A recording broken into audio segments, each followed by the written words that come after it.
The battlefield of the future will no longer be where men charge into battle on the front lines. Today, 2,200 years later, women have become the main force on the battlefield, driving highly intelligent mechas and rushing to the front lines of battle.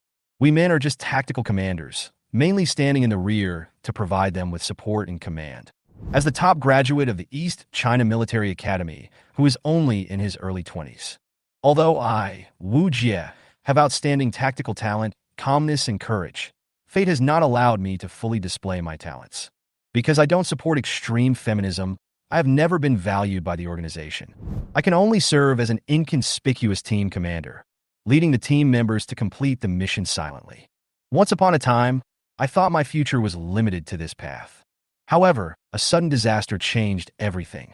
Aurora beasts, these monsters with deadly energy and mysterious powers, began to invade human territory continuously.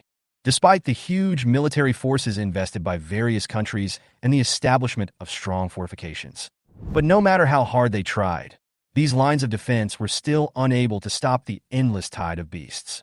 Global civilization is on the brink of collapse. It wasn't until 2205 that I received an invitation from the Suzaku War Dance Troupe. This is the most elite mecha regiment in the world, and only the top commanders can be selected. As their new commander, I am no longer the lonely squad commander, but will lead the entire elite force to the final victory. On this day, I led the mecha combat team to participate in a combat mission. I tightly grasped the tactical observation mirror in my hand, anxiously waiting for support to arrive.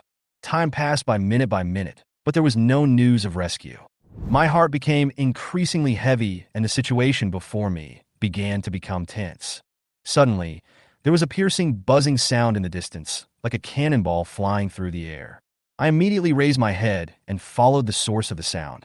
Immediately afterwards, a deafening explosion sounded. I quickly checked the battle situation through the observation mirror and saw that 40 or 50 specially made red line ion bombs landed accurately next to several Aurora beasts. The continuous explosion sounds rang in my ears like bubbles being squeezed. The air was filled with smoke and dust, and the Aurora beasts in the ruins let out strange howls. I was shocked. The enemy's artillery fire was extremely accurate. Such firepower was undoubtedly the unique equipment of the War Dancer. Yes, I know they are here, the War Dancers. Their weapons and tactics are always so unique and effective. As time passed, I noticed 6 figures approaching from a distance at a very fast speed. That was the team of War Dancers, breaking through numerous obstacles and rapidly approaching our battlefield. The leader was a young girl, about 16 or 17 years old, with a vigilant look on her young face. The sooner the War Dance Corps is implanted, the better, because this can greatly reduce the risk of rampage. I know she is Sheila, the captain of the Silver Falcon Squadron. Hey, the officer seems to be using sign language to tell us not to come over. Sheila was keenly aware of my gestures and seemed to understand the meaning immediately. It might be dangerous, Cixia. Turn on the invisible force field and go for reconnaissance. She made a quick decision. Got it, Captain Sheila. A blonde girl responded quickly, and then her body flashed with ripples and gradually disappeared into the air. I breathed a sigh of relief and sent out the scout dancer. Now was our most critical moment. However, something unexpected happened. Just as Cixia was moving forward in stealth, an Aurora beast hiding in the ruins quietly pounced on her. The moment she was attacked, the invisibility effect was broken and the giant beast pressed down. Without a protective force field, Cixia could not confront the Aurora beast head-on. She was thrown down and engaged in a life-and-death struggle. I watched in horror as Sheila raised her weapon, but because she could not identify her target, she could not fire in support. The Aurora beast had obviously discovered Cixia's presence, but why didn't it attack me directly? I was shocked and suddenly realized that it was using me as bait. Without giving it any thought, I rushed out of the shelter without hesitation. I knew that I had the best shooting angle at this time and could provide support to Cixia. I raised my weapon and prepared to strike with precision. After a familiar gunshot, a red ray hit the Aurora beast that pounced on Cixia. It let out a shrill scream, and its back exploded, dying from my blow. However, the situation was not as simple as I thought. Just when I was celebrating, another Aurora beast pounced on me quietly. This Aurora beast had been severely injured by the artillery fire, but it was still as ferocious as a tiger and pounced towards me quickly. I didn't have time to hesitate. I had only one thought in my mind: to buy time for Cecilia. Commander. Shila's voice came from a distance. Seeing that Auroramon's speed far exceeded our reaction ability, almost everyone thought that I would be torn in half. Then, just as I was about to make the final decision, I suddenly issued a loud command. Be careful to your southeast. There are 3 Aurora beasts. To the northwest, there are 4. A violent explosion tore the air apart, and the Aurora beast that attacked me was blown into pieces by the mines I set up. Flesh and blood flew everywhere, and blue blood of the beast spilled all over the ground. This time, I knew it would follow me, so I laid mines in advance. My judgment was correct. The battle was temporarily calmed down, and several dancers breathed a sigh of relief. They obviously had a new understanding of my calm response and accurate judgment. Minnie and I will take charge of the left wing, and you will take charge of the right wing, Shila immediately commanded. We received the enemy's movement trajectory almost at the same time, and the only thing left was the decisive battle. At the critical moment of the melee, a strong smell of smoke bombs suddenly exploded in the air. Ahem! Oh. Sheila was stunned and glared at the figure that flashed in the smoke. Sishia's voice came over the radio. Captain, it's me, Sishia. The new commander asked me to set off the smoke bomb just now. Him! Sheila was stunned, obviously confused. She knew that this was not the best time to release the smoke bomb. The battle situation was complicated, and any mistake could lead to the destruction of the entire team. How could you just follow his orders? Sheila's tone was filled with anger. Captain, get down. Cecilia's voice suddenly became urgent. Then, a long cry tore through the air, and a red ray penetrated the smoke and swept towards us fiercely. Sheila reacted instantly. Auroramon's ray attack. We all lay down and tried to avoid the attack range. Unexpectedly, the ray swept across one of the Aurora beasts and blasted it into pieces. Captain, northwest direction, 12 o'clock. Cecilia immediately transmitted important information via radio. The smoke gradually dissipated, and the battle seemed to be over. However, at this moment, I caught a glimpse of a dancer emerging from the smoke, with a sniper gun aimed at the Aurora beast hiding in the corner. Bang! With a shot to the head, the Aurora beast didn't even have a chance to react and fell to the ground. Phoebe, well done, Scylla praised loudly. Captain, it's a reminder from the new commander. Sishia responded, then revealed my figure standing behind her. Him. Shyla looked at me, eyes full of shock. I smiled and held out my hand. Hello everyone, my name is Wu Jie. Just when everyone breathed a sigh of relief, suddenly, a corpse on the battlefield moved violently. The Aurora Beast corpse suddenly attacked me, and when I realized that I was hit by the Aurora Beast sneak attack, it was too late. The severe pain in my body almost made me lose my sense of my surroundings. I could only vaguely see the panicked figures of my companions and the gradually blurred scene. In a daze, I felt a chill in my face. It was the cold medicine touching my skin, followed by some sounds. I opened my eyes and saw a blinding white light. In my confused vision, I could only see Sheila's anxious face, with regret and self-blame flashing in his eyes. Commander, are you okay? Her slightly choked voice made me feel heartbroken. I managed a forced smile. It's okay. Just a little dizzy.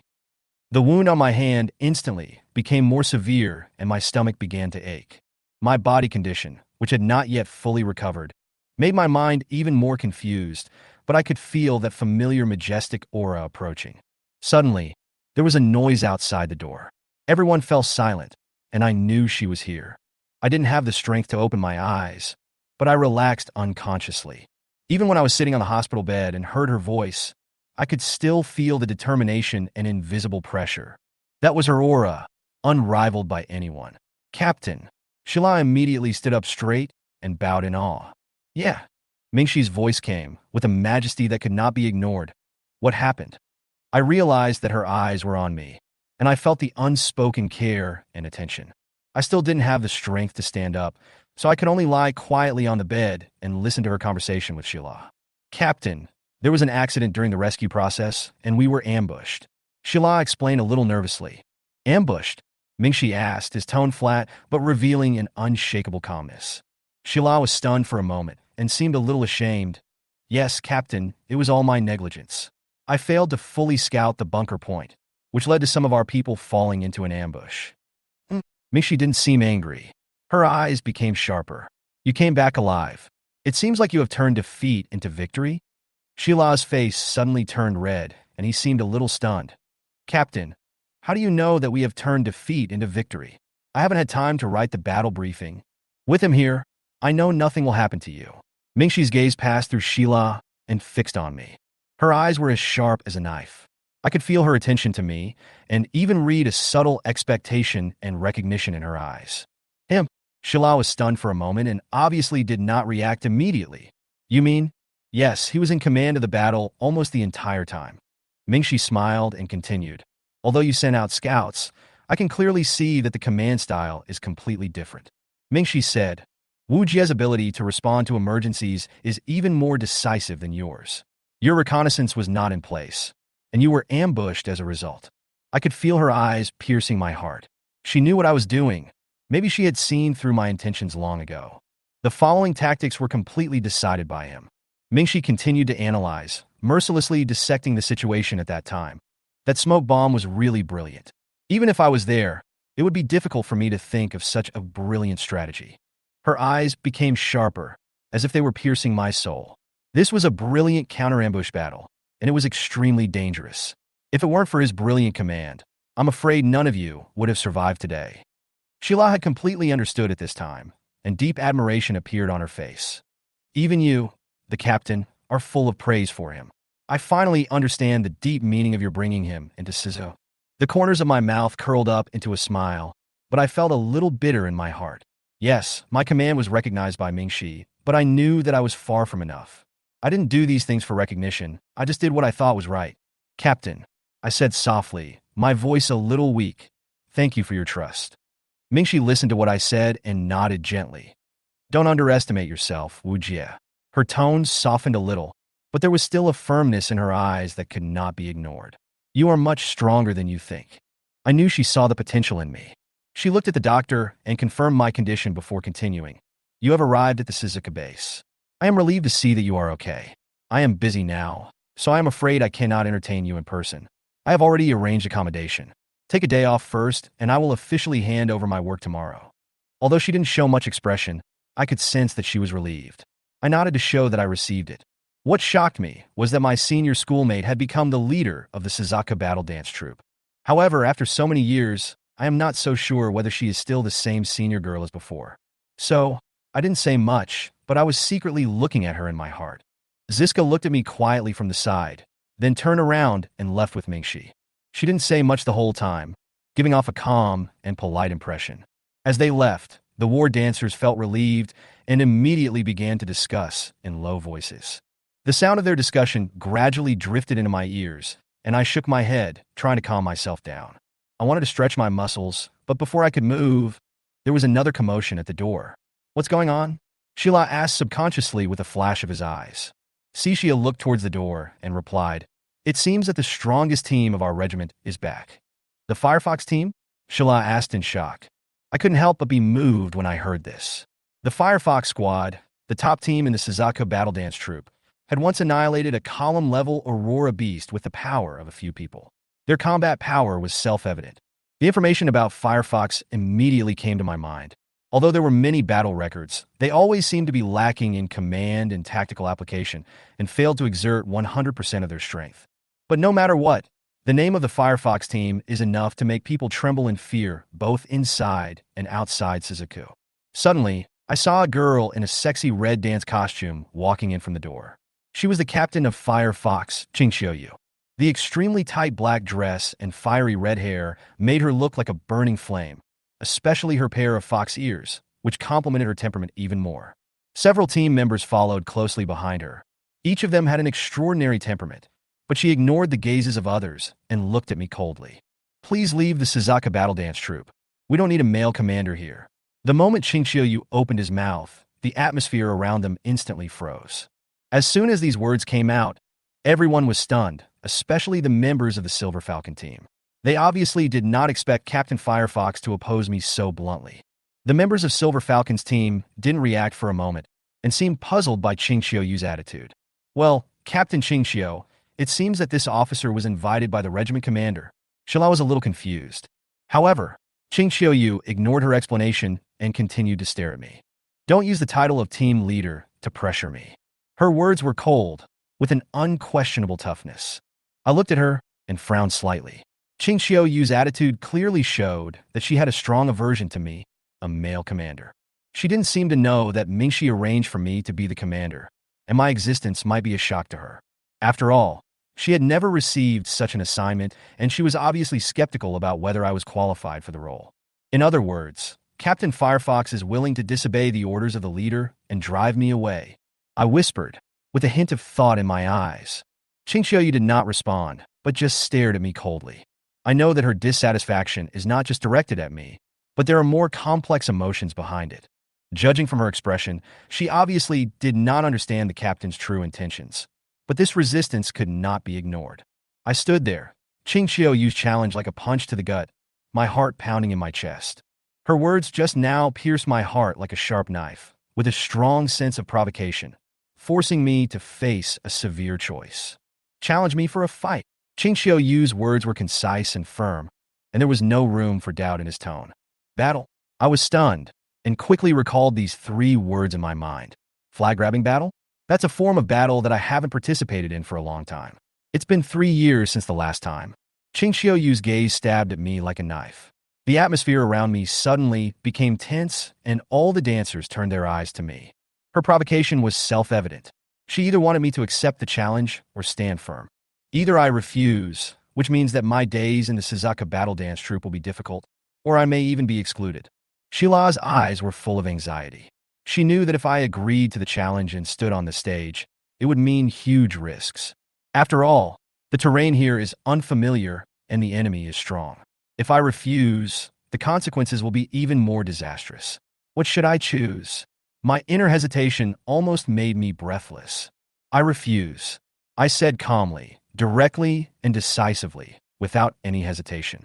The air around them seemed to freeze, and everyone was stunned. So straightforward? Even Shila looked incredulous, unable to believe that I would make such a decision. My choice almost made the atmosphere tense, and everyone seemed to be waiting for me to regret and regain my dignity. But my decision was so firm. Ah, what a coward! Qing Xiaoyu sneered, his voice full of contempt. You are a badass commander sent to the Middle East to carry out a mission, and you dare to reject me? You are nothing but a waste. Her words came like arrows, but I did not waver.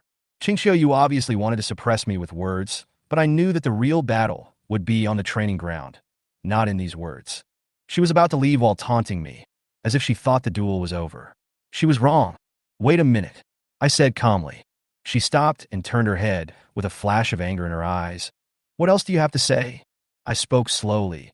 A year ago, Operation Storm. I had chosen these 4 words almost on purpose. My words struck her heart like a bolt of lightning. Her eyes suddenly became extremely solemn, and her expression instantly turned ugly. I continued calmly. A captain named Qing Xiao misjudged the situation during the battle, resulting in the death of 2 dancers. You changed your tactics and moved the main force away from the southern canyon, resulting in the sacrifice of your comrades in arms.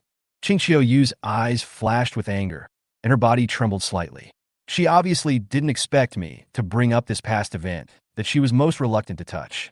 If this is your command ability, I continued, I don't want you to treat your teammates as sacrifices during the exercise. You can accept my refusal and give your teammates a chance of survival. Qing Xiaoyu's expression changed completely. Her anger almost made her lose her mind. What did you say? She suddenly turned around and rushed towards me, her eyes filled with endless anger. The whole air was ignited by her anger. I still did not back down, looking straight into her eyes without wavering. Shila's expression changed in a complicated way. She obviously didn't expect me to bring up that topic at this time. She knew that this was not only Qing Xiaoyu's hard knot, but also an eternal pain in her heart. My words almost touched the most vulnerable part of her heart, but I was not afraid because, in my opinion, the training ground was no different from a battlefield. Qing Xiaoyu's anger seemed to have reached its peak, and she was about to explode. If you have the guts, let's meet at 3 o'clock tomorrow afternoon, she said angrily. Of course, you can choose not to come, and you will bear the consequences. I nodded, my tone calm and even. Only if you don't treat your teammates as tools. If you could do that, then I will naturally go. She clenched her teeth, glared at me angrily, and finally said through gritted teeth, I warn you, don't mention what happened a year ago. See you tomorrow afternoon if you have the guts. As she finished her words, Qingqiu left without looking back, leaving behind a solemn atmosphere. There was helplessness in the glances between Sheila and Cixia. It was obvious that they also knew that this fight could not be reversed. However, I did not feel a bit of pressure, but rather a strange calmness. I knew the battle was about to begin. Since she had challenged me, I would go all out. Gamma, captain of the Falcon Squad, one of the elite members of the Suzuka battle dance troupe. She stood in front of me, her silver hair fluttering and her eyes sly. This girl looked harmless, but those who knew her would not dare to underestimate her. It's Captain Gamma of the Falcon. What can I do for you? I responded politely. Gamma showed a playful smile, slowly approached, and said with a teasing tone, "Is the boss so cold to his subordinates? Wouldn't it be good to improve the relationship?" Most people would have been aroused by her, but I knew my position. "Sorry, if you have nothing else, please go back. I still have work to hand over." I remained calm. Gamma showed a bored expression, but smiled and said, "The new commander is really interesting. He has investigated everything so thoroughly in just one day. I don't believe you if you say you are not interesting to me." As soon as she finished speaking, her attitude suddenly changed and her tone became more serious. "For today's flag-grabbing battle, I hope the commander will choose our team." She took the initiative to seek cooperation. Falcon and Firefox are not on good terms. Does she want Qingqiu to lose? Or is she setting a trap? Several thoughts flashed through my mind, and I quickly rejected it. "Sorry, I already have a candidate." Cooperation requires sincerity, and her sudden beauty trap made me alert. Gamma was stunned for a moment, frowned slightly, and was silent for a moment, then chuckled. "Interesting, really interesting." Then I looked forward to the moment when the commander returns triumphantly. After that, she left without looking back. Time flies. The afternoon battle has become everyone's expectation, and the conversation in the morning has also spread in the camp. Some people think that I am overestimating my own abilities, while others are waiting and watching. "Come in." Senior Mingxi put down the report in her hand and looked up at me. "Are you used to living here?" she asked. Compared to the environment in the previous remote relay station, this place is simply heaven. I responded easily. "That's good. I was worried that you wouldn't be able to adapt, as you're just here for the first time."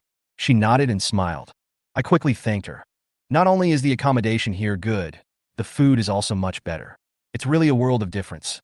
"Thank you for your care." Mingxi waved his hand gently and said seriously, "You should know why I transferred you here, right?" I shook my head decisively. "Tell the truth." She looked determined. I sorted myself out a bit, and then said, "Since its establishment, the Suzuka battle dance troupe has been ostracized a lot, right?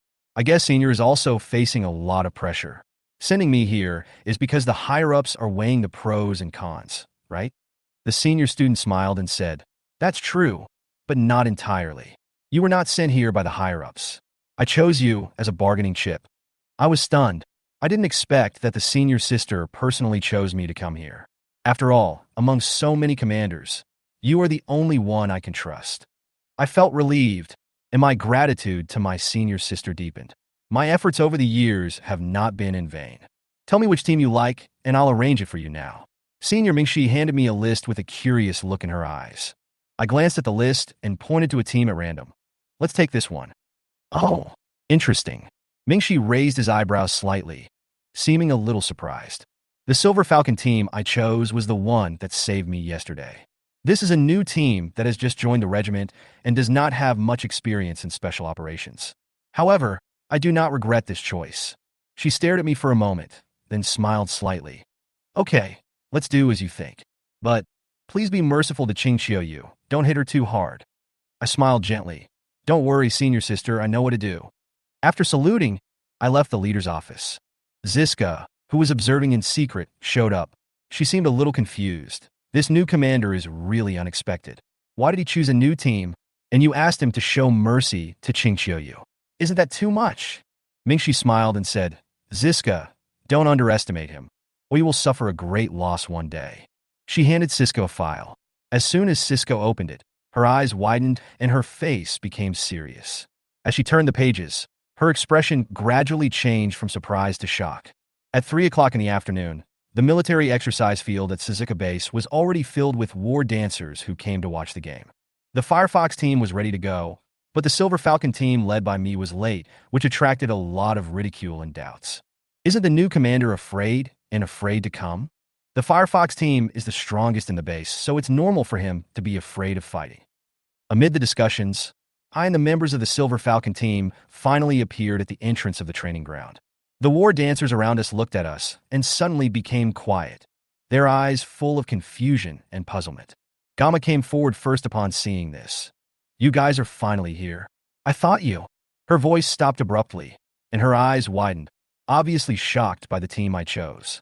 Many of the warrior dancers who were watching the game also discussed in a low voice. "No way. This team has only been in the group for less than 2 months, and they are all new members." The team I lead is the Silver Falcon squad. As the captain, Sheila's cheeks turned red with embarrassment when facing everyone's gaze. After all, this was her first time facing such a scene. After Qingqiu and Gamma saw our team clearly, they were obviously disappointed. They were obviously surprised by my choice. "Sorry, I was in a hurry to prepare and came a little late." "Am I not late?" I saluted and looked at Gamma and Qingqiu indifferently.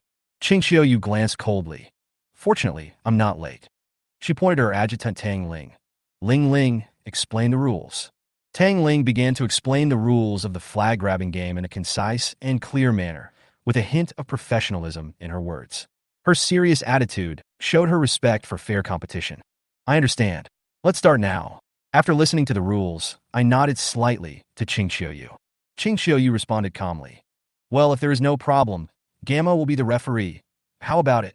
"Okay." I nodded in agreement. The war dancers present gradually quieted down and prepared to watch the duel. I know very well that this is not just an ordinary exercise, but also the first step for me to gain a foothold in the Suzaka War dance troupe.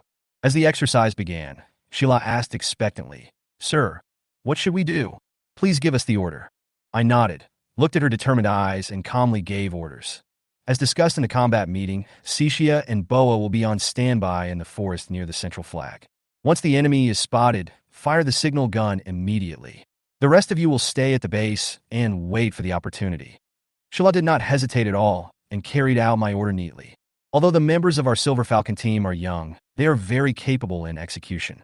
Gamma, who was sitting in the audience, was quite puzzled by my arrangement. The other warriors also discussed, "Why is this commander so conservative? Facing the Firefox team, if we don't fight with all our strength, we will have no chance to grab the flag." I looked at the distant hills with calmness in my eyes. Observation is the key to victory. I took Sheila to the only commanding height and monitored the entire venue with a tactical telescope. Sheila is a heavily armored battle dancer with strong defense, enough to deal with possible fire attacks. Through the telescope, I quickly captured the movements of the Firefox team. The entire opposing team attacked, leaving no one behind to defend the base. It seemed they were planning to make a quick decision and take the center flag directly. This type of rocket assault formation is usually designed for efficiency and clearly underestimated how I would deploy it. "Open fire." I calmly gave the order into the walkie-talkie. Upon hearing the order, Cixia and Boya quickly launched a flare, which rose high in the sky, attracting everyone's attention. The Firefox team stopped instantly. Qingqiu quickly realized something was wrong and immediately ordered them to stop moving forward. Her intuition is indeed sharp. As an opponent, I admire her reaction speed. At this moment, a wave of artillery shells passed over from the other side of the hill and hit the Firefox team directly. The shells came at a rapid speed, and before they could react, the artillery fire had covered the target area.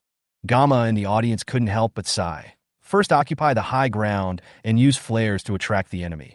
Then use supersonic artillery shells to attack unexpectedly. This is a good tactic. Seeing the Firefox team quickly adjust their formation and disperse, I felt a surge of admiration. Qingqiu is indeed not simple. They can quickly disperse when the shells fly to their feet. If it were an ordinary team, they would have been caught off guard. I continued to calmly give the coordinates, directing the artillery fire to track the movements of the Firefox team. The war dancers' agility and tactical skills made me realize that this was a protracted battle and I must not underestimate the enemy. The members of Team Fox quickly changed their formation to deal with the artillery fire. The shell exploded instantly. In just 2 seconds, although the Firefox team was dispersed, some of them were still hit and eliminated. The warrior dancers in the audience immediately started talking, shocked that the Firefox team was eliminated as soon as they started the battle. Some people sighed that if it was their own team, they would have been wiped out long ago.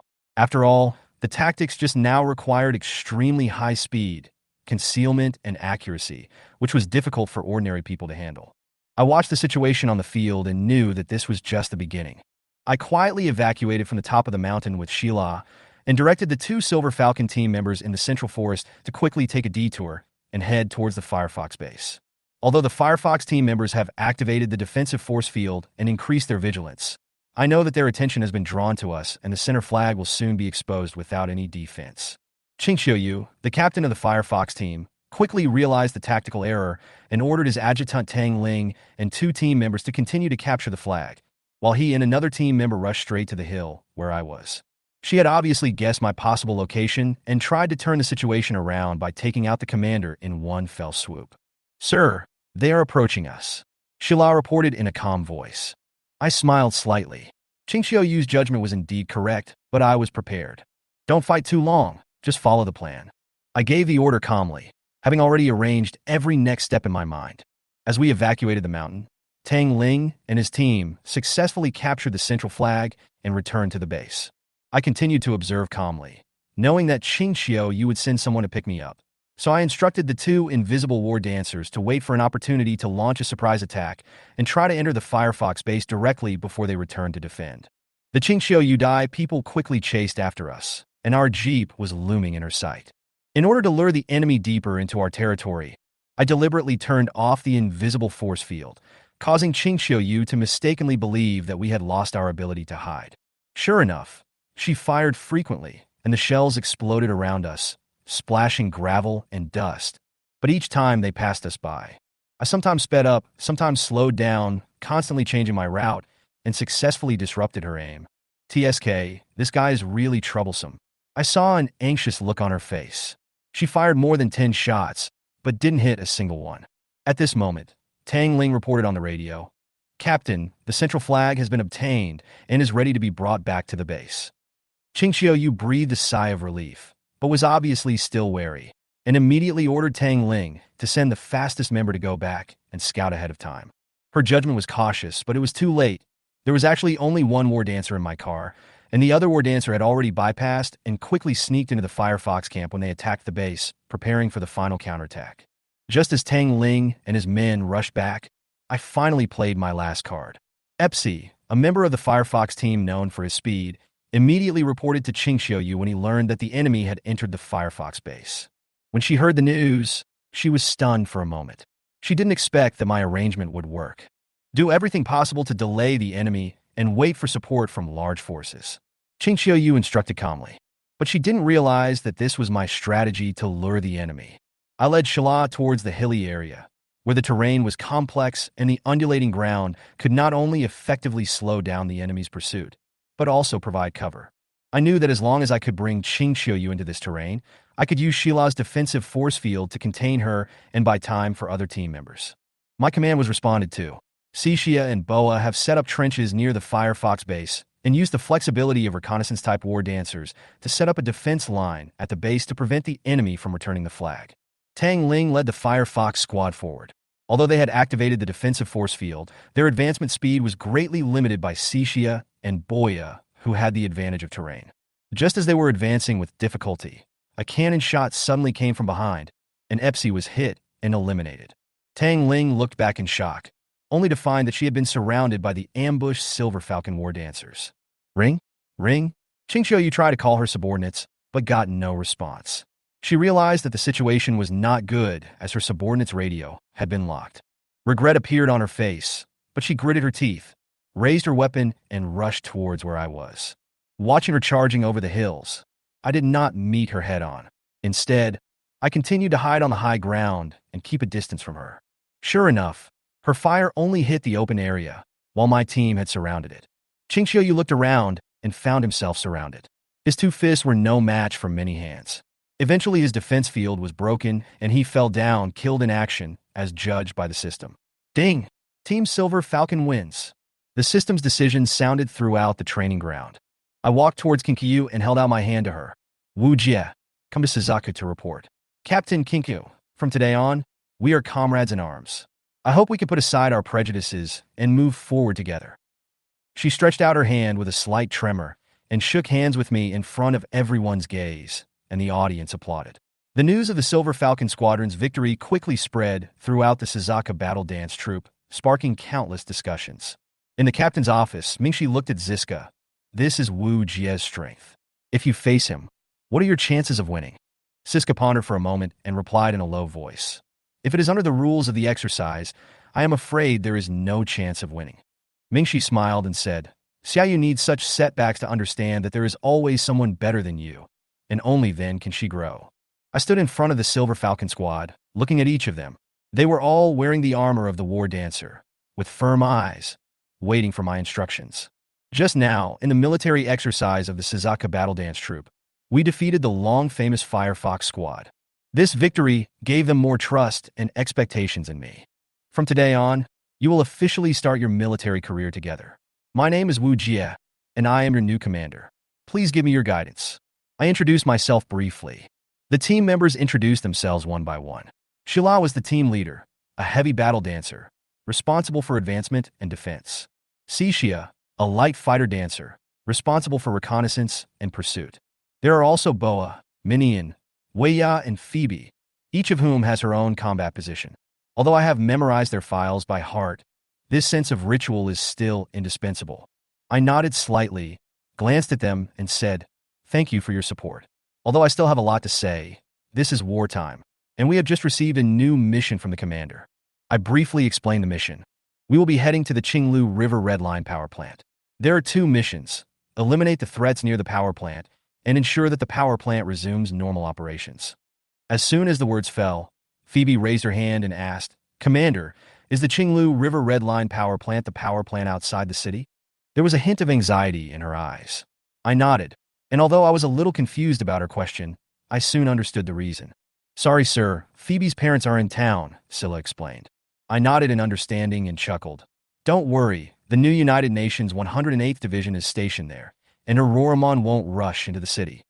I used to be a grassroots commander of the new United Nations, and I understand the defense situation there. These words made Phoebe relax a little.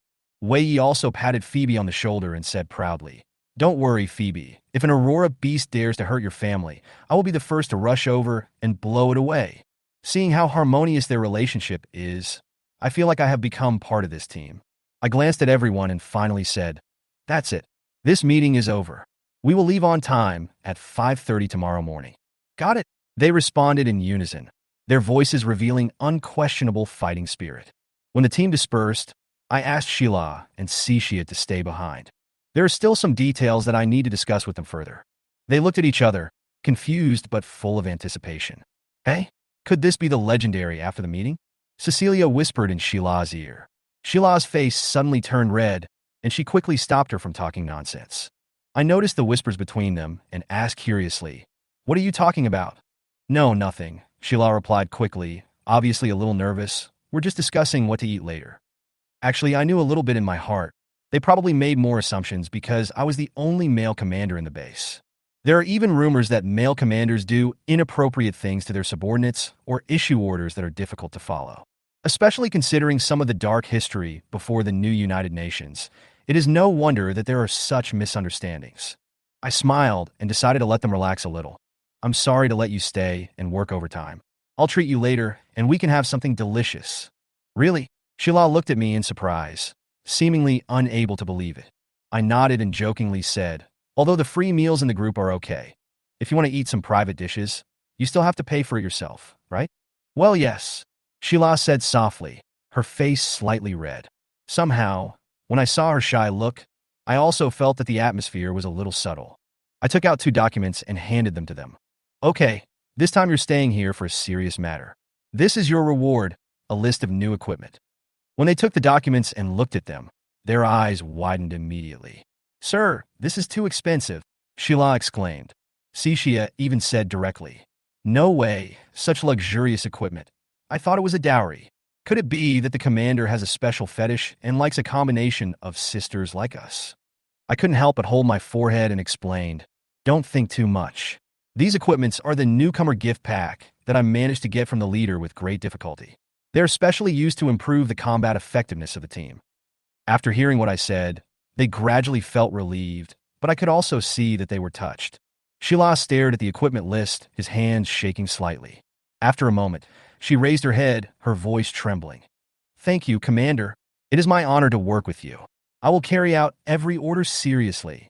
Cixia also looked at me seriously and said with a little guilt, I want to apologize too. I said some things that I shouldn't have said before, such as you would steal the underwear of the team members.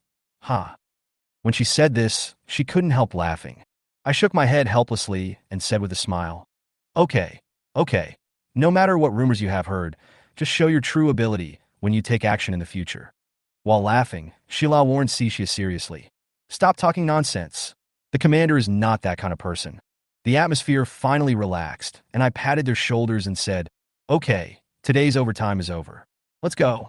I'll take you to have a good meal. Just as Cixia, Sheila, and I sat down in the cafeteria and were about to order, Qing Xiaoyu and her adjutant Tang Ling suddenly appeared behind us. Qing Xiaoyu said in a mocking tone, Hey, Chief Wu, are you bringing two little beauties to celebrate your success? I didn't pay much attention to her tone, but invited her. Would you like to sit together? Qing Xiaoyu sat down next to me without any hesitation, so close that I could even smell her fragrance. I couldn't help but observe her a few times. Her military uniform was very individual, and her miniskirt and flesh-colored stockings made her look mature and sexy. Even so, her casual attire would have earned her a serious warning in the new United Nations Army. Seeing her so close, Sheila couldn't help but frown and remind her, Captain Qingxiu, please respect yourself. Qingxiu laughed instead, deliberately moved closer to me, and hugged me in his arms. Her actions attracted a lot of attention, and I suddenly felt embarrassed, but I couldn't break free. Fortunately, Tang Ling took action and pulled Qingxiu away. After breathing a sigh of relief, I jokingly said, If you're here to eat, then I welcome you. Qingxiu smiled and sat back next to me, staying close to me without moving. Cixia noticed that the atmosphere was interesting and couldn't help asking Qingxiu, Captain Qingxiu, are you convinced that you lost to Commander Wu? The atmosphere suddenly became tense. Qingxiu lowered his head and was silent for a moment, and finally whispered, I surrender. The voice was so soft that it was almost inaudible. What did you say? Cecilia demanded. Qingxiu's face turned red and she repeated loudly, I surrender. She turned her head away, looking somewhat reluctant, but she had no choice but to accept the reality. Cixia laughed heartily. I told you, who wouldn't be convinced by a man as handsome and capable as the commander? I shook my head helplessly. The meal was quite lively, with one topic after another. Just when I thought I could have a quiet meal, Cixia suddenly asked, By the way, sir, do you have a girlfriend? This question caught me off guard, and I could only answer perfunctorily, Not yet. Now stop talking, the food is getting cold. Although I answered casually, I saw King Qiu and Sheila secretly glanced at each other, and they both seemed relieved. After dinner, I returned to the dormitory and was about to review today's game data and organize preparations for tomorrow's tasks when there was a sudden knock on the door. I opened the door and saw a war dancer wearing a black researcher's uniform, with long silver hair casually draped over her face. Her face was childish, but her eyes carried a maturity beyond her age. I was wondering, this researcher looked young, even like a little girl. Where did she come from? Chapter 13, Start the task. First-time scientist. Susan, looking at the two ear-like devices on her head, Wu Jie thought of something and asked, Are you Susan? The mysterious war dancer reacted and raised her eyebrows. I didn't expect you to know about me. You don't look like a fool. After all, you are the chief researcher of the Suzaka Battle Dance Troupe, and it is said that you are also one of the core development members of the Battle Dance. Your name is well known in the military academy textbooks. I just didn't expect. Wu Jie glanced at Susan from head to toe. Susan immediately became unhappy and was very angry at Wu Jie's suspicious look. Why? Are you doubting my identity? No. I'm just a little surprised that the chief researcher would come to my humble home. You just let me stand outside like this? Is this how you treat guests? Susan raised her head and said somewhat dissatisfiedly. Wu Jie stepped back apologetically and said, Please come in, but it's not good for a man and a woman to be alone in the same room and be seen by others. Please explain your purpose briefly. Susan became even angrier. Don't worry, I won't let you take any risks. Besides, even if you want to do something to me, you won't have the chance. With your physical strength, I can handle you with one hand. After saying that, she walked into Wu Jie's room without any hesitation. Please sit down. After pouring a glass of water for Susan, he asked her to sit in the reception chair in his office. Susan didn't touch the water either. Instead, She took out a file from her arms and placed it directly on Wu Jie's desk. Wu Jie took a look and thought, this level of confidential documents were actually shown to a squad leader like me. Do they really not treat me as an outsider? Or is there another purpose? Since the other party has placed a document of this level in front of me, it means that Susan trusts me, so I have no reason to refuse. I took the document, opened it, and read it carefully. About 10 minutes later, Wu Jie's expression became serious. Tell me what you think. Susan didn't seem to be in a hurry at all, and didn't become impatient because of the long wait. On the contrary, Wu Jie read the document she gave him carefully, which slightly changed her impression of him. It's very troublesome. If what is said in the document is true, it will be a disaster for all mankind. Wu Jie put the document down and looked at Susan with a very serious expression. Is that all? Susan, who had originally placed high hopes on Wu Jie, is now full of disappointment. Wu Jie was stunned at first, but immediately understood Susan's true intention, and a playful smile suddenly appeared on his face. I originally thought that you would be different from others and have unique insights. It seems that I overestimated you. I'm leaving now. Susan stood up, took back the document, and prepared to leave. Wait a minute. Wu Jie called out to Susan. Susan stopped and wanted to see if he had anything else to say. If what is in the document is true, then our technology will move in a completely new direction. Susan's eyes lit up. She immediately became interested and retracted her leg. Oh, tell me the details, he said as he sat back in his seat. In this way, the two of them chatted for more than an hour without realizing it. When Susan left, her face was full of excitement, as if she had found the direction of her research. At this moment, Wu Jie felt like he was exhausted. In order to discuss the contents of the document with Susan, he felt like he was back in his student days, desperately writing an article before a debate competition. Oh, I still need to review the data, so I can't sleep. After one night. Sir, are you all right? Why do you feel like you didn't get enough rest? December 3rd, 5 a.m. Wu Jie, who had already gotten up, with dark circles under his eyes, assembled the Silver Falcon squad in the square. Don't worry, I'm fine. Okay, everyone is here. Let's start the roll call. After confirming that the personnel are correct, start checking equipment, supplies, etc. After boarding the special duty armed transport plane in the Shizuka base, we began to head to the mission location, King Lijiang Red Line Power Plant. Commander, did you not get enough rest last night? Shila asked with concern. Wu Jie shook his head and refused to admit it. He then took out a military-grade smart LCD tablet and carefully checked the map of the destination. The King Lijiang Red Line Power Plant is a very large power plant that mainly uses red line particles produced by carbon-12 microorganisms as energy to generate electricity, providing electricity for a city with a population of more than 500,000. The reason why the 108th Division did not spare any manpower to retake the power plant was because a large number of Aurora beasts appeared on the front line and troops were in short supply, so this task fell on the elite independent regiment, Shizuka Battle Dance. The Shizuka Battle Dance Troop is known internationally as the elite, and each individual team has strength that is no less than that of an ordinary company of battle dancers. Although the Silver Falcon team had only just joined the group, they had actually already been a well-known team before that, which was why they were able to have such efficient execution in yesterday's flag-grabbing battle. The power plant is built in the lower reaches of the Qinglu River, surrounded by rivers, forests, mountains, and ruins of buildings, suitable for jungle warfare and street fighting tactics. Although the city has rebuilt a new power plant for emergency response, a red line power plant is very expensive. If possible, they do not want to easily give up the power plant that was invaded by Aurora Beast.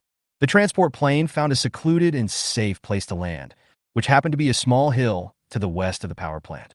It was of a certain height and suitable as an initial camp.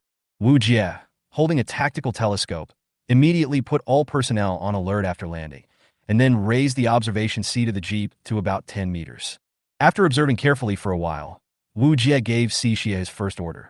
Xixia, the target is the gas station 1 kilometer away at 3 o'clock. Go there for reconnaissance.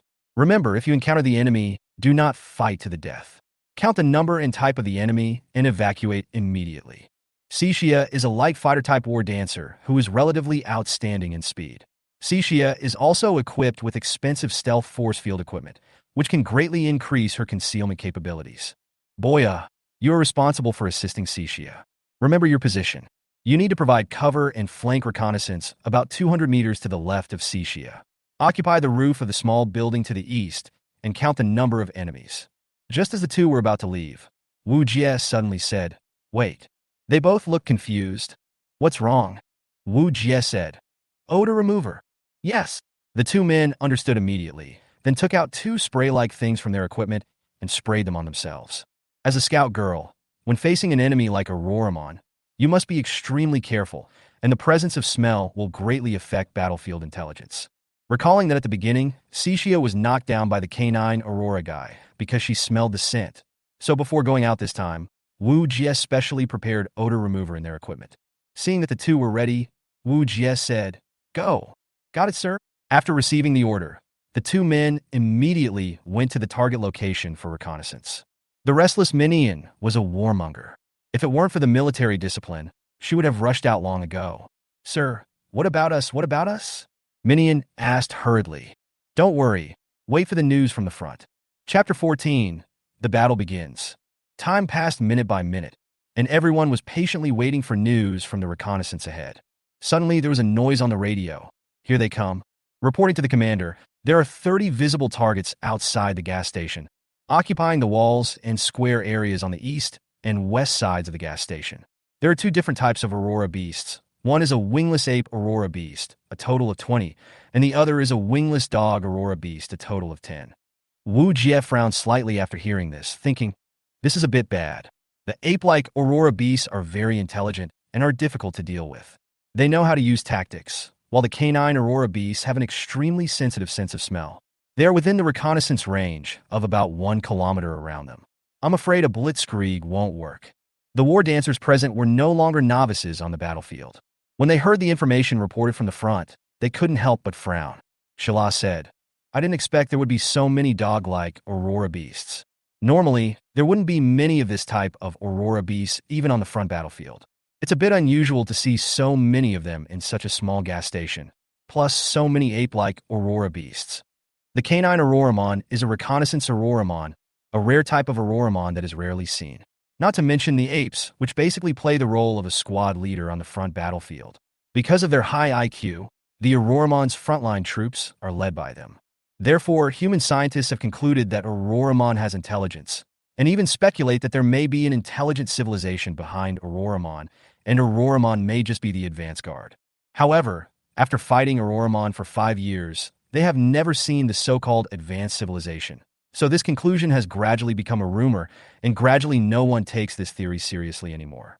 However, it is a fact that Auroramon has intelligence, and no human commander who has fought against Auroramon would deny this conclusion. Yeah, it does look a bit strange. Could it be that Auroramon uses this place as its nest and wants to use it as a springboard to attack the city? Although Minion is a belligerent, she is not stupid and immediately thought of a possibility. Everyone was surprised to hear Minion's guess, especially Phoebe. Sir? Boya asked anxiously on the radio. Wu Jie closed his eyes and thought for a while, then said calmly, Don't think too much for now and focus on the current task. Shila, you will be the main attacker. Minion and Wei Yi will be responsible for covering and supporting Shila. Phoebe will stay with me and be ready to provide long-range fire support at any time. Boa and Cecilia will stay on standby. I tell you to fire, and you fire. Wu Jie immediately gave the order. Hey, why do we have to wait so long before we fire? Cecilia's puzzled voice came from the other end of the radio. Wu Jie didn't explain too much. Don't think too much, just follow the orders. Yes, Commander. Faced with the commander's firm voice, Cixia had no choice but to obey. According to Wu Jie's arrangement, Shila is a heavy combat dancer. Her defense is the strongest, but of course her mobility is sacrificed. This is why Wu Jie specifically gave priority to the captain and adjutant with the equipment he got from the regiment commander. The captain is a heavy tank-type battle dancer. Her survivability basically determines the survivability of the entire team. The stronger her defense, the stronger her ability to absorb firepower. The dog-like Auroramon that were constantly patrolling the territory suddenly became uneasy, and all the dog-like Auroramon turned their gazes to a certain direction to the west. And all those ape-like Aurora beasts began to become irritable and restless, roaring and making a series of incomprehensible notes. I saw these Aurora beasts opening their mouths one after another, and an Aurora began to accumulate energy from their mouths, and finally spurted out, bombarding Shila as quickly as the Aurora. And this is the origin of the name Auroramon. because these Auroramon are not only good at close combat, they all have long-range capabilities and can spray a special ray from their mouths. What? You thought they only knew how to use jets as a long-range combat method? You are totally wrong. In the past few years of fighting with Auroramon has actually learned to use human weapons. After Auroramon broke through the human defense line in the Arctic, the intelligent Auroramon armed itself with weapons plundered from humans, not only guns, but even artillery and tanks. This is why some scientists previously suspected that there was an intelligent civilization behind Auroramon. Sheila immediately deployed her force field shield. As a heavy combat dancer, she possessed a specialized defensive force field that could block all ranged damage, but each use would consume a large amount of her core energy. Minion and Wei Yi were not idle either. The moment Sheila was attacked, they immediately fought back and launched a round of bombardment on the canine Aurora beasts rushing towards them from the front row. 4 Aurora beasts were killed instantly. Chirp chirp, seeing his companion killed, one of the apes, Aurora beast, immediately made a sound. The Aurora beasts were seen split into 3 groups. One group attacked from the front, while the other 2 surrounded Sheila, and the other 2 from the left and right. What an impressive IQ. Although this was not the first time he had fought against Auroramon, every time Wu Jie saw Auroramon's tactical ability, he could not help but sigh in admiration. But there was no time for Wu Jie to sigh. Wu Jie immediately issued a series of instructions into the radio.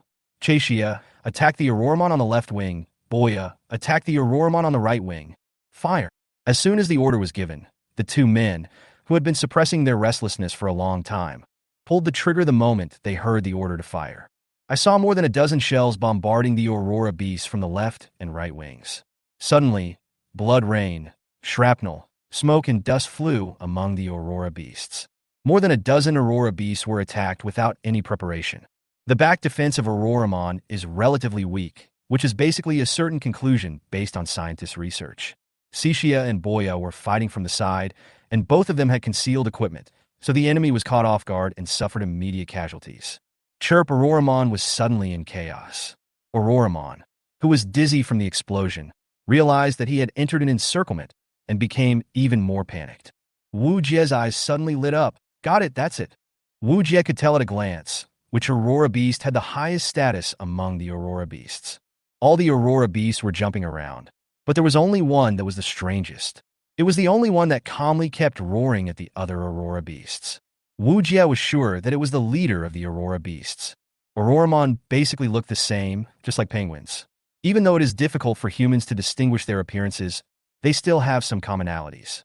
Having fought with Auroramon for many years, he immediately realized the opportunity. Chapter 15 Gas Station. Phoebe, did you see that Aurora beast?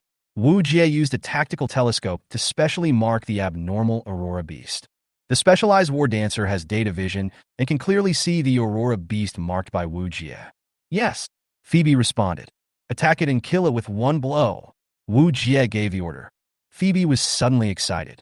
It was finally her turn to take action. She was concentrating and focusing all her attention on the Aurora beast. Then the shells that were fired were like meteors across the sky and landed accurately on the Aurora beast. Boom! The roar coming from afar seemed to announce the victory of this bombardment. Wu Jie, holding a tactical telescope, saw clearly that the Aurora beast had fallen. Well done, Phoebe. Phoebe's face turned slightly red. It was the first time she was praised like this by the commander. She was actually a little excited for a moment. It was almost the same as what Wu Jie had expected. The Aurora beasts, without their commander, were like a pile of loose sand at the mercy of anyone. They rushed around without any rules, just like a 3-year-old child waving his weapon around. Wu Jie then ordered a full-scale attack, ordering the war dancers to fire at will, striving to annihilate the group of Aurora beasts as quickly as possible. Although the Auroramon had an absolute advantage in numbers, the Auroramon without a commander were like fish on a chopping board. The war dancers harvested the Auroramon's heads in an orderly manner. Without a single person being injured, they easily took down all the Auroramons. The reunited war dancers were all smiling. Chaixia was the first to say, "Huh, did you see my performance? I killed 8 Auroramons by myself." Minion also said, "I didn't slack off either. I killed 7 of them." Only Shilan noticed Auroramon's confusion and said, "But it's a bit strange." Auroramon, who was acting so well before, suddenly became like an ant on a hot pot, just rushing around randomly. Did something happen? Cixia was more calm. Who cares? Just kill them, and that's it. I agree. Boya expressed her approval. Phoebe glanced at Wu Jie and said softly, I think I know what's going on. Shila asked immediately out of curiosity. Oh, tell me about it. Just now, after the commander asked me to kill an Aurora beast, they became confused. That must be their leader. Phoebe expressed her thoughts. So that's why I said they suddenly seemed to have lost their backbone. It turned out that it was the commander who gave the order. But how did the commander identify their leader? In my opinion, they all look almost exactly the same. There is no difference at all. Shila looked straight at Wu Jie. Cixia also became interested. The commander is the commander. He is indeed different. Does the commander have any exclusive secret? Please share it with us. Wu Jie smiled helplessly. There is no exclusive secret. I just deal with Aurora beasts for many years. When you were fighting it just now, I found that one of the Aurora beasts was a little abnormal. At that time, I suspected that it might be their leader, so I tried to let Phoebe kill it. I didn't expect that it just confirmed my idea. No wonder, in my opinion, these Aurora beasts look no different, and I seldom observe them carefully. Thanks to you, sir. I have learned a lot. Shila expressed his praise sincerely. Wu Jie shook his head. Battle Dancer is usually at the forefront. Although she is also observing, she loses some of her perspective because she is fighting. After all, her attention is on the front line, so it is understandable that she did not notice these details. I just happened to be in a third-person perspective, so I had enough time to observe Auroramon. It was you who really created the opportunity for me to observe. You are the real heroes. Hearing Wu Jie giving up the credit without reservation, all the dancers felt a little embarrassed. It turned out that being praised was such a wonderful feeling. The commander was so nice. The commander is right. We, the warrior dancers, are commanders ourselves, and we do lack an away perspective. Sometimes when we are on the front line, we tend to miss a lot of details. This may be what the old people often say, complementarity. Phoebe deeply agreed with Wu Jie's words. Cixia was even bolder. She stepped forward and took Wu Jie's arm, saying, It's great to meet you, sir. Give me a kiss. Chew. Wu Jie was caught off guard. It was impossible for him to hide. Cecilia was too strong. He couldn't break free at all and could only be kissed on the face by Cecilia. Cixia. Shila blushed immediately and quickly pulled Cixia away. What are you doing? Cixia said calmly, I really like you, sir. Isn't it our luck to have such a sir as our commander? Minion also laughed. Cixia is right. Even I am beginning to like the commander.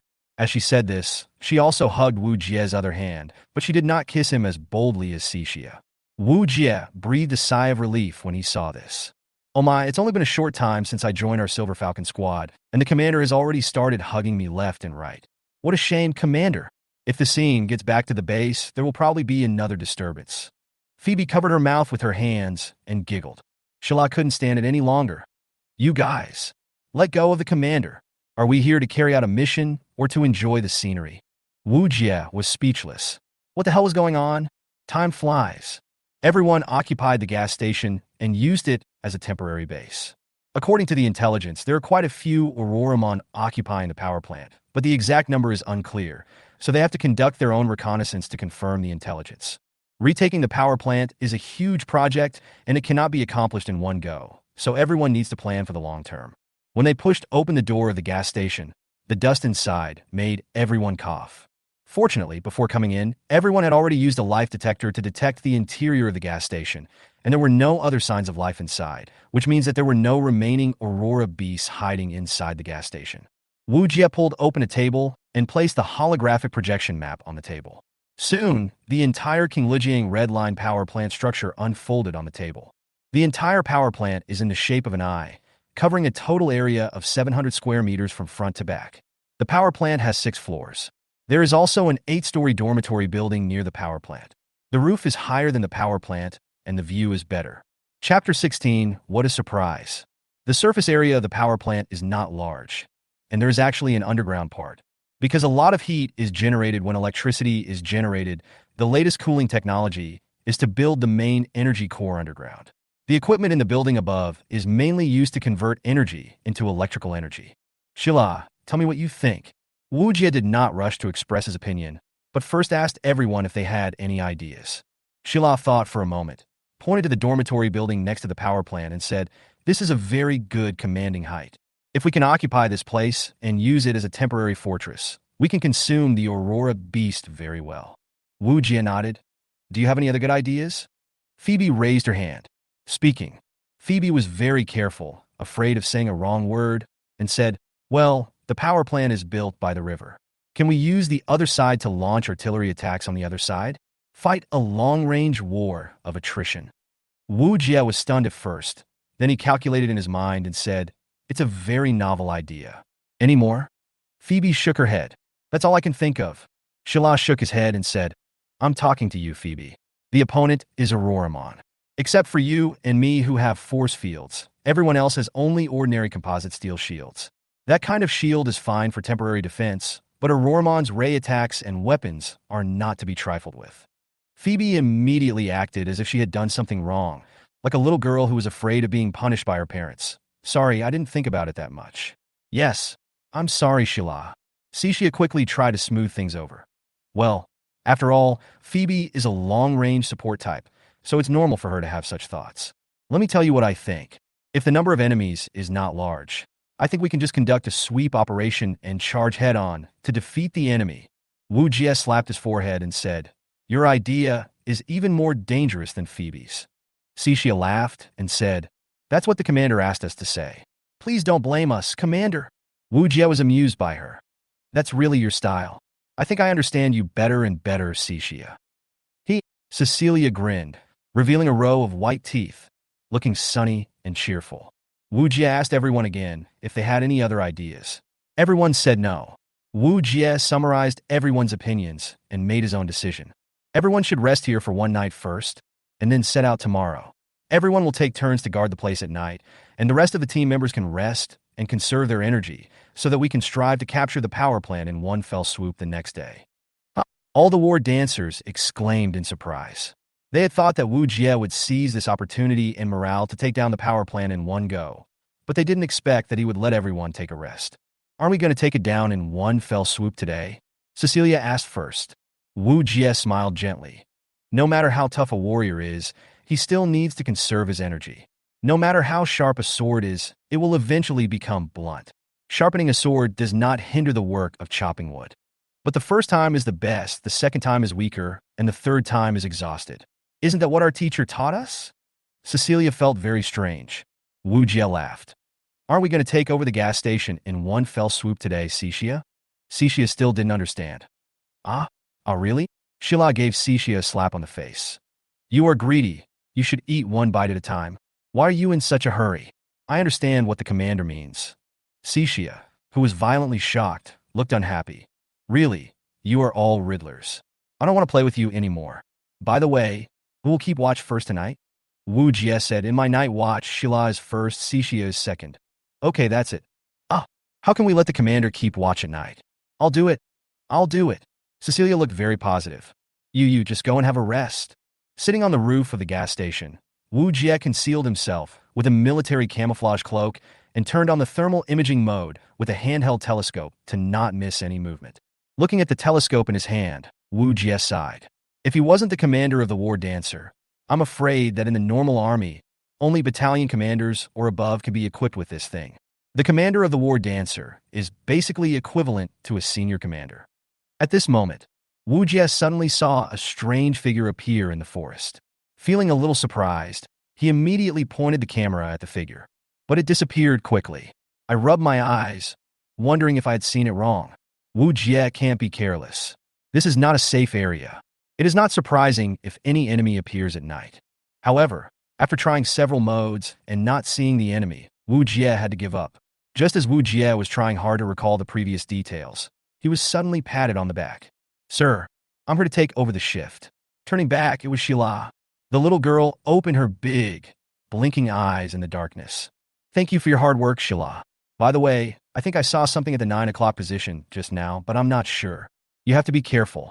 Shala nodded and took over Wu Jie's position. Back inside the house, the team members should be asleep. Wu Jie glanced at everyone who was sleeping soundly. After all, this was the first time for everyone to camp together in a non-safe area. Everyone used sleeping bags to sleep. Considering the safety issue, the dancers did not take off their dance costumes to sleep. Wu Jie knew very well that sleeping like this was actually not comfortable. Sir, don't. When Wu Jie heard someone calling him, he shuddered, thinking that someone was still awake. When he turned around, he saw that it was Cecilia talking in her sleep. He had no idea what she was dreaming about and why her lines were so weird. Huh? Where's my sleeping bag? Wu Jie looked around and suddenly saw something that made him speechless.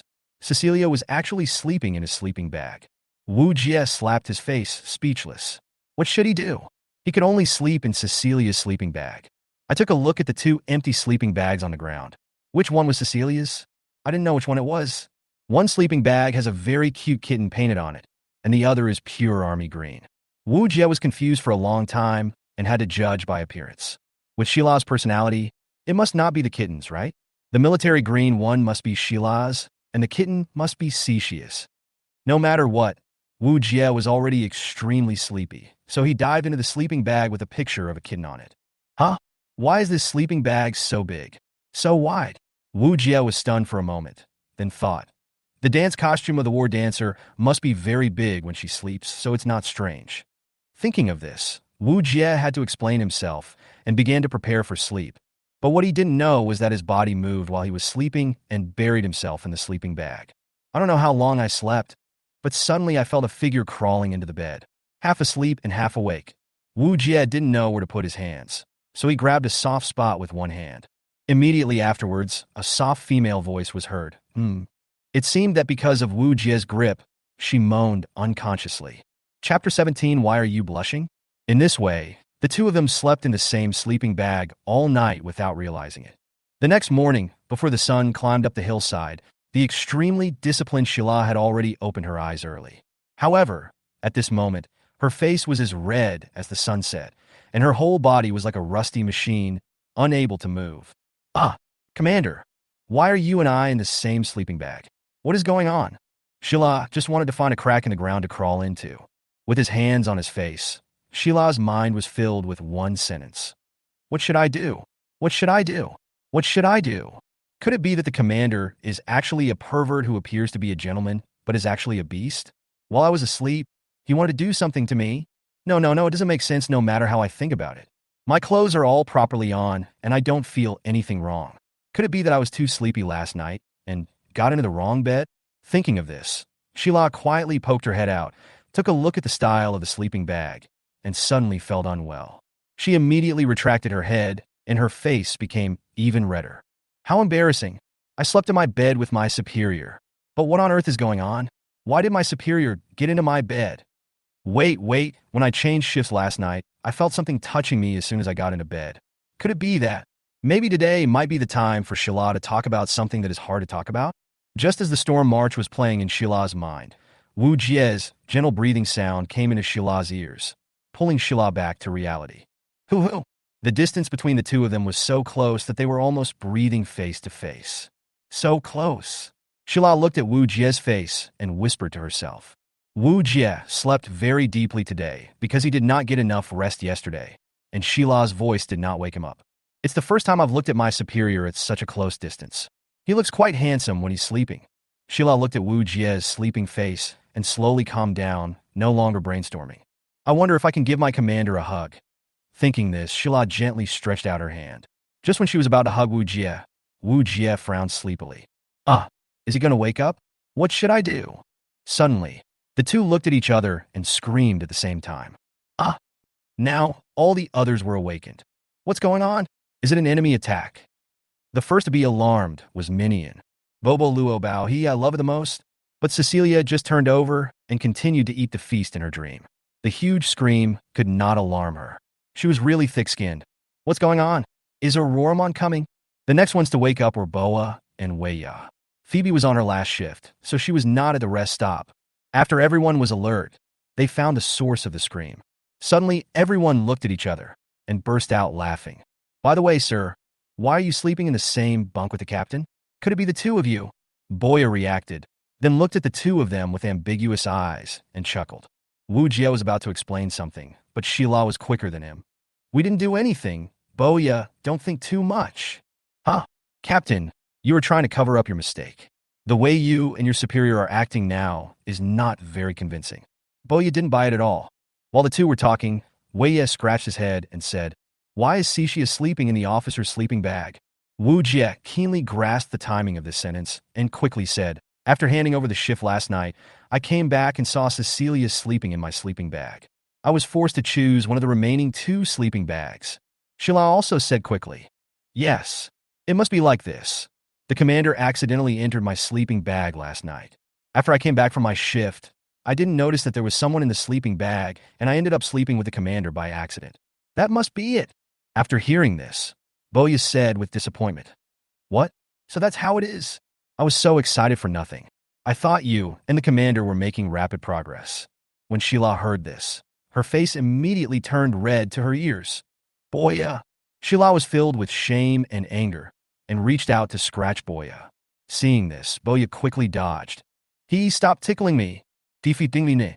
Everyone headed towards the power plant.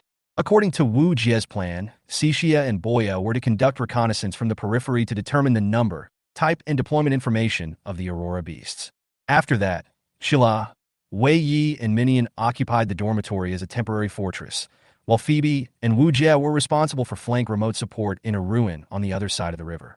After the plan was finalized, Cixia and Boya quickly advanced towards the power plant, while maintaining wireless contact with Wu Jie at all times, with regular contact every 3 minutes.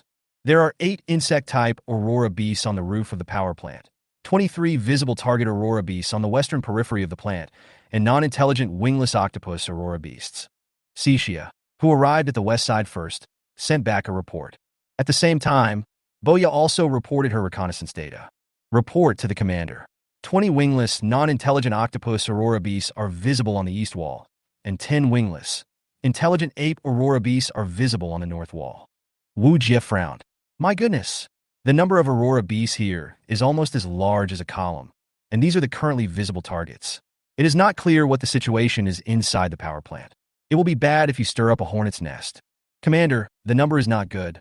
It may be difficult for us to take it down with our strength alone. Should we call for reinforcements?" As the captain, Shila's opinion is very important. Wu Jie did not reply immediately. Instead, he calmed down and carefully thought about all countermeasures. Shila, who was waiting for Wu Jie's answer, was fascinated by his superior for a moment. For some reason, he suddenly remembered Wu Jie's sleeping face this morning, and his face turned red unconsciously. "Shila, let me ask you a question." Sila? Sila.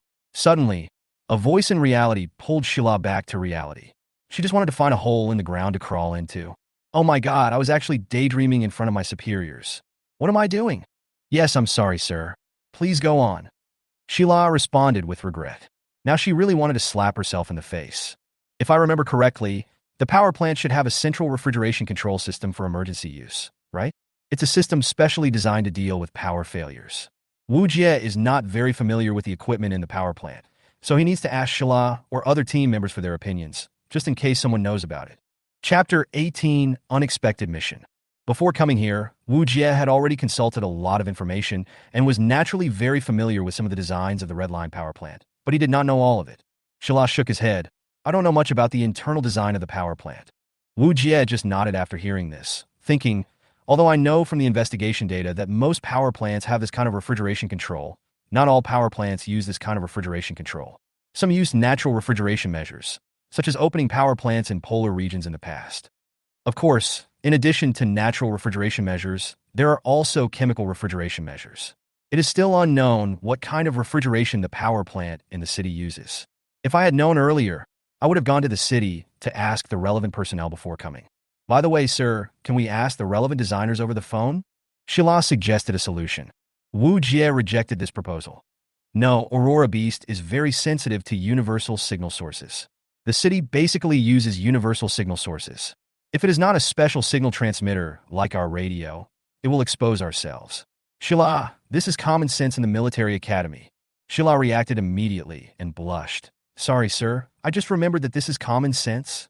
It's so embarrassing for a team leader to make such a fatal mistake. However, Wu Jie did not care about such a trivial matter. It should be said that Sheila's words reminded him. Yes, we can't ask the relevant personnel in the city, but we can ask the base. Wu Jie did it immediately. He returned to the jeep, picked up the communicator, and switched to a special channel. Just when Wu Jie wanted to speak, a voice came from the communicator first. Silver Falcon, I am Suzuko. Please reply if you get the message. Please reply if you get the message. Wu Jie was stunned. What was going on? He was just about to ask, but then he received a message from the base. Silver Falcon received. Silver Falcon received. After waiting for a long time without a reply, I heard a noise coming from the other end of the radio, as if the signalman's microphone had been taken away. Commander Wu. Is that you, Commander Wu? Huh? What's going on? The voice is familiar. Who is so bold to speak so casually? This is a military communication frequency band. Wu Jie still patiently replied. I am number one. I am number one. Sazaka, please give me your instructions. Sazaka, please give me your instructions. Okay, don't be so formal. I'm Susan, and I have urgent military information to tell you. Wu Jie suddenly realized. No wonder the voice sounded familiar to him. It turned out to be her. It's Chief Su. Please tell me what you want to say. The power plant you are in has something I need. The information will be transferred to your tablet in a moment. Do everything you can to bring it back to me. I will pay you a generous bonus. This is an extra mission. The team leader already knows about it. Do you understand?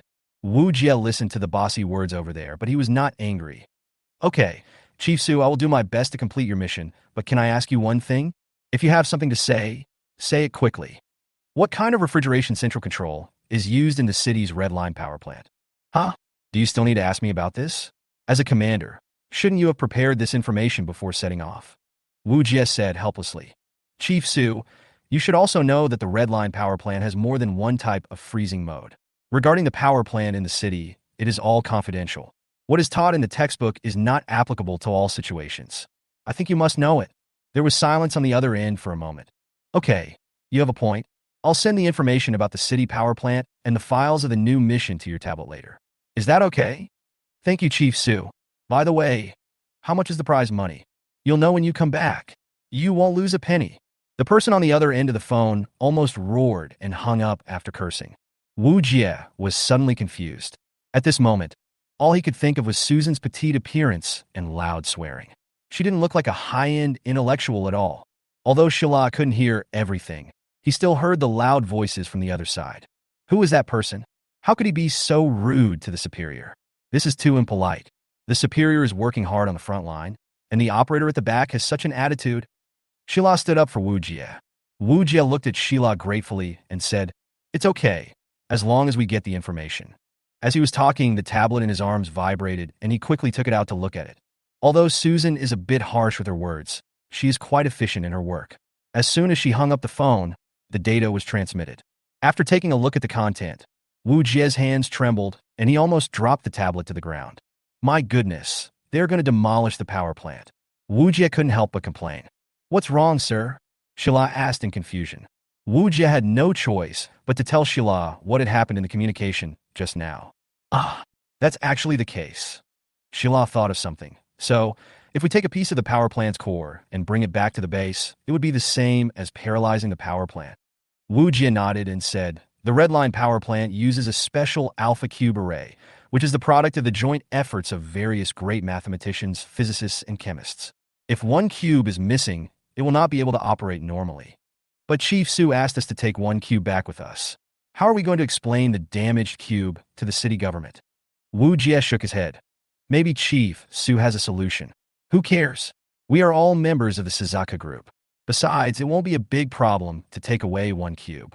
Let their technicians add another one. After hearing what Wu Jie said, Shila could only nod. It seemed that this was the only way to do it at the moment. The array itself is huge, with countless cubes inside, so one missing piece shouldn't have much of an impact. As a scientist, Chief Su must be very clear about this. Since she thinks there's no problem, the Silver Falcon team can't say anything. Okay, now that we have the schematics, let's see how we can break into this power plant. As he spoke, the screen on Wu Jie's tablet switched to the structural diagram of the power plant. After looking at it for a while, Wu Jie instantly had his own ideas. What does the commander plan to do? Shila asked. Wu Jie nodded and said, First, the original plan remains unchanged. We will occupy the dormitory building first. Then he spoke into the communicator. Chisha, Boya, both of you retreat back, and we will work together to take over the dormitory building. Chapter 19, Offensive Battle. Blushing, Phoebe came to a reverse slope about 500 meters away from the dormitory building, which could block the enemy's sight. As usual, Shila will be the main attacker, and Minion and Wei Ye will be responsible for support and cover. Yes. This time we are required to fight quickly and decisively, and quickly clear out the Aurora beasts guarding the dormitory building. So a large number of manpower will be needed. Cixia and Boa will also have to go to the front battlefield this time. Vujia did. Yeah. Is it finally our turn to perform? Cecilia looked excited.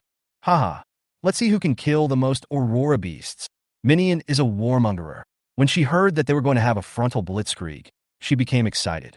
It must be me. Cecilia refused to admit defeat. No, it must be me. Minion immediately retorted.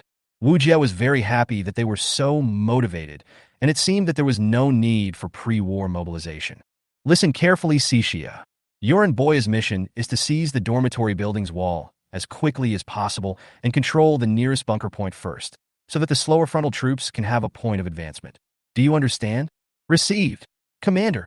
Wu Jie immediately arranged. Phoebe is still with me, responsible for long-range support and reconnaissance. There is a relatively high hill on the left. The height here is good. We can observe the entire flank of the dormitory building from there. This will help the frontline troops to fight against the subsequent reinforcements of the Aurora Beast. I understand, Phoebe said. Well, go on your own. If anything happens, don't forget to keep in touch via radio. After saying that, everyone immediately took action. The fastest two, Cixia and Boya, slid quickly to the wall without alarming the Aurora Beasts. At this time, several Aurora Beasts were still dozing off and had no idea that danger was approaching. Cixia had already pointed the gun at Auroramon, but the commander's order had not yet come out, so they had not opened fire yet. Wu Jia was not slow either. As soon as Cixia and the other two arrived, he had already occupied this small high point. After observing for a while and making sure there were no other situations, he immediately gave orders to Cixia and the others. Fire. Bang. Boom. Boom. Boom. Then a series of firecracker-like gunshots and explosions were heard from the wall. Chirp. Chirp. Roar. The attacked Aurora Beast, like a frightened prey, immediately ran around in panic, screaming and searching for the enemy. The defenseless Aurora Beasts were attacked by Cixia and Boya, and several of them were killed immediately. But Auroramon was not a pushover. After a moment of panic, it soon discovered Cixia and the other two, and immediately attacked them with a roar, trying to take back the defensive point on the wall. But the speed of the large army was not slow either. While Cixia was buying time for them, Shila led two war dancers to quickly join the battle. As the backbone war dancers, Minion and Wei Yi were powerful weapons on the battlefield. The powerful firepower and extremely high rate of fire are like a death harvester on the battlefield, ruthlessly depriving Auroramon of its life. What is a core type of war dancer? It refers to a war dancer who is well developed in firepower and defense. Except for the speed, her firepower is very outstanding. Once the heavy battle dancer Shila got close, she switched to a high-speed short-barrel cannon. The destructive power was extremely terrifying. The Aurora Beast that pounced on it was like a piece of rag and was immediately beaten into a sieve by Shila. Here they come. The power plant has sent reinforcements. Wu Jie discovered that the power plant's octopus-shaped Aurora Beast had set out. 20 octopus Aurora Beasts split into two groups and bypassed the dormitory building from the left and right wings, trying to form an encirclement and completely surround the dancer in the frontal battle. There were too many of them. Wu Jie frowned. He wondered if Phoebe, a long-range battle dancer alone, could withstand so many Aurora Beasts. Phoebe, are you sure? Wu Jie asked. Leave it to me, sir. I'm the best marksman in the 102nd Division. Phoebe smiled confidently. Okay, listen to me. When facing enemy reinforcements, never attack the frontline enemy. Remember what I said. Go after the tail first, then the head, and finally the middle. Wu Jie said. Phoebe was stunned. Sir, why do you fight like this? There's no time to explain. Trust me. Okay, I believe you, sir. Phoebe nodded to show that she understood. Although Auroramon's frontal combat capability was immediately enhanced, Shila and her men's firepower was no pushover. Auroramon, who tried to outflank the enemy from the flank, was discovered and beaten back several times. The ape Auroramon at the power plant immediately felt uneasy and sent out 10 more Auroramon for reinforcement, but they encountered a mutation just as they walked out of the factory gate. The Auroramon's tail-wing troops that were sent to reinforce came under fire. The explosions were like a string of cannonballs, and all 5 octopus-type Auroramon on the tail wing were immediately killed. Wu Jie was amazed. What a powerful artillery technique. 5 shells all hit the target. This was too abnormal. He really deserved the title of sharpshooter. Phoebe, nice shot. In my opinion, your artillery skills have reached the level of perfection. It's amazing. Wu Jie did not hesitate to praise him. Phoebe blushed immediately. Thank you. Thank you, sir. Looking at the blushing Phoebe, Wu Jie suddenly thought of his deceased sister. If she were still alive, perhaps she would be about the same age as Phoebe now. Thinking of this, Wu Jie subconsciously treated Phoebe as his sister and reached out to gently touch Phoebe's head. Phoebe was suddenly touched on the head, and she froze all over. Her face turned red from the top to the neck, and her mind was in a blank state. Sir. Although Phoebe was touched on the head, she did not refuse or get angry. Wu Jie, who was called, suddenly woke up and immediately realized that he had done something wrong. He apologized repeatedly. I'm sorry, Phoebe. I accidentally mistook you for my sister just now. Phoebe blushed and whispered, No, it's okay. If you don't mind, you can touch me more? What did you say? Because the sound of artillery fire was too loud, Wu Jie couldn't hear clearly. Nothing. Phoebe didn't dare to say anything else. She felt a little disappointed and a little hopeful that the officer had heard it. At the same time, At this moment, Phoebe suddenly saw that the second group of reinforcements originally sent by the power plant had all retreated. Suddenly, I remembered what the commander said about the tactic of removing the tail first, then the head, and finally the middle. So this is what the commander meant. He really deserves to be the commander. Chapter 20 Reconnaissance Mission. The frightened second reinforcement force retreated immediately. In the distance, there was actually an enemy sniper-type war dancer. The ape leader, whose brain capacity was originally small, felt that his brain was not enough. What was going on? There were even snipers in the distance. In order to avoid further losses to its troops, it couldn't think straight and could only watch stupidly as the troops it had sent out were constantly being beaten. Seeing that the enemy commander had stopped moving, Wu Jie immediately realized that this was an opportunity and said to all the members on the radio, Everyone, open fire as you please. Victory or defeat depends on this battle. When Cixia saw that Auroramon's second reinforcement force was beaten back, she immediately became excited. The commander is really awesome. I can't embarrass him. She focused more on firing at the enemy. As the captain, Shila understood this even better and adopted a bolder tactic. He used his own force field to protect Minion and Wei Yi, and adopted the bulldozer tactic, advancing forward relentlessly. Phoebe also strictly followed Wu Jie's tactics.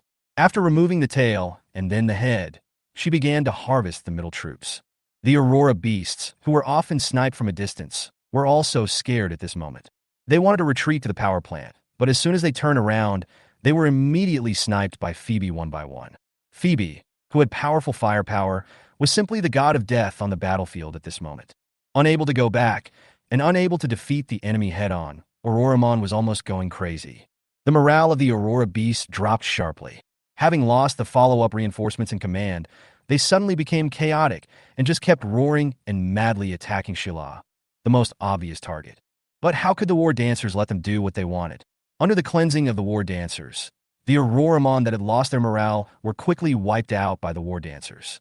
Finally, the dormitory building was completely taken over by the war dancers. Using the dormitory building as a springboard, the dancers came to the roof of the dormitory building. Since the view from the roof was better, the Auroramons, who were shorter than them, were simply sitting ducks at this moment. Although Auroramon also fought back with long-range attacks, it posed no threat to the dancers. The Auroramon, who was beaten dizzy, finally lost his fighting spirit and began to flee in all directions, no longer as organized as before. Great! Commander is so awesome. If it were me, I would never be able to think of such a great tactic. Cecilia exclaimed.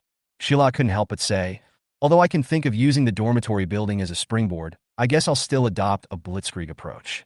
The commander's tactics may seem simple, but sometimes if you don't think about it carefully, you might not think of using such a method.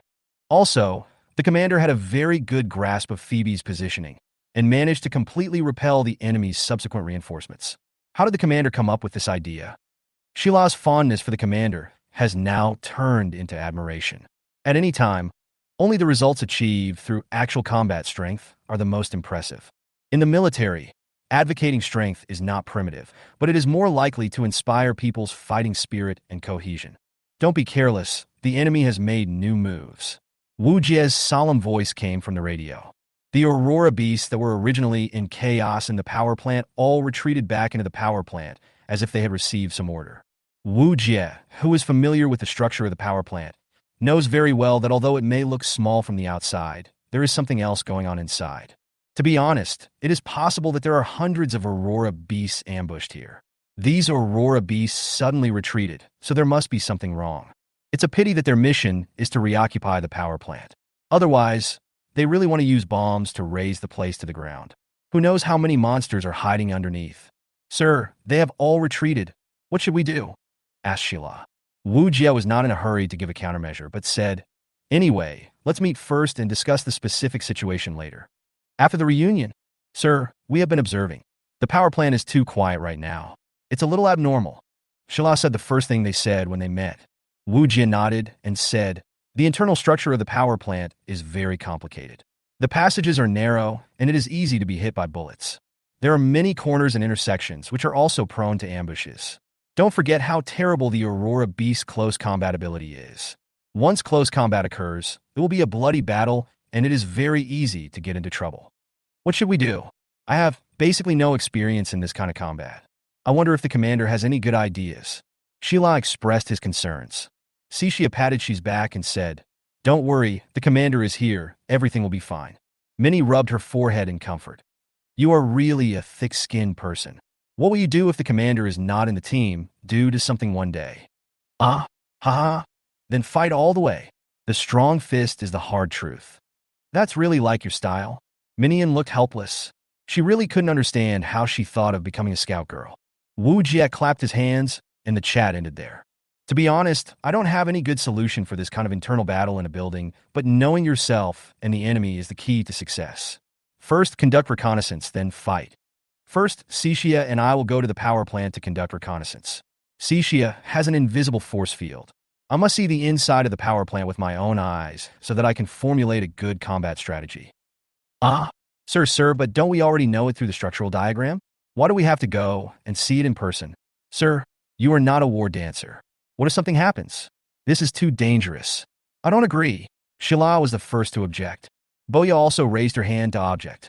I object too. This is too risky. Letting the commander go deep into the enemy camp is unthinkable. Let Cixia and I do the reconnaissance, as usual. Wu Jie shook his head. Boya, the invisible force field you carry is different from Cixia's. It is not suitable for stealth reconnaissance missions inside buildings. Cixia and I will do this mission. You stay on standby outside. If there is any situation, I will notify you via radio. But, Sheila wanted to say more. No buts. Your lives are very important, and the country and the people still need your protection. As a commander, it is not my style to always let you rush to the front line. In my eyes, you are all my comrades in arms. There is no superior or subordinate, no difference. Like everyone else, I am a comrade in arms fighting together on this battlefield. This is Wu Jie's true feeling. The word comrade contains so much emotion that everyone's eyes were wet for a moment. Thank you, Commander. You made me realize what a soldier is. Although Minion was a warmonger at ordinary times, on the battlefield, when it came to her comrades, her emotions were no less than anyone else's, because she had lost comrades before and had seen them fall in front of her. That lost life could never be brought back, no matter how much regret she had. She gave a standard military salute, an action that inspired others present. Salute. Everyone saluted Wu Jie.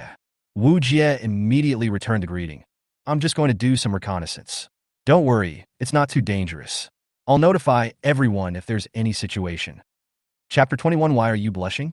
When they arrived near the power plant, since Cixia's optical camouflage had a very small coverage area, the two of them had to stay very close to avoid being discovered by the enemy.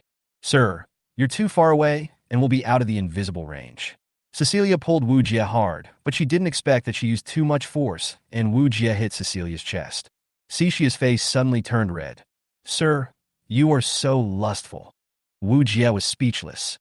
You pulled me too hard. Don't worry, I know the range. Then he broke free from her control. Cixia looked unhappy and pouted. I thought the commander didn't know. This way I could be closer to him. But as he spoke later, his voice became smaller and smaller, and his face became redder and redder. Wu Jie's attention was not on Cixia, so he only heard the first half of the sentence, so he asked casually, What did you say? Ah, oh no, nothing. You didn't hear anything. Cecilia was like a frightened rabbit whose secret was discovered, and immediately pretended to be aggrieved as if nothing had happened. Don't give me that. Do you really think I'm deaf? Wu Jie was lying to her. In fact, Wu Jie only heard the first half of the sentence. No, no way. Well, if the commander doesn't mind, Cecilia blushed. She thought her words were not heard, but the commander did. Sure, don't make any sound. There are enemies. Wu Jie immediately interrupted Cecilia's wild thoughts. When Cixia heard that there were enemies, she was worried that her commander would be discovered by the enemy, so she subconsciously pulled Wu Jie to her chest with one hand. At this time, an aurora beast swept past the two of them. Its huge body gave people a strong sense of oppression. In order to avoid being exposed, the two people did not dare to make any sound and stayed tightly together. Now Wu Jie was filled with food, and his whole body seemed to be buried in a ball of cotton. He didn't expect that Cecilia had developed quite well. Finally, after the big guy left, Wu Jie was released. It was the first time I was so close to Auroramon. I used to watch it from a distance or look at its corpse after killing it. I didn't expect that Auroramon would be so majestic and oppressive when I saw it up close. Since Cixia had pulled Wu Jie once before, Wu Jie didn't care about Cixia's nerves this time. Although he really wanted to complain about Cixia's overreaction, Wu Jie turned around and said to himself, "It's the first time I've been so close to it. I didn't expect it to be so big." Note that Wu Jie was talking about Auroramon. When Cixia heard this, she was like a boiling kettle, about to burst the lid. She thought the officer was saying that her breasts were big. Well, they're not that big, just that's all. Shila said they're still growing. Maybe they'll be bigger in the future. Wu Jie thought, what is she talking about? Is she saying that Auroramon is still growing? Indeed, Auroramon has intelligence. In the past few years of fighting with humans, it can be felt that they are growing. So Wu Jie replied, well, there is indeed room for growth. After all, they're no different from animals and can mate and so on. Mating? Oh my God, has the commander thought this far? I am still young, but the law does not forbid dating at this age, right? Although the term mating is a bit strange, it is inexplicably stimulating. Cecilia's brain could no longer breathe. If the commander really thinks so, then I have no objection, but isn't the mating a bit excessive? Cecilia said nervously, rubbing her hands. Wu Jie didn't realize the seriousness of the problem at this moment, and continued, yes, if we were smarter, there might be a possibility of a wedding ceremony. Cixia should be almost done, right? She had completely lost sight of the contradictions in Wu Jie's words, and her eyes were focused on the word marriage. Not marriage. The commander is too impatient. We've only known each other for a short time. Okay. No, really? Getting married? I can't imagine it. Are you serious, sir? And what do you mean by being smarter? Cecilia asked hurriedly. She thought the boss was saying that she was not smart, and she was a little angry. Wu Jie frowned. Although he was surprised at her tone, he still did not doubt Cixia's condition. So he replied, of course I am serious. After all, I am considered a semi-expert in this area. Wow, he's an expert. Could it be that the officer has had many exes? Oh my God, he's such a playboy, but I really don't know how to refuse. The most important thing is that he's serious about getting married. Cixia was already sobbing. The brain structure of single-celled organisms could not be understood by common sense. Why are you crying? Wu Jie was speechless. Why did the conversation suddenly turn out like this? Suddenly, Wu Jie covered Cixia's mouth with one hand. Be quiet and watch carefully. At this moment, in the hall of the power plant, a mysterious glowing sphere flew to the center of the hall. All the Aurora beasts were worshipping the sphere of light, as if it were their god. Wu Jie touched the combat recorder on his chest to make sure it was functioning properly.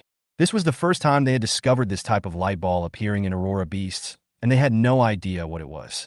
At least this is the first time it appears in all the materials Wu Jie has learned. I don't know if such light balls have been reported in other places.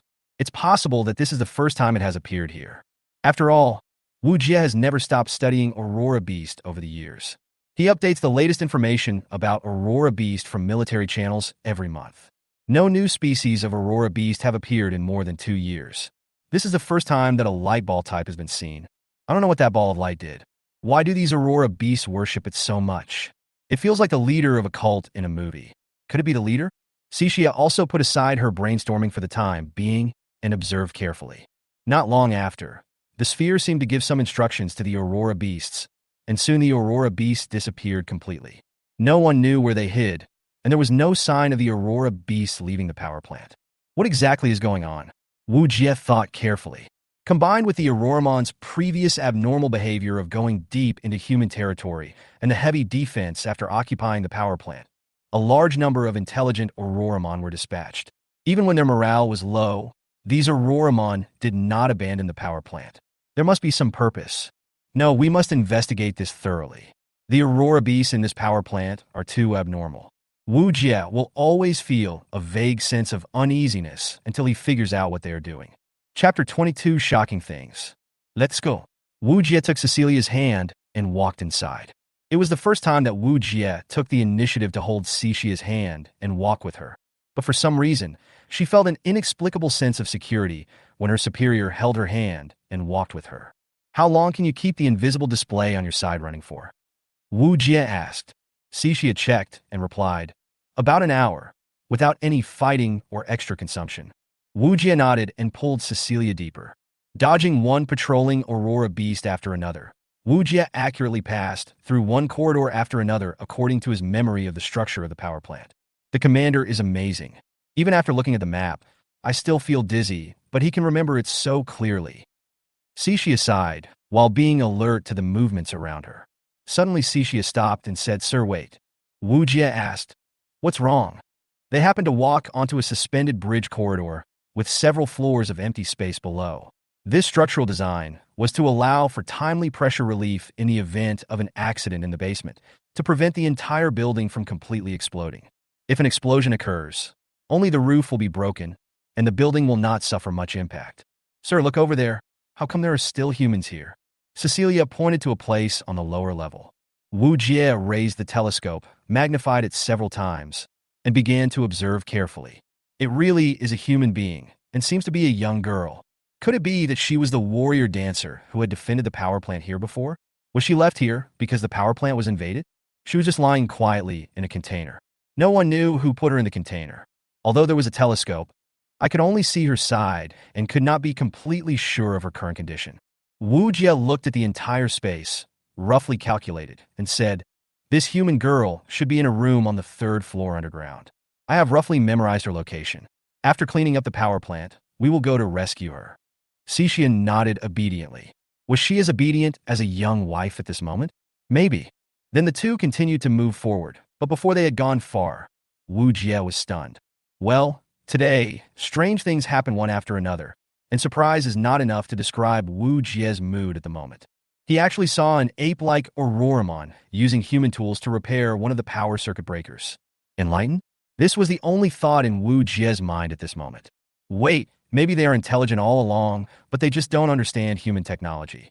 Suddenly, the Aurora beast that was repairing turned around and looked in Wu Jie's direction. Wu Jie looked back and saw no other Aurora beasts.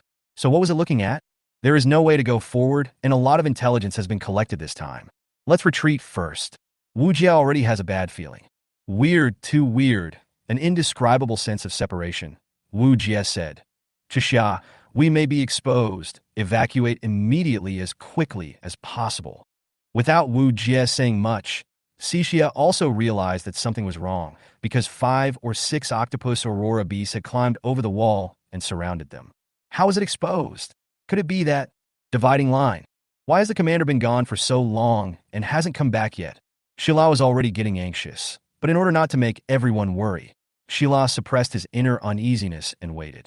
In order to avoid exposing the commander's stealth operation, they agreed with him that communication would be one way.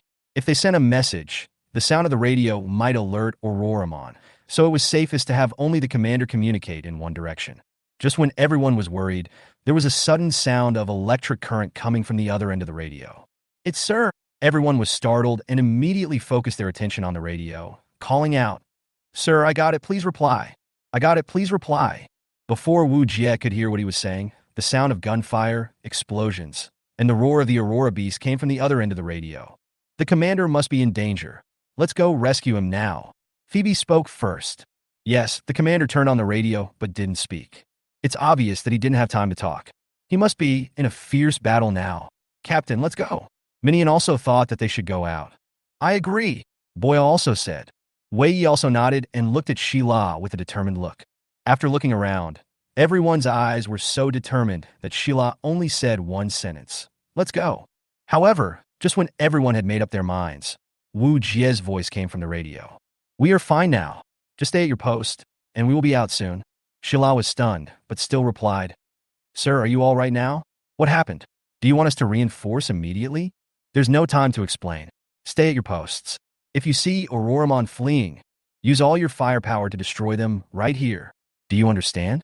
Trust me. Tears welled up in Sheila's eyes. On the one hand, she was worried about her superior's safety, but on the other hand, she didn't know what to do because of her superior's orders. As the captain, this was probably the first time she encountered such a difficult decision. Taking a deep breath, Sheila said, Sheila understands. Complete the task resolutely. After that, he took the initiative to cut off the communication. Of course, everyone heard what was said on the radio, and no one blamed Sheila for anything. Boya said, Captain, we believe in you and the commander. No one spoke. Now they could only turn their worries into motivation and resolutely complete the tasks and orders assigned by their superiors. Look, there seems to be some movement. The first one to discover the abnormality was Phoebe, who had the best eyesight. As a long-range support-type war dancer, she had stronger vision than ordinary war dancers. Everyone immediately turned their attention to the power plant, only to see the Aurora beasts in the power plant running out frantically as if they were afraid of something terrifying. What's going on? Sheila asked. It's not clear what happened inside. Maybe it is related to the commander's plan. Captain, what should we do? Please give orders. Phoebe asked. Sheila took a deep breath, cleared away the previous haze, and turned back into her decisive self. Fire. Open fire.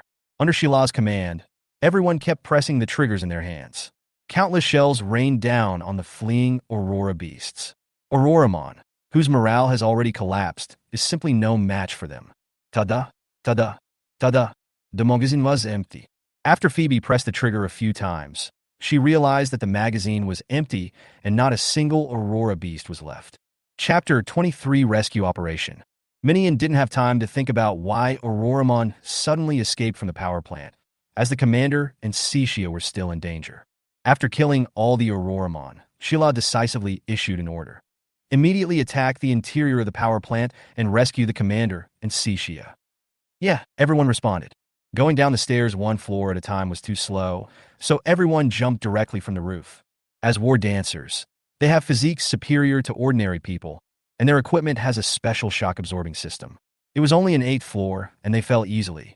Everyone was worried about the safety of their commander and Cecilia, and they moved very quickly. After arriving at the main gate of the power plant, everyone quickly advanced inside in an assault formation. As soon as she entered the door, Boya couldn't help shivering. It's so cold. Then Boa felt something she touched and saw that it was Auroramon. She was so scared that she fired several shots in a row, directly blowing the Auroramon to pieces. What's going on? Everyone took a look and found that it was actually an Auroramon that was frozen into an ice sculpture. Boa overreacted and directly blasted the Auroramon into pieces. Looking further inside, I found that many Aurora beasts were fleeing madly with terrified expressions, but without exception, they were all frozen at the moment of escape. How could they become like this? Everyone be careful. Turn on the temperature control device. Be careful. Sheila responded immediately. After hearing the order, everyone immediately turned on their own temperature control devices. As war dancers, they would encounter various extreme environments during combat. Considering the comfort and safety of the war dancers, each war dancer was equipped with a dedicated temperature control device to prevent accidents. After making sure that everyone's door was open, everyone continued to move deeper inside. Area safe. Safety. Captain, there are only frozen Auroramon here. As Sheila went deeper, the expression on his face became more and more surprised. Suddenly, a burst of electromagnetic sound came from the wireless communication, and everyone immediately pricked up their ears to listen. Who come, save the commander. A woman's sad voice came from the other end of the radio. It's Cixia, said Boya. She was very familiar with this voice. Answer me, Cixia. Report to me your exact location now. Sheila asked immediately. On the 3rd floor, underground. After saying this, Cecilia's voice immediately stopped. Cixia. Sheila tried calling out twice, but it was like a drop in the ocean. Sheila's expression became more serious than ever before. Everyone, set off immediately. Go to the third underground floor. We must rescue the commander and Xixia. Yes, everyone's heart was in their throat. They were so worried that something might happen to their comrades, and they were praying desperately in their hearts. Layer after layer, Shila's brain turned into a constantly burning processor. His mind was filled with the structural diagram of the entire power plant, passing through each level of the channel accurately without a single mistake. When everyone finally arrived at the third underground floor, everyone was stunned. There! Shila pointed in a certain direction. The reason why he was so sure was that at the door of a certain room, there were more than a dozen Aurora beasts, all frozen. However, judging from the movements of these frozen Aurora beasts, they were obviously trying desperately to break through the door when they were alive. Bang, bang, bang!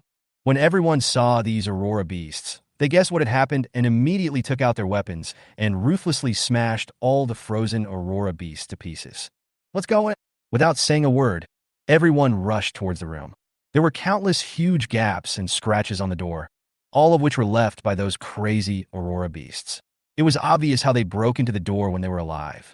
There was a big hole in the doorway, and it looked like it was about to be breached. Shala tried to push the door, but it wouldn't open at all. Then he looked inside through the hole. It would have been better if he hadn't looked. As soon as he looked, his heart rose to his throat.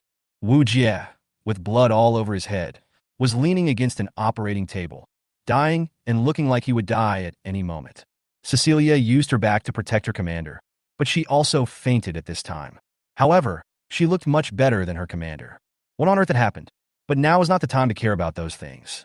Seeing the officer covered in blood, Sheila's mind was instantly flooded with memories. Sir, what should we do? Please give the order. By the way, sir, do you have a girlfriend? Not yet. Anyway, if we don't eat now, the food will get cold. This is the first time I've seen the commander from such a close distance. He looks so cute when he's sleeping. After handing over my shift last night, I came back and saw Cecilia sleeping in my sleeping bag. I was forced to. Sheila turned around, her face full of tears.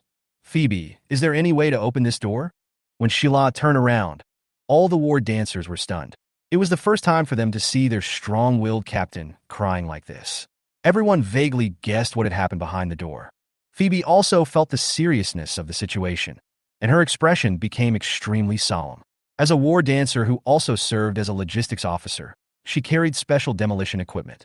Phoebe closed the door and observed carefully. Of course, she also saw what was happening inside the door, and her heart suddenly became extremely sad. She answered seriously, "No problem, I guarantee to complete the task." In this situation, artillery shells cannot be used to blast the door open, because if artillery shells are used, the exploding fragments will definitely injure the people inside. So only demolition equipment can be used. Sizzle, sizzle. The demolition equipment continued to flash with flames, just like everyone's mood. They just hoped that hope would be like this spark, and prayed that the commander and Cecilia were safe. These short 10 minutes seemed as long as a century. Bah! Finally, everyone heard the sound of the door cracking. Sheila was the first to reach the door.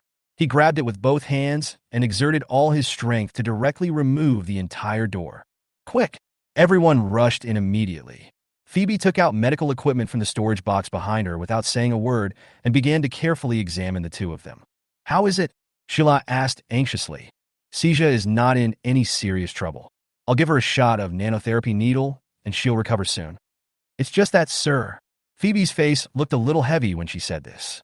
Among the group, only Phoebe was a medical specialist, and the others had only studied emergency medicine, so everyone focused on what Phoebe said. Generally, when the lines are said to this point, everyone has guessed something, but no one is willing to accept it. Chapter 24: Underground Facilities.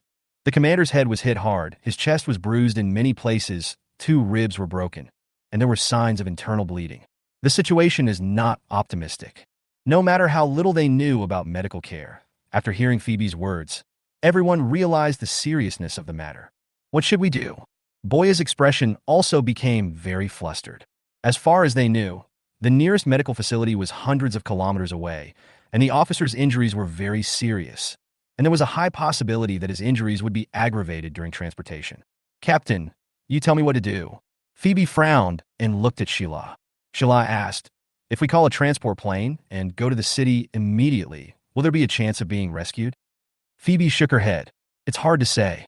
Even though I have given the commander emergency medical treatment, his injuries are likely to get worse during transportation. But if we delay here, we will miss the golden time for treatment. Shila nodded, having no other choice. Well, let's escort the commander to the city immediately and send a rescue signal to the headquarters. Everyone nodded in agreement. After all, there was really no better solution now. Suddenly, there was a cough. It was Cecilia who woke up. Phoebe had already given her an injection.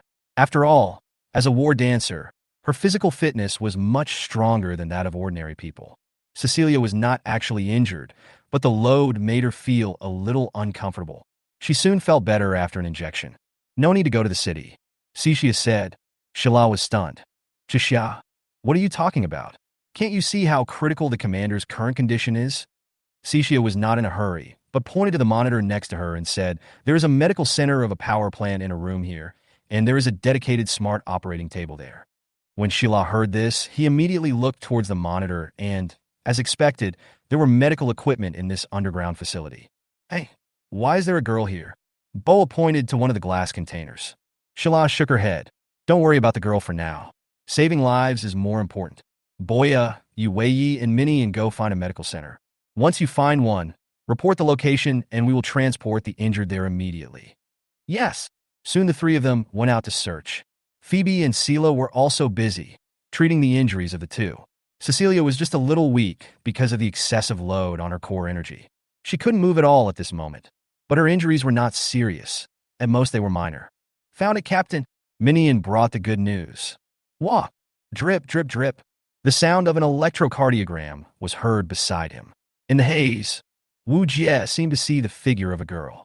That figure felt so familiar, yet so strange. Wu Jie, soaking in a nutrient solution, felt like he was immersed in seawater.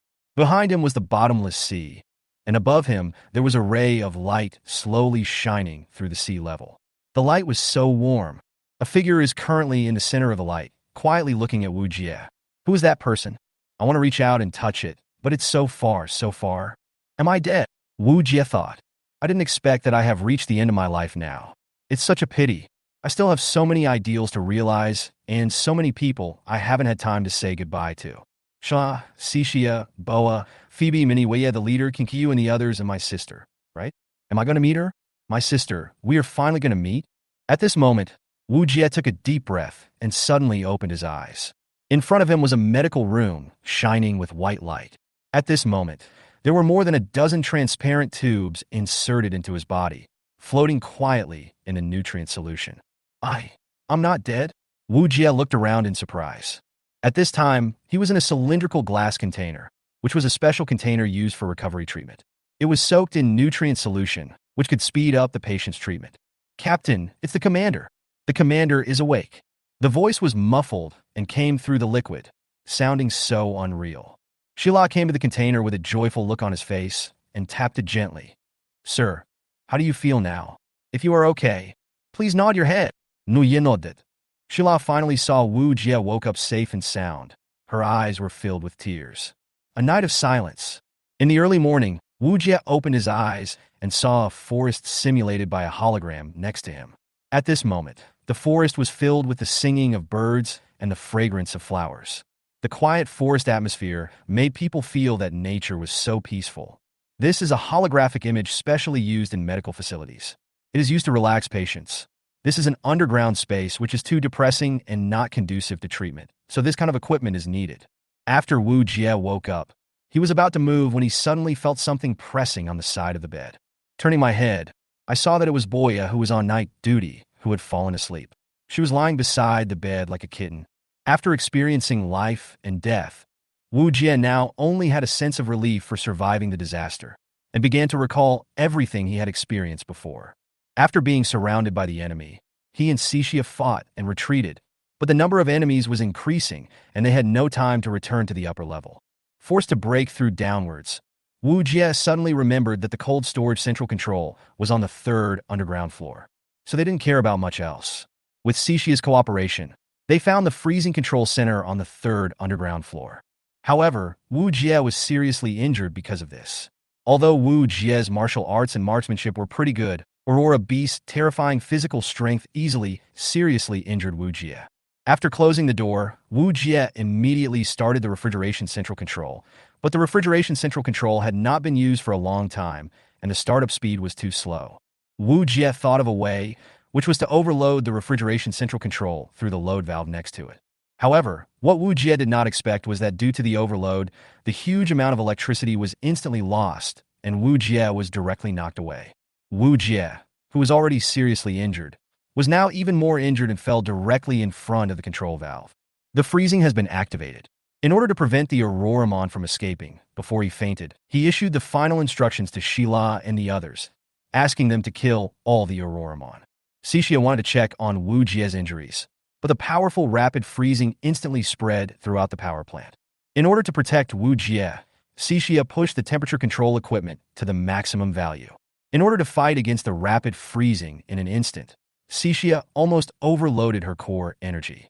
But because of this, neither of them was frozen into ice and was able to be rescued by the large force. Wu Jie smiled, feeling lucky that he was alive. Seeing Boya sleeping on the bed, he couldn't help but touch her cheek, feeling how lucky he was now. Chapter 25. Why are you blushing? Boya, sir. Boya looked at Wu Jie with a blushing face. Sorry, you're awake. Wu Jie originally just wanted to sigh about life, so he couldn't help but touch Boya's cheek, but he didn't expect Boya to wake up, so he quickly took his hand back. Boya was not angry, but sat up straight and said, "How do you feel now, sir? Are you feeling uncomfortable?" "Fortunately, I can't feel anything abnormal now." "That's good, sir. You don't know how sad the captain was when you fainted." "Sheila, is she okay? What is she doing now?" "Oh, and Cixia. The captain has gone to clean up the remaining Aurora beasts. Cixia has nothing to do but follow the captain. None of those guys can be left alive," he said while waving his fist. "Well, where am I now?" "Sir, you are now in the underground medical center of the power plant. I didn't expect that there are such advanced medical equipment under the power plant. To be honest, I was shocked. The medical equipment here is very valuable. Sir, you just woke up. You must be thirsty. Just go get you a glass of water. By the way, sir, do you want something to eat?" Wu Jie looked at the pocket watch he carried with him. It was exactly 9:30 in the morning. Maybe because of the nutrient solution he had received, Wu Jie was not hungry now. "Just pour a glass of water." "Well, I'll be back soon." Just as Wu Jie lay down and was sorting out his thoughts, he suddenly saw the girl. "It's the one I saw on the bridge corridor before." I looked around at the surrounding building structures and found that this is what it is like. No wonder I can see this place from above. Since the entire medical center is an integrated hall, all the equipment is in one space, which is why Wu Jie could see the container. Wu Jie moved his body and found that nothing was wrong. So he stood up and wanted to check on the girl in the container. "Hey sir, Phoebe said you can't move now." Boya, who had just come back from fetching water, was suddenly panicked when she saw Wu Jie trying to get out of bed. He hurried over and wanted to support Wu Jie, but because he had to hold the water cup in one hand and support someone with the other, the action of reaching out to support Wu Jie turned into an unbalanced posture. With a scream, Boya subconsciously pulled Wu Jie and fell backwards. Water splashed all over my body, and my clothes became a little transparent because of the water, and the colored underwear inside was even visible. What a shame. I should have known not to wear clothes made of this kind of fabric earlier. The two men were pressing on each other. Wu Jie couldn't move because of his injury. He didn't expect that his body had not fully recovered yet. This was awkward. The two men were squeezed together in this ambiguous posture. Boya blushed immediately. It was the first time she was so close to her superior. The rhythm of her breathing rose and fell on their bodies against her chest. I can't move." Wu Jie really couldn't move because of his injuries. "No, don't worry, sir. I'll get up slowly." But in fact, Boa was more anxious than her boss. She quickly stood up and tried to get rid of this embarrassing situation, but she ignored the corner of the table above her boss's head. The place where the two fell was right under a table, so there was part of the table above their heads, but Boya's view was blocked by Wu Jie, so she didn't see it. Wu Jie was lifted up by Boya, but because he didn't see the corner of the table, the back of his head hit it. The pain stimulated Wu Jie's old injury, and his body immediately leaned forward.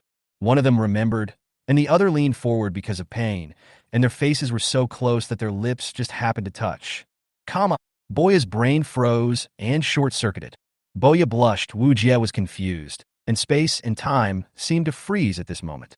What's worse is that because Wu Jie wanted to push Boya away, His hand accidentally pressed a place that he shouldn't have pressed, which happened to be the place that was wet by water before. The soft touch immediately stimulated the nerves of both of them. At this moment, the door was suddenly pushed open. "Captain, Boya, are you okay?" The person who broke into the room was none other than Sheila, who happened to see the two people kissing. As spoke of Vort by Vortsluvla, Sheila felt like a petrified being, not knowing what to say at this moment. Oh, this terrible posture, oh, and this terrible, oh, and this terrible big hand.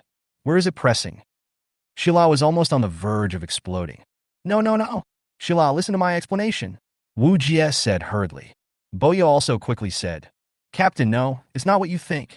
It would be better if there was no explanation, because the more you explain, the more confusing it becomes." Sir, that's what happened. It was really just an accident. I swear. Afterwards, Wu Jie apologized with a guilty look on his face. Humph. Sheila turned his head with a dissatisfied look on his face and listened to Wu Jie's explanation. Well, even though I gave my first kiss to my superior by accident, at least it wasn't an easy deal for an outsider. After all, my superior is one of us, so we shouldn't let outsiders take advantage of us. Boya said, adding fuel to the fire. Sheila immediately pulled a frown on his face. How dare you say that? I asked you to take care of your superiors, but in the end, look at what you did. The captain is the best, don't be angry. We are all family members anyway, so we won't lose money, right? Sheila rolled his eyes and said, forget it, let's not talk about this. Sir, the power has been restored to normal, and I have also contacted the base in the city. They will send people to take over in about a day. Seeing that Sheila took the initiative to change the subject, Wu Jie immediately said, yeah, you did a good job, Sheila. You worked hard during my absence. And Boya told me everything that happened during the time I fainted. Thank you, Sheila. I really appreciate everything you have done. Hearing Wu Jie say this, Sheila's mood suddenly improved a lot, but she still snorted softly. I just hope that the commander will pay attention to his own image in the future and don't make any more trouble. Even if there is a mess, it can only be done to me. What am I thinking, cough cough? Sheila's subconscious thoughts made him feel even more confused. Are you still brooding over this matter? Wu Jie's forehead was covered with sweat. By the way, have you checked the girl in the container? What's her condition? Seeing that the time was ripe, Wu Jie quickly changed the subject. Speaking of the girl, Sheila also became interested. He pointed at the girl and said, it's really a bit strange. The girl doesn't look like a human at all. She clearly has signs of life, but no heart rate, no breathing. This is too strange. Chapter 26, Mysterious Girl. Is that so? Wu Jie thought. Why? Does the commander know her? Sheila asked. Wu Jie shook his head. I don't know him. I just think he's a little weird. Why is it strange? Wu Jie thought for a while and said, logically, Auroramon should have killed everyone here. Although this girl was locked in a container, she is fine. This is too abnormal. Panya put forward her own opinion. Maybe because she is in a state of suspended animation, Auroramon thought she was dead, so he didn't do anything to a corpse. That's a possibility, but Sheila just said that although the girl has no heart rate and breathing, she actually has signs of life. The senses of Aurora beasts are different from those of creatures on Earth. They can detect more than just sound. Sheila's mind suddenly lit up, and she thought of something. I understand what the commander meant. Auroramon obviously found out that she was still alive, but he didn't do anything to her, right? Wu Jie nodded. Indeed, the Aurora beasts have a different sensory system from us humans and the creatures on Earth. If they didn't attack the girl, is there a possibility that the girl is really dead? Sheila considered his words. Wu Jie did not rush to express his opinion, but said, give me the life detection equipment. After hearing this, Sheila immediately gave the life detector to Wu Jie. Help me up, let's go check on this girl again. Boya and Sheila hurried forward, carefully helping Wu Jie up from the left and right. Boya couldn't help but teased. Sir, does this count as hugging left and right, haha? Boya! Sheila's face turned dark. Wu Jie was sweating profusely. What the hell was going on? Coming to the container, Wu Jie turned on the life detector. A person's vital signs are mainly manifested in 4 ways: breathing, heart rate, body temperature, and blood pressure.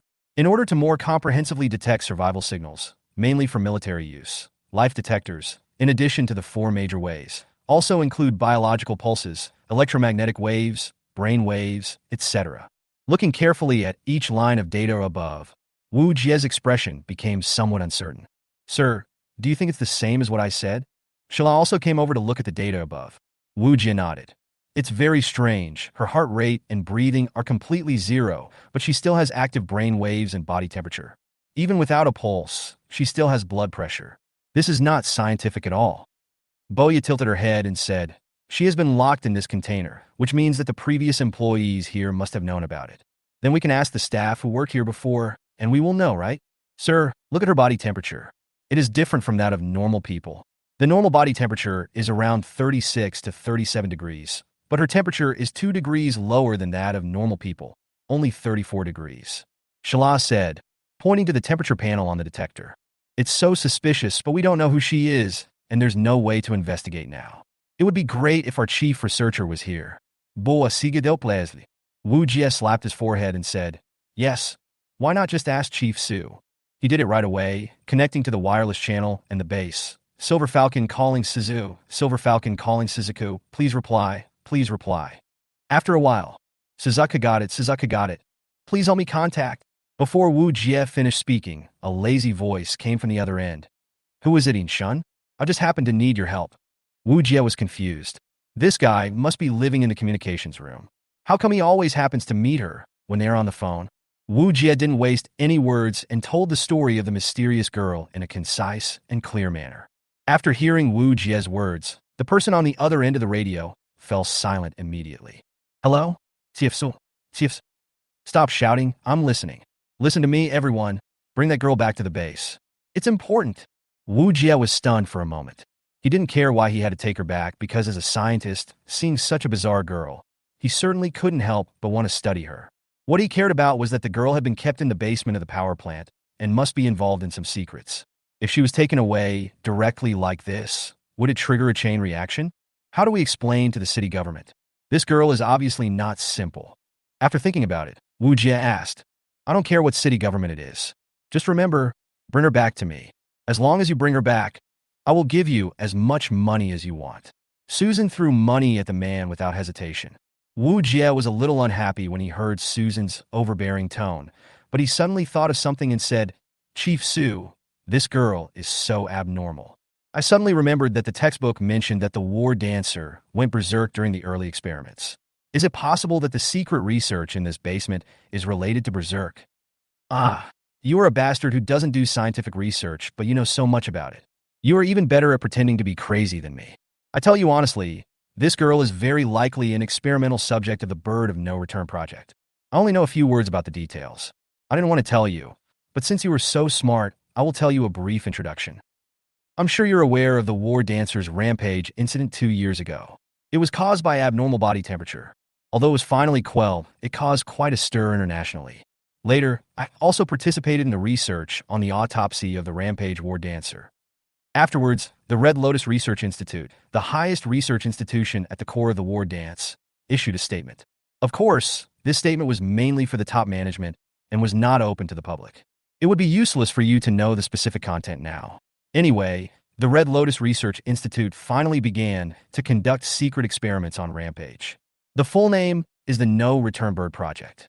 The reason why I know some clues is because I was once one of the core development members of Zhanwu.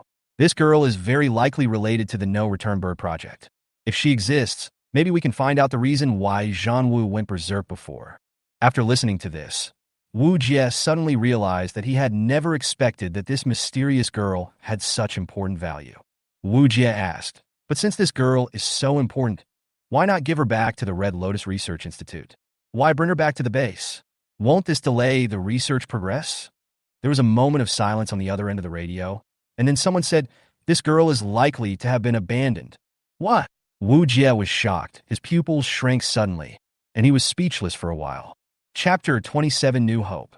I'll tell you the truth. I looked at the data you sent me. Based on the information I know, this girl does not meet the minimum assessment standards for experimental data in any aspect. She is likely to die soon. Wu Jie found it hard to accept for a moment. A young girl, without family or friends, was undergoing cold experiments in a dreary basement. He knew very well that sacrificing one person to save 10,000 people sounded like a great thing. However, when life is really about to end, when one has not had the chance to taste the sweetness of life, but has to wither away in darkness and return to nothingness forever, Who would have thought that that life also longs to stroll in the forests and fields in the sunshine, and freely feel the touch and warmth brought by the colorful world like a rainbow?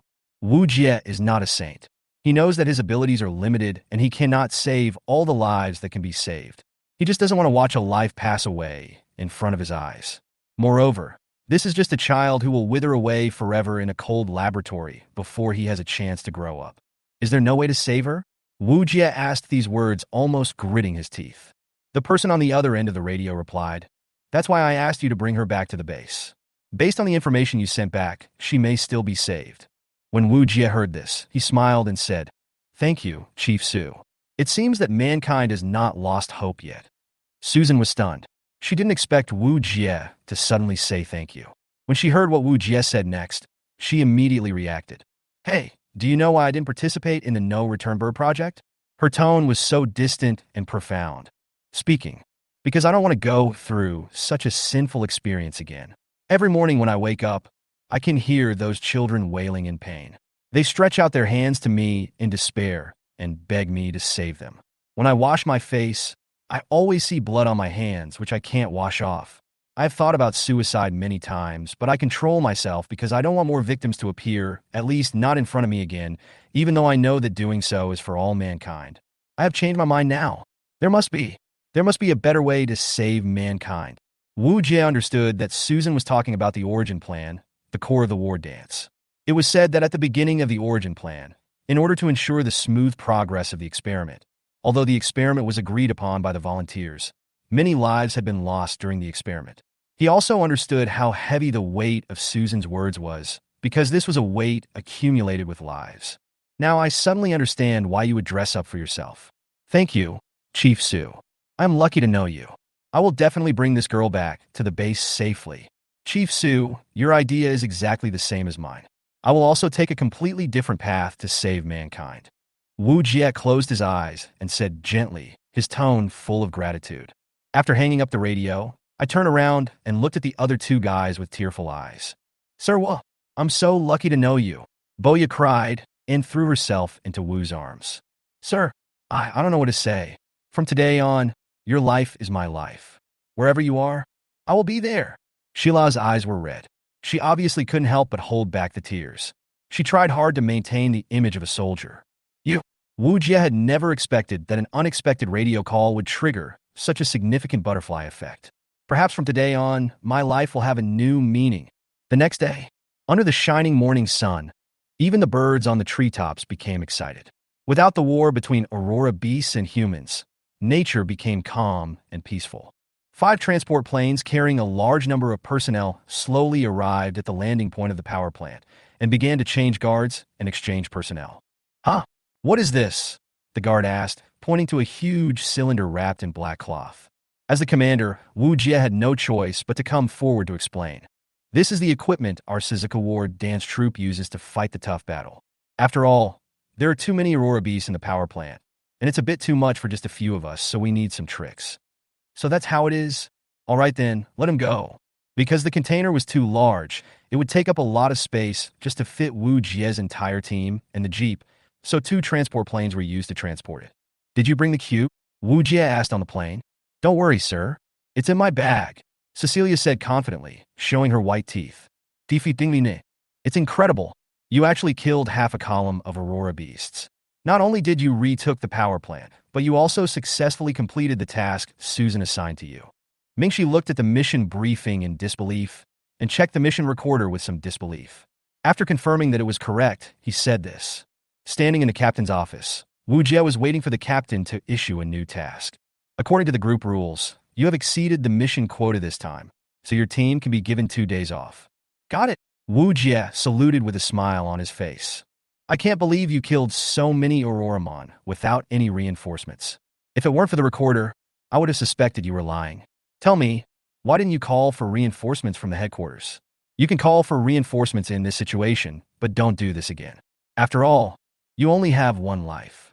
Unexpectedly, Mingxi was so sensible and cared about the safety of his subordinates. Wu Jie felt warm in his heart. "Seeing your sister is so nice. I feel 100% assured working under you. Stop talking nonsense, and tell me, why didn't you call for reinforcements?" "Oh, Isn't it because the senior sister took special care of me in school before? For example, she helped me line up in the cafeteria, copied my homework for me, and covered for me to the teacher so that I could go back to look after my sister. You bastard. The leader blushed immediately.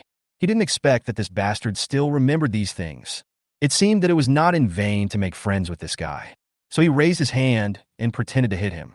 Oh, senior, you can't hit me now. You are a war dancer.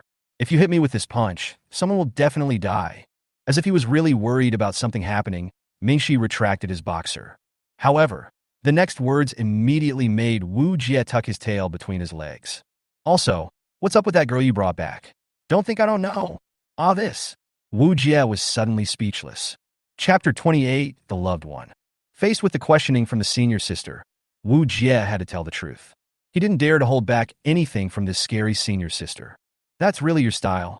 Mingxi's eyes drifted out the window, and her expression became melancholy as she recalled some sad memories.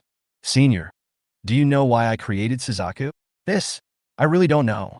It's actually to fulfill someone's wish. Desire. Well, 2 years ago, the war dancer's rampage incident happened. The war dancer who got into trouble was my lifelong best friend.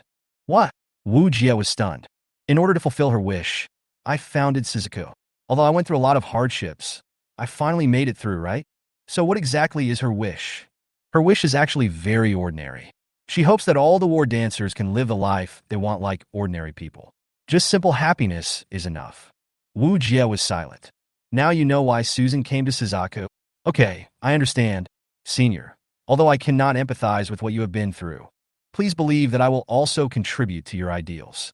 Even if my contribution is insignificant, please do not despise me. Thank you, Wu Jie.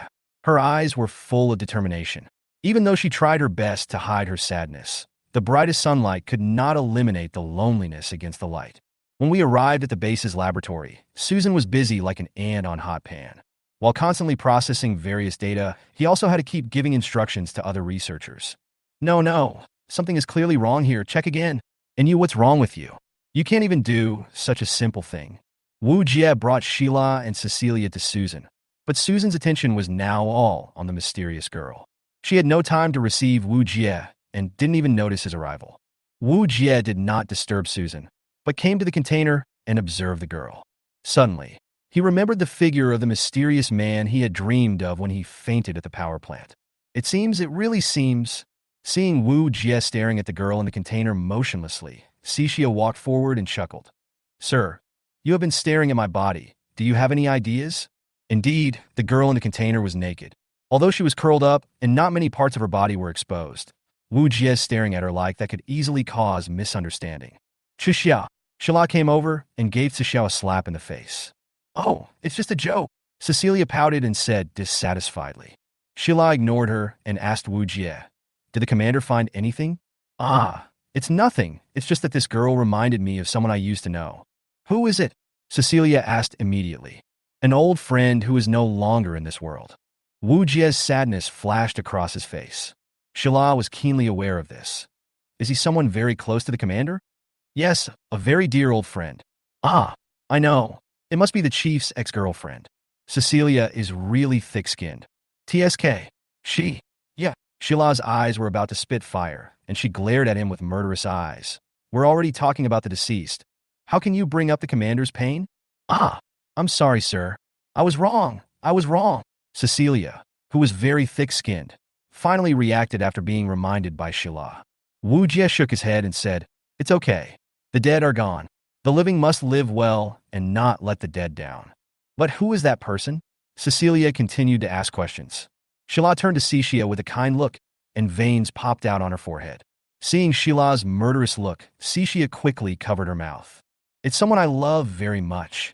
Wu Jie sighed and said he thought of his sister. Wow, someone you love much, Cecilia exclaimed. But this time, she didn't ask any more questions. But when Sheila heard Wu Jie's words, she suddenly felt sad, but she was also very concerned. Who was that person?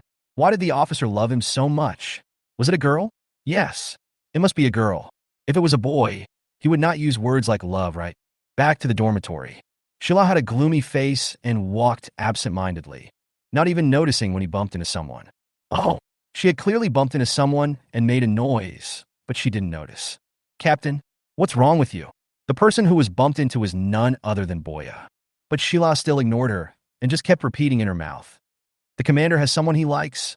The commander has someone he likes. The commander has someone he likes. When Boya heard Sheila's mumbling, she was petrified. She immediately rushed to Sheila, grabbed her shoulders and said, Captain, are you serious? Huh? What did you say? Sheila came to his senses and realized it was Boa. You said the commander has someone he likes? Oh, by the way, let me add that ever since that little incident between Boa and her superior yesterday, Boa has been in a state of insomnia, excitement, confusion, and heart rate disturbances the entire night since she came back tonight, and she hasn't recovered yet. The main reason is that Boa has the habit of writing a diary before going to bed at night. When she writes about what happened with her superior, it is like she is going over what happened before in her brain again. Now Boa has become extremely excited, and her mind is full of things about her superior. So when Boya heard Sheila's mumbling, she immediately became alert. No, that's not true. You heard it wrong. At this moment, Sheila was filled with regrets. Oh my God, I actually said everything I was thinking, and Boya had to hear it. It's so embarrassing. No, I have to nip this matter in the bud no matter what. Hearing Sheila's denial, Boya, as a teammate who had spent a long time with the captain, could tell that Sheila was lying. Captain, you have a habit when you lie. You like to curl your hair, and you can't help but lift up your left leg and swing it back and forth. All of these can't escape my eyes. Boya's eyes lit up, and she immediately exposed Sheila. Yes, is that so? Sheila was stunned. She didn't expect Boya to be so observant. She immediately stopped curling her hair, straightened her feet, and stood meticulously. You must have seen it wrong. No, I can't admit it even if I die. How can I let Boa tell others about what I said to myself? And once Boa tells others, won't the whole Suzuka group suspect that I have a crush on the leader? No, absolutely not. Chapter 29, Infiltration Operation. Wow, really? Boya lowered her body and looked up at Sheila with a sly smile on her face. Of course it's true. Although he denied it, Sheila's eyes drifted elsewhere. The captain is still acting, so I'll trick her? Boya pretended to smile helplessly. Alas, I wanted to tell the captain the truth, but it seems that I have to forget it. What? You actually know who the boss loves? Sheila was still too naive. As soon as Boya lied, she was exposed immediately. The captain said he didn't lie to me, but now he's exposed. You actually cheated me. Captain, don't be angry. Actually, I have a way to find out who the captain likes. Boya smiled and said, Actually, I want to know too. Damn, who got there first? What do you mean? Boya whispered something into Sheila's ear for a while. Is this really feasible? Sheila looked confused. Of course, Captain. Are you really not curious at all? Boa's tone at this moment was very much like Satan in the Garden of Eden, tempting Eve to steal the apple. Sheila was tempted. This proposal was so tempting. She really wanted to know, but she couldn't bring herself to ask her superiors. Okay, I agree. The infiltration operation officially begins. Boya smiled proudly. Just like that, the two-man combat team formally reached a cooperation agreement. Wu Jie returned to his dormitory. He was a little tired at this moment. Although his body had almost recovered, he still needed to rest. I guess this was why the team leader arranged 2 days of vacation for him. Wu Jie was sitting on the sofa in the living room, turning on the TV and thinking about the latest international news when he suddenly smelled a strange smell. What's going on?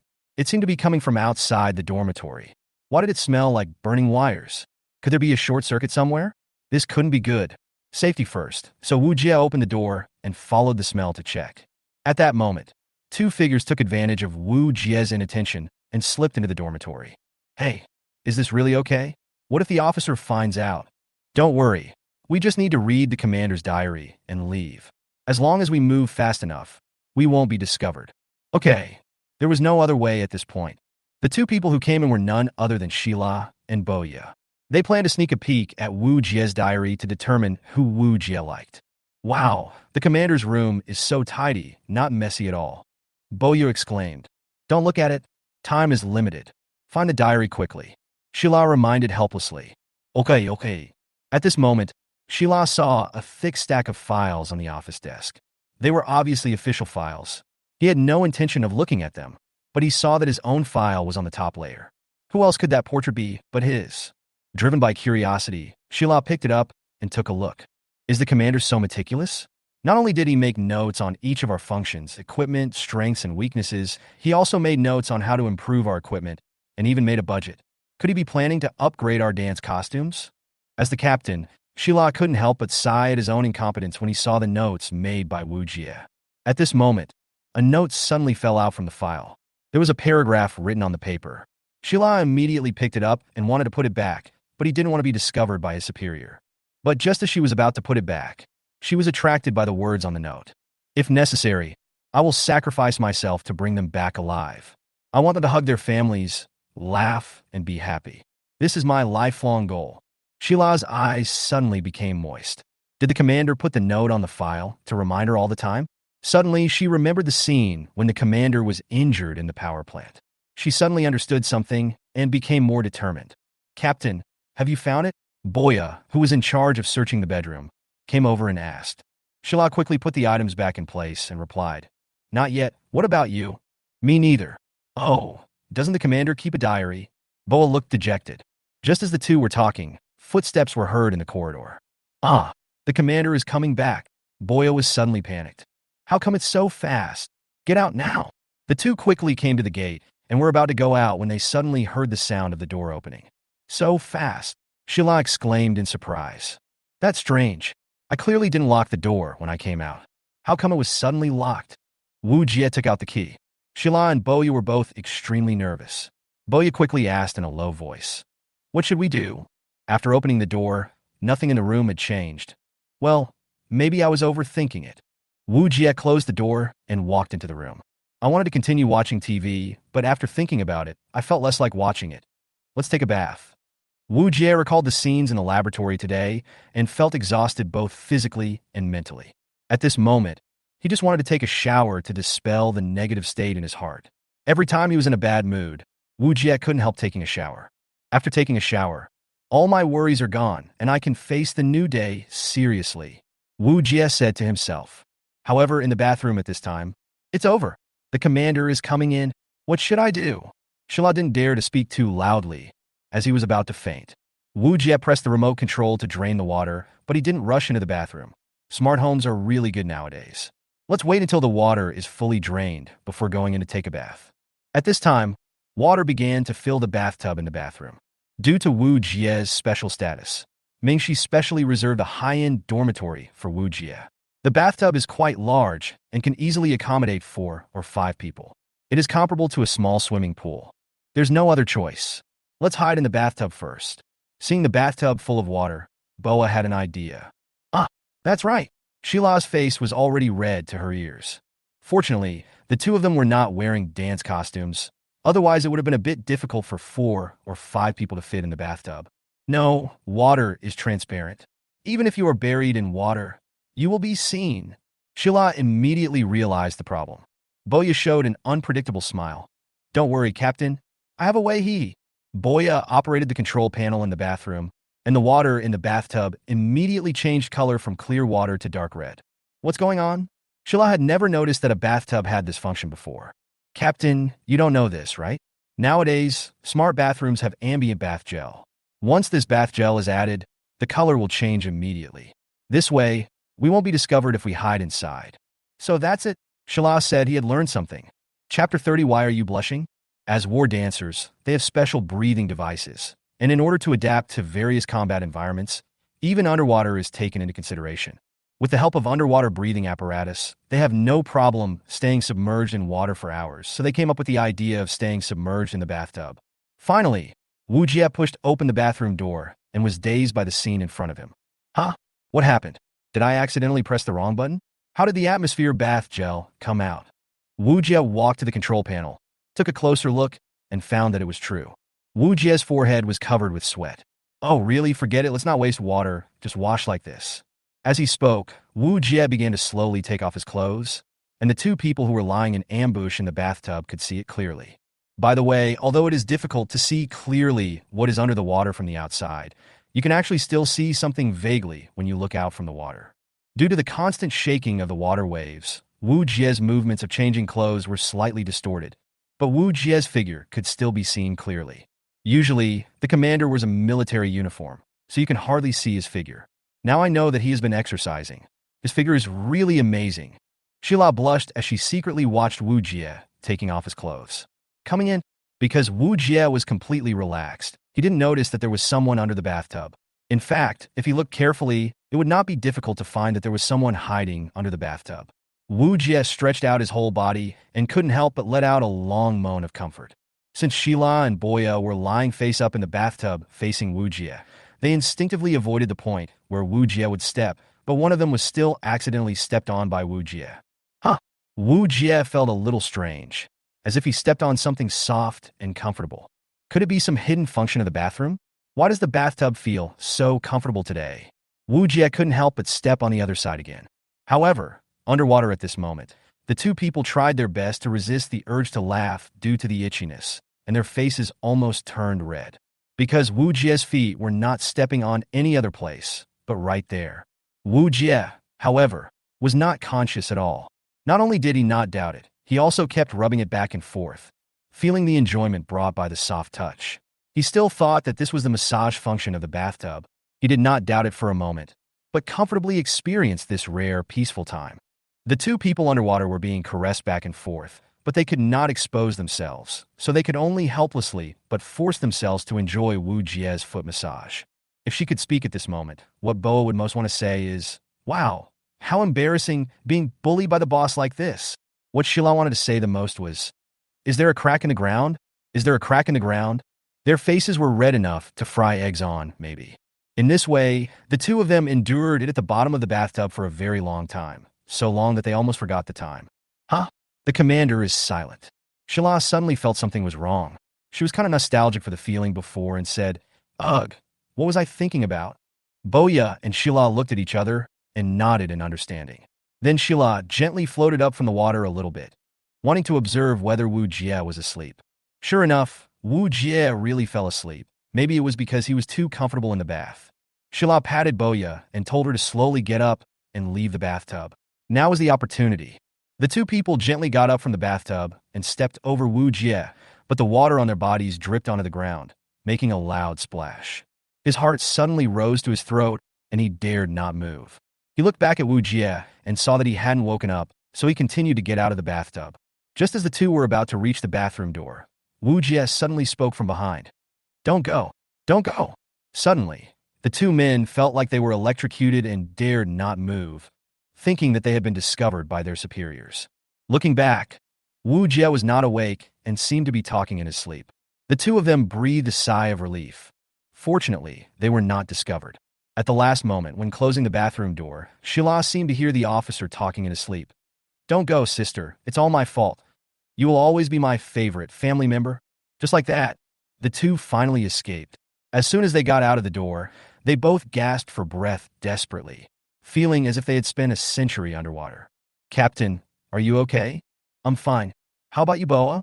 The two looked at each other and realized that their faces were as red as paint buckets. "Captain, do you think the commander has actually discovered us? But he's pretending not to know?" Boya mentioned a possibility. "I don't think so, but I seem to know who the commander likes. It seems that this trip was not in vain." Yes, who is it?" Boya looked curious. "Let's talk about it when we get back. You've really caused me so much trouble this time," Sheila said unhappily. Tell me, who is the person the commander likes?" "Go back and talk about," Sheila said word by word. "Captain is so stingy." In this way, the two figures gradually walked away, but there was a figure in the dark observing all this. Interesting, really interesting. The figure left only a beautiful silhouette, and the flowing skirt was really a beautiful landscape. When Wu Jie woke up, he snorted loudly. Well, what happened? Looking at the series of dark red liquids and footprints on the ground, Wu Jie fell into deep thought. Am I sleepwalking?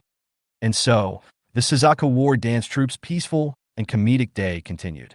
The next day. Today is a day off for everyone. Let's go out for team building and travel around the city for a day. I'll treat you. Wu Jie announced an exciting news to everyone. Great. I've been wanting to go to the city for a long time. Cecilia jumped up first, jumping very high. That's great. I can invite everyone to my house. Phoebe also raised her hand to show her agreement. Sheila was still thinking about yesterday's bathtub incident, and his mind was still a little confused. He was still in a daze for a while when he listened to his superior's words. Captain? Captain, Shila finally came back to his senses after hearing Boya's call. If Boa hadn't been an insider, Shila would probably still be immersed in it. Just as everyone was discussing travel plans excitedly, a voice suddenly rang out. "Oh, you're going to the city to play. Why don't you call me?" The person who came was none other than the Firefox Captain Qingxiu. "Oh yes," and her adjutant Tang Ling. "Captain Qingxiu? Are you guys on leave today too?" Wu Jie was a little surprised. He didn't expect Qingxiu to show up. The task target for this month has been completed long ago, so it's okay to relax occasionally, right? Or, do you not welcome me? Qingxiu conjured up a fan from somewhere and covered his mouth with his hands while laughing. "Welcome, welcome. How can we not welcome Captain Qingxiu?" The speaker was Shila, with a look of hostility on his face, and it seemed that their eyes were about to spark. Chapter 31: The Sun Rises in the West. Qingxiu and Shila looked at each other. The invisible battlefield had already burst out in the air. A strong smell of gunpowder spread everywhere like gunpowder smoke. Almost everyone present sensed the war that was about to break out. Great! Such a strong, murderous aura.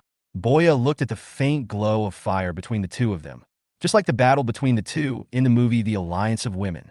This is not a battle that we at this level can intervene in. Cecilia wiped the cold sweat from her forehead and didn't dare to step forward to intervene. Although Minion and Wei, you didn't quite understand. They could sense the war between the two of them at this moment.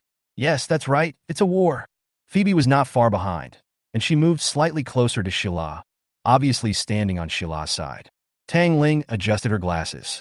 As Qingxiu's longtime sister, she naturally stood behind Qingxiu without hesitation. The two factions were almost as hostile as water and fire. If someone who has practiced magic was here, he would probably only see that there was a ferocious beast behind each of the two men, baring its fangs at the other.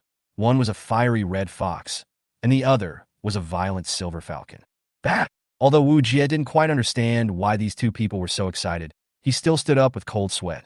"Well, let me say that we haven't decided on today's itinerary yet. Everyone can share your ideas. Once we've decided, we'll set off together." I'll go first. The first person to speak was Cecilia. Well, this is very consistent with her personality. "Okay, Cixia, you go first." Wu Jie was relieved when he saw that someone finally spoke. The depressing atmosphere was finally broken, and everyone began to discuss today's itinerary with great interest. "I have always wanted to sing loudly. I always wanted to be a singer when I was a kid." Cecilia smiled happily, and it seemed that she really enjoyed her day off today. "Okay, that counts as one." Wu Jie took out a notebook and wrote it down. "Sir, I think we can come to my house for lunch together then." Phoebe expressed her opinion weakly. Well, Phoebe must be missing her family too, but wouldn't it be bad to disturb Phoebe's parents? Phoebe shook her head. "I will greet my family in advance. Don't worry, my parents are very simple people. They will be very happy to see so many comrades visiting their home." "Okay, that's settled. We'll go to Phoebe's house at noon." Wu Jie took notes with a pen. Then, everyone began to express their opinions one after another. "Shila, what about you?" Wu Jie asked. "Today's schedule is already full enough. If I'm added to the schedule, won't the time be too tight?" Shila said after a moment of hesitation. Hearing this, Qingxiu on the side reacted immediately. "Since Captain Shila has offered his seat out of friendship, I won't be polite. Commander Wu, my family just happened to have opened a hotel in the city. How about we go there for dinner? After dinner, we can sing in the hotel instead of running around." My goodness, what is Qingxiu's identity? There's actually a hotel in the city. Although Wu Jie has investigated Qingxiu, he found that a lot of Qingxiu's background has been erased, and he can't find anything. At this time, Boya whispered in Wu Jie's ear. "I heard from the people in the group that Captain Qingxiu seems to be the daughter of the president of Shenlong Heavy Industry Group, and she is very wealthy. No wonder. Qingxiu's equipment has always been the world's most cutting-edge top equipment. It turns out that there is such a background. As the daughter of Shenlong Heavy Industry, her father would definitely not let his daughter get into trouble. It is not surprising that she has such powerful equipment." Shila said, not to be outdone. "Since Captain Qingxiu has made arrangements, I can't fall behind. Sir, I suggest we go to the shooting range to practice shooting. I also want to experience Captain Qingxiu's strength. It's still unknown who will win." Qingxiu covered his mouth with a folding fan and laughed contemptuously. "Just wait and see." The air was filled with tension, and Wu Jie was sweating coldly. He really didn't know whether it would be a blessing or a curse to bring the Qingxiu jade with him. "What about Miss Tang?" Although Tang Ling rarely interrupted, Wu Jie still did not forget her out of courtesy. Tang Ling showed almost no expression and simply said, "Wherever the young lady is, I will be there, and I don't need to make any arrangements." Seeing how determined she was, Wu Jie didn't dare to ask any more questions and had to agree. "Well, now that everything has been confirmed, let's all go out together in 15 minutes. I'll go prepare the vehicle for the trip." Just as Wu Jie was about to go out, he was stopped by Qing Xiuyu. "Captain Wu, please take my car. My car is big and can easily accommodate all of us." Wu Jie was stunned for a moment, then thought about it and decided not to refuse. After all, they were going out together, so it shouldn't matter which car they took. "That's fine, I'll trouble Captain Qing Xiu." "What trouble? It's my honor, Captain Wu." Qing Xiuyu threw a coquettish glance at Wu Jie. It would be fine if it was just an ordinary person, but it was this charming girl Qing Xiuyu. Wu Jie shuddered immediately, not daring to think of anything else, and quickly left as if escaping. Looking at Wu Jie, who was fleeing in panic, Qing Xiuyu smiled with great satisfaction. Shala, who was watching from the side, felt sour. Indeed, as a woman, Qing Xiuyu was too lethal. Whether it was her appearance, her family background, or her ability as a war dancer, she was too impeccable. If I were the superior, I would also choose Qing Xiuyu. Alas, I don't know what the commander is thinking. Qing Xiuyu looked at Shila, who looked dejected, and did not take the opportunity to add insult to injury. Instead, he sat down next to Shila. "Hey, Captain Qing Xiu, what's up? Can't I sit with you for a while if I have nothing to do?" Qing Xiuyu didn't care what Shila, who was in a mess, was thinking at the moment, but pulled Shila and said, "Actually, I came here to ask you something." "What's the matter?" "Captain Firefox of an elite team actually came to ask me, the new captain, what's going on today?" "Your Commander Wu," Qing Xiuyu asked in a low voice into Shila's ear. "Huh? Why are you asking this?" Shila looked confused. She really didn't expect Qing Xiuyu to ask this. "Yes, I am interested, because I am very curious about Commander Wu." Shila thought about it for a while and finally answered Qing Xiuyu. "Well, actually, there's nothing wrong with telling you about this. The commander." Xixia looked at Shila, who was full of gunpowder before, and now sat on the same chair with Kinkyu, and was whispering to her. Her eyes almost fell to the ground, and she couldn't help but think, did the sun rise from the west today? Chapter 32, Departure. "Oh my god, what the hell is this?" Wu Jie was speechless as he looked at the extended version of the floating luxury Rolls-Royce in front of him. It's simply inhumane. Hover cars are a technology that was only invented more than a decade ago. Although they have become popular, they are still luxury cars that only the middle class and above can barely afford. Not to mention that this is a famous model, fully hand-painted, and even the engine, safety system, and navigation system are all world-class. How much money does it cost to afford one? "Captain Wu, what's wrong? Get in the car quickly." Qing Xiuyu covered her mouth and smiled softly. Wu Jie cleared his throat and said, "It's not like I haven't ridden in a hover car before, but we're just going shopping and relaxing. Wouldn't it be too ostentatious to ride in such a luxurious car?" What Commander Wu said does make sense, but now it's wartime, and this car has very good safety performance. After all, no one brings dance costumes when going out. Having this car will greatly improve safety performance. Qing Xiuyu said, supporting his chin with his hand. "Okay, all right." Wu Jie didn't know what to say anymore. He told everyone to put their belongings in the trunk and slowly took off with the roar of the car engine.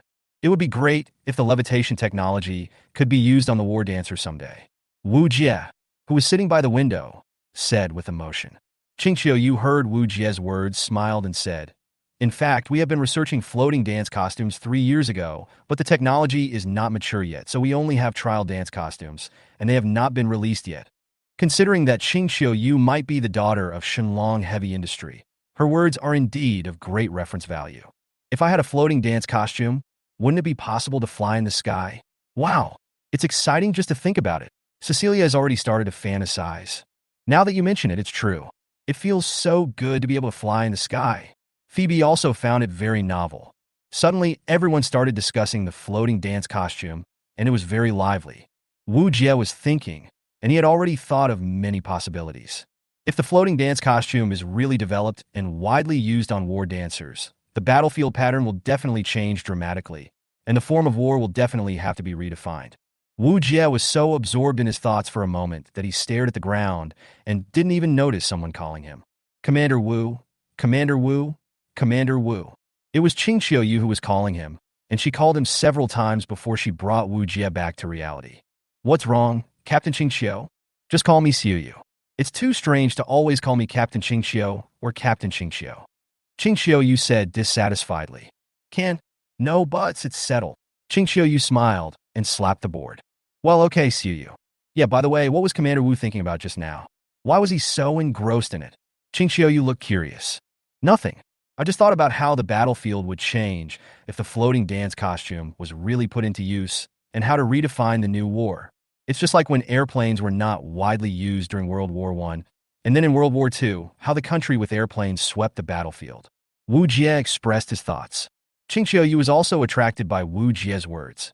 You are worthy of being the commander. No matter what time, you're always thinking about the battlefield. Could it be that the commander is a war fanatic, huh? Wu Jie shook his head, turned his head and looked out the window, and said with a resolute face, I just want to end this war as soon as possible so that these children can live the life they want one day earlier. Wu! Qingxiu wanted to say something after listening to Wu Jie's words, but she was choked for a moment and couldn't say anything. Shila, who was standing by, was also listening to their conversation. When he heard Wu Jie's words, he fell silent for a moment. Finally, they arrived at the city, and the group got off the car. Xixia was the first to rush out. City, here I come. Slow down. Be careful not to fall. Shila held his forehead with his hand. What a worrying adjutant. Staying in the military camp for a long time will cause mental illness. So it is necessary to give soldiers appropriate holidays in the military camp. In psychology, this is called stress relief. The first place they arrived at was a place known as a famous scenic spot in the city. It was a pointing tower a bit similar to the Oriental Pearl Tower, but smaller than that one. This pointing tower was also built on the shore, but not by the sea, but by the river. There are people coming and going here, and there are a lot of pedestrians coming to check in. I don't know how long it has been since I returned to the safe zone to enjoy the tranquility brought by peaceful life. Looking at the people living in the safe zone coming and going, Wu Jie suddenly felt that his life had meaning. It is the soldiers who protect this country and the planet invisibly. It is the soldiers' hardworking and forward-moving actions that bring laughter and joy to them. It is the soldiers who make this city full of vitality. Come and see. There's a ring toss game here. Cecilia pulled Boya to a stall and excitedly pointed at the prizes on the ground. Sir, do you want to come and play with us? In the mining tower square, there are many vendors setting up stalls, some selling snacks, some selling souvenirs, and some specializing in challenge reward games. Okay, I'll try it too. Forget it, we're already out of play. Why think about those heavy things? Just have fun together. And me, Qingxiu said as he ran forward, pulling Shila along with him. Zalakua was caught off guard. She didn't expect Qingxiu to take her with him and screamed in surprise. Watch me! Cecilia waved the hoop in her hand and threw it at a prize, which was a fluffy black cat doll. As soon as the ring was thrown out, it hit the target immediately. Look, sir, how powerful am I? Cecilia said with a smile, showing her small white teeth. I want to come too, Qingxiu said as he also bought a ring. With a whoosh, the ring passed by. Qingxiu was also hit. Xiaoxi, why don't you try it too? Qingxiu said as he handed the ring to Shila's hand. Shila could only take the ring helplessly. Since he was already there to play, he might as well relax. Just like that, a group of 9 people took home a lot of prizes, leaving only the stall owner who was doubting his life. Are these people monsters? Sir, you're such a wimp. You didn't even hit any of them. Huh? Cecilia mocked mercilessly. Shila was speechless. Chixia, we are war dancers. Our physical strength and reaction speed are far superior to ordinary people. To that boss, we are no different from cheating. Xixia quickly stuck out her tongue to express her apology. I'm sorry, sir. I shouldn't have said that you were a bad student. Qingxiu also chimed in.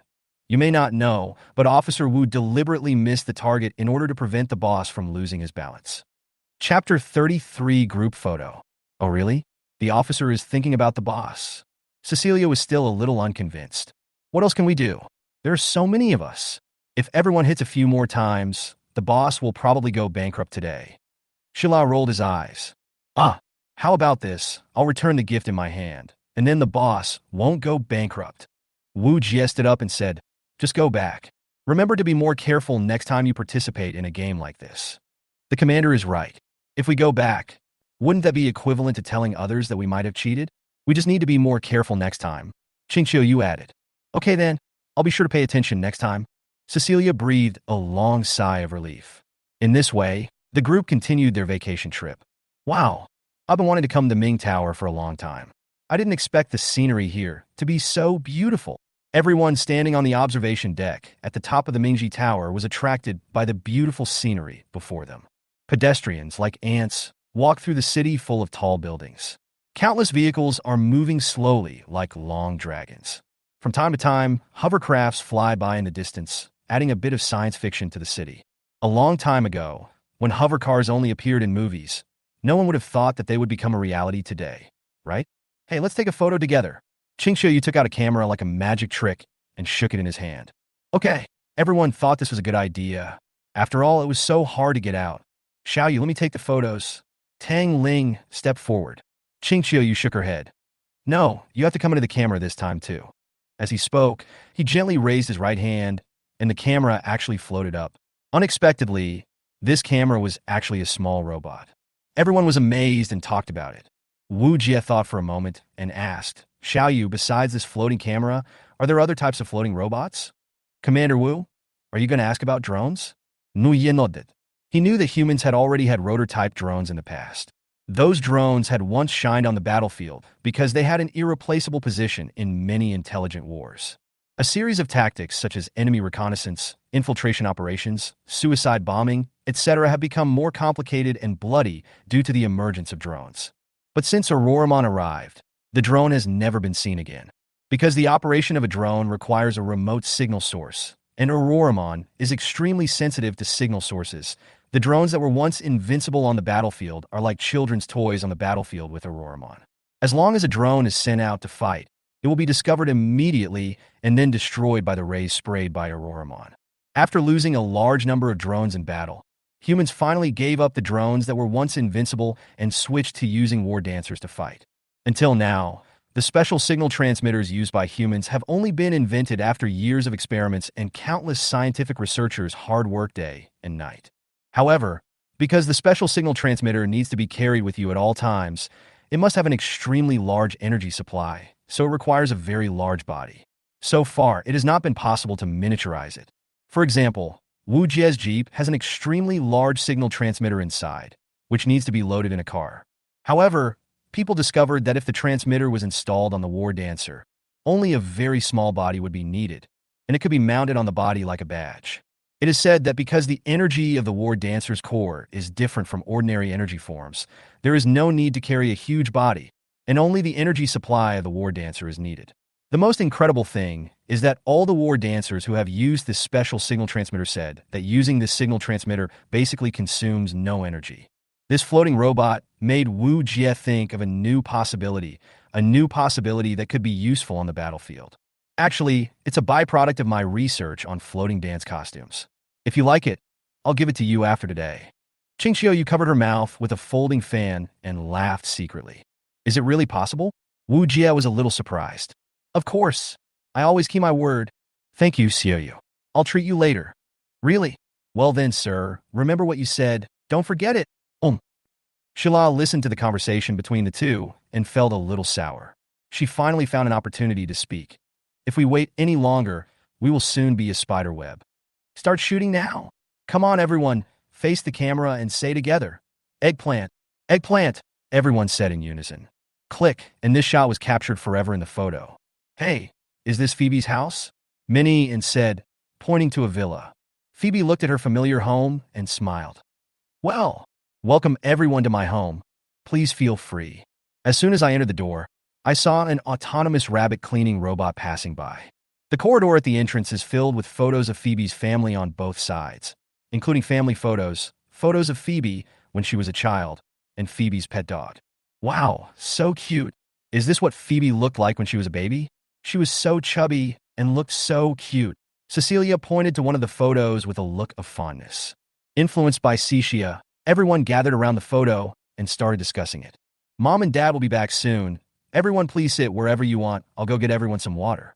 Minnie and raised her hand. I'll help too. Uncle and Aunt are doctors, right? Wu Jie saw a photo of Phoebe's parents wearing uniforms. Phoebe, who was pouring water, nodded. Well, yes, they are all military doctors. Military doctor? Wu Jie seemed to understand why Phoebe joined the army, and he also understood why Phoebe performed so well in the medical department. Just as everyone was discussing excitedly, There was a sound of a door opening suddenly. Oh, so everyone is here. I'm sorry. I'm sorry.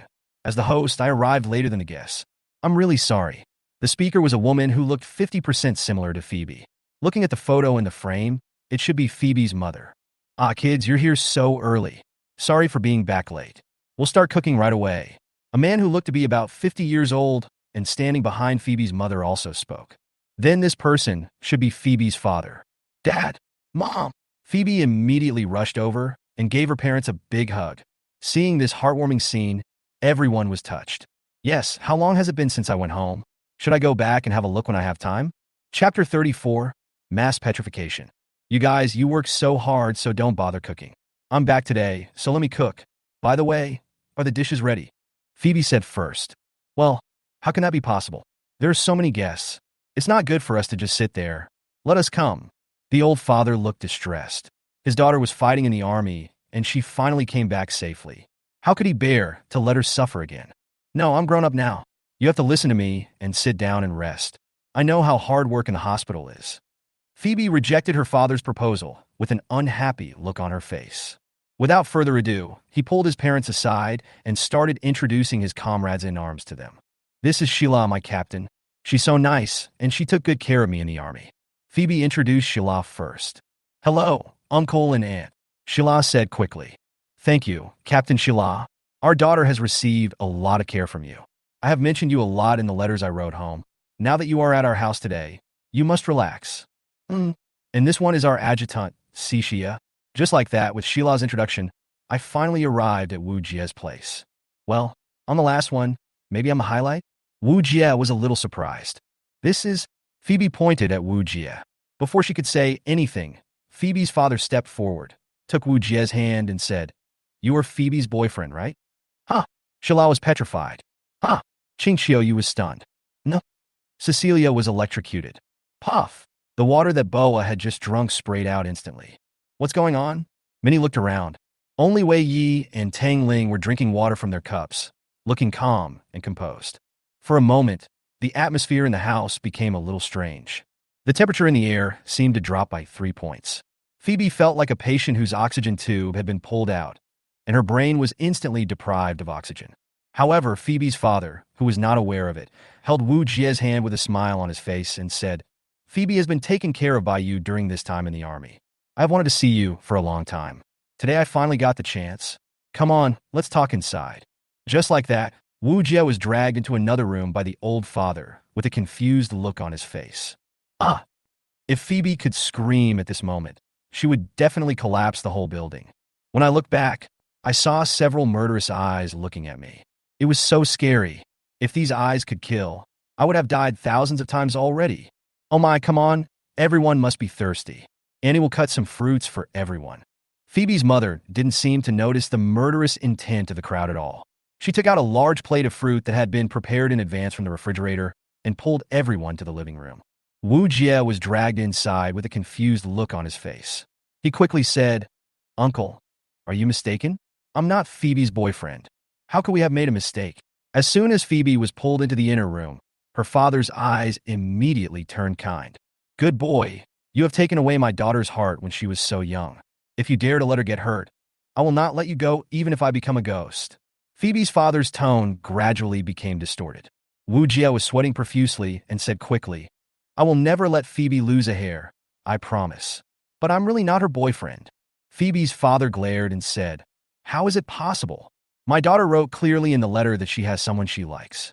You are the only man she brought back today. If it's not you, then who else could it be? Tell me the truth. How did you take my daughter away from me? I really don't know. Still pretending. I didn't. There must be some misunderstanding here. Anyway, I don't have many years left to live, so you can make up whatever you want. Anyway, my daughter is in your hands now. If you don't treat her well, I will never let you go. Well, Uncle, there must be a misunderstanding. Wu Jie was still thinking about explaining it, because he really couldn't understand how he became Phoebe's boyfriend. Letter? Could it be that something in Phoebe's letter was misunderstood by her parents? No, I must ask Phoebe about this matter in detail later. I've been wronged so badly. Well, now that we've come to this, I believe you're not unreasonable. I don't care if you're her boyfriend or not. We're in the same army, and if anything happens to her, I'll hold you accountable. Yes. Wu Jie agreed quickly. Even if Phoebe's father didn't say it, he knew it, but he just didn't understand what was going on. After leaving the inner room, he noticed that the atmosphere in the living room was a little strange. He saw several pairs of eyes falling on him, and Wu Jie couldn't help but shiver. Due to the information control implemented in the military, ordinary soldiers can only communicate with their families through letters, because the safe zones use ordinary signals and special signals are not popular in civilian use.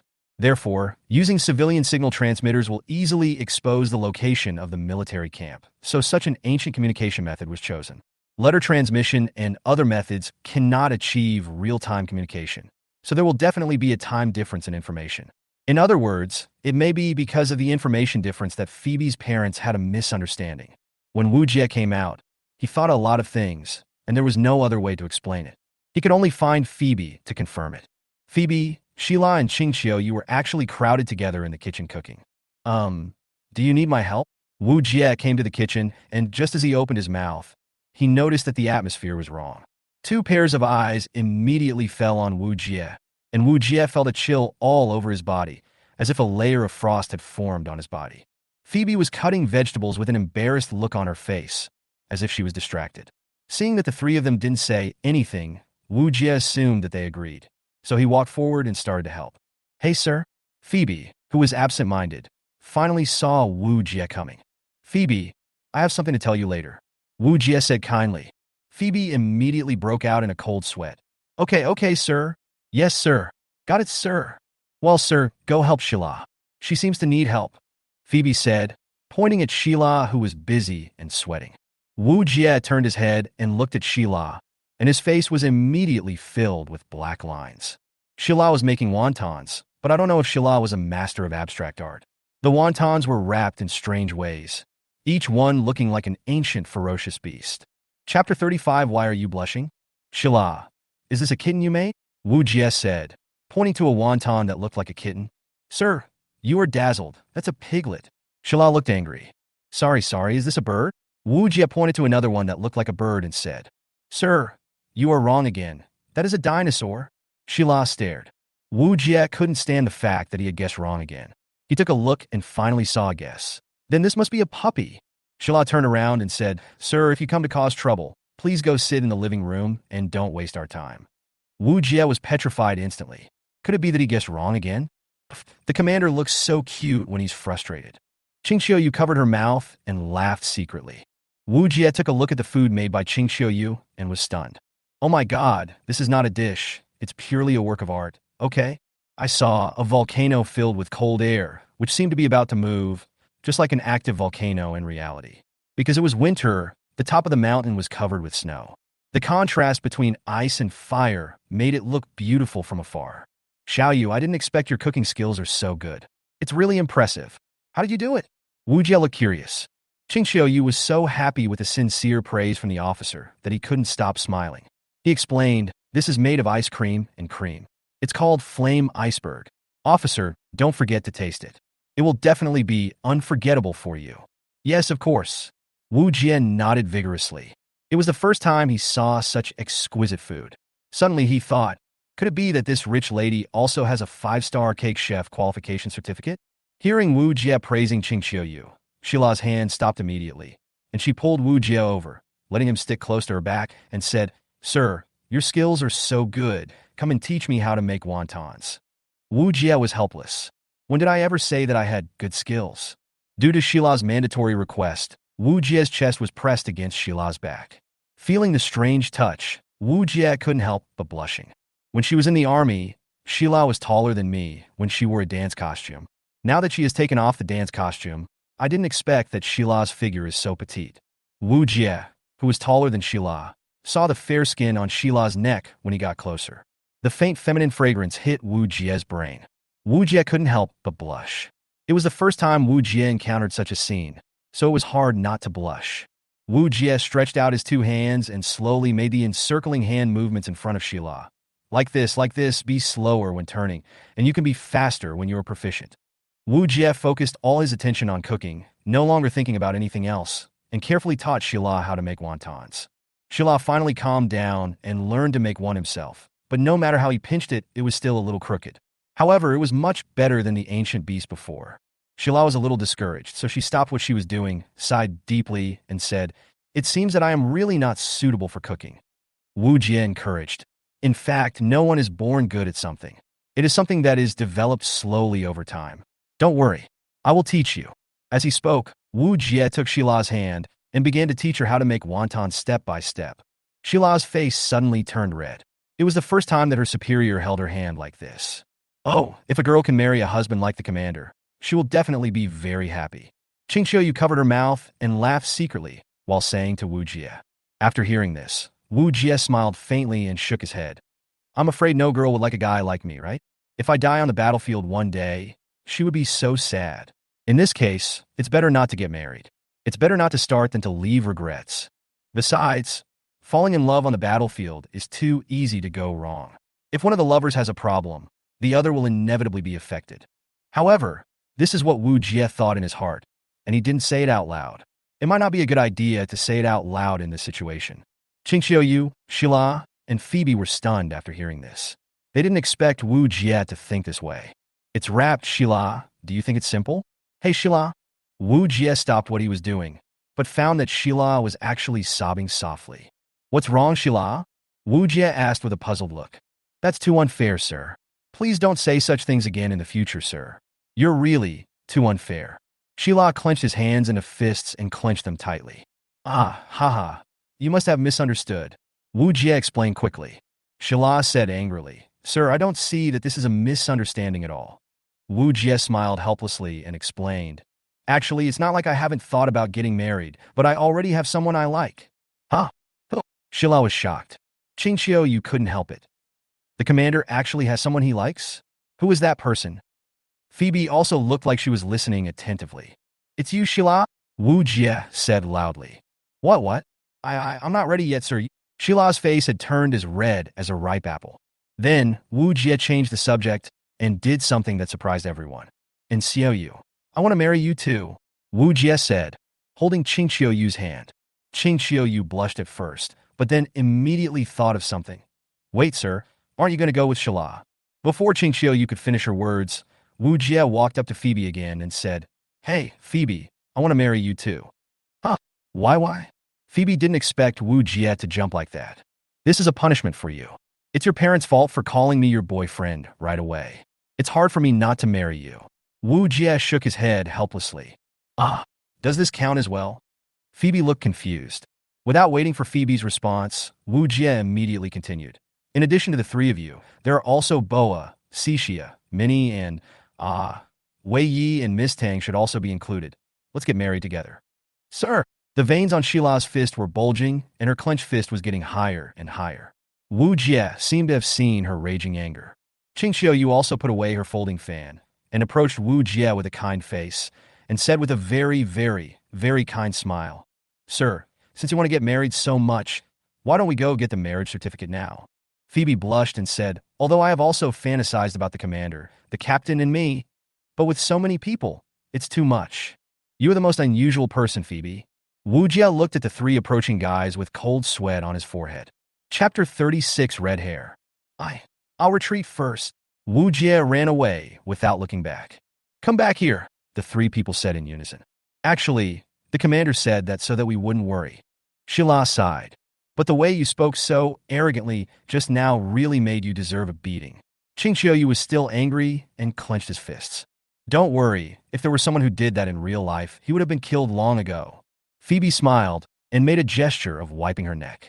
"Hey, your idea is very dangerous." Shila was sweating coldly. Shila, who seemed to have stopped Phoebe, sighed again.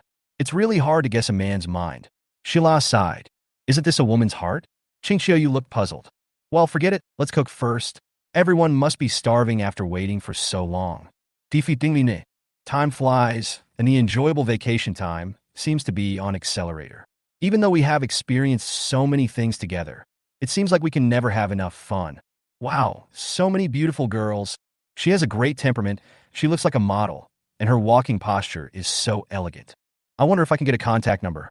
At night, there were more and more people on the street. Since 8 of them were war dancers, they were too dazzling walking on the commercial street, and it was hard not to attract attention. "Phoebe, tell me the truth. Why do your parents call me their boyfriend? Ah, I, I really don't know. I haven't told my parents anything. Impossible. Who else could it be except you? I really don't know, I swear. Phoebe, who was repeatedly questioned by Wu Jie, was very confused at the moment. My parents must have misunderstood the letter I wrote home. Although I said that I like someone, I didn't say it was Commander Wu.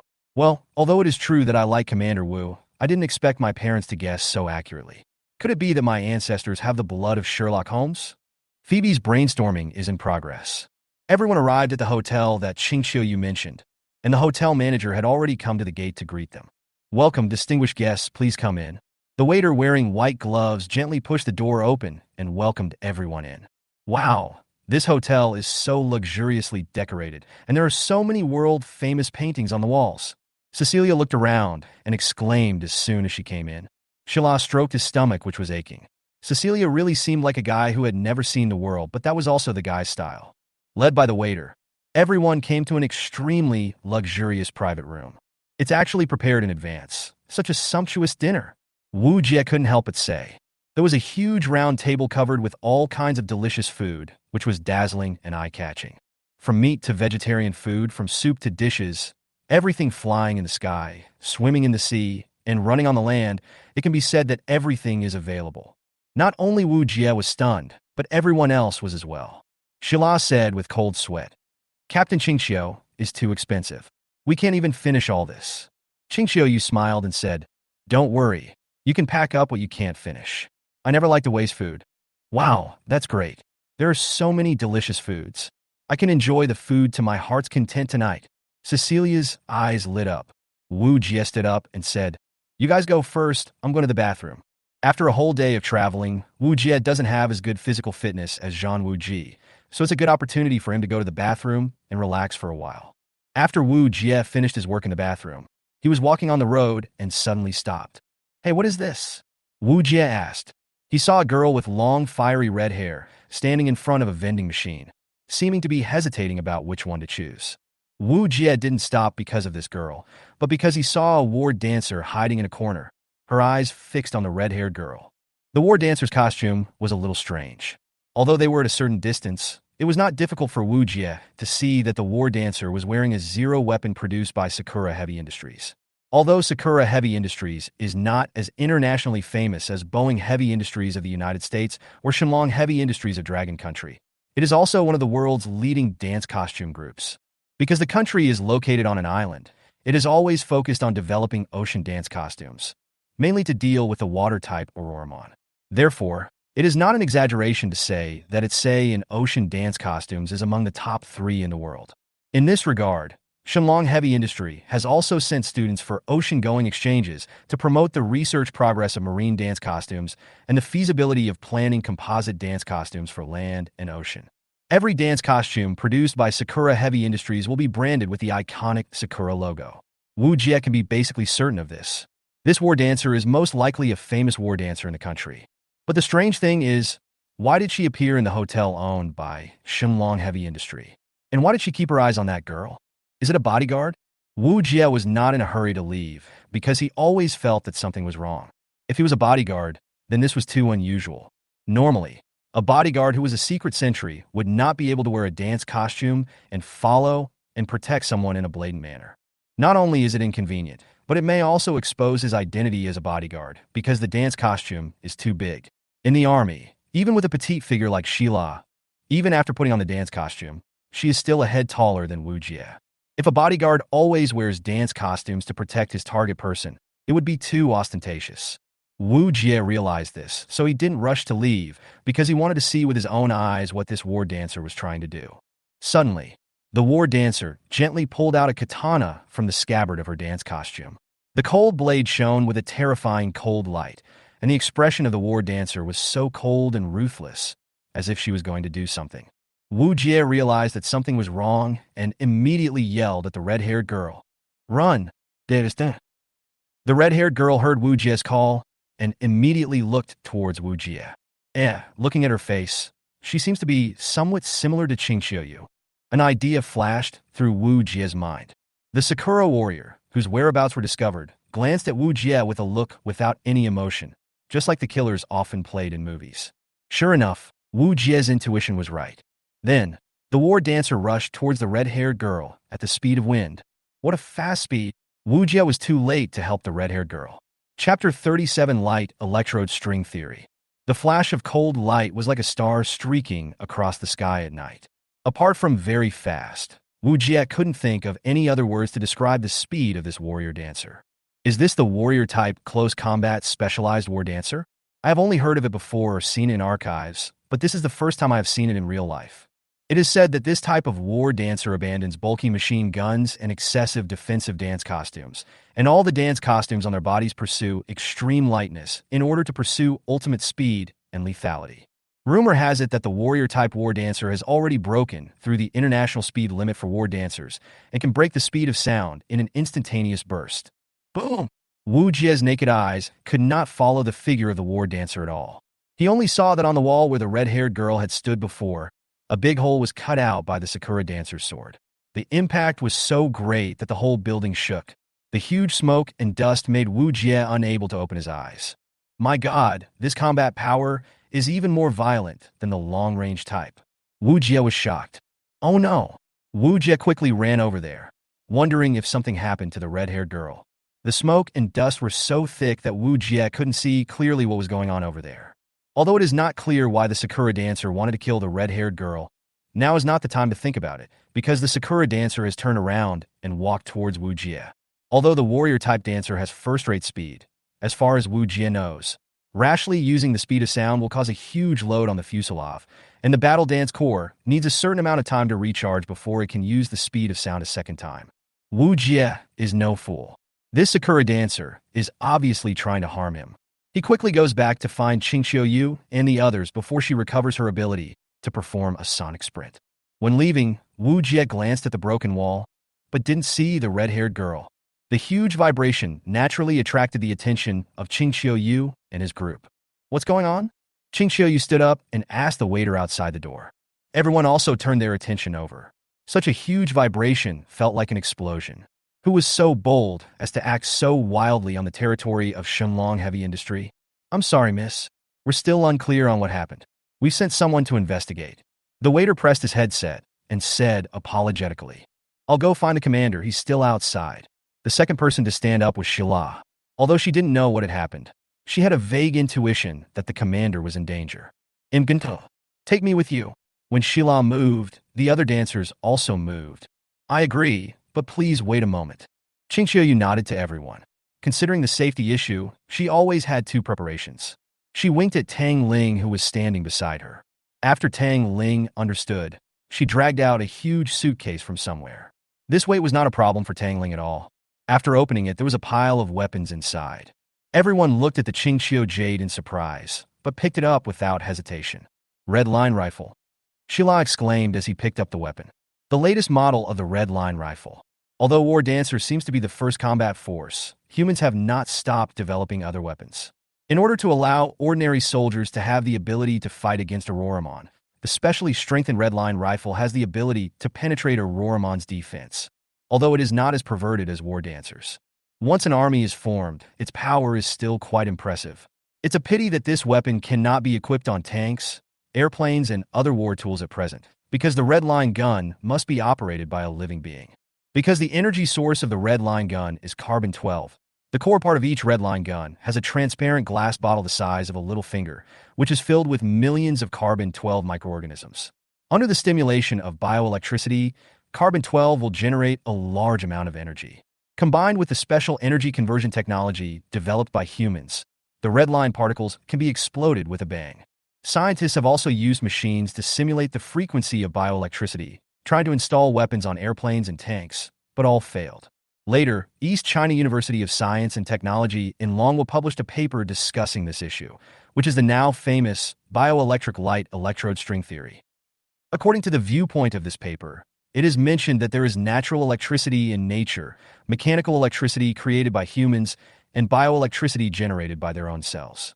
Carbon-12 uses the characteristics of bioelectricity to produce the so-called red line particles, which were discovered and used by humans and have become the strongest source of green energy today. By leveraging the research on carbon-12, East China University of Science and Technology has also made new major breakthroughs in the research of bioelectricity. They found that as long as it is a living organism, in the smallest unit of the cell, the facrum, 8 units smaller than a quark, a new unknown string energy was discovered. There is a mysterious and unknown electron on the string, which is currently called a light electron by humans. This light electron seems to contain the answer to the ultimate mystery of bioelectricity generation. However, here comes the point. In the neutron star collision laboratory used by East China University of Science and Technology, carbon-12 only reacts to bioelectricity. Under the influence of bioelectricity, carbon-12 bursts out amazing energy.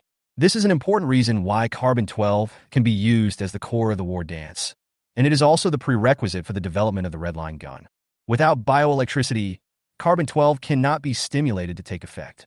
However, after the war dance core entered the human body, new changes occurred.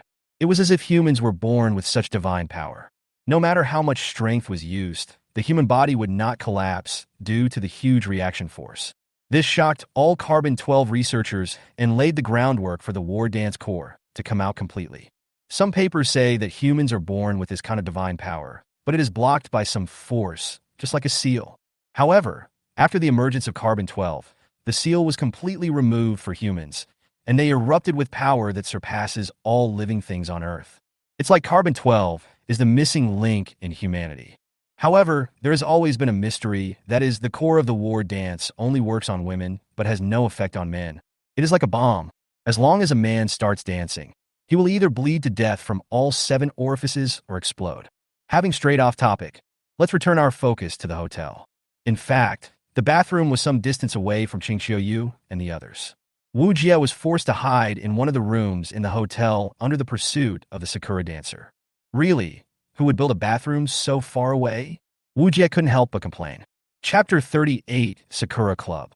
Akiyama Chiyuki didn't know whether the war dancer had left or not, so Wu Jie pushed the door open a crack. As soon as he pushed the door open, Wu Jie immediately closed it, his heart beating uncontrollably. She almost saw him.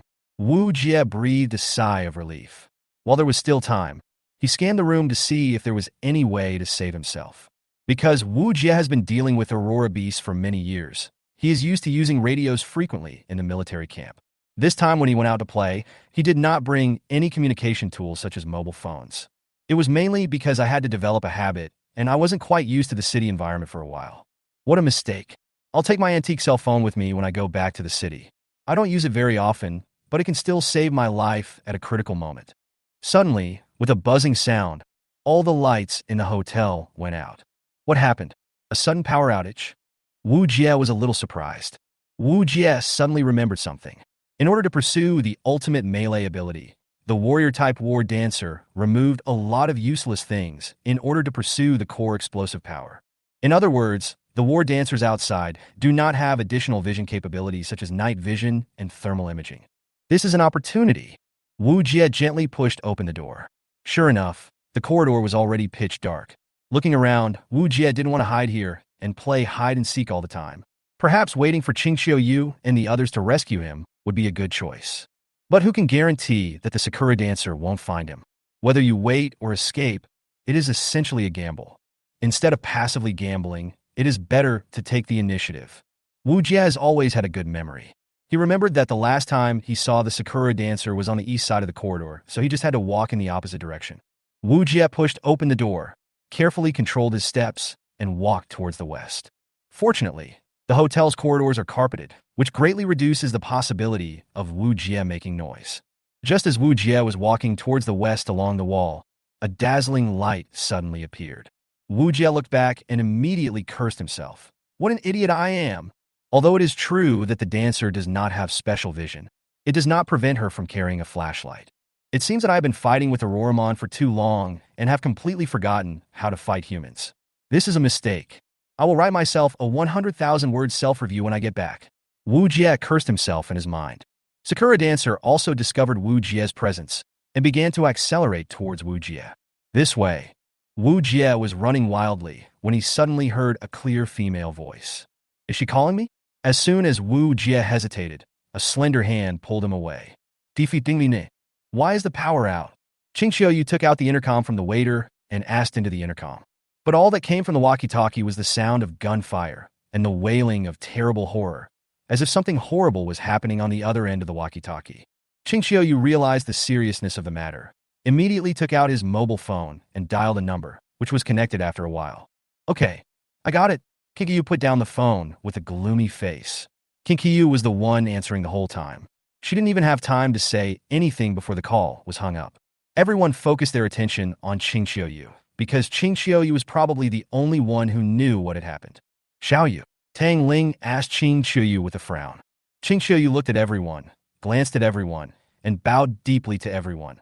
I'm sorry, everyone. Xixia said embarrassedly. Captain Ching Xiao, don't be like this. Just say what you want to say. Yes, Captain Ching Xiao, what exactly happened? Can you tell us about it? Shila asked calmly. Ching Xiaoyu then explained. In the past, Shenlong Heavy Industry sent a research team to exchange and study with Guiying Heavy Industry in order to study Sealand composite dance costumes. But the radical faction in the country has always opposed the outflow of their own technology to Longhua and asked Shenlong Heavy Industry for a high price, which was sternly rejected by us. Later, the radicals held a grudge, and the largest mafia among them, the Yamaguchi Gumi, secretly sent killer dancers from its Sakura Society to assassinate the core researchers of our Shenlong Heavy Industries.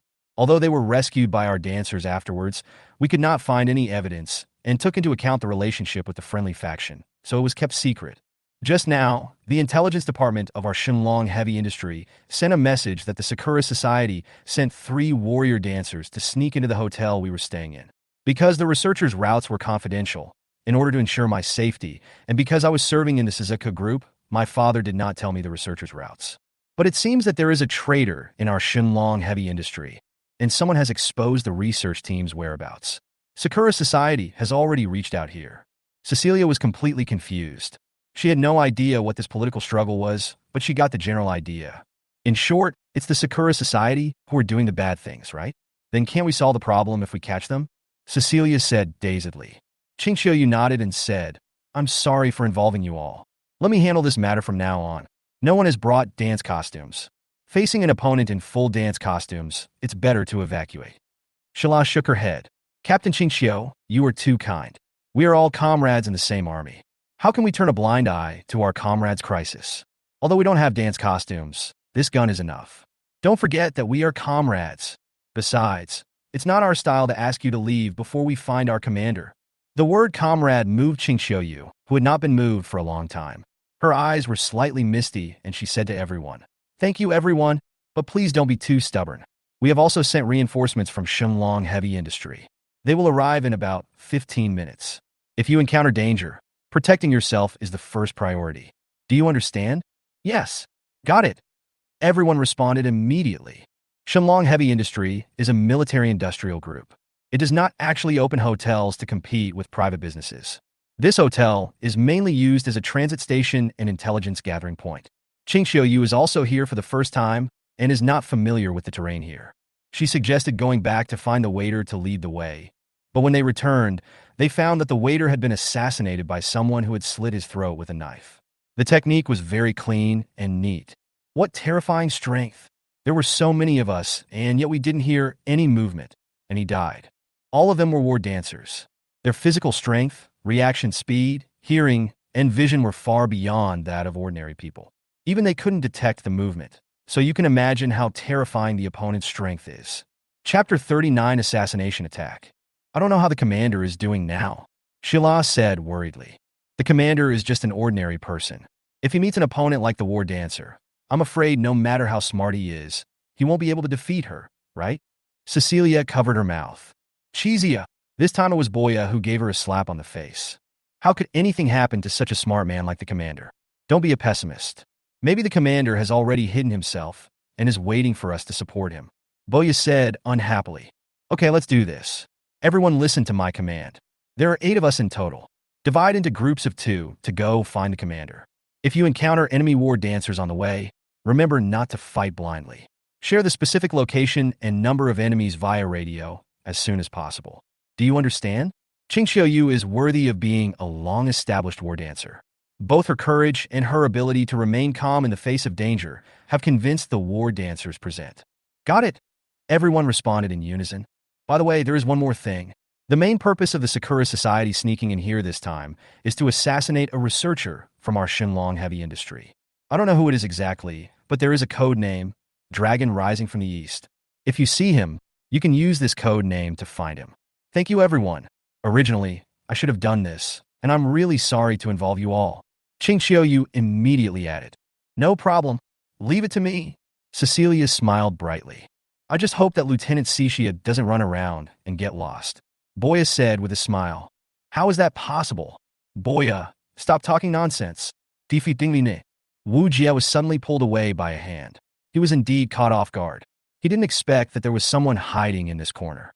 He turned his head and saw that it was the mysterious red-haired girl whom he had asked to escape before. Hello. Wu Jie was stunned for a moment and greeted.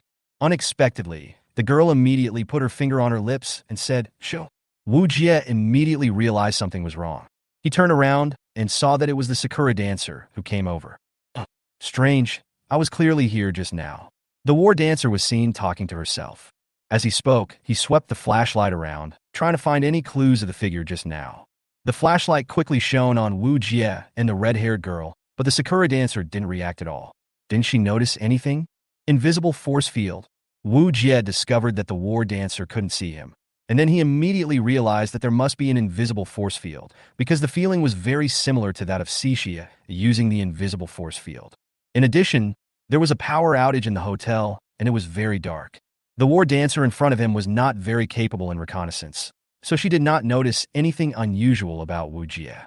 She was very far away before, but now that she was closer, Wu Jie had the chance to see the appearance of this war dancer clearly. Her black hair was tied into a ponytail, her eyes as bright as obsidian were unforgettable. Her oval face and petite figure were so out of place with her dance costume, and the black stockings under her dark gray sailor suit added to her temptation. And her short skirt seemed like it would flip over in the wind. No matter how you look at it, this girl looks like a junior high school girl, right? Wu Jie was speechless. But it is true, considering the age at which war dancers join the army, there are indeed many who join the army while they are still high school students. In the country, it is not surprising for such young girls to become war dancers. It is really hard to associate the Sakura dancer with the cold and ruthless image just now, dressed and looking like this. Wu Jie didn't dare to breathe. Although the invisible force field could confuse the enemy visually, it did not mean that it could block out the sound. Not to mention that the enemy was so close. If he was not careful, he might die. At this moment, the Sakura dancer pressed the communicator to start the conversation. Understand, no. Understand, I know, I'll be there right away. Fortunately, Wu Jie had learned Chinese before, so he could understand what the Sakura dancer said. After replying to the call, the indifferent Sakura dancer began to walk forward.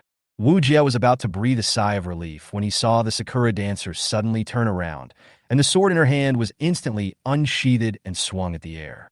Have you discovered us? Wu Jie broke out in a cold sweat.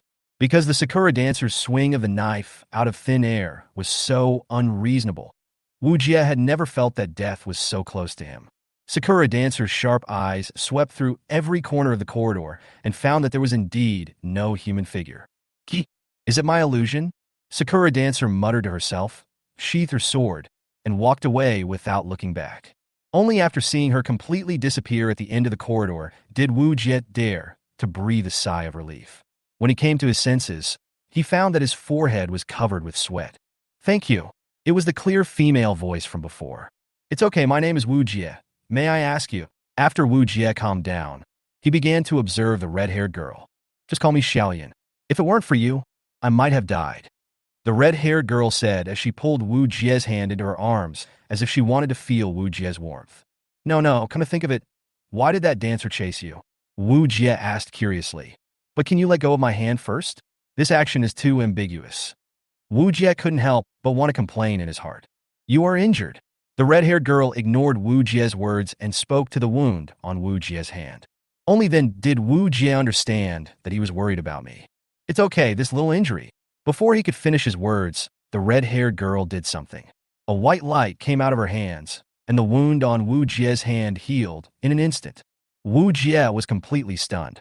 What was this? Was it magic? Wait, think about it. There was an invisible force field just now. In addition to super large machines like Wu Jie's Jeep, the only vehicle that could be equipped with an invisible force field was the war dancer, right? Could this be some new special ability of the war dancer? You are the war dancer? No, yeah, that's it. The red-haired girl was stunned. She didn't expect Wu Jie could actually guess it. This made her look at him with admiration. Well, come with me, the red-haired girl answered, and without giving Wu Jie time to react, she took Wu Jie's hand and walked away. Although it was pitch dark, the red-haired girl acted as if she was in an empty space. She led Wu Jie through the darkness freely without encountering any obstacles. Since she is a war dancer, she might have multiple visions such as night vision or something. Wu Jie was immediately relieved. Chapter 40: The Truth That Has Not Been Recorded in History. We're here. The red-haired girl walked to a wall and stopped. But there is nothing here except a wall. Wu Jie looked left and right, but didn't see any door or anything like that. Could there be a hidden mechanism here? Sure enough, the red-haired girl tapped the wall lightly, and a small window opened on the wall. The red-haired girl put her hand on the scanner on the window, and then with a beep, the originally flat wall immediately cracked into two cracks, and a door slowly opened in front of Wu Jie. I never thought there was a secret door here. Thank you for saving me, Xiaolian, Wu Jie said gratefully.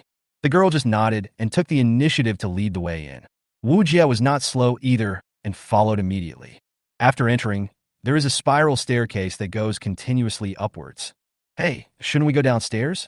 The escape exit should be at the bottom, right? Wu Jie asked puzzledly. The girl didn't explain, but just walked forward silently. Well, since she doesn't want to explain, I have no choice but to believe her. After all, we are now friends for life and death, so there is no need for her to lie to me. Walking up the stairs step by step, it felt like she had reached 4 or 5 floors before the girl finally stopped. Another door opened, and Wu Jie followed in immediately. What is this? Wu Jie was shocked when he came in. He saw a glass container standing upright in the center of the huge space, and a strange stone was stored here. This stone exudes a fascinating light, and a strong sense of familiarity comes over Wu Jie. Wu Jie always feels that this stone is vaguely familiar. Where has he seen it before? Wu Jie lowered his head and searched his memory desperately. Impossible, my memory has always been good. It is impossible for something that I have never seen before to appear so familiar. What on earth is it? You won't be hurt here. We can hold on until support arrives. The red-haired girl found a bench and sat down. It seemed that this bench was the only seat here. I remember now, it's the core, the war dance core. This stone is so similar to the war dance core. Wu Jie suddenly started talking to himself like crazy, because he finally grasped the sense of familiarity at that moment. Why do I feel like I've seen this stone somewhere before? It turns out to be the war dance core. It must be right. When I got close to the war dance core, I'll never forget the strange feeling. Wu Jie excitedly walked to the container and kept scanning the stone. The red-haired girl was stunned, her eyes almost completely wide open. She didn't expect that this ordinary person who had just saved her could actually see the origin of the stone at a glance. Actually, you're only half right. This is not the core of the war dance. This is the origin of the inspiration for the core of the war dance. We humans call it the origin stone.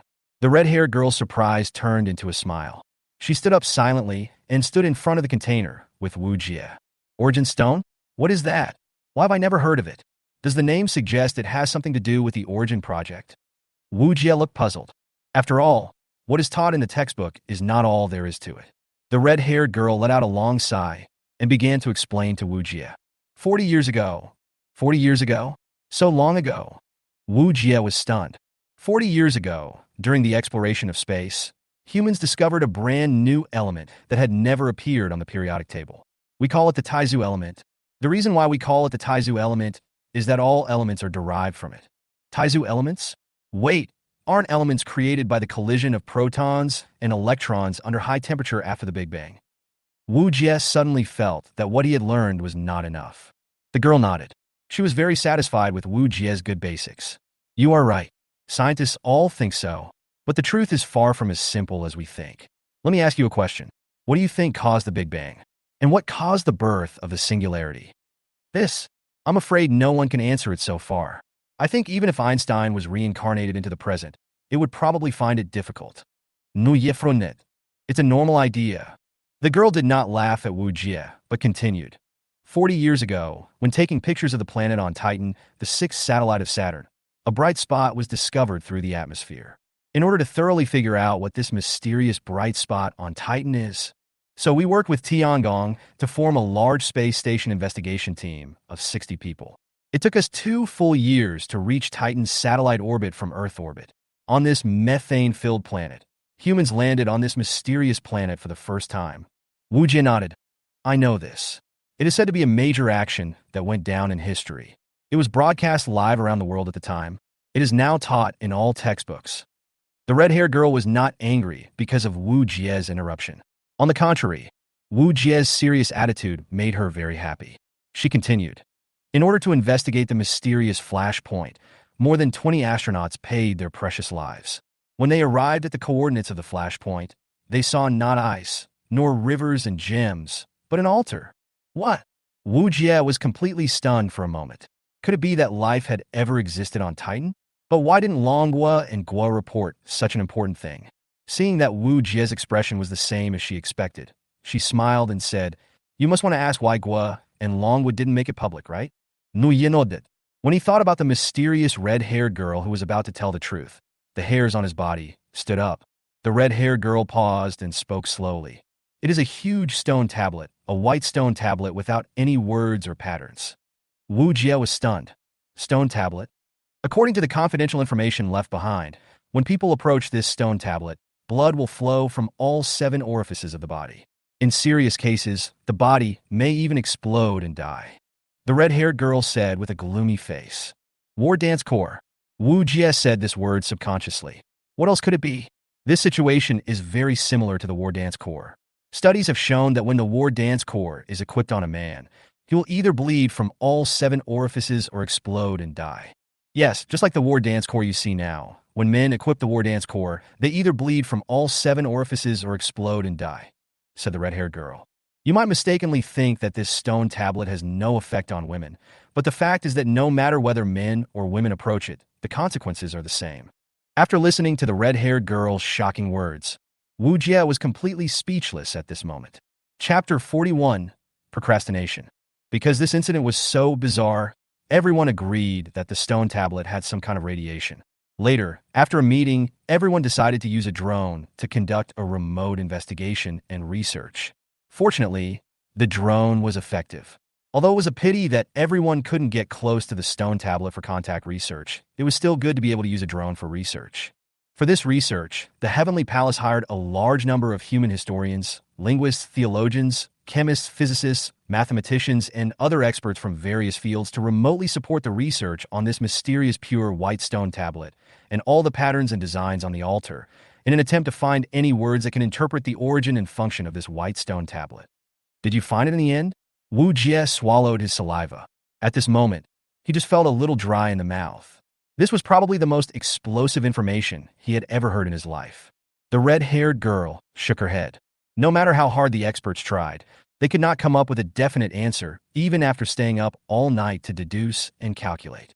At this time, a female researcher came up with a solution that no one could have imagined. What method? Wu Jie asked. Blast it. Blow it up? Such precious relics of extraterrestrial life. Just blow it up like that? This is too unbelievable. Wu Jie couldn't believe it. The red-haired girl sighed. Who said it wasn't? None of the scientists present agreed with this plan. In their opinion, such a precious alien artifact could be preserved in such a complete form. It would provide extremely valuable information for human beings to study extraterrestrial life. Who would agree to this? But the top leaders of Tiangong, and at that time surprisingly reached a consensus and supported the proposal of the female researcher against all odds. Although I don't know how the female researcher persuaded the 2 top leaders, it did work. Then in the end, Wu Jie continued to ask. The final plan was finalized, and we used drones to install the bombs. We even invited experts in blasting to help.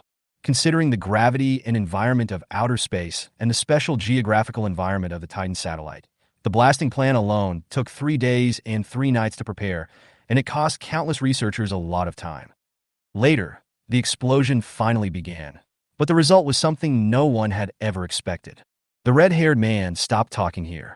Situation. What's the situation? Wu Jie was listening intently, and the red-haired girl suddenly stopped him, catching him off guard. The red-haired girl stood in front of Wu Jie, her eyes fixed on the entrance through which Wu Jie and his companions had just come up. Someone is coming out. The red-haired girl became extremely alert. She raised her right hand and made a defensive gesture. A pure white ball of light was held in her hand, which was very similar to the white light that healed her before. Is that the only entrance? Hearing her words, Wu Jie's tone became alert, and his eyes scanned everything around him, trying to find anything that could be used. Except for a few core figures of Xinlong heavy industry who are qualified to come in through that door, no one else can come in. The red-haired girl frowned. Core figure? Xiaoyu should be considered one, right? I don't know if it's Xiaoyu, but it would be great if it's her. Wu Jie still had a glimmer of hope. After all, he came here with Xiaoyu, and the only foreign aid that could be found immediately was Xiaoyu and her group. Unfortunately, things did not go as planned. 3 figures slowly walked out of the door. They were none other than the 3 Sakura dancers from the Sakura Club. How did you find this place? The angry red-haired girl stared at the Sakura dancer who was leading the group. Secret. Sorry, secret. The leading Sakura girl said lightly without a trace of emotion. It seems that she can understand Chinese. However, Wu Jie would not sit still and wait for death. He said, since you can find this place, it is futile for us to hide here any longer. At least tell me your names before I die. Every minute he could delay was a minute better. It's useless to ask, the red-haired girl said with a dissatisfied look on her face. Believe me. Wu Jie suddenly smiled confidently and said softly to the red-haired girl. The red-haired girl was full of confusion, but at this moment she had no choice but to trust Wu Jie. Akiyama Chiyuki. The girl in the lead spoke first. Yamamoto Suzuna. Next came the girl on the right. Itachi. Then the girl on the left. Wow, they spoke all in Chinese. The key point was that when Wu Jie heard the name of the girl on the left, he wanted to complain, don't tell me your last name is Uchiha. Thank you. However, Qinxue, can I ask you a question? At least let me know my mistake before I die. Wu Jie went on to say, the key is to delay and delay for as long as possible. Please speak.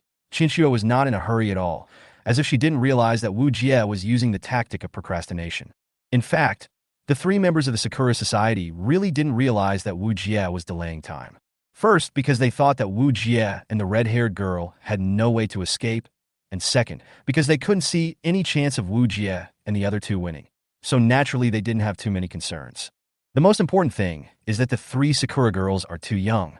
Although their fighting ability is top-notch, their strategy is basically zero. It is estimated that the Sakura Society sent them here just because of their fighting ability. Why did you chase me in the corridor before? I'm just an ordinary person. Since you were a killer, killing ordinary and unarmed people, doesn't it go against your morality? Wu Jie asked seriously. When the red-haired girl heard this, she was so embarrassed that she wanted to hide in the ground. I'm talking to you. The other party is a killer. Do you need a reason to kill someone? However, Wu Jie ignored the red-haired girl, but stared at Qinxue with very serious eyes. Seeing Wu Jie's serious face, the red-haired girl's heart skipped a beat. I didn't expect that this guy could look so handsome when he was serious. I actually believed what he said involuntarily. Damn it, what's wrong with me? The red-haired girl was daydreaming and didn't even realize that her face had just turned red, but because it was dark, no one noticed. Akiyama Chiyuki was stunned. She had never thought about this before. Then she answered subconsciously, I don't know, because if I see it, I will kill it. But aren't you going to kill this red-haired, short-legged guy? Am I also within your mission target? Nuya complenet dissatisfied. A vein popped up on the red-haired girl's forehead. Hey, who do you say is the red-haired, short-legged girl? Under Wu Jie's verbal attack, Qinxue actually began to think. After a while, she replied, It seems that there is really no need to kill you. That's right. It's who you want to kill. Can you let me go? I promise not to call the police or tell anyone. I'm just an ordinary person with elderly parents and young children to take care of. I can't be any obstacle to your plan. I'm just like an ant that can be crushed to death with one hand. Wu Jie continued his psychological offensive. The red-haired girl was about to explode. When she heard Wu Jie's words, she thought for a moment that she had saved a bastard until she saw Wu Jie lip-reading to her. Believe me. After realizing what Wu Jie meant, the red-haired girl snorted. Although she was still a little angry, she still cooperated and said, He is right. Your target is me. He's just an ordinary person. Let him go. Chapter 42, Sword and Fist. The red-haired girl named Qingxiu Lian is Qingxiuyu's sister. Like Qingxiuyu, she is a war dancer, but the 2 of them have embarked on completely different paths. Qingxiuyu became a warrior, while Qingxiu Lian chose to become a scientist. If you ask her who she respects the most besides her father, there is another person in this world, and that is Susan one of the core development members of War Dance and the initiator of the Origin Project. Susan. I wonder how Wu Jie would feel if he knew that the Qiyuan project was planned by Susan. And today, in addition to the two people Qingxiu Lian respects most, she will have another favorite person in her life. After listening to the two people's speeches, Chiyuki Akiyama actually nodded in agreement. Wu Jie raised his hands high, indicating that he had no weapons and no unnecessary movements, and then slowly walked towards a secret door. Step. 2 steps. It was not until Wu Jie passed by the 3 war dancers that he suddenly said something. I wonder if Qingxiu has met someone? He is very important to me. If you know, can you tell me? Wu Jie asked. Who? Qingxiu looked at Wu Jie, her attention completely attracted by Wu Jie's words, and her face was full of confusion. Dancer Nemesis. As soon as Wu Jie finished speaking, he suddenly made a move. His hands, which were originally raised high, fell down in an instant and landed on Qingxiu's neck. With her attention completely absorbed, Chiyuki Akiyama didn't even notice Wu Jie's hand falling down in an instant. Zofast? Qingxiu Lian's eyes slowly widened. She had never thought that an ordinary person would have the courage to attack Zhang Wu Ji. Is this guy crazy?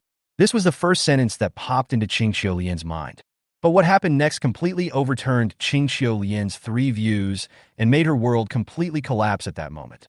Wu Jie's movements are like a gorgeous dance. His movements are as graceful as ballet.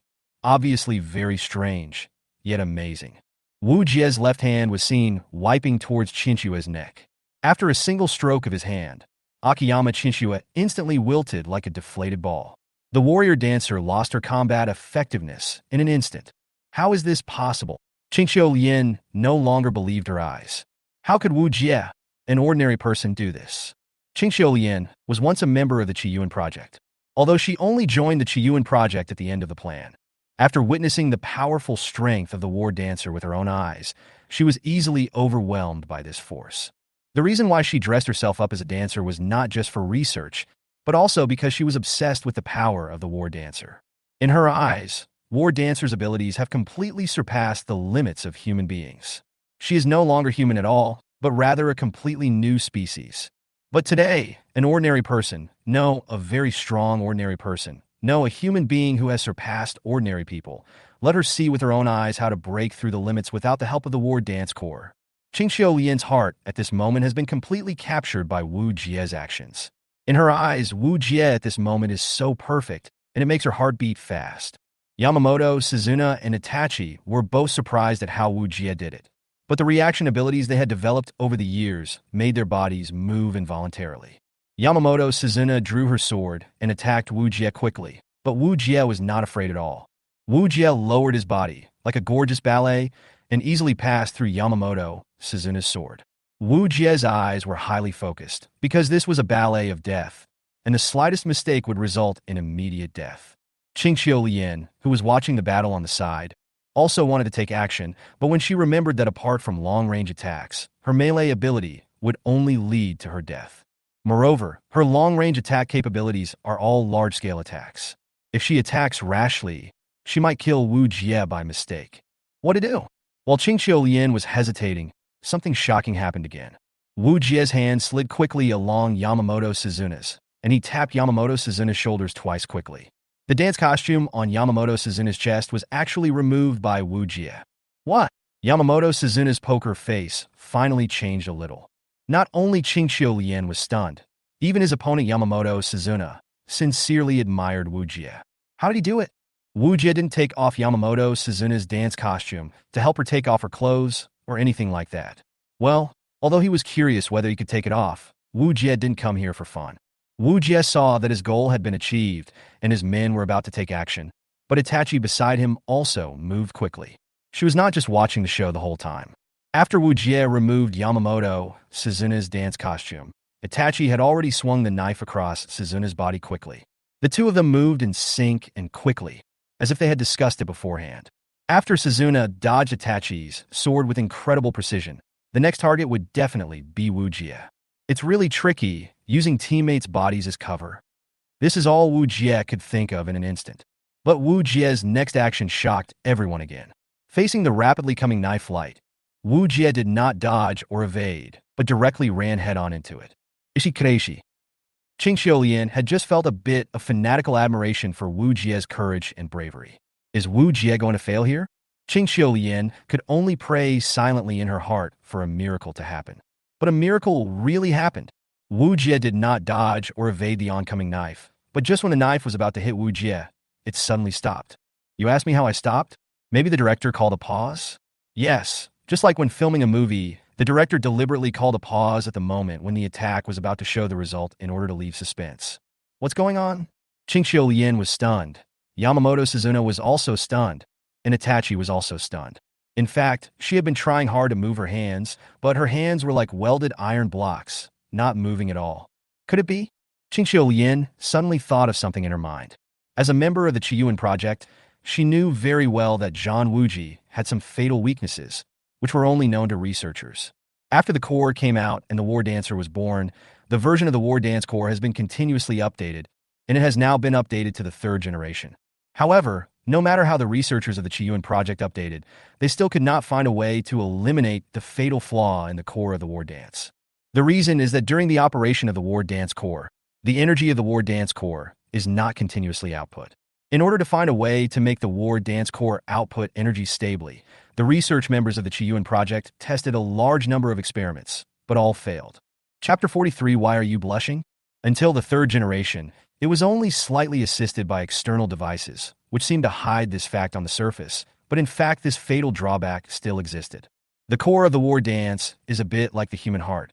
It also has a frequency similar to that of a pulse, but the frequency is very high, which is definitely incomparable to the human heart. However, the problem with the War Dance core lies in this pulse. Because of the pulse problem, the War Dance core will break every once in a while. The specific meaning of rupture is that the War Dance core will not work at all during this period of time. Since the battle dance cores on the market are basically long-range battle dancers, this drawback has not been exposed. However, warrior-type war dancers need to carry out continuous and uninterrupted melee attacks, which will expose this drawback. This is also the reason why there are not many melee-type war dancers in the army. However, regarding this matter, all members of the Qiyuan project maintained a unified attitude of keeping silent, and no one reported the existence of this incident to the outside world. Occasionally, someone discovered something wrong with the core, but the members of the Kaizen project avoided the issue and simply said, the core technology is not yet mature and is still under research. Please wait patiently for the release of a new version. This is where the problem arises. Qing Xiaolian is very sure that the person who signed the agreement would never expose the secret of the Qiyuan project. So how did Wu Jie find out about it?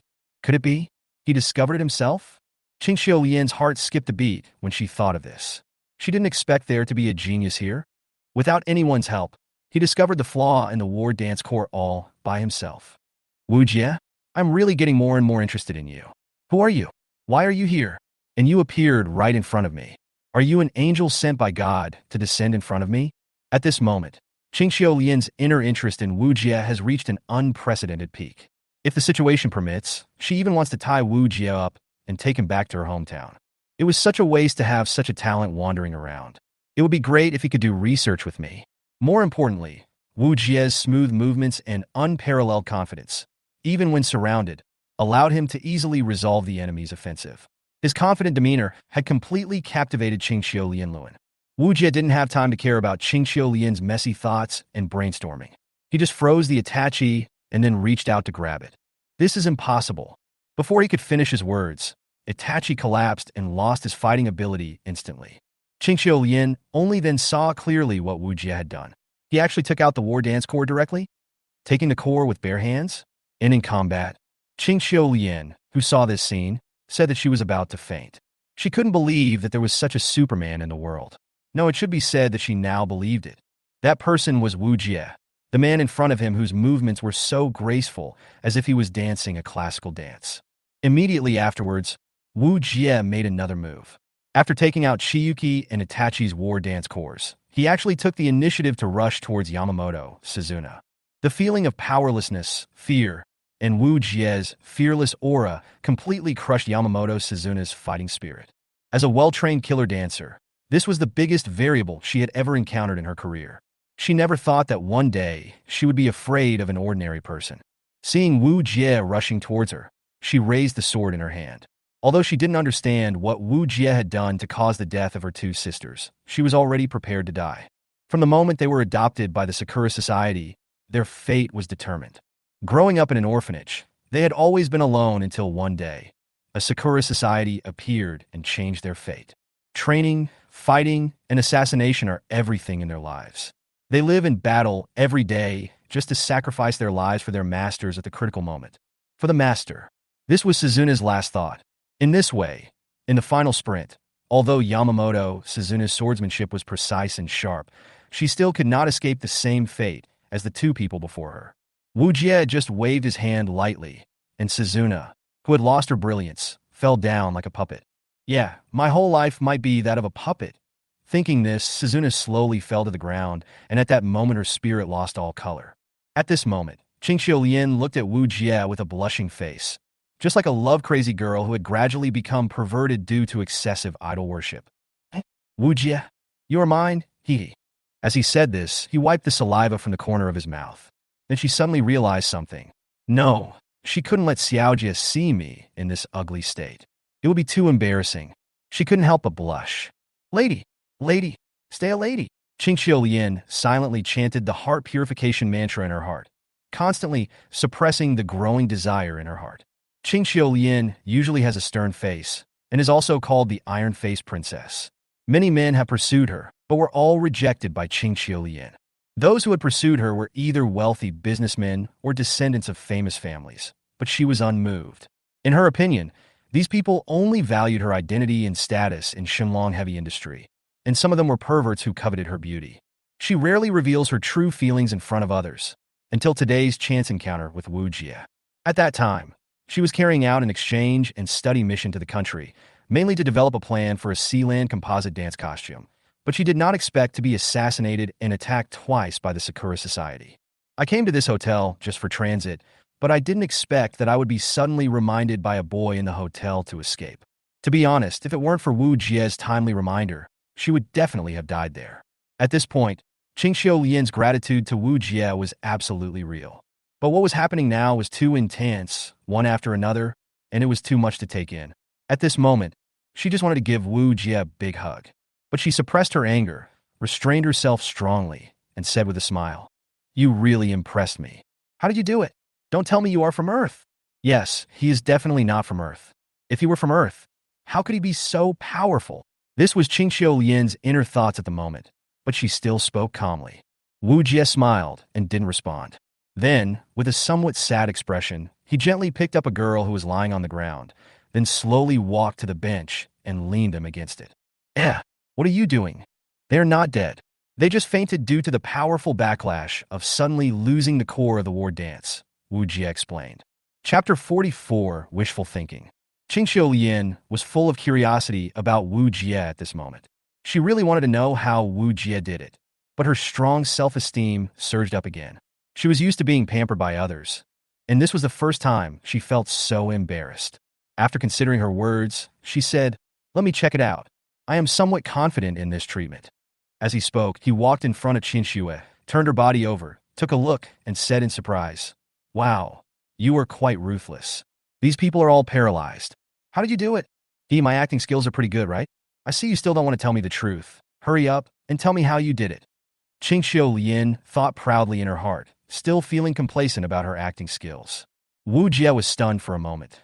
Then his expression became somewhat sad, and he said, "These are the killer dancers specially trained by the Sakura Society, adopted from an orphanage.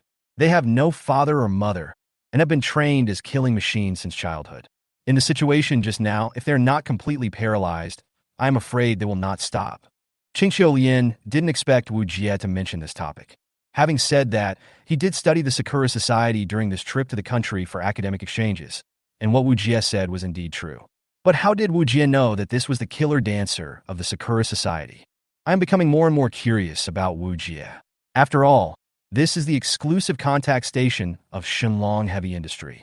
Although it looks like a hotel, it is actually something completely different. Why is he wandering around in the hotel? A tourist? That's wrong. How could a tourist know so much about the war dancer?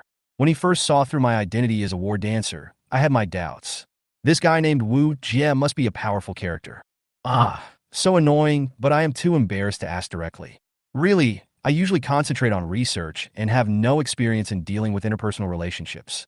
I really want to ask directly, what should I do? But I am a social phobic patient. Suddenly, I envy my sister's personality. If she were here, she would definitely find a way to ask. Qingxiu Lian's mind was full of complaints and helplessness. Qingxiu shook his head, cleared the thoughts in his mind, and returned to reality. You are right. If we don't paralyze them, there is really no other way. Do you have any way to save them? Wu Jie asked. Qingxiu Lian was stunned when she heard Wu Jie's question. Why did you save them? They wanted to kill us just now. We finally subdued them. Aren't you afraid that they will take revenge on you after they wake up? They have no father or mother and have been trained as killers since childhood. Now their cores have been removed, and they are no longer a threat to us. Let them become ordinary people again.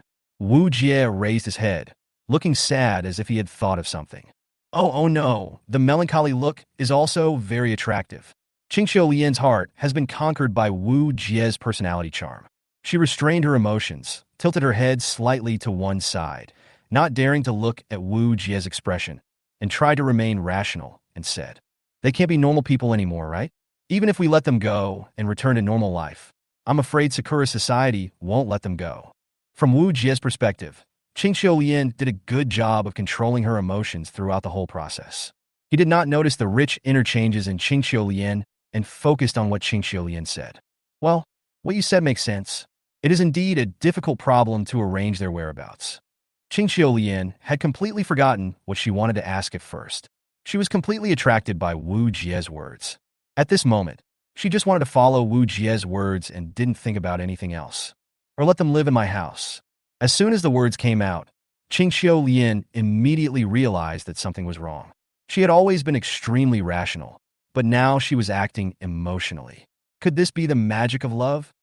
I actually made a decision that I would never have thought of before, just because of what a man I just met said, and I even had to personally protect the person who wanted to kill me before. Qingxiu Lian's mouth opened and stopped. Her mind was a mess. But I've already said it. How can I take it back? It's so annoying. But I don't want to disappoint him. I really want to help him solve the problem. Anyway, the house is so big. There are so many empty rooms. It shouldn't be a problem to squeeze a few people in. Even if my dad asks about it, I'll find a way to fool him. Qingxiu Lian could only pray silently in her heart that her father would not find out the clues. After all, her father was a man who hated evil. If she let her father know that she had several people in her family who wanted to kill her before, she didn't know what would happen.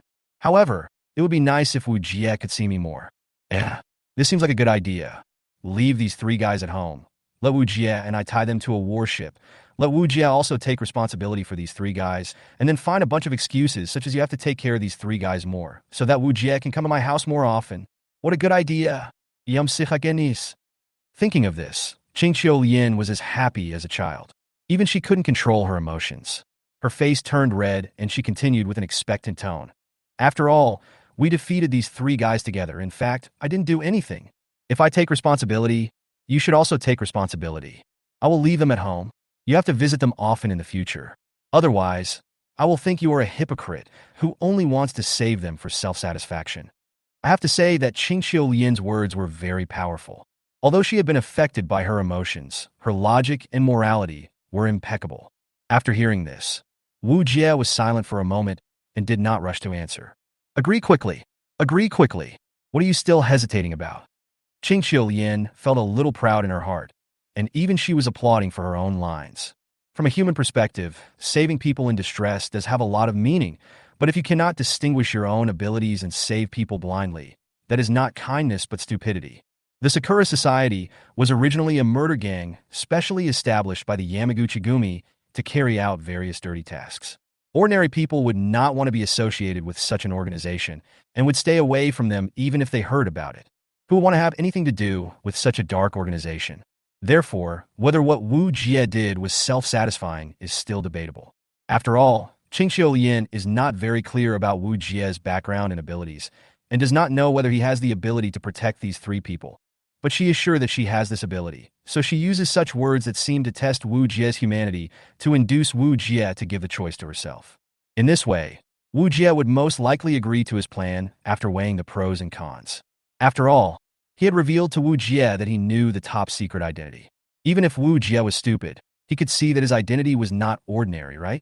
It can be said that Qingxiu Lian's words were impeccable, just as Qingxiu Lian was expecting the expected answer. This is too much trouble for you. Rather than putting you in danger, just leave it to me. I think I still have a little confidence that I can protect the three of them and let them live a normal life again, and no longer live in the world of killers. Huh. Qingxiu Lian was petrified. Her wish failed. Chapter 45 Color. Qingxiu Lian. Why? Qingxiu Lian stuttered a little. Think about it, the Sakura Society came specifically to assassinate you. If they can get information about your exact location, then they can definitely find your home. Add to that your identity and status, it must be no easy task, right? Instead of giving this hot potato to you, it's better to give it to me. This way, your safety can be guaranteed. Who knows if these three people will try every means to contact the Sakura Society and send people to kill you again. Wu Jie organized his sentences and said slowly.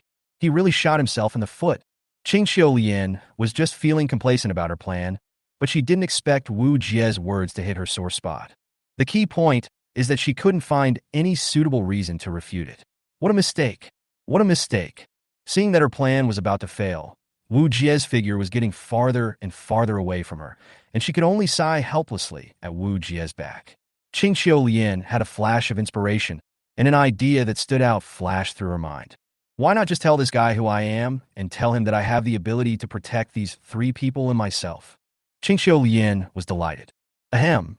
Qingxiu Lian cleared her throat and adjusted her tone. Wu Jie, there is actually one thing you have been misunderstanding. Misunderstanding? Wu Jie looked confused. Actually, at this moment, the lights in the entire space suddenly lit up, and 7 or 8 figures came in from the secret door. Who is it? Qingxiu Lian looked unhappy when she was interrupted. If they were enemies, I would have to cut them into pieces. They are so ignorant that they dared to interrupt the conversation between me and Darling. I can't tolerate it. Oh, it's not Darling. It's Wu Jie. Oh no, it's my savior.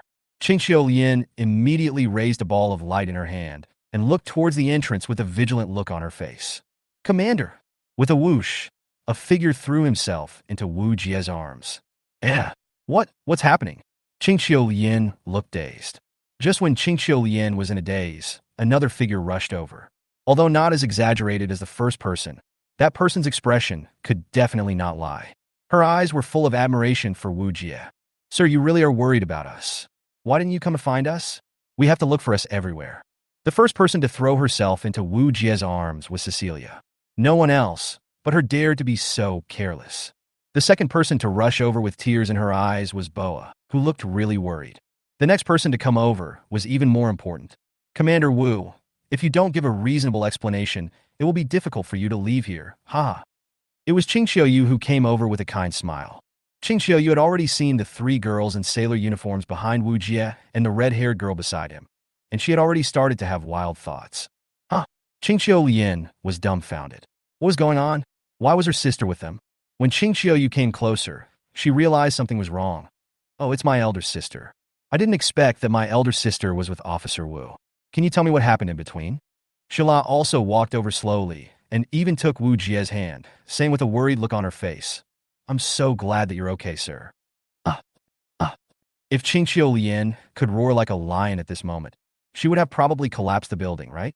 But fortunately, she was just imagining the roar in her head and didn't actually scream out loud. Just like that, happy times returned to daily life.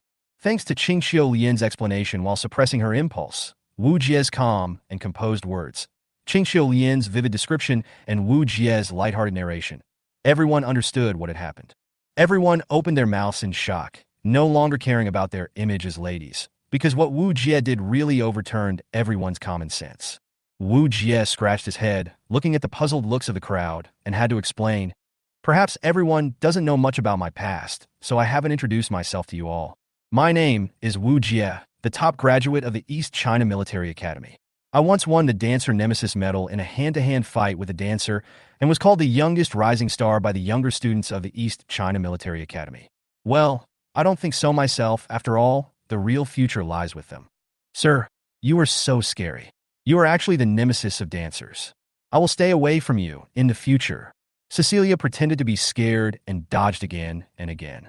I didn't expect that the commander had such an impressive past. It's really eye-opening. Sir, you are worthy of being my commander. It is my honor to meet you. After all, Qing Xiaoyu had investigated Wu Jie and was not particularly interested in Wu Jie's past. It was just that he heard the Medal of Dancer nemesis from Wu Jie himself. Could it be that the official deliberately erased this information?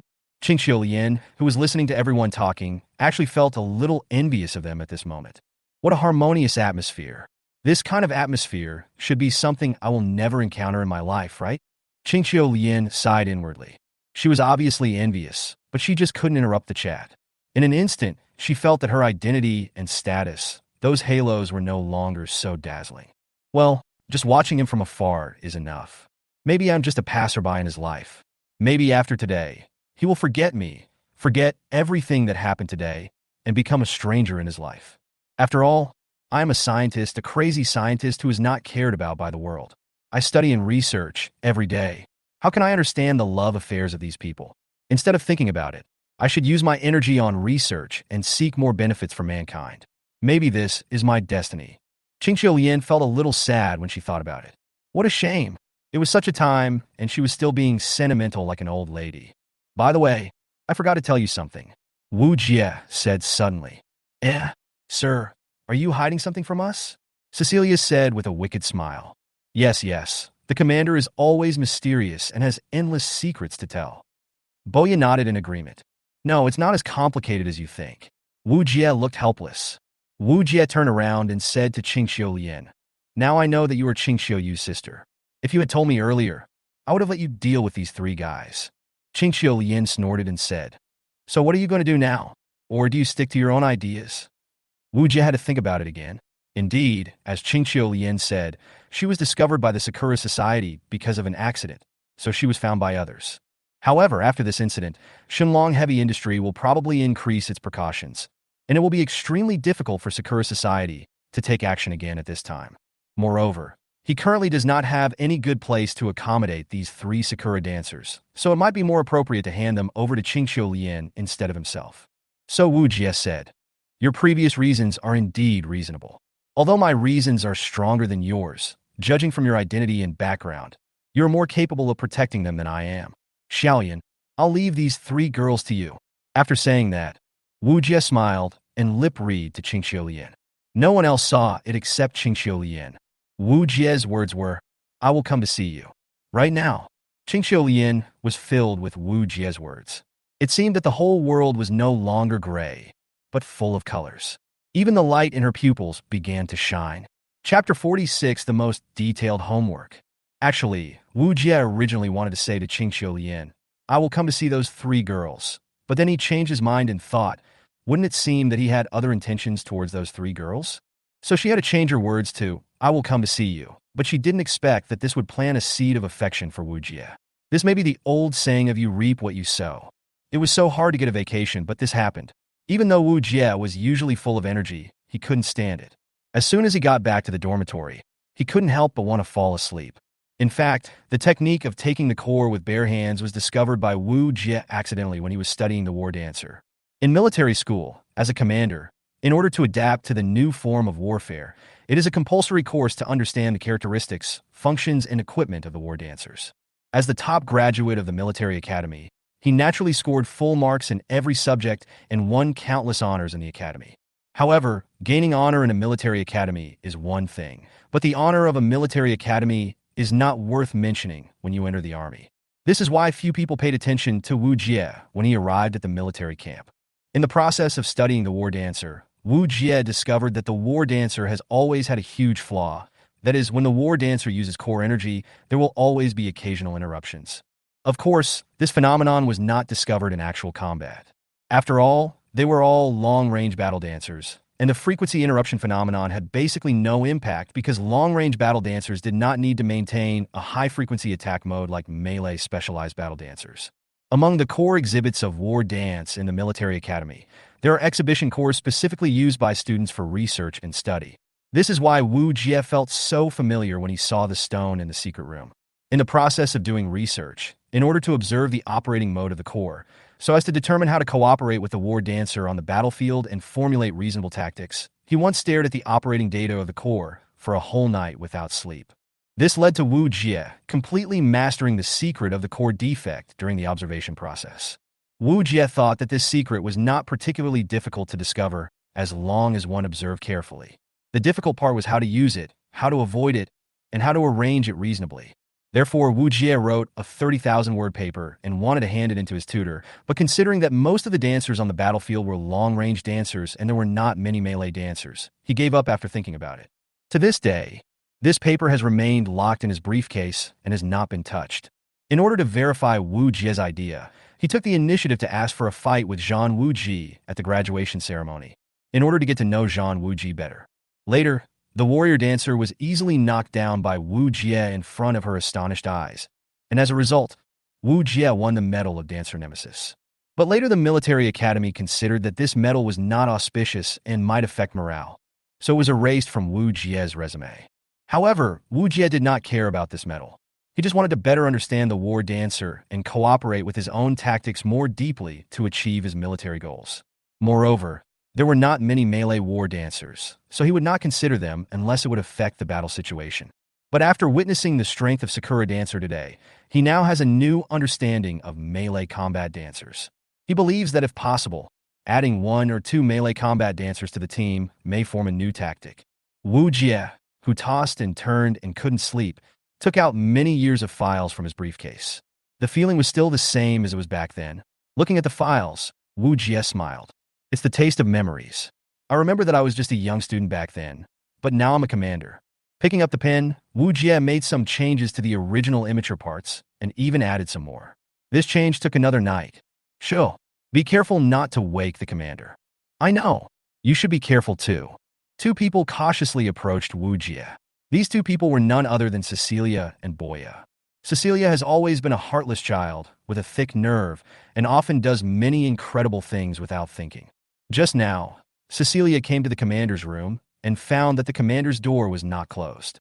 For a moment, she felt like playing a mischievous trick on him.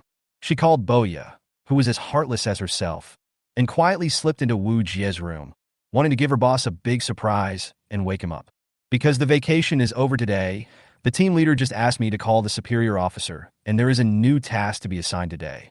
Let me see, what is the boss doing?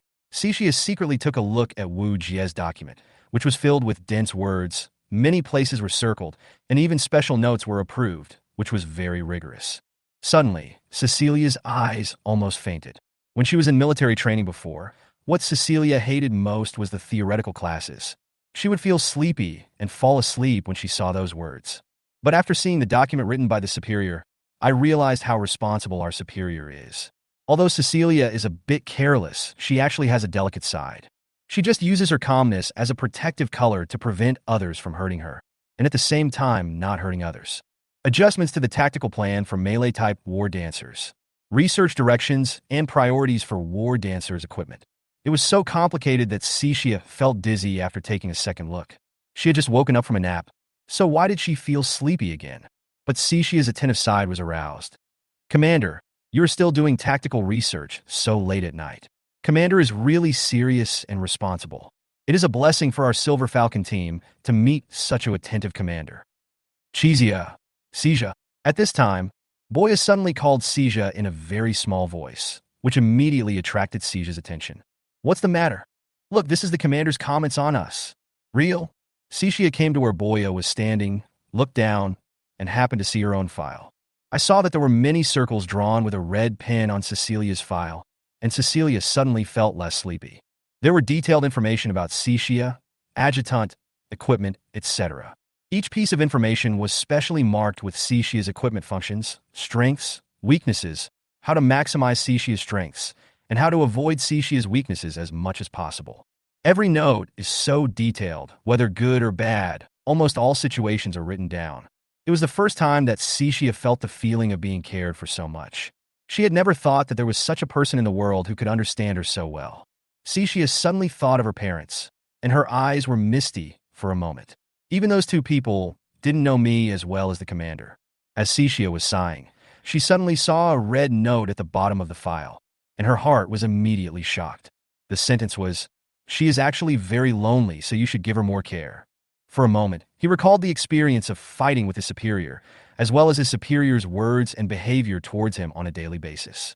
No matter how he acted weird or how noisy he made, his superior never got angry with him and often played with him. Thinking of this, her chest began to rise and fall, and even her breathing became unstable. Chapter 47: The leader's hair turns white. Just as the two were looking through Wu Jie's notes, Wu Jie, who was sleeping, suddenly showed signs of waking up. Cixia was immediately frightened, fearing that she would be punished by her superior for peeking at his notes, and hurriedly wanted to put the notes back.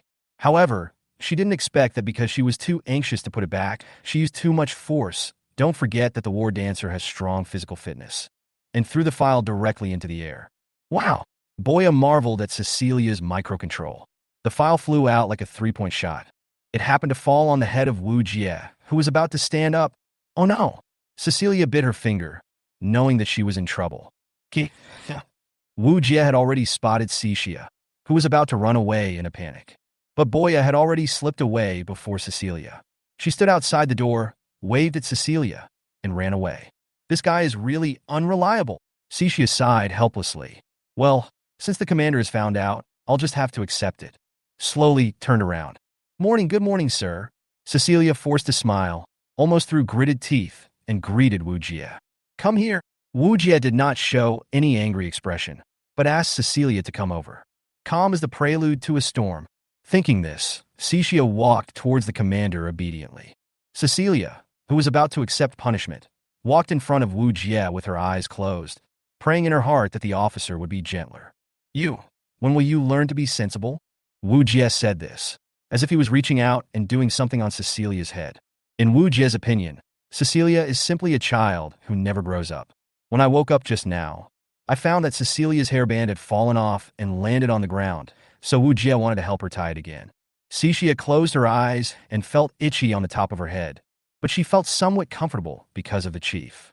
Suddenly, an idea came to her mind. She had heard that in the new United Nations Army, there were commanders who ordered the war dancers to do some obscene things. Now that a man and a woman were alone in the same room, wouldn't the commander have a chance? Could the commander be that kind of person? Her face turned red, and she quickly replied, Sir, can I go out first? Due to the forced delusion in her mind, the superior at this moment turned into a vulgar pervert in her eyes. Wu Jie frowned and immediately refused. No, I didn't ask you to move. You are not allowed to move. This is too overbearing. Cixia felt so wrong that she wanted to cry. She was just so moved by the comments made by her superior. But sir, I have something else to tell you. Seeing that Wu Jie's hand showed no sign of stopping, her worries were growing. If you have anything to say, just tell me now. Wu Jie didn't care at all. Sir, what should we do if a warrior dancer is bullied by her superior? Of course I'll teach him a lesson. Well, sir, I'm sorry. Before Wu Jie could react, he was hit by a heavy uppercut. Fortunately, Cecilia controlled the strength. If it were any other time, this punch would have taken Wu Jie away directly. What's wrong with you? Looking at Wu Jie with a big swollen bump on his chin, Ming Shi, the team leader, asked with a puzzled look. No, Ichizuki. I accidentally fell while walking. Wu Jie explained. It's okay. I'm going to assign you a new mission this time. For safety reasons, don't worry, it won't be as perverted as last time. In fact, Wu Jie had a pretty good time during his time in the battle dance troupe. At least he had never heard of anyone who really disliked Wu Jie and wanted to drive him away. On the contrary, Wu Jie's popularity here is getting higher and higher. Not only because Wu Jie's battle record has been highly praised, but also because of the harmonious atmosphere Wu Jie creates in the team. More and more Suzuka war dancers have come to know Wu Jie, and his fame is gradually rising. In the past month, there were actually no overly difficult tasks. Compared to the first task I encountered, the past month was almost like a vacation. It was basically just a formality, and then the task was completed. To be honest, given Wu Jie's abilities, it's really a waste of his talent to let him be the commander of the team. Mingxi couldn't help but be amazed when she saw the share of tasks Wu Jie had completed in the past month. In fact, the tasks that Mingxi assigned to Wu Jie were basically those that other teams would take several days to plan and complete or even accomplish. But when it fell into Wu Jie's hands, it felt like he was rushing to start the next battle immediately. A smaller task could be completed in less than a day, and a larger one could be completed in 2 days, or even 3 days. It can be said that the Silver Falcon Squadron, where Wu Jie is located, has completed 3 times as many tasks as other teams. The efficiency was so amazing that the team leader couldn't bear to let Wu Jie stay in the team any longer, as it was a waste of his talent. His military exploits are enough to get him promoted, but his qualifications are still a little lacking. In the Suzuka War Dance Troupe, to be promoted from a team leader to a company commander, according to the rules, one must at least have enough military merit and sufficient years of experience. When the troupe was first established, the company captains were all veteran captains who had been transferred from other dance troupes and had served as company commanders for a certain period of time. It would take at least 3 to 4 months, plus sufficient military merit, for subsequent newcomers to be promoted to company commanders. Now is wartime, and we need talents like Wu Jie to command the army. If we keep him in the team, it would probably be a waste of such an important talent reserve. But if they were promoted suddenly, it would definitely cause dissatisfaction among the other company captains. They had been the team captains for at least 3 months before being promoted. Is there any good way to help Wu Jie quickly increase his qualifications? Thinking about this, the team leader was so worried that his hair was almost turning white. She knew how meticulous Wu Jie was. Through observations over the past month and reports from her subordinates, she knew very well that Wu Jie had the habit of staying up late to do his homework before every mission. He would not easily formulate a combat strategy without thoroughly studying the terrain, enemy situation, and the gap between the enemy and us. But it was precisely because of this that she felt sorry for Wu Jie's attentiveness. It seems that the only way to go is to withstand the pressure and promote talents in an unconventional way. Mingxi picked up the phone on the far right and was about to dial a number when he suddenly thought of something and his hand paused. Yes, if you want to increase your qualifications quickly, there is another way. Isn't the International Dancer Tactics competition going to be held in 3 days? If the team led by Wu Jie wins the top 3 in this exercise, then they will have enough qualifications and reasons to convince the other company captains. Chapter 48, Suppressed News. But Captain, we have always selected a team from the elite squad to represent our war dance troupe in the war, and we have won 3 consecutive championships. Will it break the streak if we send Wu Jie and the others at this time? Ziska, who was called in, was now sitting on the reception sofa in the office and said with a worried look on his face. Mingxi held a cup of coffee and a thick stack of files and handed them to Ziska. Ziska took it and looked at it, switching between the documents. After patiently reading it all, he nodded but then shook his head. Indeed, the military merits are enough, and the battlefield command ability is also completely amazing, but the rules of international military exercises are completely different from the military exercises we usually use here. It is not only a competition of strategy and tactics, but also includes the personal abilities of the war dancers, including a comprehensive test of equipment, combat skills, reaction, and consciousness. Xiaoxi, the Silver Falcon squad, has just arrived, and it's only been a month. The commander is also a newcomer. He needs to be trained for a while, and then Ziska was about to say something else, but was suddenly interrupted by Mingxi waving his hand. Ziska was stunned. She didn't expect the team leader to be so rude. Wu Jie was indeed capable, having defeated Firefox in the flag-grabbing competition, and her performance in this month's mission was indeed impressive, but she had participated in international military exercises before, which was a real game of technology and perseverance, and it was definitely not a test that a new team like Silver Falcon, which had just joined the team, could easily pass. Could it be? The leader thought. Xiaoxi, do you want to promote Wu Jie? Mingxi smiled. As expected of you, Xiaoxi, you saw through my thoughts right away. Yes, I do want to promote Wu Jie. Xiaoxi, do you think highly of him? Well, the situation on the front line is getting tighter and tighter. Although our Suzuka battle dance troupe has been staying on the second-line battlefield to deal with those who slip through the net, this comfortable life will not last long. As he spoke, Mingxi handed several more military briefings to Siska. After taking a few glances, Siska said doubtfully, "It's just the same as usual, just a friction battle with Auroramon on the front line, nothing special." Take a closer look. Seeing Mingxi so serious, Ziska also became alert and not careless. He flipped through the book carefully, but as he flipped deeper and deeper, Ziska's expression became more and more solemn. "Tell me what you think." After considering his words, Siska slowly said, "At first glance, these military reports are about the friction war with Auroramon over the past 10 days. Auroramon has not made any major moves, but I found that there is a unified trend in the war reports. Go on. The rates of minor injuries, serious injuries, and deaths of these war dancers are increasing across the board and are getting higher day by day." The more he spoke, the more frightened Siska became, thinking that he had stayed on the second line for too long and had lost the vigilance he should have had before. Auroramon has changed. I can't say what has changed, but from the increasingly pessimistic battle reports from the front, I have a premonition that something bad is going to happen. Now it seems that we can rest and recuperate for a while in the second-line battlefield, but I believe that it won't be long before our Suzaka battle dance group will be pulled to the frontline battlefield.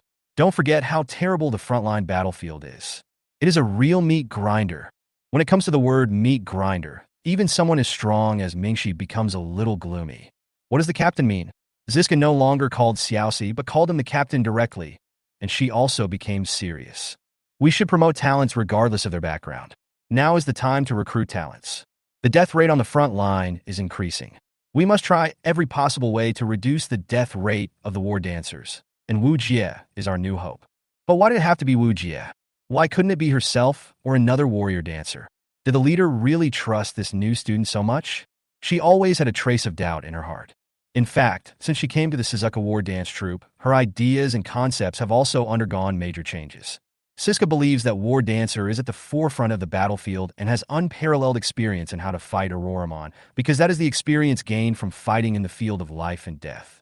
The feeling during the fight, the ability to predict the enemy's every move, and the understanding of each enemy. These are special advantages that ordinary people cannot understand or comprehend. Wu Jie's command ability is indeed outstanding. Ziska has read the briefing and admitted it, but the battlefield is not a joke. It would be difficult for many dancers in the Suzuka War Dance Troupe to accept the fact that the lives of so many war dancers are handed over to a new commander like him. If it were in the new United Nations, it would be fine. After all, a composite command system is implemented there, and Wu Jie might be at home there. But when she came to their Suzuka Battle Dance Troupe, to be honest, she was not very optimistic about Wu Jie's situation. Let's not talk about what all the dancers in the team think of Wu Jie, but now he can't even pass this hurdle. So how can he be promoted? Even if the team leader recognizes Wu Jie and, against all odds, promotes him to company commander, so what? Can this easily change the other dancers' opinions of Wu Jie? But don't forget, this is a battlefield, and no one is willing to hand over their life to a commander they don't trust at all. If Wu Jie's discord with Zhang Wuji eventually causes the team to collapse, it will be extremely fatal on the battlefield. I understand, Captain. So you want to send Wu Jie to participate in this international military exercise. Let Wu Jie win the championship, and then use this as an excuse to force Wu Jie to be promoted to a military position, right? Ziska is not stupid. When she thought about this, she naturally understood what the leader meant. Not bad, but not the champion. As long as he can get into the top 3, I will promote Wu Jie as an exception and promote him to company commander. Mingxi said confidently. Ziska shook his head and said solemnly, I don't think this gamble is a good idea. Captain, it is true that Wu Jie is very capable, but he still needs experience and military achievements that can convince others. Only then will people be convinced and not harbor resentment. Mingxi, yes, Ziska, you are always so sharp and always able to grasp the key points. If it was that woman, she would definitely strongly oppose it, but she is not here now. This is an opportunity. If you miss this opportunity, you will never have the next store. Ziska held her forehead with her hand. She knew that the captain was talking about the deputy captain. Her captain was really calculating. That person was still on the front line of the battlefield, so she took the opportunity to promote a talented person out of turn. Captain, don't say anything, Ziska. Let's make a bet. I bet Wu Jie will definitely be in the top 3. If I lose, I will let Wu Jie gain experience. If I win, everything will be done according to my way. Seeing Mingxi's determined face, what else could she say? Well then, little Cece, don't cry when the time comes. Siska returned to his usual non-serious image. Chapter 49, Radical Auroramon. More than a month has passed. For ordinary war dancers, it may not feel real, but Wu Jie, as a commander, keenly noticed some changes. Recently, Auroramon seems to have become more warlike and more aggressive. He had considered the possibility of Auroramon changing, but he had not expected that Auroramon would change so quietly that ordinary war dancers would be unaware of it. Is there something wrong? What has happened to the Auroramon internally? What makes them so aggressive? I can't think of it.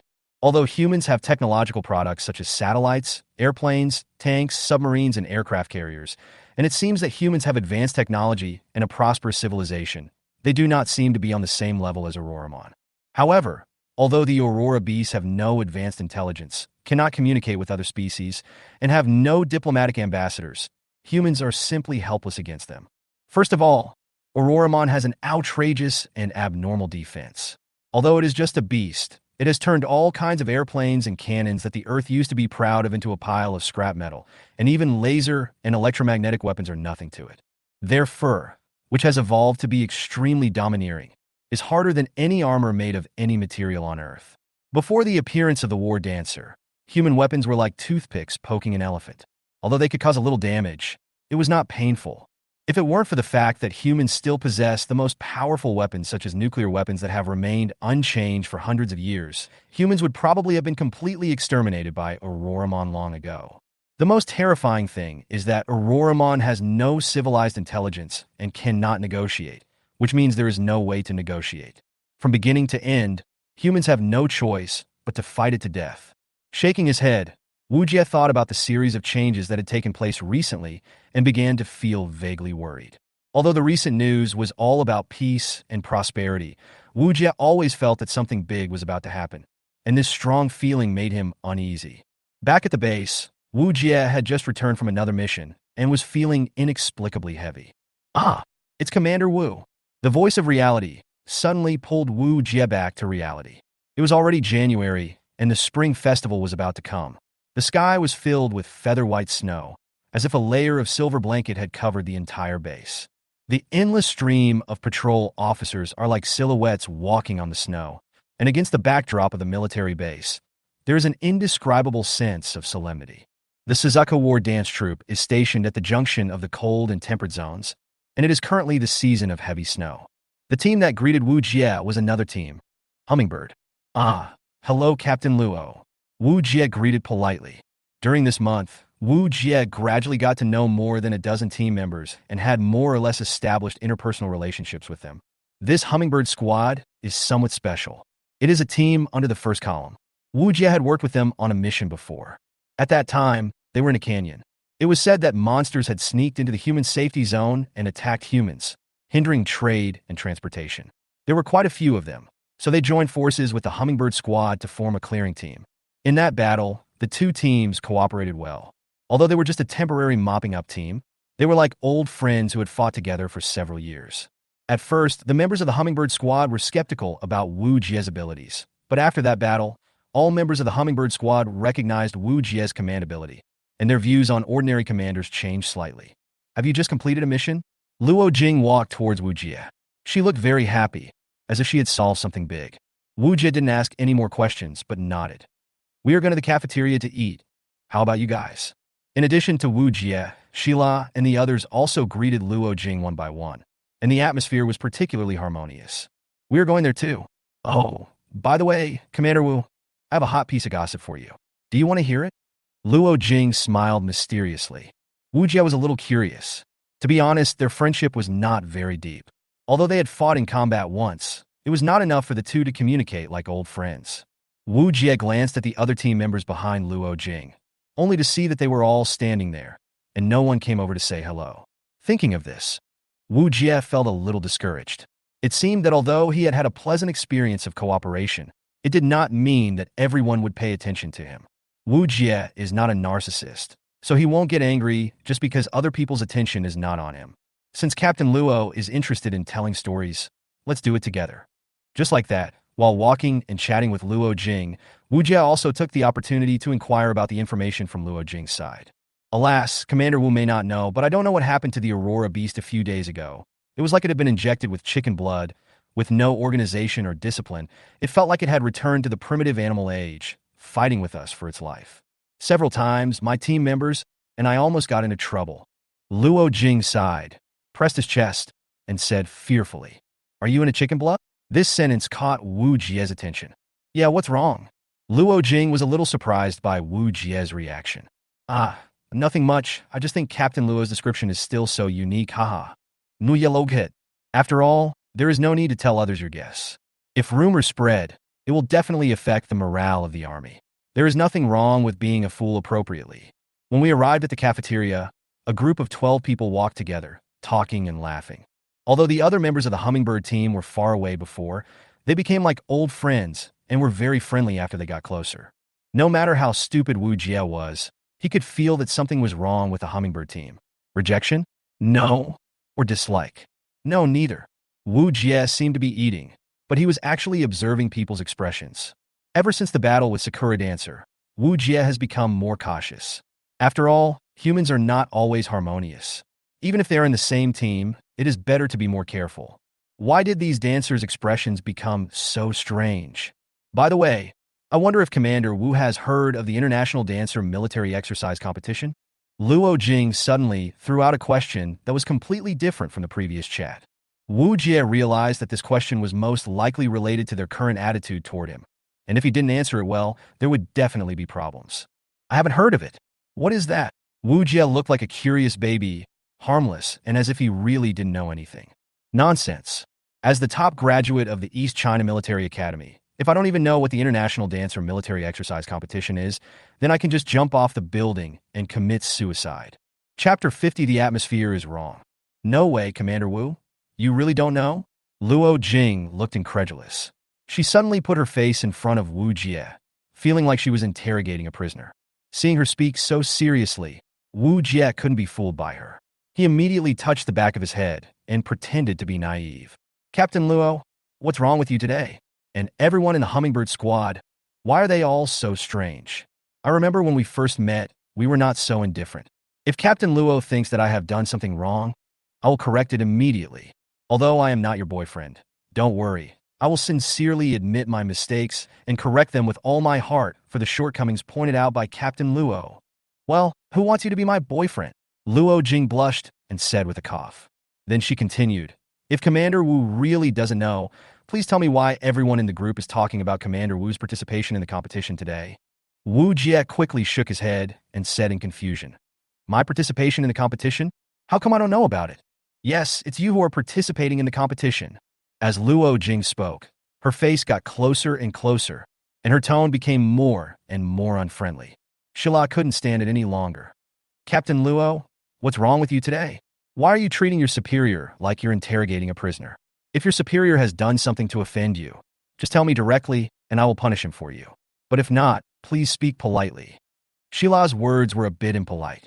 The main reason was that Luo Jing was too close to Wu Jie. Although Shila would not be angry about such a small matter, Luo Jing's interrogative attitude made her a little angry. Sensing the unkindness in Shila's tone, Luo Jing quickly changed her tone and said, Shila, don't be angry, don't be angry. Actually, in fact, the captain has liked Officer Wu for a long time. Since the day they started working together, Officer Luo has been thinking about him day and night and has fallen in love with him. She wants to know everything about Officer Wu. So when she saw Officer Wu today, she couldn't help but burst out with longing. Luo Jing was stunned. Shila was confused. Huh? Wu Jie? What the hell? The person who said this was Luo Jing's adjutant Ferris.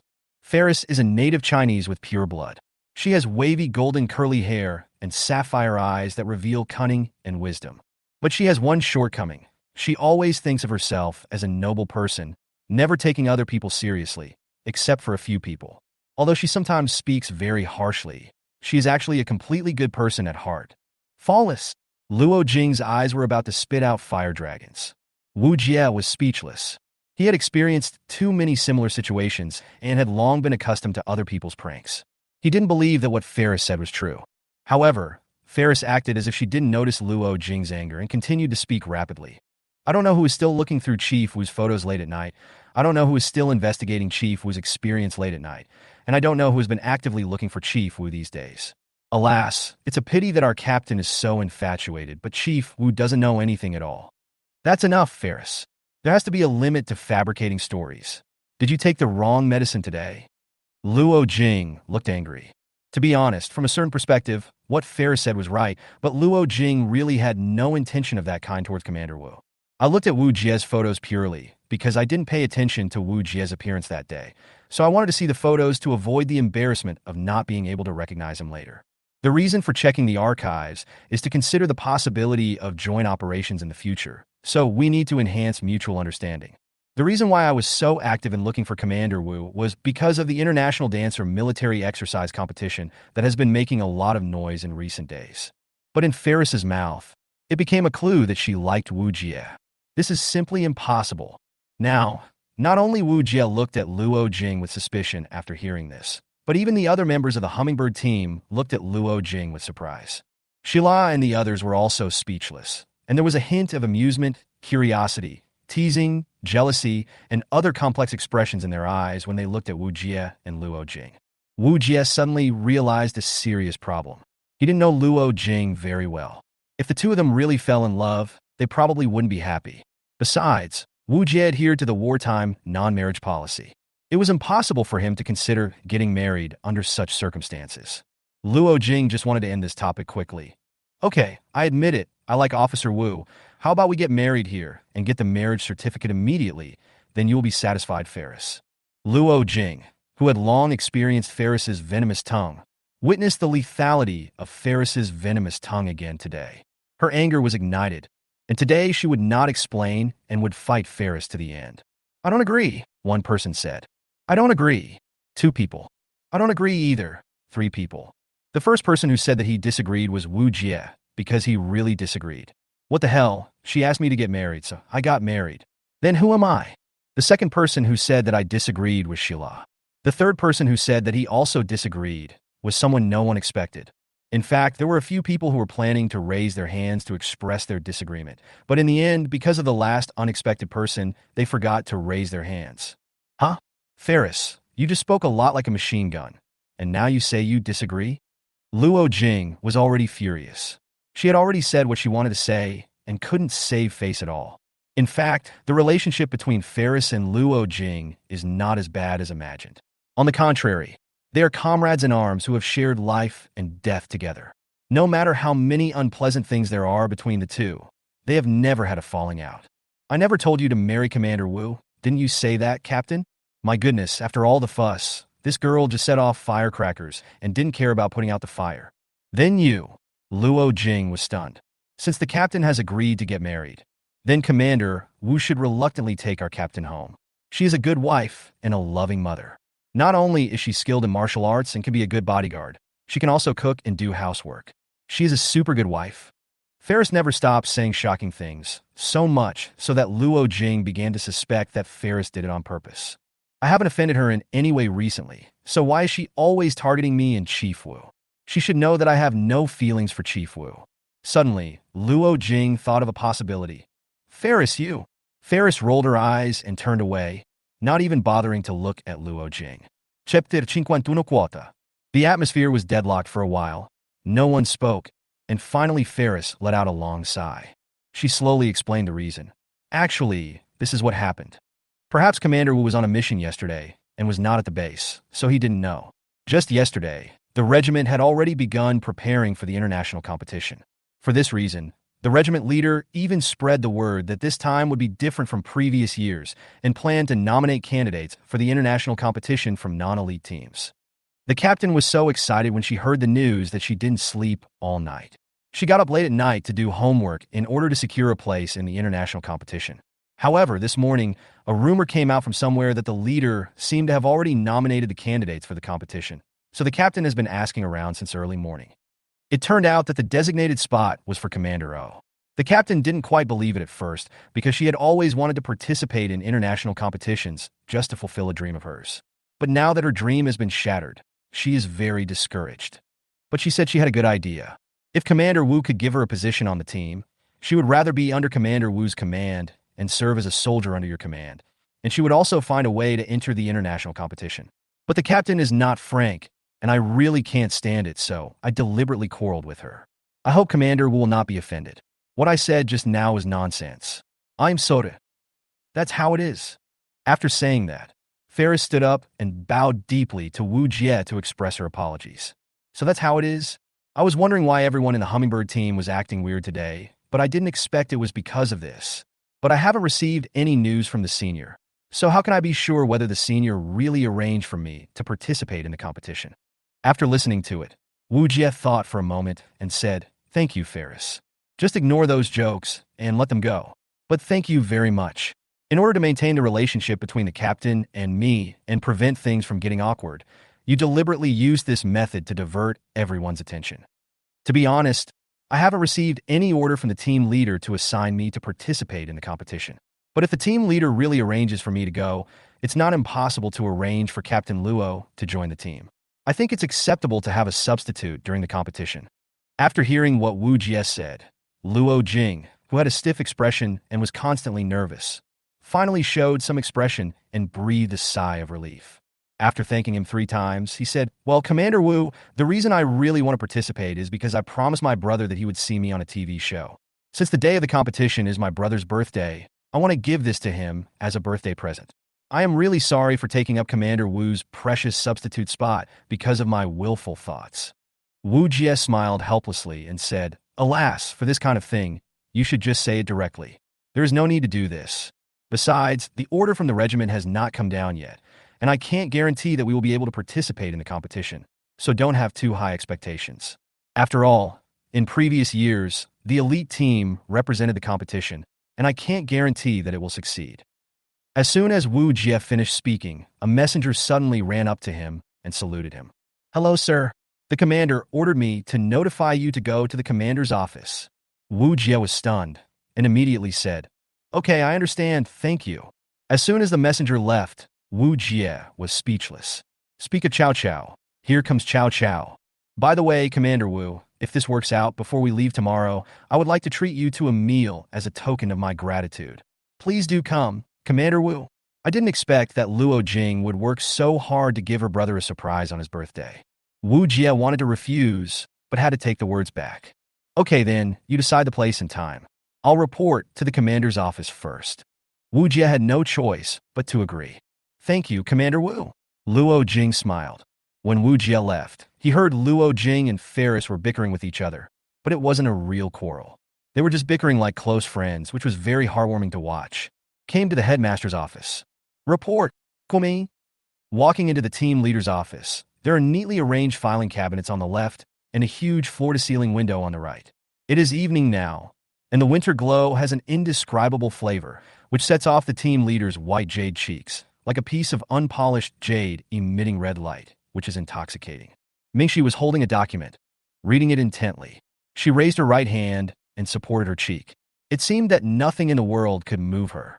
She looked at the document in her hand intently, without the slightest hesitation. It was the first time I saw such a calm senior sister. When she was in school before, she was also decisive and resolute. After becoming the head of the group, she had a calm but non-intimidating military power. "Senior, mission accomplished." "Well, I've read the briefing. It was done very well. It's another level evaluation. That's because of the senior's good command. Stop talking nonsense. I haven't seen you for a few days. When did you learn to be bureaucratic?" "Haha, by the way, senior sister, there's one thing I don't know whether I should tell you or not." Wu Jie suddenly remembered the abnormality of Auroramon. "You say," she thought to herself, "he probably wants me to add more burden to him again." During this period of time, Wu Jie has been strongly demanding to increase the intensity of the tasks. But the intensity of the mission cannot be increased at will. Now Auroramon's behavior has become abnormal, and the front line is becoming increasingly tense. The comfortable days are coming to an end. She does not want to lose a general at this critical juncture. A dozen days ago, I found that Auroramon was becoming more and more belligerent. Until recently, its behavior patterns were becoming more and more radical. It seemed, hearing Wu Jie's words, Mingxi immediately perked up. She had the frontline battle reports and a lot of data sent back by the war dancers, so she was able to keenly perceive the unusual movements of Auroramon. She was very curious now. How did Wu Jie find out? Wu Jie had been conducting local operations and had never been on the front line of the battlefield, and most of his missions were small-scale operations. Could it be that Wu Jie had the insight to see the big picture from the small details? "Seems like what?" she asked immediately. Wu Jie didn't rush to speak, but took out a few pieces of densely written paper from his briefcase and walked in front of Mingxi. Seeing Wu Jie approaching, she subconsciously wanted to step back. After realizing her actions, she suddenly laughed at herself. "What am I doing? Am I still worried about what my junior wants to do to me?" So she pulled herself back to her seat and waited patiently for Wu Jie's next words. "Senior, look." Chapter 52, Excretion Behavior. Wu Jie spread the documents in his hand on the table, pointed to the neatly arranged schedule on it, and said, "Look, this is the schedule I made recently. It records every mission in detail, as well as the types of Aurora beasts encountered, combat power assessments, and ability assessments. Junior, you are still the same as before, always so serious, meticulous, and responsible. Looking at the arrangement that Wu Jie had carefully made, she couldn't help but sigh that if everyone was like Junior, humanity might have won the war long ago.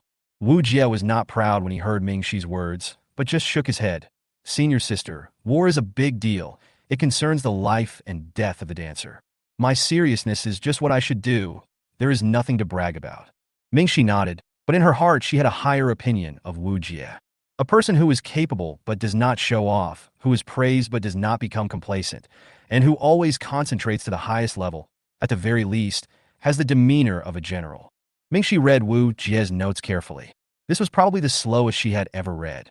Looking at the densely packed small characters, circles, and sometimes even special comments on the document, it can be seen that Wu Jie paid attention to many details of the battle, and even summarized the fighting skills when fighting the dancer, such as how to resolve the attack of Auroramon. Wow! This junior has become an expert in fighting Auroramon. Although some of it was due to misunderstanding, mainly because Wu Jie is not a war dancer and has no experience in killing enemies on the spot, he has done a very good job. It is estimated that Wu Jie sought communication with the war dancer a lot after the battle. It can be said that more than 90% of Wu Jie's summaries were correct. Wu Jie even summarized some things that she had not noticed before, and she exclaimed that it was amazing. She actually stole knowledge from her junior's files, huh? Ming Shi glanced at Wu Jie, who was as still as a mountain, and couldn't help but smile in his heart. He didn't expect that God would send such a talented person to him. If he let him continue to stay in the team, it would not be a waste of talent, but a squandering of God's gift. Therefore, Ming Shi became more determined to promote Wu Jie. She secretly decided in her heart that as long as Wu Jie could make it into the top 5 this time, no, as long as he could make it into the top 8, no, even if he gave up and didn't participate, I would find a way to promote him. Looking at Wu Jie's notes, she suddenly exclaimed in surprise. Seeing Ming Shi's expression, Wu Jie smiled. It seemed that the senior student should have noticed it. Wu Jie, when did this happen? You didn't even write it in the report. Ming Shi was a little unhappy. In fact, what Wu Jie wrote was about that ball of light. There was a mysterious ball of light in the power plant, and many Aurora beasts had worshipped that ball of light. Senior, don't be anxious. Look carefully. Has Auroramon started to change since the ball of light appeared? Wu Jie said. Of course, Ming Shi was not really angry. She should be able to guess why Wu Jie didn't say anything. After all, Wu Jie had just arrived at the time, and his influence was insignificant. Even if he reported the matter, it was estimated that his superiors would not take it too seriously. But I'm not one of those old-fashioned people from the new United Nations. How could I underestimate his ability just because he's a newcomer? Really, even I have to be on guard against him. Although Ming Shi complained in her heart, she was still very happy that Wu Jie handed in the notes at this time. Indeed, after reading your notes and considering the recent changes in Auroramon, it is indeed true. After listening to this, Wu Jie nodded, then took out the recorder in his arms, pressed a button, and then began to play the mysterious light ball found in the power plant that day. Look, Senior, this is the ball of light I found when I sneaked into the power plant that day. Ming Shi realized the importance of this matter and watched the whole process carefully. After reading it, Ming Shi's expression became unpredictable. At this moment, Wu Jie was looking forward to Ming Shi's reply. Ming Shi stood up and paced back and forth beside his seat, seemingly thinking about something. She didn't rush to speak but dialed the phone. Sister Sue, please come over to my place. I have something important to tell you. After hanging up the phone, Ming Shi sat down and began to think about something with his eyes closed. Sister? Could it be Chief Sue? Wu Jie thought. Unexpectedly, Susan arrived quite quickly. After a few minutes, there was a knock on the door. Come in. Xiao Shi. It's rare that you take the initiative to look for me. Tell me what's the matter quickly. I'm very busy. Although her words seemed urgent, she came to the office very quickly. Sister Sue, come and see. After saying that, he signaled Wu Jie to play it again. Susan didn't expect Wu Jie to be here, and she teased you. Oh, Commander Wu is here too. Did he get scolded by the regiment commander? Wu Jie smiled awkwardly, said nothing, and just fiddled with the recorder again. Susan couldn't laugh anymore after hearing what happened next. What is this? Commander Wu, when did you find it? It was discovered a month ago when you, Chief Sue, asked me to complete a small task at the power plant. A month ago? You guy, why did you release it only now? Do you know how important this matter is? Susan looked unhappy. Wu Jie didn't explain, just smiled. Sister Sue, what do you think? Mingxi didn't ask her to come here to chat, because this matter may be related to the war or even the future. This ball of light can move freely in the air and is very flexible. Since it is just a video, even if you zoom in, you can't see the internal structure of the ball of light. Not only that, these aurora beasts have a tribal-like worship behavior. From this, we can infer that this ball of light may be a life form, and it is the superior of these aurora beasts.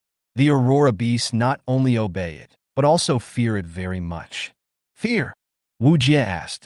Susan nodded, pointed at one of the aurora beasts, enlarged the image, and said, "This aurora beast is constantly releasing excrement because of fear." Puff. Does it mean it's scared to pee?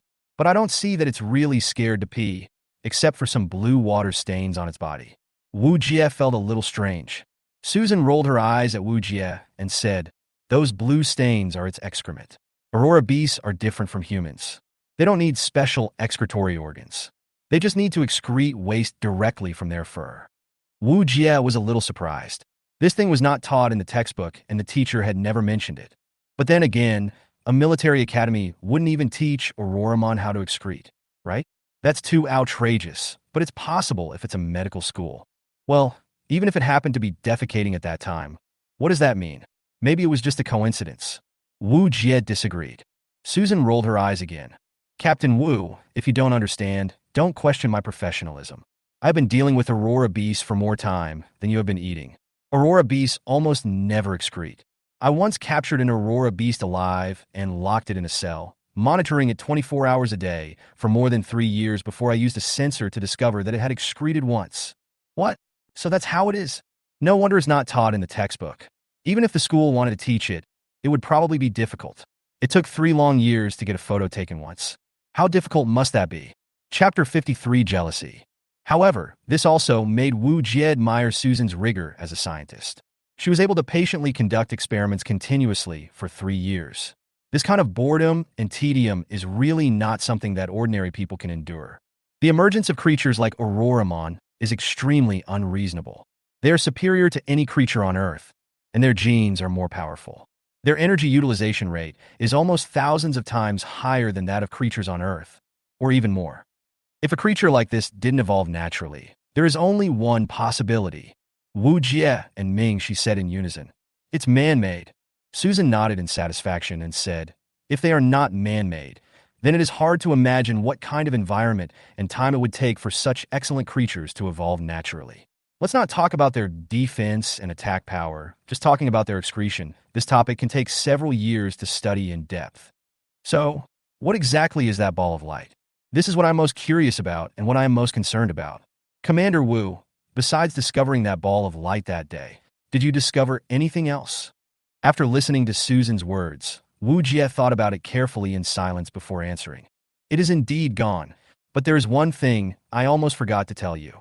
I saw an ape-like aurora beast in the basement of the power plant with my own eyes. It was actually using human tools to repair electricity." Susan shook her head. This isn't really any new news. They can even use human weapons. Repairing electricity is nothing.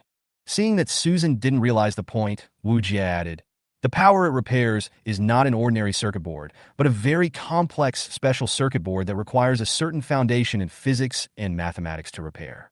Because it is in the underground area of the power plant, there are very advanced circuit designs, mainly to prevent power overload and electromagnetic pulses. Chief Su, what kind of wisdom do you think is needed to repair such a circuit board?" To prove that everything he said was true, Wu Jie took out a photo from his arms. "This is the evidence I took at the scene. Headmaster and Chief Su can take a closer look." Susan became interested immediately after hearing this. She picked up Wu Jie's photo and looked at it carefully, but her expression became increasingly gloomy after a while. After looking at it, she handed the photo to the team leader. Mingxi was a little skeptical at first, but after looking at the photo Wu Jie handed over, her expression was almost exactly the same as Susan's, terribly gloomy. "I'm afraid this is something that only a civilization more advanced than ours can do." Susan took a deep breath and said heavily, "It seems that the source of all the problems lies in the ball of light that appeared that day." Tuandian supported his chin with both hands, thinking. The atmosphere in the room was eerily heavy, and no one spoke for a moment. At this moment, the door was suddenly opened, and a girl in a white dance dress came in with a strange color in her eyes. Looking at the depressing atmosphere in the room, she wanted to say hello to the leader, but immediately stopped what she was about to say. Ziska. Mingxi of course knew who came in. Oh, Captain, what's wrong with you guys? Ziska walked obediently to the guest sofa. When he passed Wu Jie, he glanced at Wu Jie and then sat down. The incident was too complicated for the moment, and Mingxi hadn't figured out how to explain it to Ziska. Moreover, it was difficult to convince others that this was a civilized life form more advanced than humans based on just a video. However, this matter was worthy of vigilance. Captain? Wu Jie looked at the captain with an inquiring look. Mingxi thought for a while, then said, Ziska, prepare to call all the column captains who stayed behind in the base, including the column adjutants, to hold an emergency meeting. Sister Su, Wu Jie, you two should stay as well. We need you for this meeting. Susan was used to doing research and didn't really want to attend meetings. Xiaoxi, we agreed that I would only focus on my research and you guys should do yours. The meeting is so long that even a researcher like me would fall asleep if I went there. Susan said this and yawned deliberately. I'm sorry, Sister Su. Your presence is needed in this meeting. After all, this matter is too serious, and we need your expertise to make everyone pay more attention to it. Wu Jie was a little surprised. He didn't expect that his senior schoolmate respected Chief Su so much. But then he thought that Chief Su was one of the core members of the Qiyuan project after all. Having her attend the meeting would make it more convincing. By the way, Wu Jie, we've been chatting for so long, I almost forgot why I asked you to come here. What's the matter, Captain? You will represent our Suzaku Ward dance troupe in the International Dancer Military Exercise Competition the day after tomorrow. You decide the candidates and try to get into the top 8. I don't care about anything else. I only look at the results. Mingxi said lightly. Hey, didn't we agree on the top 3? Ziska stood up immediately. She didn't expect the captain to change his mind at the last minute. Before Wu Jie could speak, Ziska spoke before him. Well, it seems that Ziska knew about this. After all, she is the captain of the first column and the confidant of the senior student. Let's see what she says first. I'm sorry, Ziska. Wu Jie is a rare talent. I will promote him without any restrictions. These words were said in front of Wu Jie, which was equivalent to the team leader recognizing Wu Jie's character and ability on the spot. Originally, this matter was discussed secretly between the team leader and Ziska, but now the team leader has brought it up on the table. What's going on? Ziska is not an ordinary person. She has a very powerful background. As the princess of the Griffin Kingdom, she has a very prominent life experience and status. When the war dancer was first introduced, in order to lead her people to join the army voluntarily, she took the responsibility herself, installed the war dance corps herself, and joined the army. This incident caused quite a stir in the Griffin Kingdom. For a time, the enthusiasm for joining the army in the Griffin Kingdom was high, and people signed up in an endless stream. Many war dancers regarded Ziska as their idol. Later, the human army, which was retreating step by step, began to turn the tide of the war because of the appearance of the war dancer. As a princess of a country, she personally put on armor and went into battle, winning numerous war medals. In just a few years, she was promoted to plum dancer, only one step away from becoming rose dancer. However, there has always been one person in her heart who is incomparable to others, and that is Mingxi, the current leader of the Zhutuan battle dance troupe. On the battlefield, Mingxi shines brightly.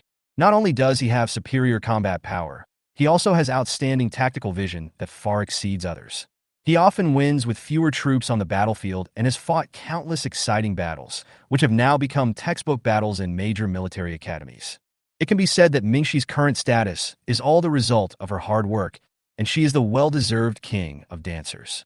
The talent that even Mingxi recognizes, the talent that even Mingxi values, the talent that even Mingxi desperately wants to promote, is actually a new commander who has just come to Zhan Wuji not long ago. Ziska has always worshipped the leader as an idol, and now she has a very good relationship with Mingxi, but now Mingxi has focused her attention on Wu Jie. Wu Jie? Damn it. Chapter 54, Emergency Meeting. Unexpectedly, the team leader said such words in front of everyone. For a moment, Wu Jie's chest was filled with something. What was that? Yes, it was trust, the feeling of being cared for by others. This feeling of being cared for by others was so sweet. Wu Jie took a deep breath and laughed at himself. Before, he had been suppressed by villains in the new United Nations and had never had a chance to show his strength. It was the senior sister who helped me at this time. No matter what her purpose was, the trajectory of my life was indeed changed because of her. There will always be a time to ride on the wind and waves, and set sail to cross the vast ocean. At this moment, Wu Jie had endless passion in his heart and was full of energy no matter what he did. Thank you, Captain. Wu Jie will definitely live up to his mission. There is no need to say too much thank you. Only with actions can I repay the senior sister for her kindness. Congratulations, Commander Wu. I hope that after you get promoted, you will not forget everything that happened today. Siska stood up and walked in front of Wu Jie. Looking at this man with an oriental face, Ziska felt annoyed for no reason. It was not that he disliked him, nor did he hate him, but he was annoyed that he had taken away Mingxi's attention that should have belonged to him. She came here because of Mingxi, and it was because of Mingxi that she strengthened her faith. Now the appearance of Wu Jie is like a thorn in her heart, which is very painful. Wu Jie didn't dare to look at the captain of the first column randomly, and quickly saluted.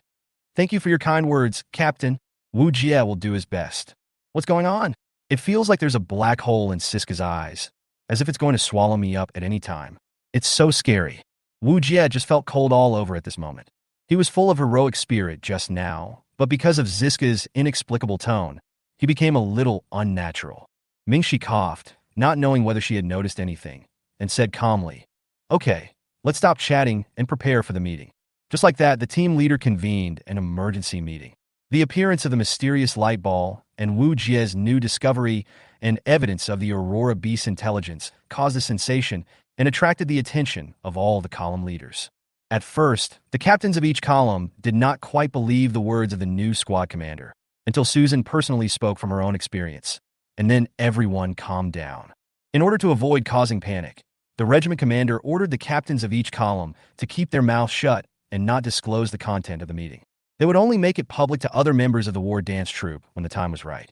Afterwards, the column commanders and adjutants began to express their opinions on how to deal with the upcoming new form of war. Some thought that they should focus on defense and wait and see, while others thought that they should take the initiative to go out and look for the trace of the mysterious light ball to see if there was any chance to capture it alive. However, this matter would definitely not have any results in the short term. Halfway through the meeting, Susan couldn't stand the atmosphere of the meeting and left early. Wu Jie stayed to attend the whole meeting. During the meeting, Wu Jie kept a low profile and took notes quietly. After all, a meeting of this level was not something that a team commander like him could participate in. If Wu Jie was not a core member of this incident, he probably would not even be qualified to join the meeting. At this moment, Siska said for no reason, Why don't we listen to the team commander's opinion? We have been arguing for so long and haven't come up with a conclusion. Hearing new opinions may inspire us. All of a sudden, all the column captains and adjutants' eyes fell on Wu Jie. What a huge pressure. Wu Jie didn't expect Ziska to suddenly change the topic and shift the focus to himself. He never thought he would have the opportunity to speak, and this was a high-level meeting in the group. He was insignificant and had no right to interrupt. Siska didn't do this out of kindness. Because she was annoyed that Wu Jie had taken away the captain's attention, she decided to punish the captain's junior. She wanted to see what kind of abilities Wu Jie had and why he was so valued by the captain. Well said, forget it. If he doesn't speak well, he might disappoint the leader, causing Wu Jie to lose the leader's favor and finally draw the leader's attention back, and then he will have no rival. Wu Jie never expected Ziska's deep scheming. From his point of view, Ziska was beautiful and had a sweet voice. She looked harmless no matter how you looked at her. It was even more impossible for her to have any intention of harming him. Maybe she just wanted to see his reaction on a whim. Of course, if you look at it from a god's perspective, you might think that Wu Jie is very stupid. How could there be such a stupid male protagonist? After all, the protagonist can't read minds. Seeing Wu Jie's hesitation, the team leader knew that it was not appropriate for Wu Jie to speak in this situation and that he had little experience. He needed someone to fully support him and serve as his strong backing. Wu Jie, speak boldly. No one here will blame you. After all, you are a newcomer, and no one will take it to heart even if you say something wrong. Everyone was young once, right? At the end, the team leader's eyes swept over the crowd coldly. When the regiment's eyes swept over them, the column leaders suddenly felt a chill and shivered. The captain of the second column, who had caused the most trouble earlier, quickly said, The regiment commander is right. Major Wu, please speak up. We won't blame you if you are wrong. I would like to add here that, except for the war dancer, ordinary human officers still use the old military rank system. Wu Jie's current rank is major. The reason why he is a major is that Wu Jie is the top graduate of the East China Military Academy and he is also a top-level military academy student who graduated with a doctorate. The organization of the war dancers, from low to high, is private, squad, company, column, regiment, and division. Since the Suzuka War Dance Troupe is a reinforced troop, the senior war dancers in the Suzuka War Dance Troupe generally have higher military ranks than the war dancers in the new United Nations. For example, the Rose Dancer of the Regiment Commander Mingxi is equivalent to a Major General in the regular army. The Plum Dancer is equivalent to a Colonel. The Rose Dancer is equivalent to a Major. And the Gold Flower, Silver Flower, and Iron Flower correspond to captains, sergeants, and privates respectively. So although Wu Jie's military position is only a squad leader, his military rank is not low. The other column leaders will be more polite to Wu Jie because Wu Jie is a top student. Let's get back to the main point of view. Okay then, thank you, Captain Tamil. Wu Jie looked at the black-skinned captain of the second column from Jinta Kingdom with gratitude and slowly stood up. Clearing his throat, Wu Jie organized his thoughts and thought about what to say. After all, he never thought about being pulled up for a discussion. Performing well in a battle is the most challenging test of a person's adaptability and his/her usual foundation. To be honest, Wu Jie is not very confident. Chapter 55. Hidden arrows are hard to guard against. Then I will express my humble opinion. If there is anything wrong, please correct me, captains of the columns. Wu Jie looked around and saw that no one had any objections, so he spoke. I personally think that the mysterious light ball and the change in Auroramon's IQ should be notified to all members of the war dance troupe, and the new United Nations should be notified in a timely manner. As soon as I said this, someone immediately interrupted. I don't agree. Hearing this, everyone looked over there. It was the captain of the fifth column. Lalaxi, sit down. Mingxi looked at the man with some dissatisfaction. Wu Jie didn't even finish his words, but he jumped out to express his opinion. Didn't he take her, the team leader, seriously? Yes, the captain of the fifth column was someone who was forcibly inserted by the new United Nations. It was said that he was worried that the Suzuka War Dance Troupe might disobey discipline and go their own way. On the surface, he was harmonious with the Suzuka War Dance Troupe, but in fact, he had been secretly reporting everything that happened in the troupe to his superiors, word for word. It's not that Mingxi doesn't know this, but it's useless even if she knows. As long as you are on Earth and in human society, you cannot avoid politics. Instead of driving her away and marginalizing her, it's better to use her and handle the relationship with the new United Nations well. However, the fifth column leader's sudden and inappropriate remarks made Mingxi a little confused. Wasn't Wu Jie's speech beneficial to the new United Nations? What was she trying to say? If you have any opinions, please wait until Wu Jie finishes speaking before expressing them. Don't you understand this rule? Mingxi's eyes were frighteningly cold. Well, I'm sorry, Captain, but I do have something to say later. Yes. Wu Jie, continue. I didn't expect that as soon as I opened my mouth, someone would immediately jump out to oppose me. It seems that there is not always harmony in the group. However, in private, well done, Lalash. I will pay you the reward I promised you. Cisco on the side quietly communicated with Lilash via radio. It's really interesting. You yourself refused to speak, but let me be the shield. You should know that what Major Wu said just now was exactly what I wanted. Lilaxi also responded. You don't need to know the extra things. I have my own deeper meaning. After saying this, Siska never sent any more messages. This woman is really interesting. Could it be that she is still fantasizing about that thing? Lilaxi seemed to know some inside information, but she was tactful and did not ask any further questions.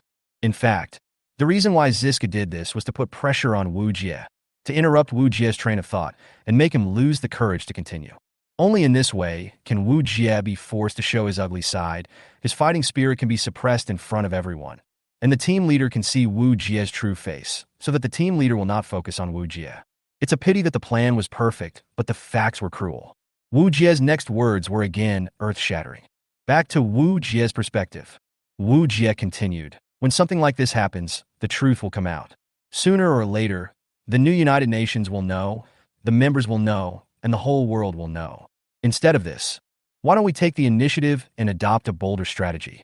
Not only can we deal a heavy blow to Auroramon, but we can also get the most benefit for our Suzuka War Dance Troupe and strengthen the interests of the entire troupe. Speaking of benefits, Mingxi's eyes lit up. To be honest, Mingxi has been worried during this period. To support such a large group of people, the daily operation costs a considerable amount of money. Although there is support from behind-the-scenes forces, it is ultimately just a drop in the bucket. If new resources or funding can be obtained, it will be a very cost-effective deal. Not only Mingxi's eyes lit up, but the eyes of other column captains also lit up. Of course, her eyes were focused on upgrading the equipment. As he spoke, Wu Jie took out a drawing from his arms. On the drawing was a map, but there were many points marked on this map, including notes written by Wu Jie himself. Mingxi glanced at the map, and suddenly the light in his eyes became brighter and brighter, and he was almost completely attracted by the map. "Excuse me, Captain, can I borrow the holographic map of the combat command room?" Wu Jie asked Mingxi. "Of course, you can use it as you like." Mingxi nodded repeatedly. Seeing Mingxi agreed, Wu Jie opened the holographic map and then started to operate it. Soon, with Wu Jie's skillful operation, a strategic offensive map was spread out before everyone's eyes. Wu Jie used the marking function to mark many small dots of different colors on the map and used color blocks to separate different areas. Before we start, let me briefly explain the color distribution so that you can better understand the meaning of this picture. Wu Jie took out a teaching stick from somewhere, pointed at a red area, and said, "The red area is the currently known Aurora Beast occupation area. The blue area is the known safe area and occupied area by humans, and the yellow area is the unknown area. Do you understand what I mean?" Wu Jie glanced at everyone. "Well, it is quite simple and clear. I just hope that Major Wu is not just a show-off and does nothing but talk big." Lilaxi sneered. "She is grateful for what she has received, and she is soft-hearted. Since she has received the benefits, she should be rude to the end." A flash of displeasure flashed across Mingxi's face, but she did not stop Lilaxi. After all, this is also a test for Wu Jie. If Wu Jie can't even withstand this little pressure, how can he talk about promotion, let alone commanding so many war dancers? I believe that all of you column leaders are veterans who have been through many battles.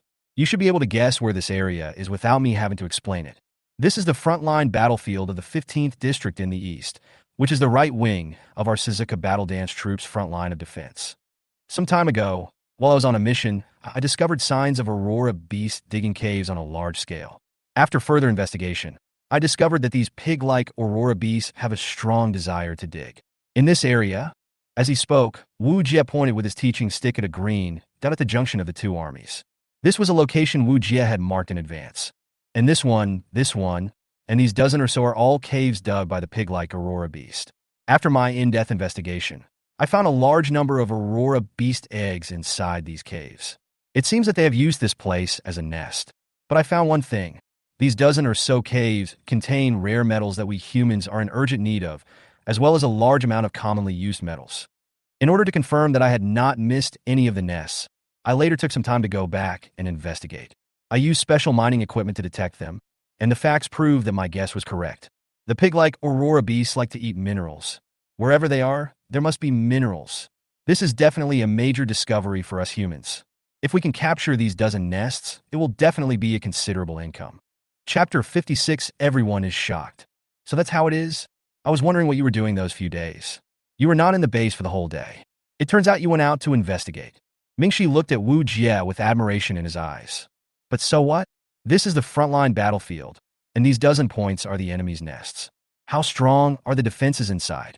Will the other Aurora Beasts on the frontline battlefield arrive in time to provide support? What does it have to do with what I told you about the mysterious light ball? I've been talking for so long, but still haven't gotten to the point. The inappropriate voice sounded again. It was Lilaxi again. It seemed that she would not stop until she started to talk bad.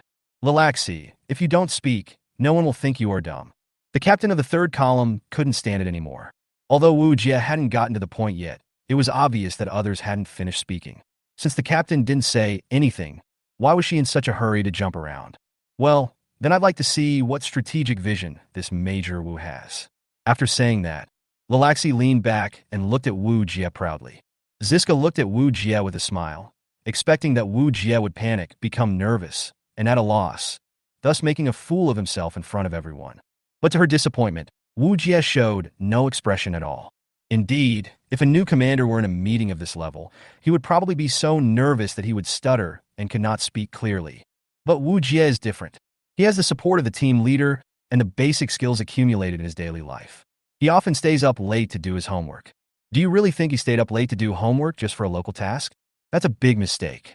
Wu Jie has been playing a big game.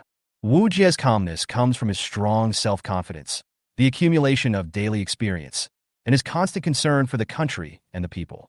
Although his speaking rhythm was disrupted just now, Wu Jie's thoughts were not confused, and he continued speaking. These dozen nests may seem very threatening, but they are actually not worth mentioning. After my detailed investigation, I found that the pig-like aurora bees hide during the day and come out at night, similar to bats. I believe that the captains should be very familiar with their habits, so I will not elaborate on them here. During the day, the pig-like aurora bees hide in their nests. We can use this opportunity to ambush a large number of troops at the entrance of the nest and catch them off guard when they are about to come out of the cave at night. The reason why we don't attack the nest directly is that I think the captains should understand that the passages in the cave are narrow and dense, which is not suitable for fighting with the war dancer. But here comes the point. We attack the nest on the surface, but in fact we are trying to lure the snake out of its hole. Luring the snake out of its hole? The captain of the third column didn't understand and asked. Let me introduce you to the captain of the third column.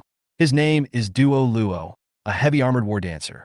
She is a veteran war dancer in the war dance troupe. She was promoted step by step from a small captain at the beginning of the troupe. In fact, I found the location of the mysterious light ball, which is in one of these dozen nests. As soon as Wu Jie said this, someone immediately disagreed. This is impossible.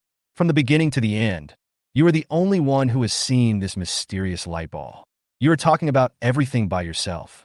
How is it possible that the aurora bee started to mutate soon after the mysterious light ball was discovered? And then you got such important information by yourself. This is impossible to justify. I'm afraid you directed and acted in a play by yourself to earn credit for yourself. Lilaxi stood up angrily.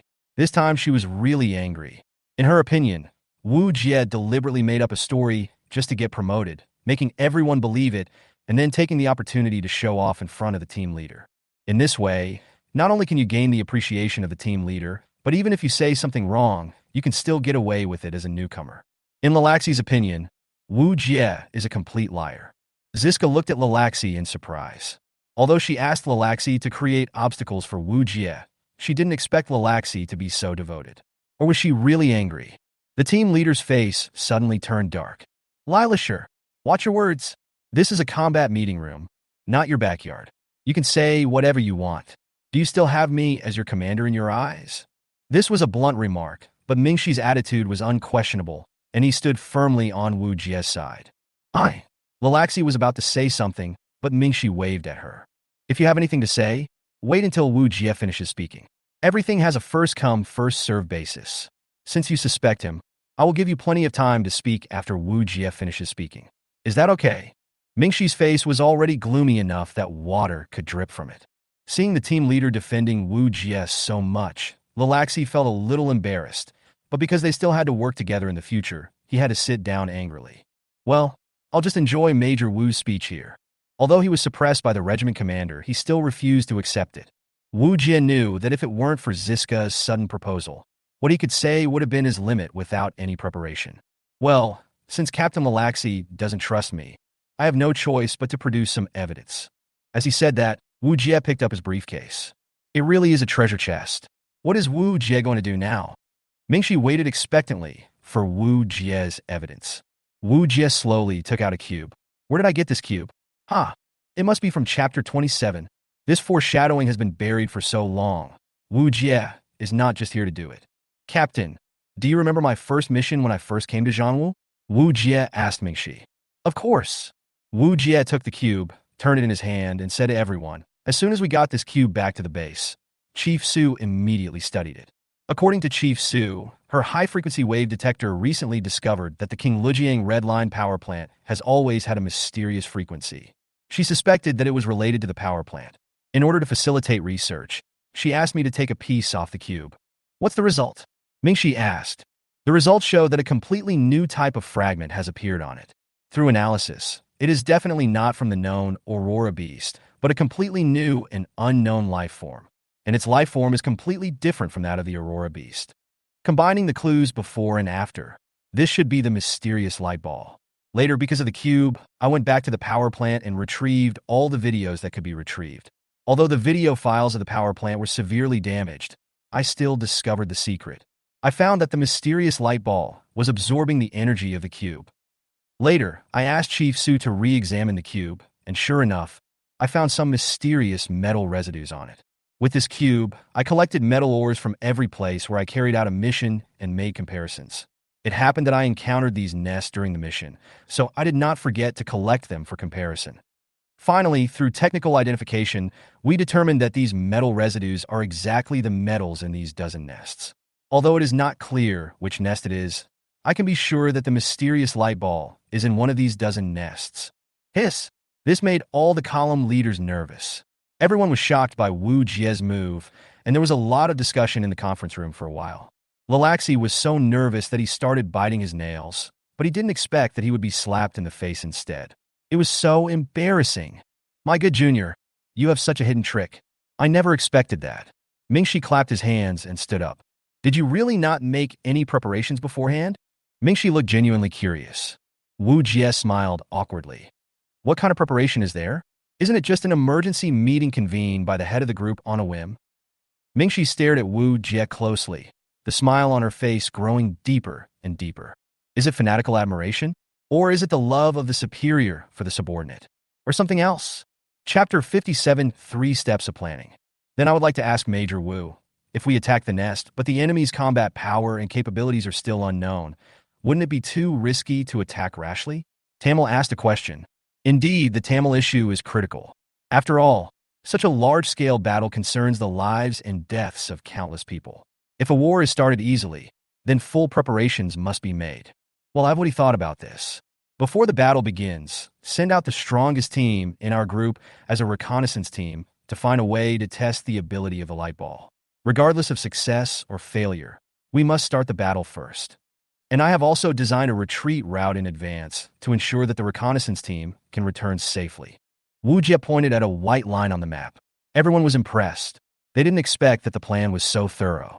Is this really just a team commander? This is too much of a waste of talent. At the same time, because my reconnaissance is likely to alert the enemy, we must strike first regardless of whether the enemy has noticed it or not. There are several reasons for this arrangement.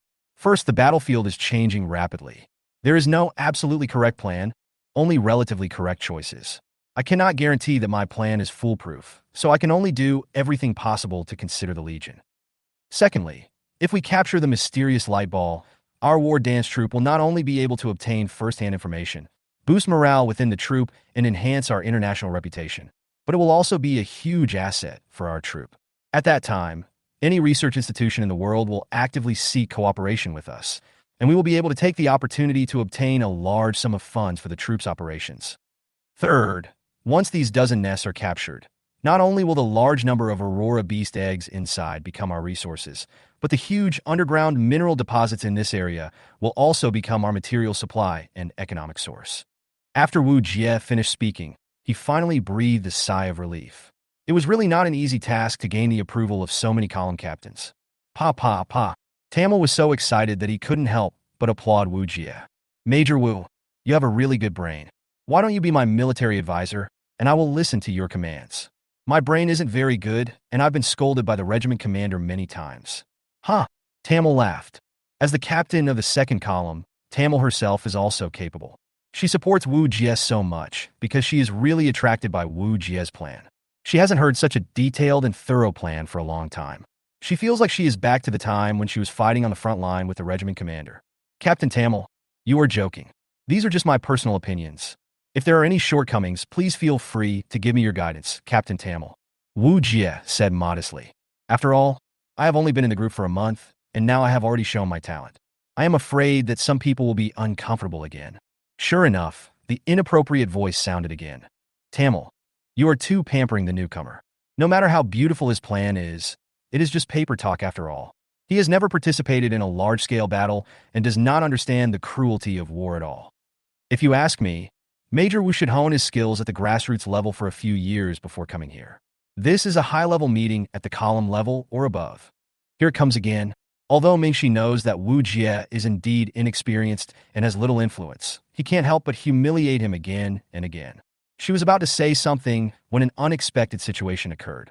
The girl in a pure white dress spoke up, her eyes sparkling with stars, her slender hands gently holding her silver hair, and she said lightly, I think Major Wu's plan is very interesting, but it is not comprehensive enough.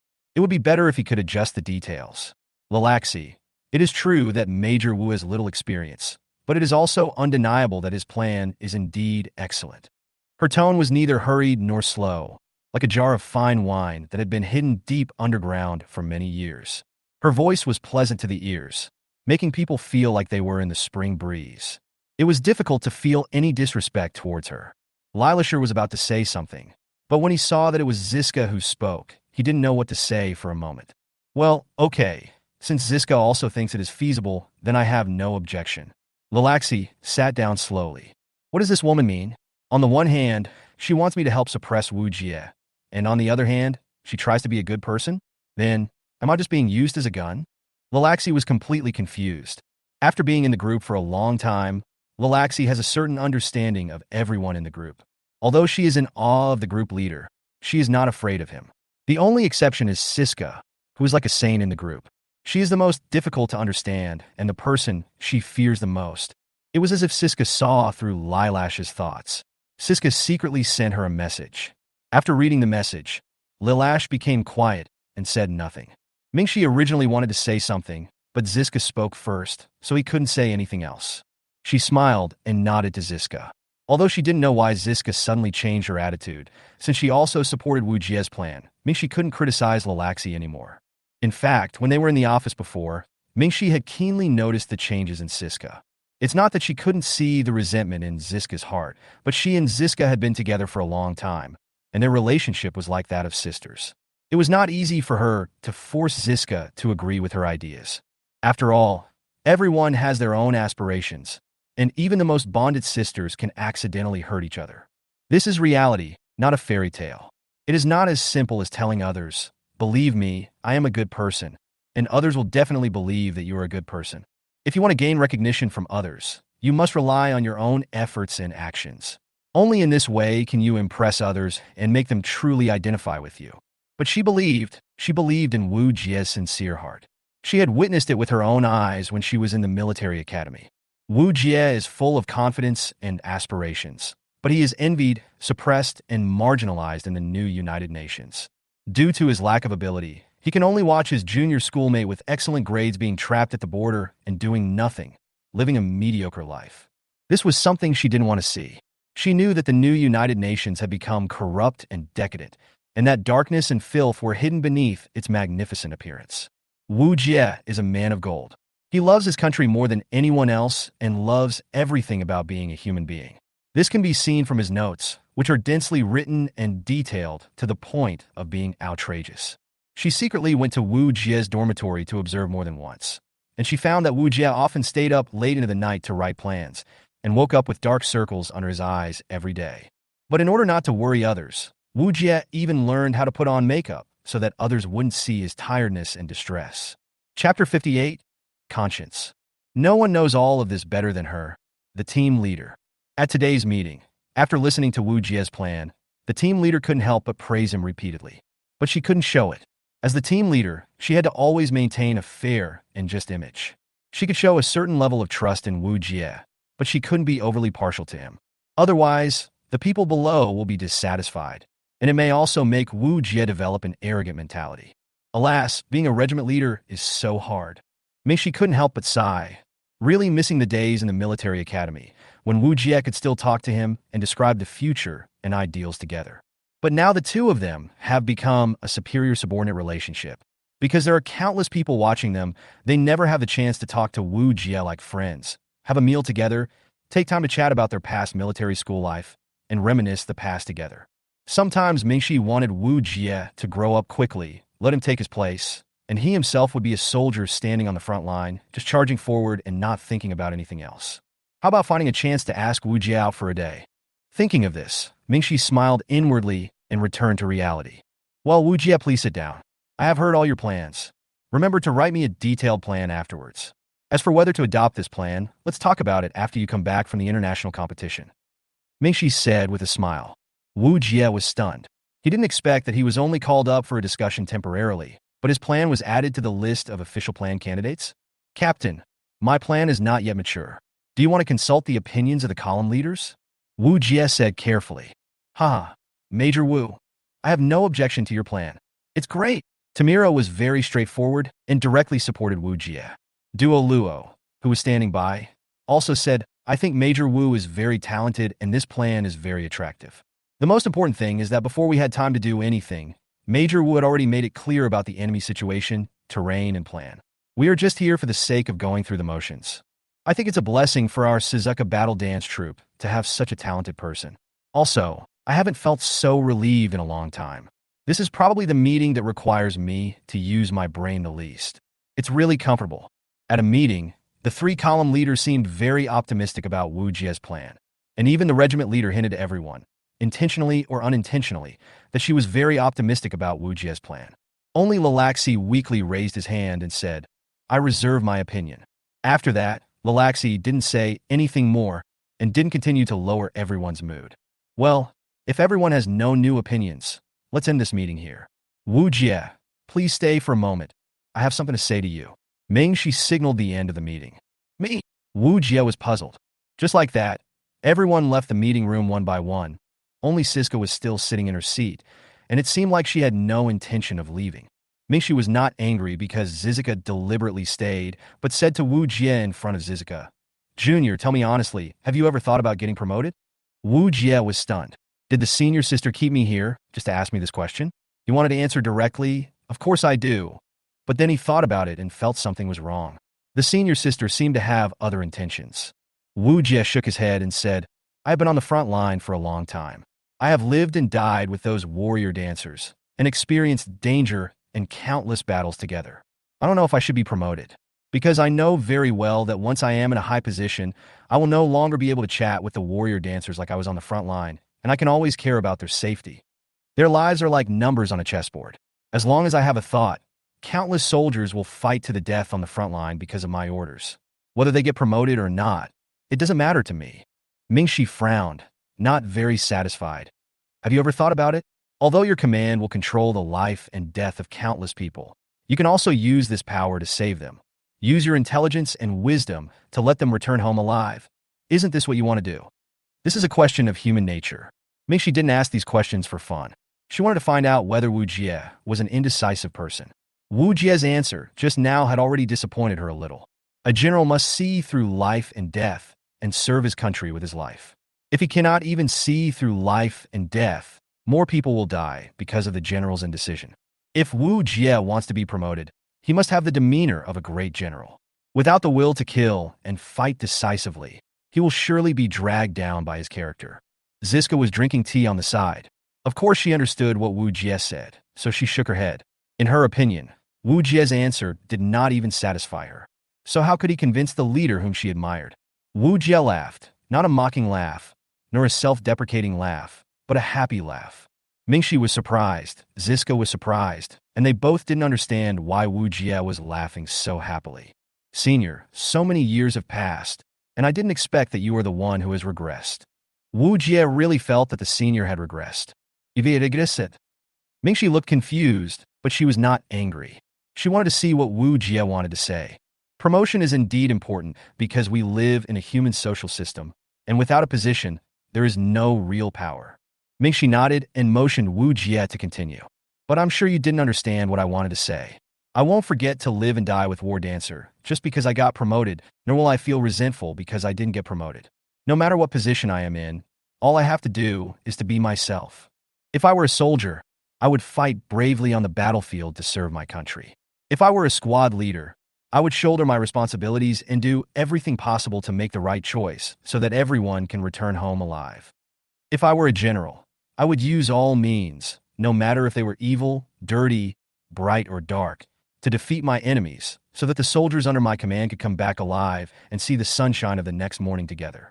This is me. Wu Jie spoke passionately and with great enthusiasm, and he did not hold back at all because Ziska was listening because this was who he was. Wu Jie finished speaking and waited for Ming Shi's reaction. After listening to Wu Jie's words, Ming Shi lowered her head and said nothing. Wu Jie couldn't see her expression. For a moment, the meeting room was so quiet that you could hear a pin drop. I don't know how long it took, maybe very long, maybe very short. Ming Shi finally raised his head.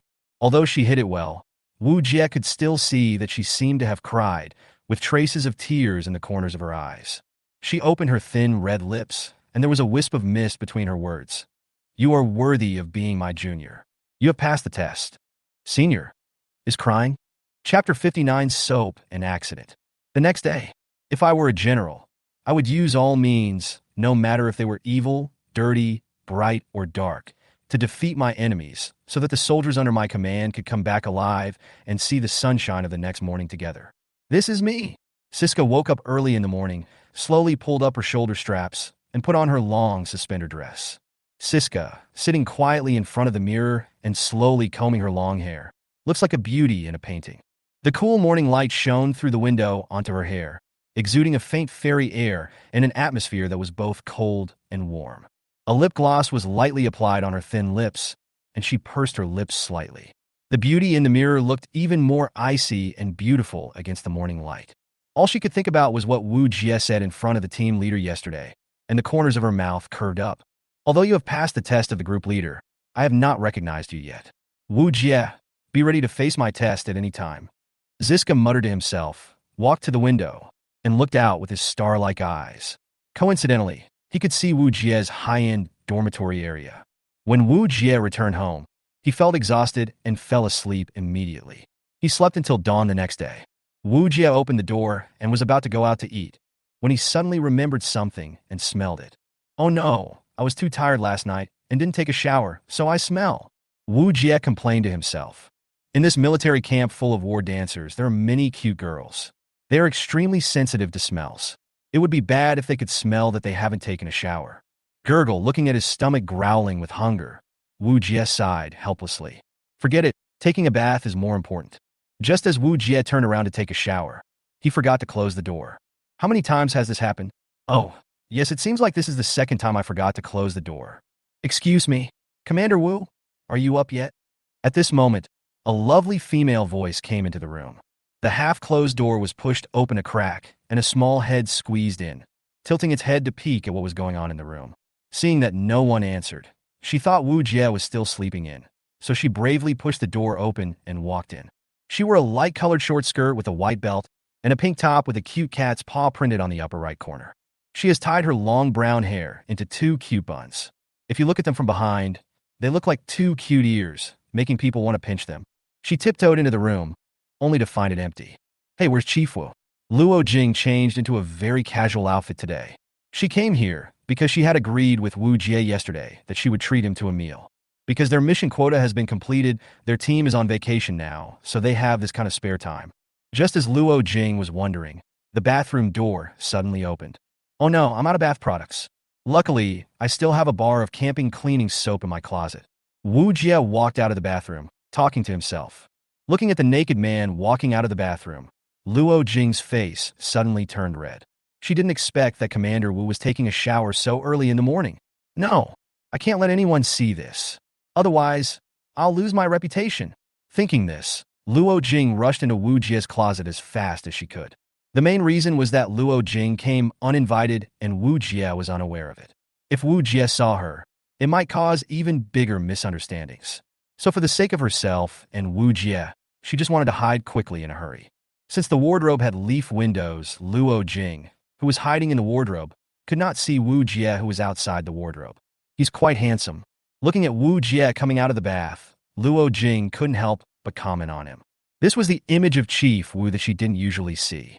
At this moment, Wu Jie's upper body was completely naked except for his lower half, which was covered with a bath towel. His clean and water-stained body was covered with strong muscles, and his six-pack abs firmly attracted Luo Jing's attention. Is this a man's body? It's quite pleasing to the eyes. Luo Jing sighed secretly. Then Luo Jing felt something was wrong and cursed herself. Oh my God! What am I doing? Am I a peeping Tom? Luo Jing felt like she was in prison at this moment. She didn't want to look, but her eyes were honest. Wu Jie, with water droplets on the ends of his hair, has a unique masculine charm that cannot be compared to Wu Jie, who usually wears a military uniform. Faced with such a lethal scene, coupled with a psychological environment similar to that of a guilty thief, Luo Jing only felt her heart rate accelerating at this moment, and the excitement that she could not experience in daily life was constantly impacting her nerves. It's so exciting. No one knows about it anyway, so why not? Luo Jing wanted to continue watching, but unexpectedly, Wu Jie turned around and left after getting the soap. Luo Jing was actually a little disappointed. She had never seen a naked man before, And at this moment, she was full of curiosity about men's little secrets. Oh my god, have I evolved into a nympho? Luo Jing kept scolding herself in her heart to keep herself rational. Wu Jie walked to the bathroom door, thinking about taking a quick shower and going to eat. His stomach was already growling with hunger. Suddenly seeing the open door, Wu Jie was shocked. I forgot to close the door again. What if those clumsy girls accidentally break in again? As he spoke, Wu Jie quickly walked to the door and closed it. Unexpectedly, the soap in Wu Jie's hand fell to the ground because it was too slippery, and he stepped on it without noticing. Ah! With a scream, Wu Jie stopped moving. What's going on? Luo Jing was confused after entering the closet. Why did she hear Officer Wu's wailing out of nowhere? How about going out and taking a look? No, what if I get discovered? I'll be ruined. Suddenly, I imagined. The headline of the news report the next day was shocking. The perverted female captain sneaked into the boys' dormitory and tried to do something indecent. Ah, no, I can't let this happen. Luo Jing shook her head frantically. But after waiting for a long time, I didn't hear the sound of Wu Jie entering the bathroom. What happened? No, what if something happens? Thinking of the inexplicable wailing of Officer Wu that had just come from the front door, as a woman, she became worried at this moment. Luo Jing took a deep breath, gave himself courage, and decided to go out to see what was going on. Chapter 60. Why are you blushing? Luo Jing gently pushed the cabinet door open a little, looked carefully, and made sure that there was no one in the room. Only then did Luo Jing muster up the courage to push the cabinet door open. As soon as her feet touched the ground, she was like a secret agent in a movie, sometimes sticking to the wall, sometimes looking out the window, looking left and right, and after making sure it was safe, she gently opened the bedroom door. Huh! Luo Jing came to the living room and looked towards the front door. It seemed that there was a person lying on the ground. It's Commander Wu. Luo Jing was stunned. What happened to Commander Wu? Why did he fall to the ground, as if he had fainted? As her attention was drawn to Wu Jie, Luo Jing didn't notice that there was a murderous intention hidden under her feet. A piece of harmless soap is lying quietly on the ground. In human history, soap has always played a very important role in cleaning. Even today, when technology is advanced, there are still many factions in the military who insist on using soap for hygiene and cleaning, commonly known as the soap faction. At the same time, soap is also a friendly diplomat and an ambassador of peace in prison. Countless prisoners who have used soap in prison have turned over a new leaf and never done anything harmful to society again when they are released from prison. Therefore, soap plays an important role in human history. But no, in the past, soap also has the powerful potential to transform into a killer. For example, in a certain spy movie, the protagonist who was being hunted secretly put soap on the corner of the road in order to fight back. When the enemy accidentally stepped on the soap, that was the time for him to be defeated. I had to go check it out. Realizing that something was wrong, Luo Jing took a very important step in her life.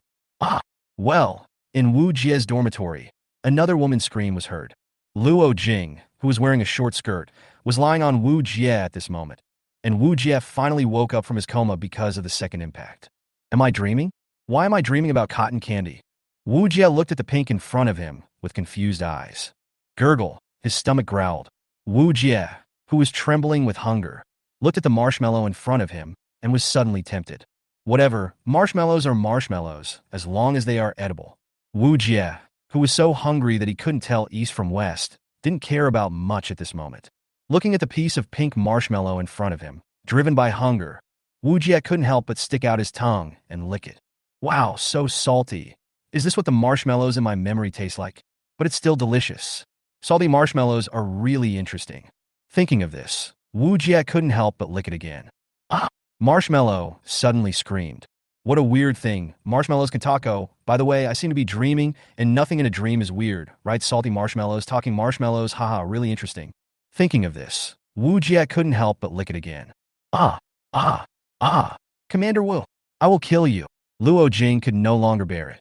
If she hadn't fallen just now and hadn't recovered yet, how could she allow Wu Jie to defile her like this? Obscene, really too obscene. Luo Jing's face flushed. Logically speaking, with the war dancer's physical fitness, she wouldn't be in so much pain that she couldn't stand up after falling down. But this is the fact. A few days ago, Luo Jing was injured by Auroramon in a battle. Although his condition has improved through treatment in the past few days, the wound is still there. The fall just now accidentally affected her injury, which caused Luo Jing to be unable to get up after falling down for a while. Hey, this marshmallow can really talk. Wu Jie wanted to sit up immediately, but Luo Jing was also trying to get up at this moment. Puff! Wu Jie only felt his head hit a soft place. Looking at Wu Jie bumping into her skirt, Luo Jing was extremely angry. Captain Wu, you pervert. Who is the marshmallow? Luo Jing's heart was beating wildly. Although she was quite confused at the moment, she still maintained a trace of rationality. After all, she is a war dancer. If a fight really breaks out, Wu Jie, as an ordinary person, will definitely not be able to withstand her attack. She still insisted on using verbal communication to warn Wu Jie, hoping that Wu Jie would stop in time. Only then did Wu Jie realize that it was not a dream, but the real world. Luo, Captain Luo, why are you in my room? Wu Jie could see the face of the person clearly. He didn't expect that Luo Jing, who was dressed in daily clothes, was actually in his dormitory. What was going on? Thinking of the door that was open just now, oh no, someone might have accidentally broken in again. No, I have to install a smart lock in the future, which will automatically lock the door for me when I'm not at home. Luo Jing's face turned red as if it was about to bleed. Then she remembered that she was the one in the wrong. After all, she was the one who broke in first. But Wu Jie had just done something so excessive to her. Also, I licked. She didn't dare to think about it anymore. What should she do? I. Luo Jing was speechless for a moment. I saw you fall to the ground, so I came over to help you. But who knew there was a soap on the ground? So I fell on you, Commander Wu. Just when Luo Jing was about to speak and defend herself, something even more outrageous suddenly happened. Because the previous series of events were too intense, Wu Jie's bath towel loosened and actually slipped down in front of Luo Jing. Looking at the bath towel slowly sliding down, Luo Jing's eyes widened wider and wider, and her brain was almost deprived of oxygen. With a splash, the bath towel finally fell down. At this moment, Luo Jing saw a lot of things that she shouldn't have seen. Wu, Commander Wu, hurry up, pull him up. Luo Jing quickly covered her eyes with her hands and turned her head to the side, afraid that she would explode if she looked at him any longer. But no one noticed that Luo Jing was extremely cunning and left a gap for her finger. Is this the correct way to cover your eyes that often appears in novels? Wu Jie also realized that something was wrong. He quickly pulled himself up, turned his back to Luo Jing, and put on his clothes again. Captain Luo, please step out for a while. If you have anything to say, please wait until I finish my work. Wu Jie calmed down and said quickly. I agree. Luo Jing nodded repeatedly. If this continued, who knew what terrible things would happen? At this moment, she just wanted to escape from this prison as soon as possible. Yes, escape quickly. Just like that, Luo Jing rushed out of the door as if escaping, but after rushing out of the door, Luo Jing leaned against the wall, gasping for breath. It felt more intense than fighting with Auroramon. What was this feeling? Chapter 61, I'm starving. After a while, Wu Jie finally came out, but now he was dressed neatly and his expression had returned to his usual calm and indifferent self. Captain Luo, let's talk while we walk. I haven't had breakfast yet. Wu Jie was really hungry. He had attended such a long meeting yesterday and fell asleep when he came back because he was too sleepy. He didn't even have dinner. Now he is very hungry and just wants to eat something quickly, otherwise he will suffer from hypoglycemia. Seeing Wu Jie coming out, Luo Jing's eyes were a little evasive, and she didn't know if she was still brooding over what happened before. Captain Wu, have you forgotten what we agreed on yesterday? What did you say? I'm going to treat Chief Wu to dinner today. Oh yes, I almost forgot. Sorry, the meeting lasted too late yesterday and made me a little forgetful. So should we leave now? Wu Jie slapped his forehead and remembered this. Yes, I have booked a hotel in the city today. Let's go there to eat. Luo Jing replied quickly. Hotel? Another hotel? Wu Jie had a headache. Could it be that hotel again? Yeah, I heard that the food in this hotel is very good and highly rated, so I want to repay Chief Wu's kindness. Wu Jie thought for a moment and said, You probably haven't confirmed with me whether I'm really going to the international competition. How can you be so sure that I will participate? Indeed, I was arranged by the team leader to participate in the international competition. It was just confirmed last night, and I haven't told Luo Jing yet. Luo Jing smiled and replied, Commander Wu must have overslept. The team leader announced this to all members early this morning. Everyone in the team knows that Commander Wu is going to participate in the competition. Early in the morning, Wu Jie was stunned and immediately took out his pocket watch to look at it. Oh my God, it was already 11 o'clock. I was so tired last night that I slept for such a long time, but there was no response at all. I set the alarm, but there was no response. Wu Jie's head started to hurt. He pressed his head and said, "Okay, let's go to the city together." Luo Jing didn't expect Wu Jie to still use such an old pocket watch. She was interested for a moment. Chief Wu is still using such an antique thing. It must have been eliminated many years ago, right? Wu Jie looked at Luo Jing, smiled, and said, "Don't underestimate it. Although electronic clocks are becoming more and more accurate, it doesn't mean that ancient things have no meaning. They may sometimes have miraculous effects." "Hey," Luo Jing stretched out her voice from low to high, obviously full of disbelief. Seeing that Luo Jing didn't believe him, Wu Jie didn't bother to explain and said directly, "Let's go eat quickly. I'm still hungry from last night until now." "Okay, let's go." Luo Jing naturally wouldn't continue asking questions. After all, everyone has their own preferences. Compared to Qingqiu Yu, Luo Jing is much more normal. She wouldn't do anything outrageous like driving herself around in a luxury car. Luo Jing actually has her own private car, a smart car made by China Automotive News. It not only has a fully automatic driving mode, but also a smart assistant. It is equipped with air conditioning, music, imaging, reclining chairs, and so on. Such private cars are very common in the daily lives of ordinary people. Luo Jing turned on the intelligent driving mode and slowly drove out of the military camp. They were allowed to pass only after their documents and identities were checked. I would like to add here that although the Suzaka Battle Dance Troupe is an independent troupe that focuses on battle dancers, it does not mean that all members are women. Please keep this in mind. Whether it is the sentries on guard within the team or the soldiers responsible for logistics, ground staff, or field work, men make up the majority. It's just that Wu Jie has the most special identity. He is the only male commander here. Therefore, other male soldiers in the base have also discussed Wu Jie a lot. "Hey, isn't this the only male commander of our regiment? Yeah, this guy is really lucky.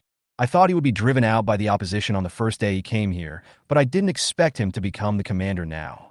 Anyway, it's a great honor for us men. Although I don't mind being ordered around by girls, it's still good to have a male superior who can have a say."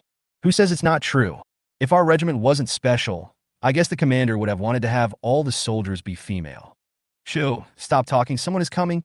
The two soldiers who were secretly talking about Wu Jie stopped chatting immediately when they saw the fierce look from the captain of the first column. But Wu Jie couldn't hear all this. "Captain Wu, would you like something to drink?"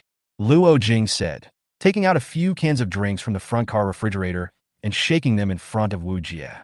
Car refrigerators are now common in private cars, mainly due to carbon-12. Under the influence of green energy, they have benefited thousands of households. This makes it possible for ordinary families to enjoy many features that were previously only available in high-end luxury cars. And the price is not expensive, very cheap. Wow, that's amazing. Leco's drinks are not common in this world. Wu Jie didn't expect Luo Jing to be so generous. "Have some, I have more here."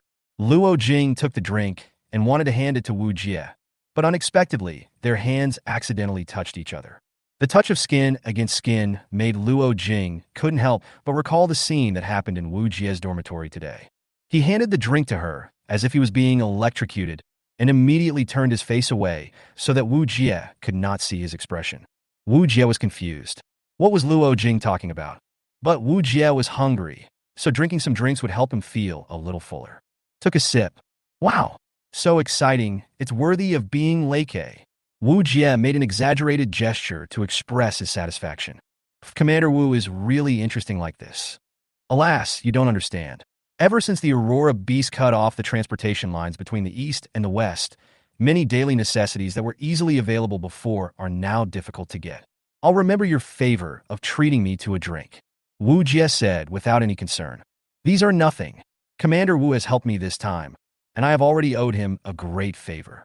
These are just a few bottles of drinks." As they were talking, the car had already slowly driven into the city. Luo Jing looked at the beautiful scenery of the city and couldn't help but sighed and said, "When the war is over, I will go back to my hometown, find an ordinary man, and end my ordinary life. After fighting and killing every day, I realized that peace is hard won." "Captain Wu, do you know? In fact, many of the war dancers in the troupe don't like fighting. When the military camp was first established, many war dancers couldn't stand the hardship of the military camp and secretly ran back home. Later, they were forcibly recruited back. Chapter 62, Sakura Club Continuation. I also thought about running away and becoming a deserter, but it wasn't until Auroramon attacked my hometown and destroyed everything I had that I realized how stupid I was. If I had not been passive at the beginning and had actively responded to the challenge, perhaps my family would not have died and my hometown might not have disappeared. Maybe this is God's punishment for me. As he spoke, Luo Jing laughed at himself.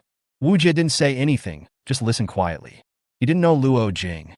Although he had read Luo Jing's file, he had no right to comment on her life. However, after listening to Luo Jing's words, Wu Jie seemed to understand something. Don't be sad, it's not your fault. Wu Jie comforted. Thank you for your comfort, Commander Wu. I'm sorry to make you listen to my complaints. Luo Jing did not cry, but just kept making fun of herself. They arrived at the hotel very quickly. Wu Jie was stunned. When he saw the hotel, he felt a stomachache. It was this hotel owned by Shenlong Heavy Industry again. Although I really wanted to complain, Luo Jing meant well, so I couldn't say anything more. After getting off the car and taking the elevator up from the underground parking lot, someone had already captured this scene on the surveillance camera. Miss, Commander Wu is here. Really? Great. I'll be there right away. Wu Jie probably never expected that there was someone he didn't expect to stay here. After getting out of the elevator, we will soon arrive at the private room reserved by Luo Jing. Suddenly, a figure rushed out from the corner and bumped into Wu Jie's arms. Wu Jie was stunned for a moment. What was going on? Huh. What a surprise, Wu Jie. I didn't expect you to come again. The person who spoke was none other than Qingxiu Lian. You? Xiaoyan? Why are you still in the hotel? I heard from Xiaoyu that you were back at the headquarters, right? Did she forget about the Sakura Society? Was she not afraid that the Sakura Society would attack her again? As if aware of Wu Jie's concerns, Qingxiu Lian quickly explained. You don't know this. I have already applied to the headquarters to conduct research in the underground laboratory here. Hey, who is this person next to you? In fact, Qingxiu Lian already knew who the person next to Wu Jie was, but she didn't say it out loud. Wu Jie was confused. He still had a lot to ask Qingxiu Lian, but he still patiently introduced her to her. This is Luo Jing, the captain of the Hummingbird Squad. Oh, she just responded indifferently and was not interested in Luo Jing at all. Then Wu Jie introduced Luo Jing. This is Qingxiu Lian, Qingxiu Yu's sister. Originally, Qingxiu Lian didn't know that Wu Jie was coming to the hotel. She was just doing research in the hotel and went to the lobby to eat. When she was bored, she casually flipped through the appointment book and found Wu Jie's name and a strange woman's name on it. So she waited in the hotel early and ordered the people in the monitoring room to report to her immediately as soon as they saw Wu Jie coming. Then Qingxiu Lian focused her attention on Wu Jie again. Are you here to eat? Luo Jing sensed something was wrong. This girl named Qingxiu Lian seemed to have strong hostility towards her. Could it be Commander Wu and her? And what surprised her the most was that she felt that the red-haired girl looked familiar from the beginning, and she didn't expect that she was Qingxiu Yu's sister. I didn't expect that Chief Wu has so many friends, and today I have to be careful and take care of Ms. Qingxiu Lian's emotions. It is obvious that Qingxiu Lian has other feelings for Commander Wu. Forget it. This is Chief Wu's own social circle, so I shouldn't cause any more trouble. Captain Qingxiu Yu has always been very famous in our group, and even I respect her very much. It is my honor to have the opportunity to meet Captain Qingxiu's sister today. By the way, I was going to invite Chief Wu to dinner today. If Chief Wu doesn't mind, how about inviting Ms. Qingxiu Lian to dinner with us? Luo Jing's words were neither humble nor arrogant, and she expressed the reason why she and Wu Jie came here in a tone that was neither close nor distant. At the same time, she also conveyed a message to Qingxiu Lian. Chief Wu and I are ordinary people, and we don't have the kind of relationship you think. It seemed that Qingxiu Lian understood what Luo Jing meant, and her expression became much better. Thank you, Captain Luo. Qingxiu Lian agreed readily, without waiting for Wu Jie to speak. Wu Jie was speechless. Don't you even give me a chance to speak? Never mind, it's just a meal. No need to be so serious. Qingxiu Lian let go of Wu Jie, and only then did Wu Jie see Qingxiu Lian's attire clearly. Her straight red hair fluttered in the wind, and her bright eyes shone with a cunning light like a mountain spring. Qingxiu Lian, wearing a little black dress, looked like a beautiful lady who was going to attend a party. A pair of silver earrings sparkled a little, adding a touch of maturity that was inconsistent with her petite figure. What a beautiful woman! Wu Jie was stunned for a moment. When he first met Qingxiu Lian in the hotel, she was dressed very casually, which was nothing compared to her now who was dressed up carefully. Seeing Wu Jie in a daze, A hint of pride flashed across Qing Xiulian's face, but she did not take advantage of it. Instead, she took Wu Jie and walked into the private room. Luo Jing looked at the two of them and followed them in thoughtfully. During mealtime, apart from Qing Xiulian, who kept chirping, Wu Jie and Luo Jing were as quiet as stone sculptures, just focusing on eating. Qing Xiulian didn't seem to mind Wu Jie's attitude at all and kept chatting to herself, as if she had endless things to say. Wu Jie was really hungry. It was not that he didn't want to chat with Qing Xiulian for a while, but at least let him eat something before talking. He hadn't eaten a single bite from last night to this morning. But it was different for Luo Jing standing by. She found that this place had completely become Qing Xiulian's home court, and she had no chance to interrupt at all. By the way, how are the three dancers from the Sakura Club doing now? Wu Jie finally had the strength to speak and interrupted. Qing Xiulian, who was interrupted, then remembered something. Oh, by the way, Commander Wu, if you hadn't mentioned it, I would have almost forgotten. The Sakura Society has been under great international pressure from public opinion because of the failed assassination attempt. So during this period, the learning and exchange between Shenlong Heavy Industries and Sakura Heavy Industries was able to proceed smoothly. As for those three girls, Sakura has announced that it has severed ties with them. I guess this decision was made to protect the reputation of the Yamaguchi Gumi. But because of this, the three girls regained their freedom. I told them about this incident. They didn't believe it at first, but later when I showed them the evidence, the three of them hugged each other and cried for a long time before they slowly accepted the fact. But I was worried that they were still secretly loyal to the Sakura Society, so I was not in a hurry to let them go. That's why I kept them under house arrest in the basement of the hotel and treated them to good food and drink. Chapter 63 Notice. Well, thank you, Xiaolian. You've taken care of the three of them. Wu Jie was really grateful for everything Xiaolian had done. Qing Xiulian blushed and quickly turned her face away. She didn't dare to look at Wu Jie and said hesitantly, "This kind of thing is nothing to me. Besides, those girls are also very pitiful. I chatted with them like friends and also investigated them secretly. I learned that their life stories were so miserable. They live like machines every day in Sakura Club. The only favor the Sakura Society has done for them is to raise them. The Sakura Society has brainwashed them since they were young and instilled a lot of killer ideas in them. These things have had a profound impact on them. If we release them in a society now, 1, they will not be able to survive. 2, they're almost completely blank in other aspects except fighting. And 3, they have no other way to solve problems except killing. If they are released like this, it will be a hidden danger to society, so they need to develop social common sense from scratch and understand the most basic relationships between people."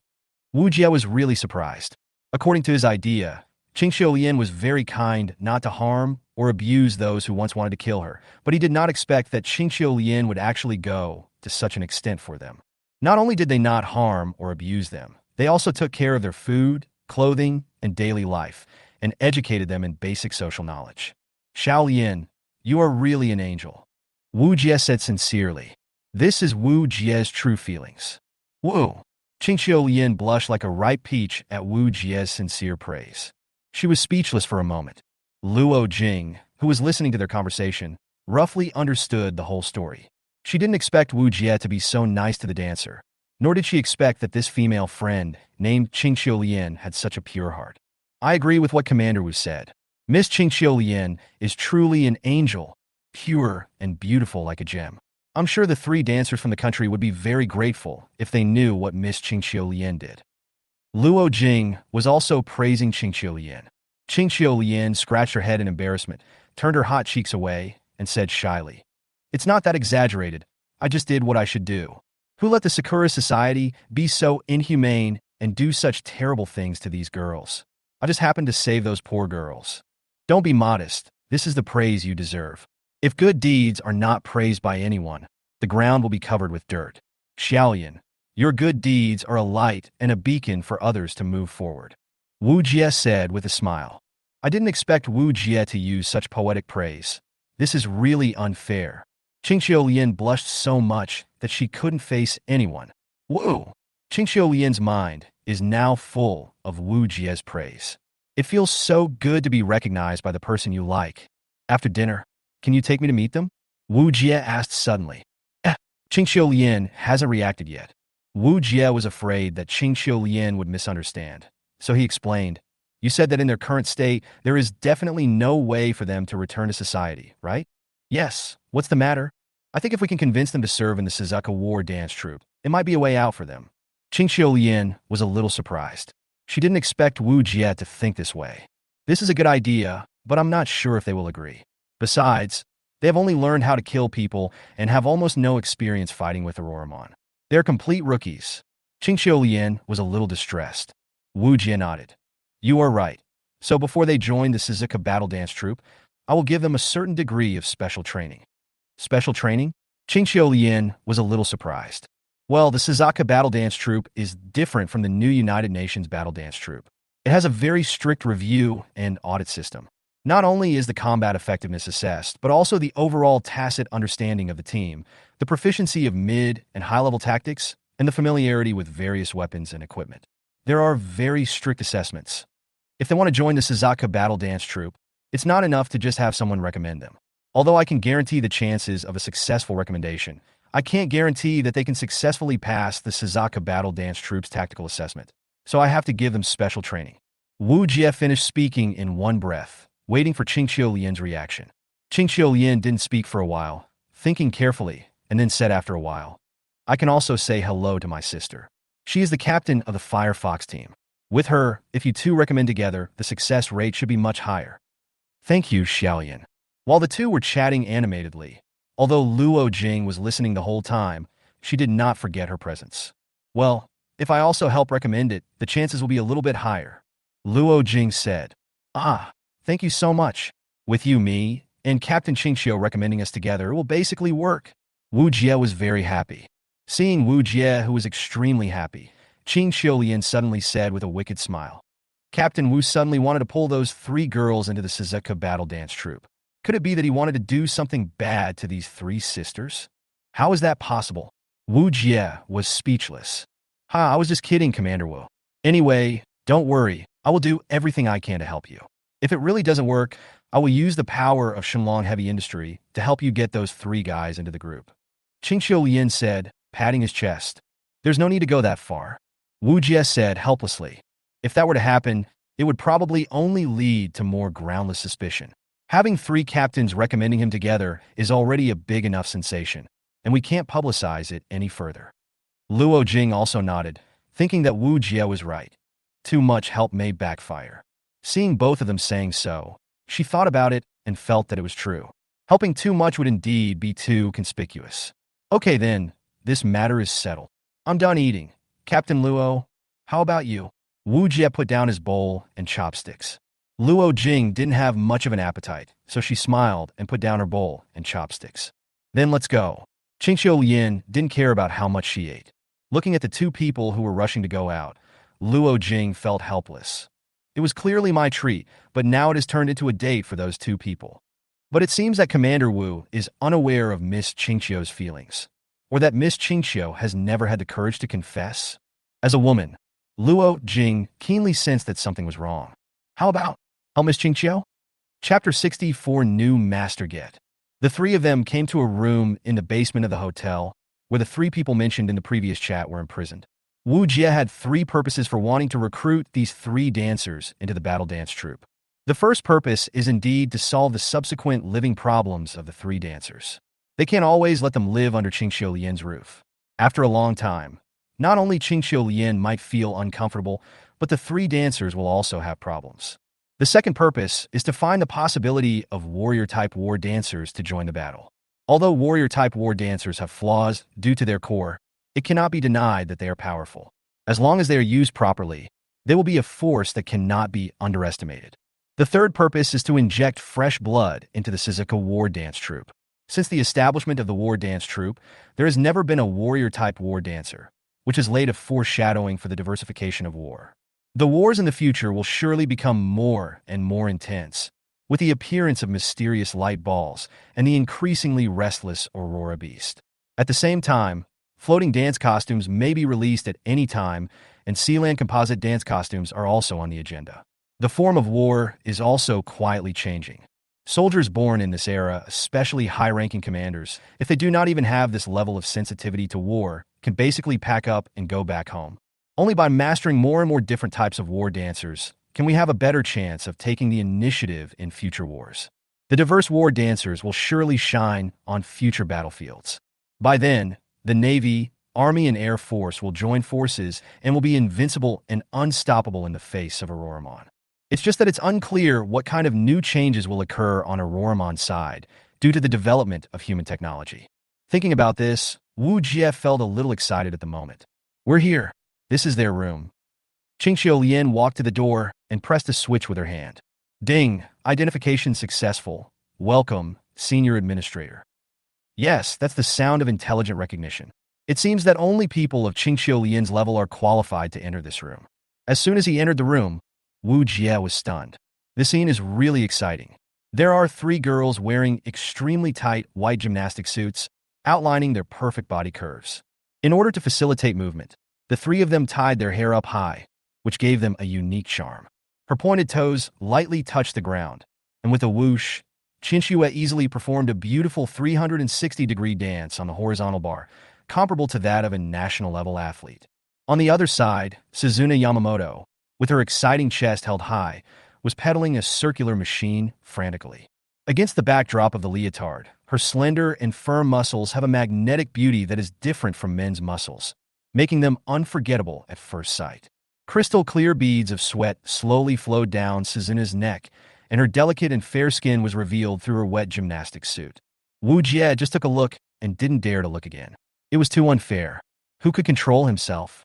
And Itachi is even more exciting. She already has an extremely perfect figure, and she is moving back and forth on a sit-up machine. Her curvy figure looks extremely striking during exercise. Simple movements can make your adrenaline rush under her visually impactful swings. The whole room was filled with sweat and youth. The tense and exciting atmosphere of weightlifting left both Wu Jie and Luo Jing stunned for a moment.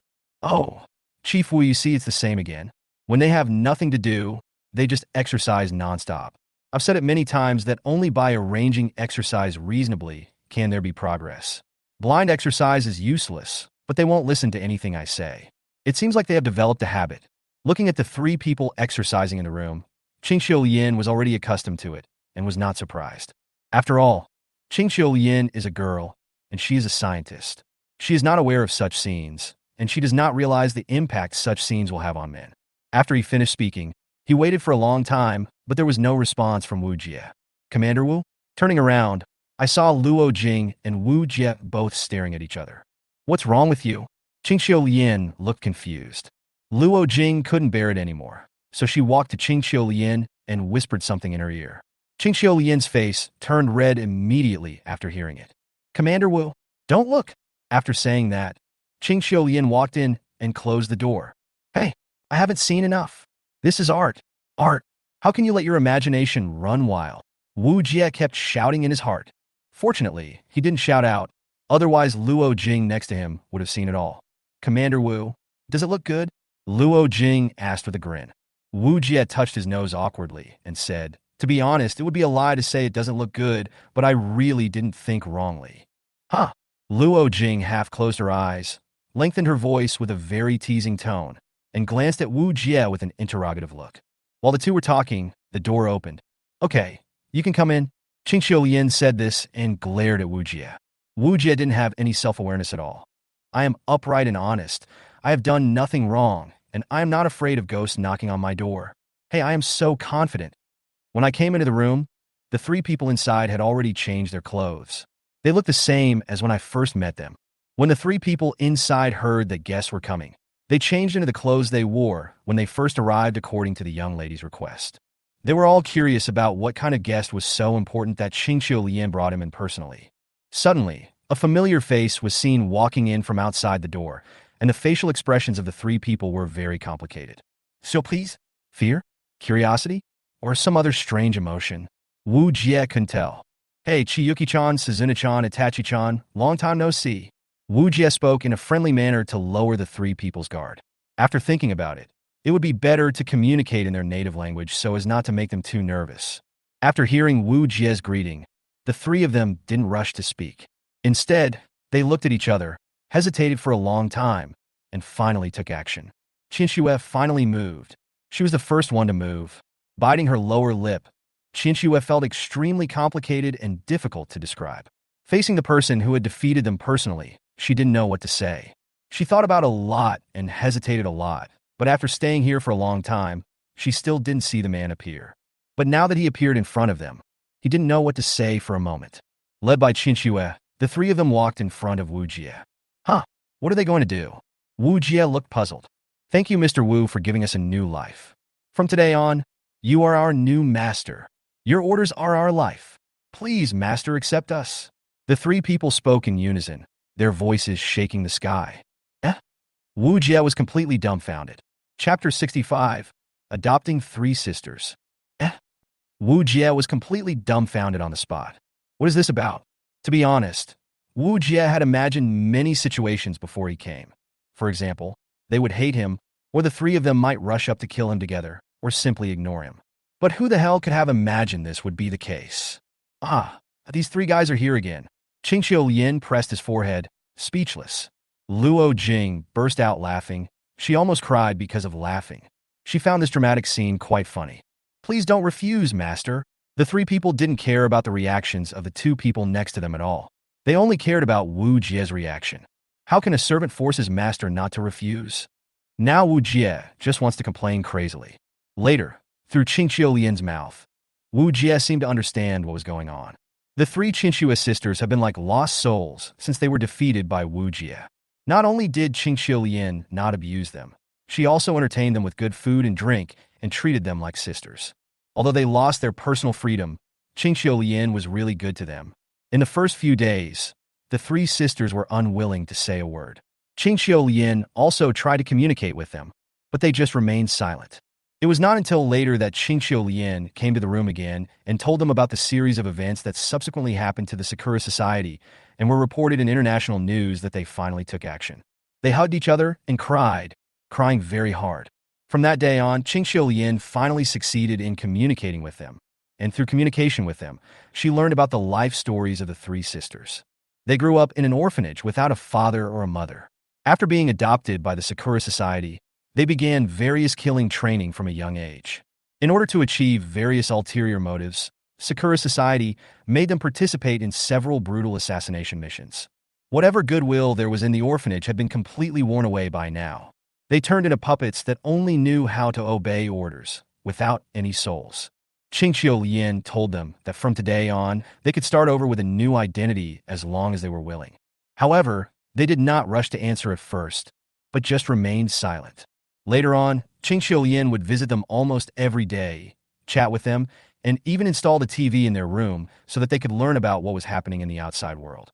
In this way, Qingqiu Lian's gentle actions slowly moved them, and they were finally willing to communicate in the true sense. As the day progressed, laughter and joy were gradually heard in the room.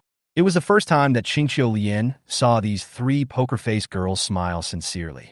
Through Qingqiu Lian's narration, the three girls learned that the reason they survived was because of Wu Jie's request. That was the man who defeated the three sisters single-handedly. The three of them had long been curious about Wu Jie, because Wu Jie had not appeared in the room until today, and they had asked where Wu Jie was more than once.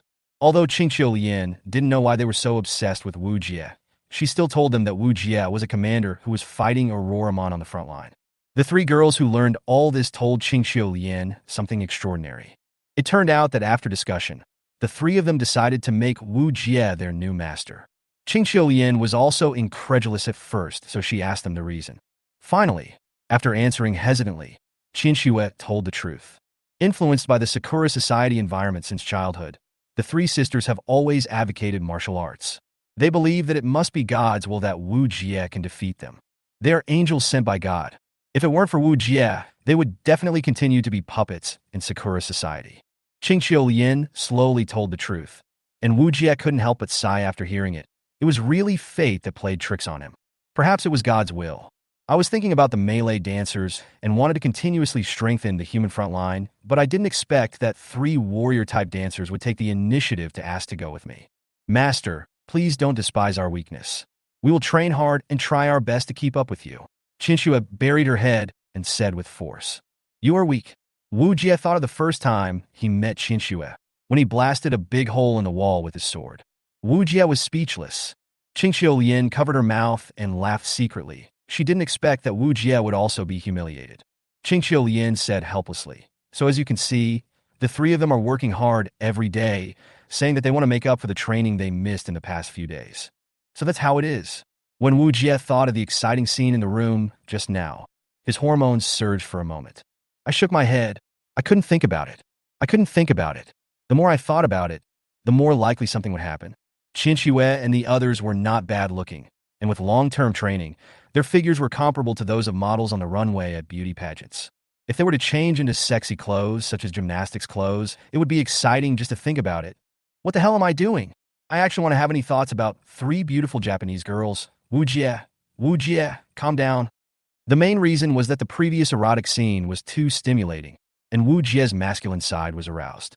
Fortunately, Wu Jie stays at the base on weekdays and is used to seeing beautiful girls and girls with good figures, so he has a certain resistance. Otherwise, if I were to replace him with a slightly more stupid man, he would probably have had dirty thoughts a long time ago. Looking at the three sisters' big watery eyes, Wu Jie felt helpless.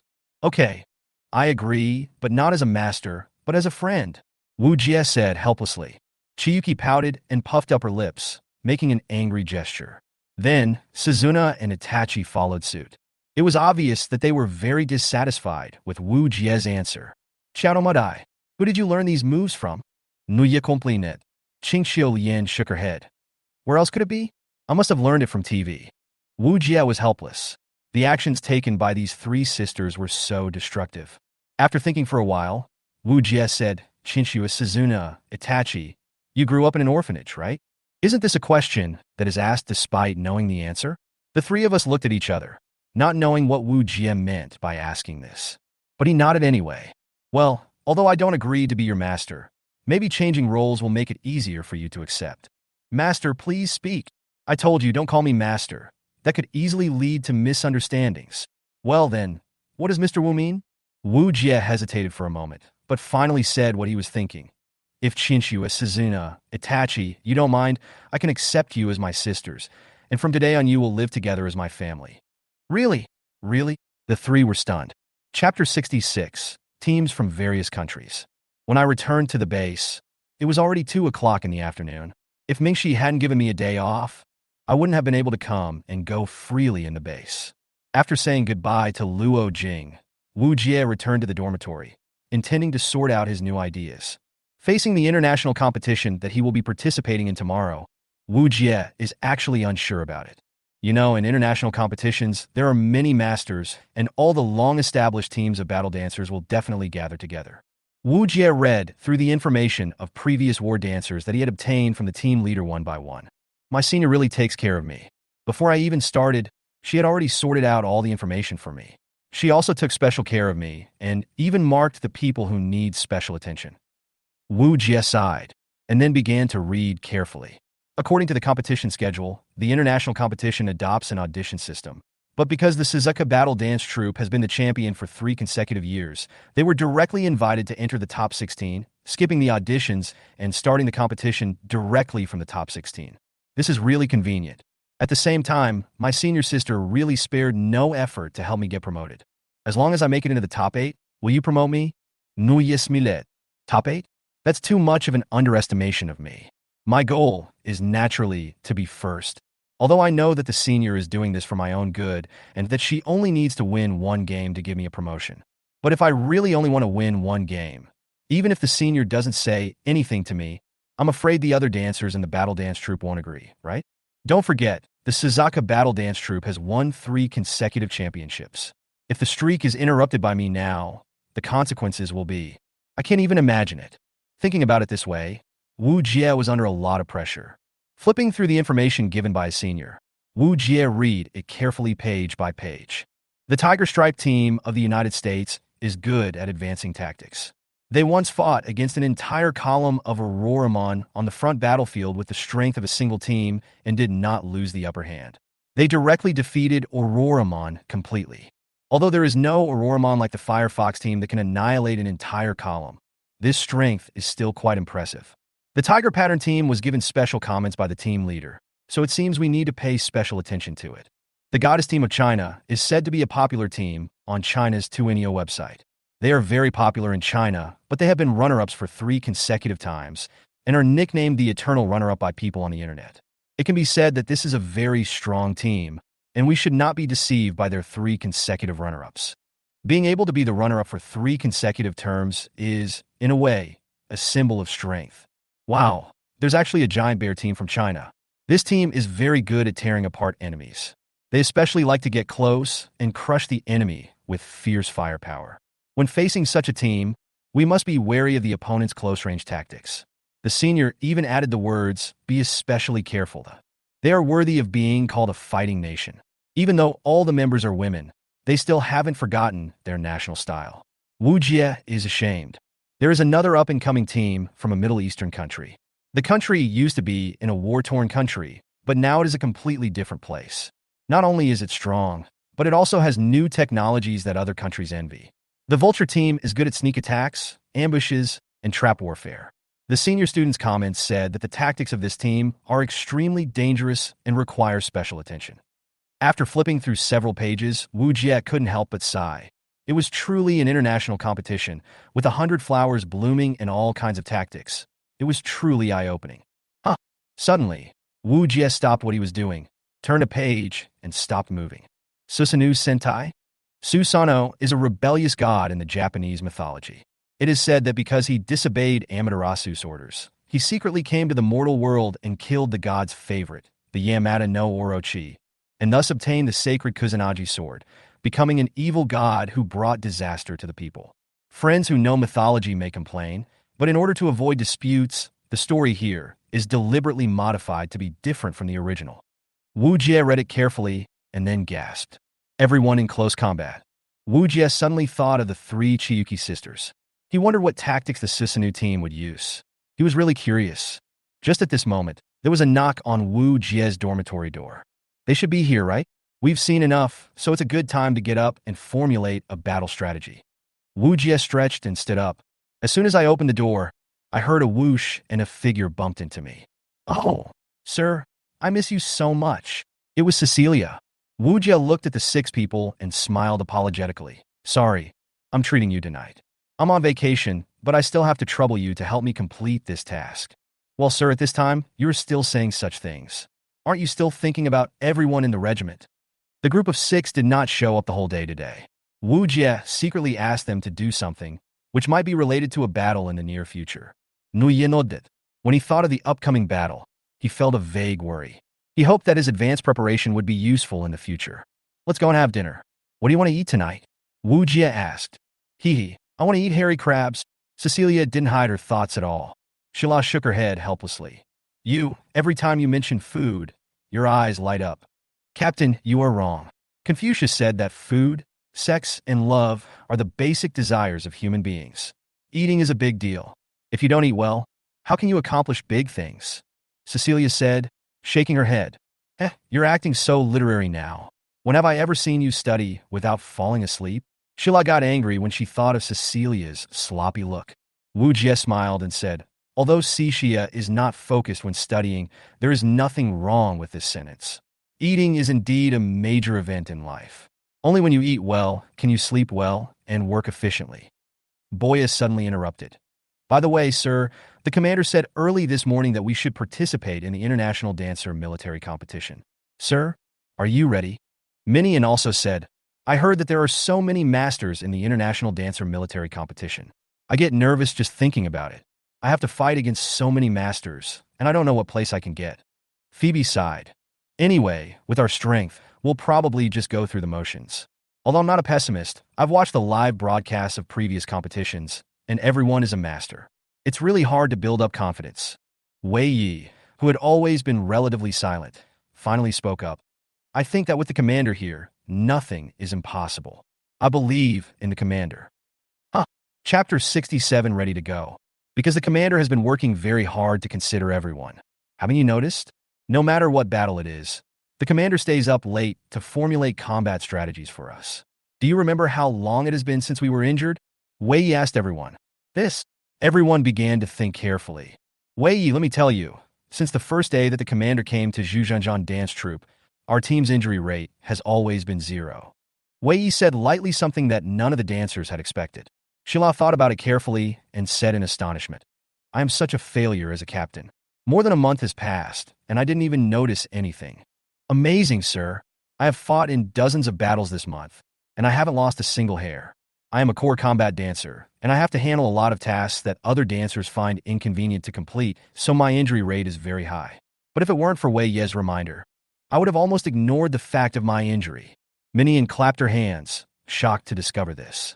Phoebe nodded in agreement. Me too. The commander always arranges everyone to the most suitable positions. Whether it's the forward or the backup, it's just right.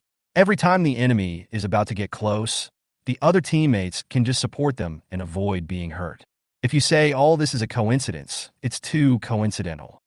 Cixia chuckled. It's definitely not a coincidence. It's all because of our commander's good command, right? Everyone nodded in unison and turned their eyes to Wu Jie.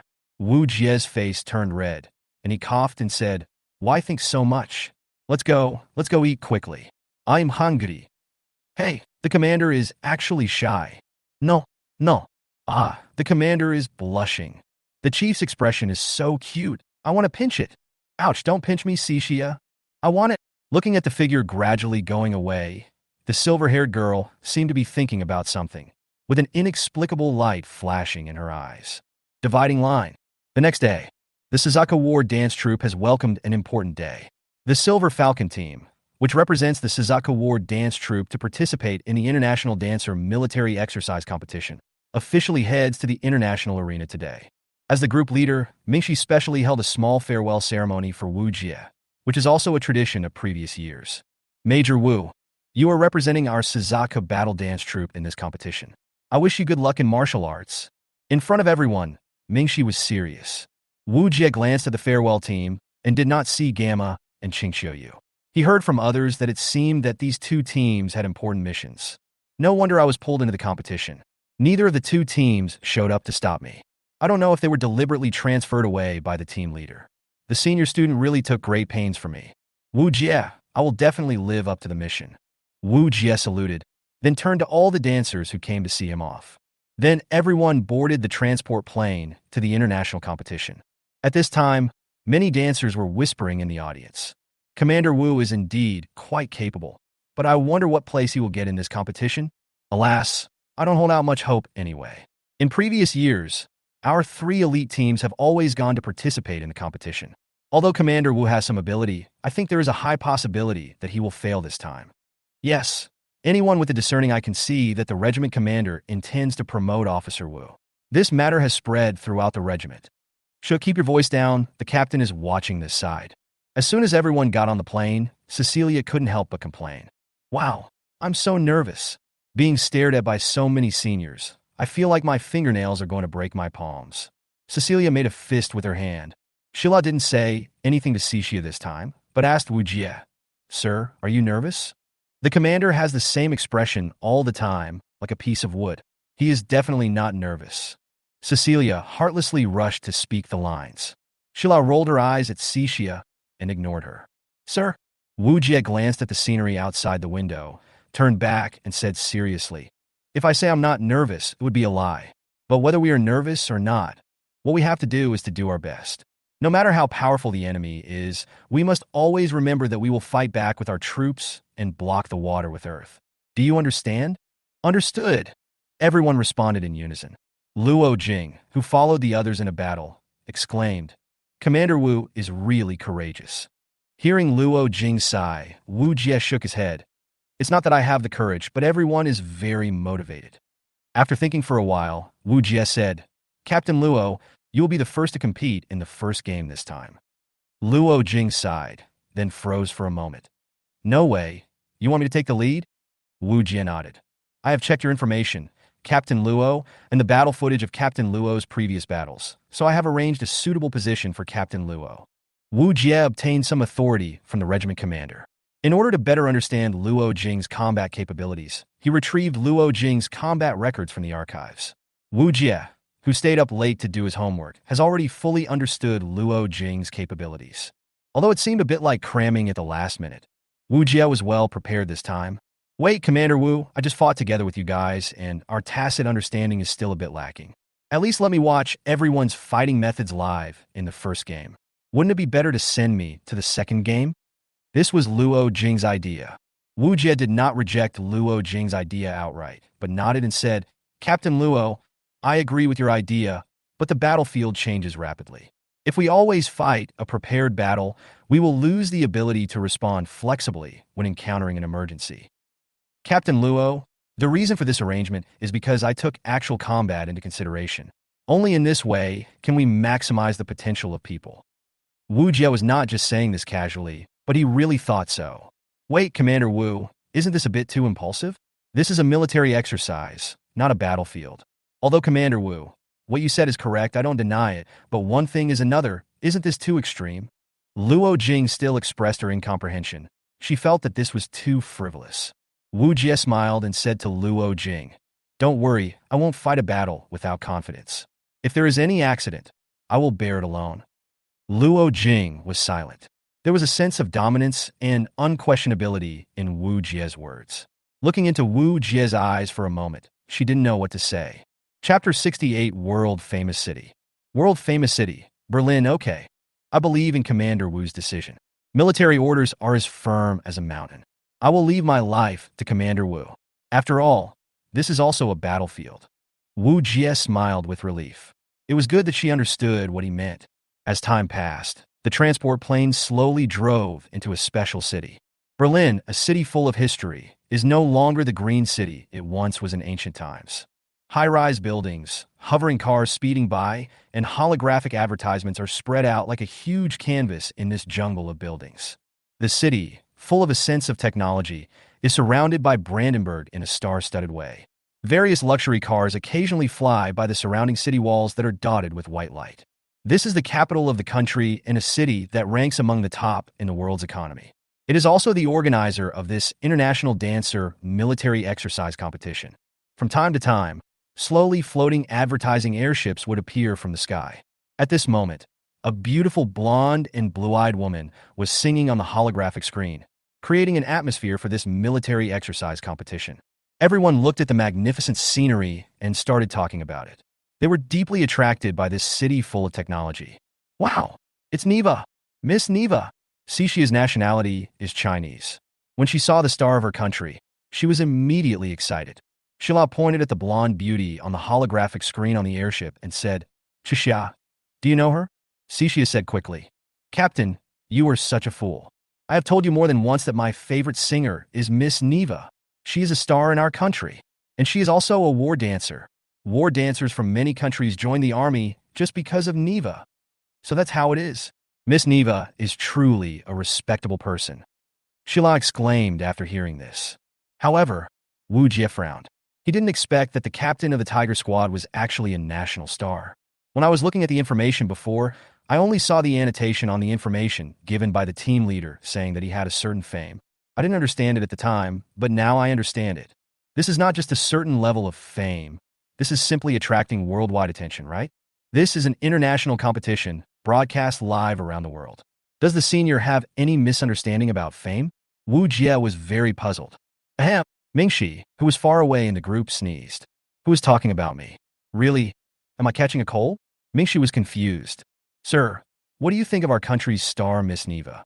Is she pretty? Is she good-looking? Does she have a nice voice?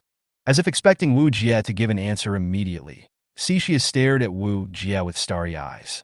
Wu Jie was speechless for a moment. Let's see how you can get excited when you get to the competition venue. Xixia, Xila spoke. Don't ask your superior about everything all the time. Your superior is a military commander. How could he possibly pay attention to what's happening in the entertainment industry every day? Xila spoke before Wu Jie could say anything. After hearing what Xila said, Xixia's eyes were immediately blurred with tears. But Neva is also a war dancer. I just want to ask what the commander thinks. Wu Jie didn't have the heart to criticize Xixia, so he said, She is indeed very beautiful, and her voice is very unique, making it easy for people to remember it after listening to it once. Xixia was delighted to receive Wu Jie's affirmation and said with a smile, That's what I told you, Captain. Look, even the commander agrees with my idea. Xila said unhappily, Sir, just pamper her. Wu Jie smiled and didn't say anything else. As the team representing the Suzuka battle dance troupe, Wu Jie and his team's transport plane landed at a special berth. As soon as they got off the plane, they were immediately greeted by a receptionist. Hello. Are you Officer Wu Jie from the Suzaka Battle Dance Troupe? The receptionist was also a blonde woman with golden wavy hair, casually draped over her shoulders.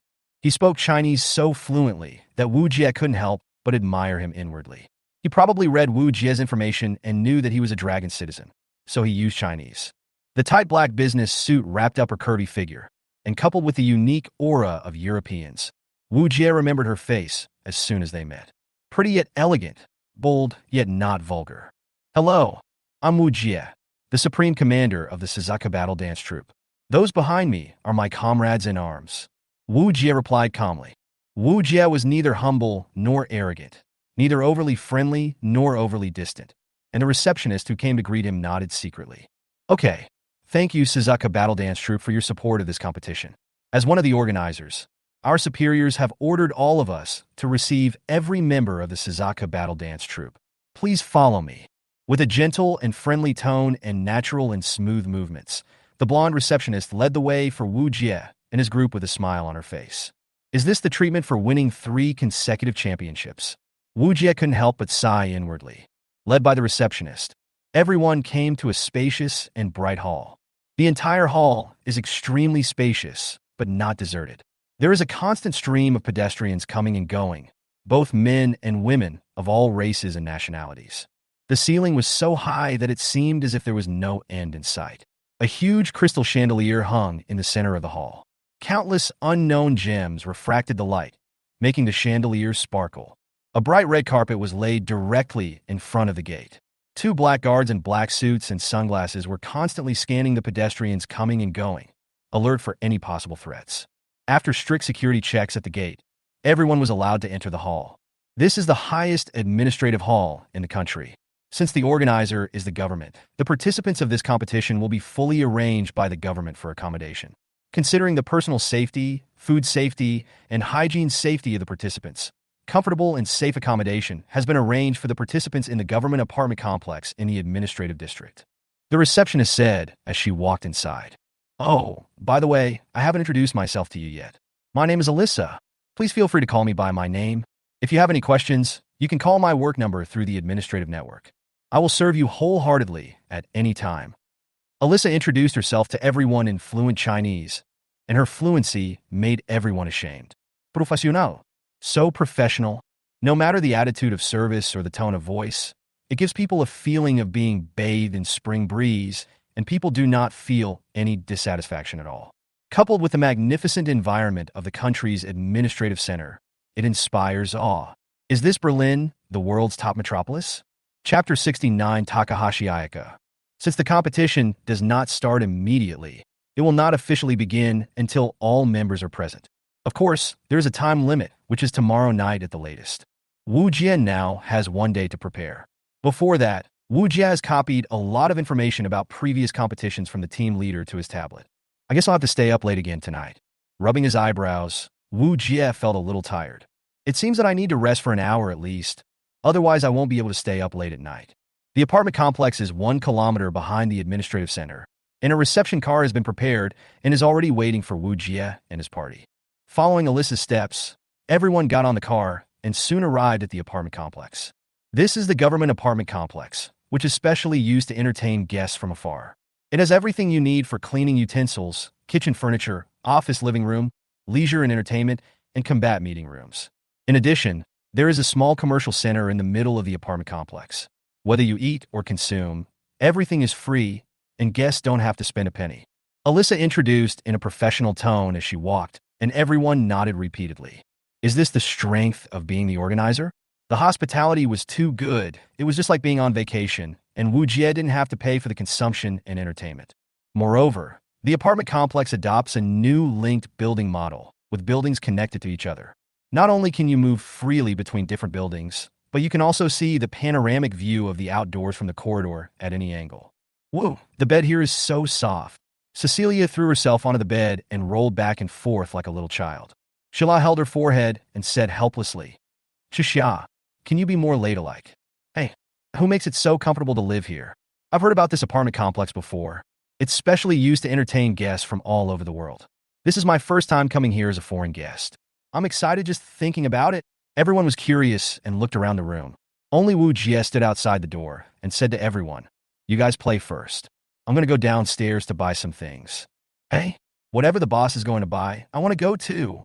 When Cecilia heard that the boss was going out, she immediately said that she wanted to go too. "I'm just buying some daily necessities, nothing important." "Okay, you must be tired after traveling all the way. Take a rest and wash up first, and we'll go to the restaurant for dinner together after I come back." Wu Jie shook his head, ignored Cecilia, and walked out. "Okay, then sir, remember to bring me a pineapple bun. It has to be salty." Cecilia raised her hand. Minion laughed. "That's really Cecia's style. She never forgets snacks." Boya turned her head and said, "It's hopeless, this guy." Okay, I'll take a look on my way." Wu Jie smiled helplessly and walked out. Wu Jie left the apartment and walked along the commercial street here, carefully looking for stores selling daily necessities. Since this is a special apartment complex for receiving foreign guests, there are not many pedestrians here. Occasionally, I saw a few people, and they were basically people of different skin colors, eye colors, and hair colors. Although Wu Jie is an Oriental, he did not attract much attention here. After all, for an international metropolis, it would not be strange to see people from all over the world. The streets here are built with a very high-tech feel, with neatly arranged high-tech street lamps on both sides of the streets. Each street lamp here is equipped with a holographic screen. Sometimes it plays current affairs news, and sometimes it plays Neva's songs. There is music, but you have to get about 5 meters close to hear it, thanks to the new sound wave technology. The sound can be limited to a certain range. The sound will never be heard outside this range, and can only be heard within this range. Moreover, the scientist who invented this technology also won the Nobel Prize for it. It is not only used in civilian fields, but also widely used in military fields. Let me tell you here that the special signal transmitter used by Wu Jie and his team was once developed by a core member who included the scientist who invented this sound wave range.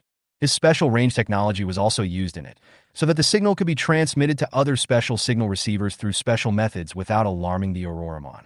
I have to say, this is definitely a very great invention. Not only does it ensure human communications and reduce the possibility of being discovered by aurora beasts, but it has also been widely used in the civilian field, greatly reducing noise pollution. The most important thing is that it is cheap and low cost, and this technology has been applied to thousands of households. Suddenly, Wu Jie, who was looking for a store, stopped and his eyes involuntarily looked in one direction. She was a girl with long black hair, an oriental face, and black eyes as calm as water. She was wearing a classic green short-sleeved cheongsam, with her hands clasped in front of her belly, and her white high heels made her already slender figure look even more slender. The ancient oriental beauty was fully embodied in her, and Wu Jie's eyes were involuntarily attracted to her image. She raised her hand and gently lifted the hair beside her ears. The small movement of lightly touching the hair ends added a different charm to her. There was always a smile on the corner of her mouth, intentionally or unintentionally, as if there was something happy in her heart, which made her smile even more charming. Of course, the reason why Wu Jie looked at her was not because of how beautiful she was or how good her figure was, but because he had read this woman's file. The captain of the Susanoo squad. The captain of all warrior-type war dancers. I wonder if she is related to the Sakura Society? Almost all of the assassins in the Sakura Society are melee fighters. If she is also related to the Sakura Society, should we be careful? Because Wu Jie was thinking, his gaze was too conspicuous. Plus, there were few pedestrians on the commercial street, so he didn't notice that his gaze had attracted the woman's attention. She was seen walking slowly towards Wu Jie, her steps steady and graceful, like a calm and indifferent lady. "Hello, Mr. Wu. It's the first time we meet, and you're staring at me like this. Isn't that a bad idea?" She spoke fluent Chinese without any pauses. Her voice was as sweet as a warbler in the forest, and her tone was calm, but not too far away, which made people feel no rejection. Wu Jie was stunned. She actually knew me? Then I changed my mind and thought, yes, if I can get these people's information, they may be able to get my information as well. Considering that he had once ruined Sakura Club's affairs, it was still unclear what attitude the captain of the Susa team had towards him. Wu Jie smiled and introduced himself. "Hello, my name is Wu Jie. I guess you are Ayaka Takahashi, the captain of the Susanoo team." "Captain Takahashi, right?" Chapter 70, I Can't Stop It. Hearing Wu Jie's words, Takahashi Ayaka was slightly stunned, but she quickly reacted and raised her slender hand slightly as an invitation. "May I invite Mr. Wu to come along?" Listening to this magical voice, which is clearly filled with a sense of alienation, one cannot resist it. I think it would be difficult for any man to refuse an invitation from such a beautiful lady, right? You're welcome to travel with me. It's also my honor to meet Miss Takahashi. Wu Jie did not reach out to hold Takahashi Ayaka's hand. Of course, he could see that Takahashi was trying to tempt him to hold hands. However, he and Takahashi are competitors, and it is not clear what Takahashi Ayaka's purpose is in her relationship with Sakura Society. There is no need for me to get too close to her emotionally and logically. The seemingly sweet invitation might actually be a trap. Thinking of this, Wu Jie took half a step back. Takahashi Ayaka looked at Wu Jie's action and frowned slightly, but soon relaxed. However, she was not angry but just thought to herself, is this half-step-back action serious? Okay, since Mr. Wu agrees, let's go for a walk together. This is a government apartment complex. Even if she really has some conspiracy, she probably won't do it here. Thinking so, Wu Jie started to walk with her. Looking at Takahashi Ayaka wearing a cheongsam, Wu Jie was wondering what Takahashi Ayaka would look like in a dance costume, and how strong would her fighting power be. If you could see Takahashi Ayaka's dance costume, perhaps you could tell from her armor what kind of fighting ability she has and what her position is in the team. It's a pity that Saixiang, who is now wearing a cheongsam, can hardly reveal any important information, so Wu Jie can only give up. Feeling Wu Jie's vague gaze, Takahashi Ayaka said in a funny tone, Captain Wu, is there something dirty on me? Maybe I was misunderstood? Wu Jie was speechless. Yes, I guess Takahashi Ayaka has now regarded herself as a two-faced pervert and is secretly cursing herself for being so lustful. This is a good thing, as it can confuse Takahashi Ayaka and prevent him from seeing her true intentions. But what Takahashi Ayaka was thinking was, he's been looking at me, maybe he's trying to guess what kind of dance costume I am wearing. She did not simply regard Wu Jie's gaze as that of a pervert. If Wu Jie knew what Takahashi Ayaka was thinking, he would probably spit out blood. It takes an extremely intelligent mind to guess this. Could it be that he has the ability to read minds? Wu Jie was thinking about how to use his image as a pervert to get words out of Saixiang, while Saixiang was thinking about how to get words out of Wu Jie, who was pretending to be a pervert. In short, the two people have different thoughts and neither of them is a good person. Wu Jie blushed, pretending, and his eyes flickered towards Takahashi Ayaka's chest and buttocks. Then he coughed and said, that's not the case. Miss Takahashi is just too beautiful, and I was too fascinated by her for a moment. It's just that if a man can marry Miss Takahashi, that man would be blessed with a great fortune. Okay, that's it. I'll continue to maintain my image as a pig brother and let her get careless first. Wu Jie secretly praised his acting skills as worthy of an Oscar. But when Takahashi Ayaka heard this, she raised a strange smile and said, Captain Wu, you are joking. No one would want a woman like me. Alas! As he spoke, he deliberately dragged out the last syllable of his words, making him look even more pitiful, and he leaned towards Wu Jie intentionally or unintentionally. Wu Jie said quickly, no way, no way. Miss Gao Qiao is not only extremely beautiful, but also extremely talented in her dance costume. I don't think any man can refuse Miss Gao Qiao. For example, I fell in love with Miss Gao Qiao at first sight. If I could marry a beauty like Miss Gao Qiao, it would be a great blessing from my ancestors. As we say in Long Country, Wu Jie said this bluntly, without any intention of holding back, making it seem like the truth. You are still pretending in front of me. Humph! I will expose your true colors. Takahashi Ayaka sneered in her heart, but the expression on her face did not show any anger at all. She giggled and threw herself into Wu Jie's arms, hugged Wu Jie with her arms, and said to Wu Jie with misty eyes, there is a coffee shop over there. Let's go there and sit down. I just happen to have something to talk to Chief Wu about. Wu Jie's face turned red and he swallowed. He didn't expect Gao Qiao's breast to be so big. Although she was wearing a cheongsam, it didn't affect her from playing to her strengths at all. I just felt my arms being constantly squeezed by two balls of cotton. Damn it, I really couldn't stand it anymore. I had to find a place to wash my face and wake myself up. Well, let's go to that coffee shop. I also want to go to the bathroom. Wu Jie responded quickly. Seeing Wu Jie's embarrassed look, Takahashi Ayaka's heart was filled with joy. Just keep pretending, or I'll torture you to death. As a Chinese, Takahashi Ayaka has long known the fact that the Sakura Society was defeated. Of course, she also learned from various channels who was the person who caused the Sakura Society's defeat. There is no wall that is impenetrable, no matter how good Wu Jie and Qingxiu Lian's intelligence work is. In today's technologically advanced world, They cannot hide it from Takahashi Ayaka, who is determined to obtain intelligence. Of course, she also knew Wu Jie's identity and understood the whole incident. To be honest, she is a famous senator's daughter in the country. Her father is the largest member of the Kuomintang friendship faction and holds a pivotal position. He is also the honorary vice president of Sakura Heavy Industries. And in the country, he is a man who can shake the floor 3 times with just one stomp of his feet. Takahashi's father is a friendly person, so of course she has no good feelings towards the Sakura Society. At the same time, she is also interested in Wu Jie, who defeated the Sakura Society. It became even more interesting after knowing that Wu Jie defeated 3 warrior-type dancers with his bare hands. She wanted to understand how Wu Jie defeated the war dancer with his bare hands. What should she do if Wu Jie used the same method against her in the next competition? To be honest, this encounter with Wu Jie here was purely an accident. No one knew about Wu Jie and the Silver Falcon team's participation in the international competition except the organizers.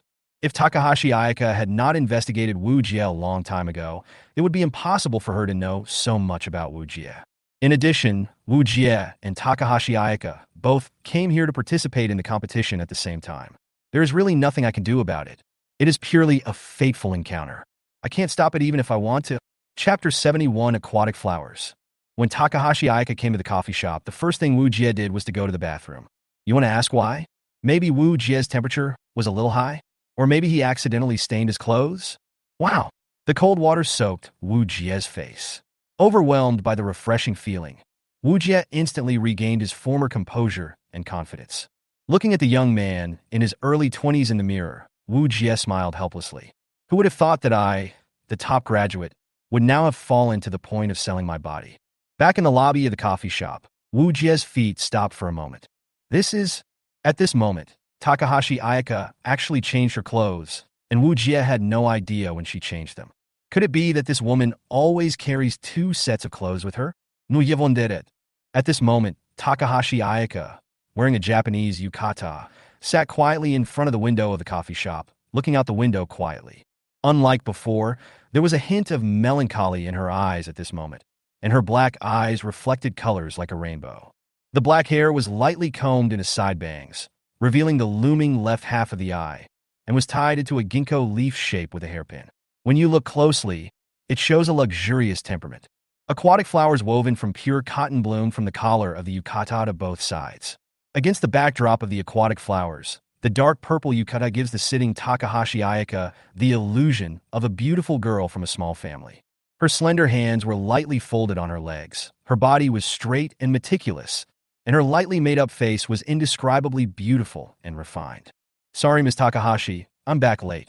Wu Jie apologized softly, and then sat down opposite Takahashi Ayaka. Strangeness. Wu Jie felt something was wrong. Why does it feel like he is not the same person as before? At this moment, Takahashi Ayaka looked at Wu Jie, who was sitting down, with just a faint smile on her face, her pupils flickering, and she said nothing. Wu Jie was stunned. What was going on? I don't know why Miss Takahashi is staring at me like that. Is there something wrong with me? Wu Jie quickly checked his clothes, thinking that his clothes were dirty somewhere. Takahashi Ayaka suddenly stood up and tilted her head to look at Wu Jie. This unreasonable action immediately scared Wu Jie. He thought Gao Qiao wanted to take action here. Taking into account Takahashi's special identity and the means of the Sakura Society, if they really want to do something, it is possible.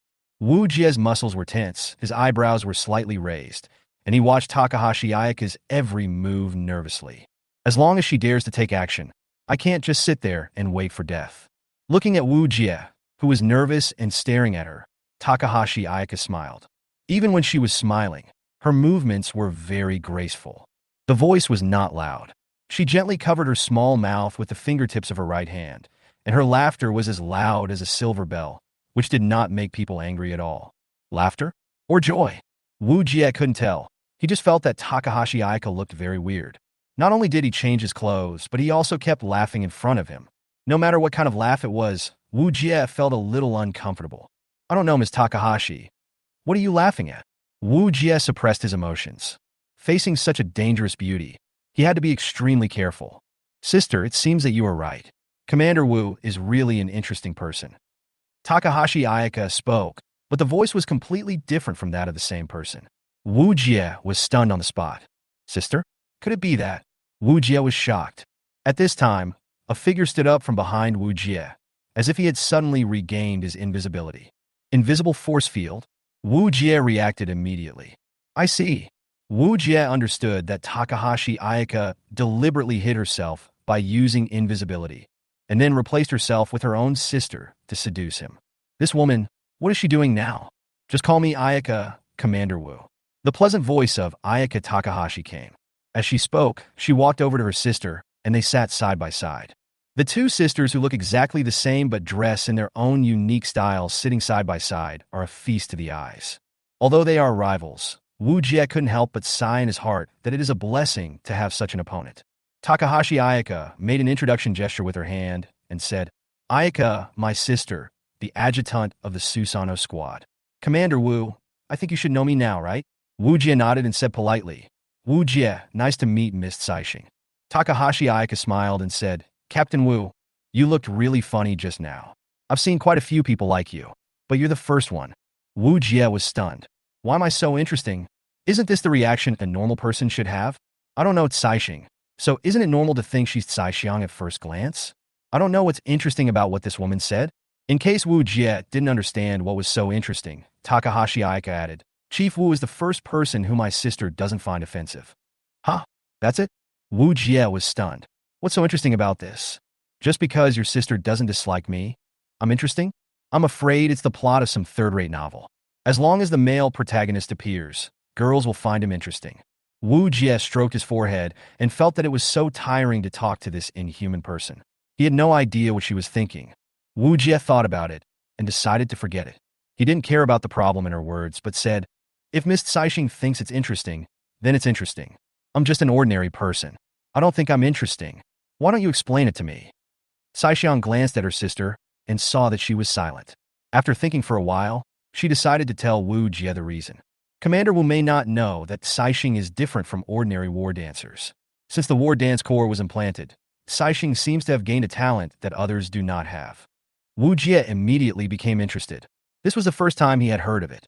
Although the war dance core could greatly enhance the human body's ultimate capabilities, he had never heard of unlocking any hidden abilities.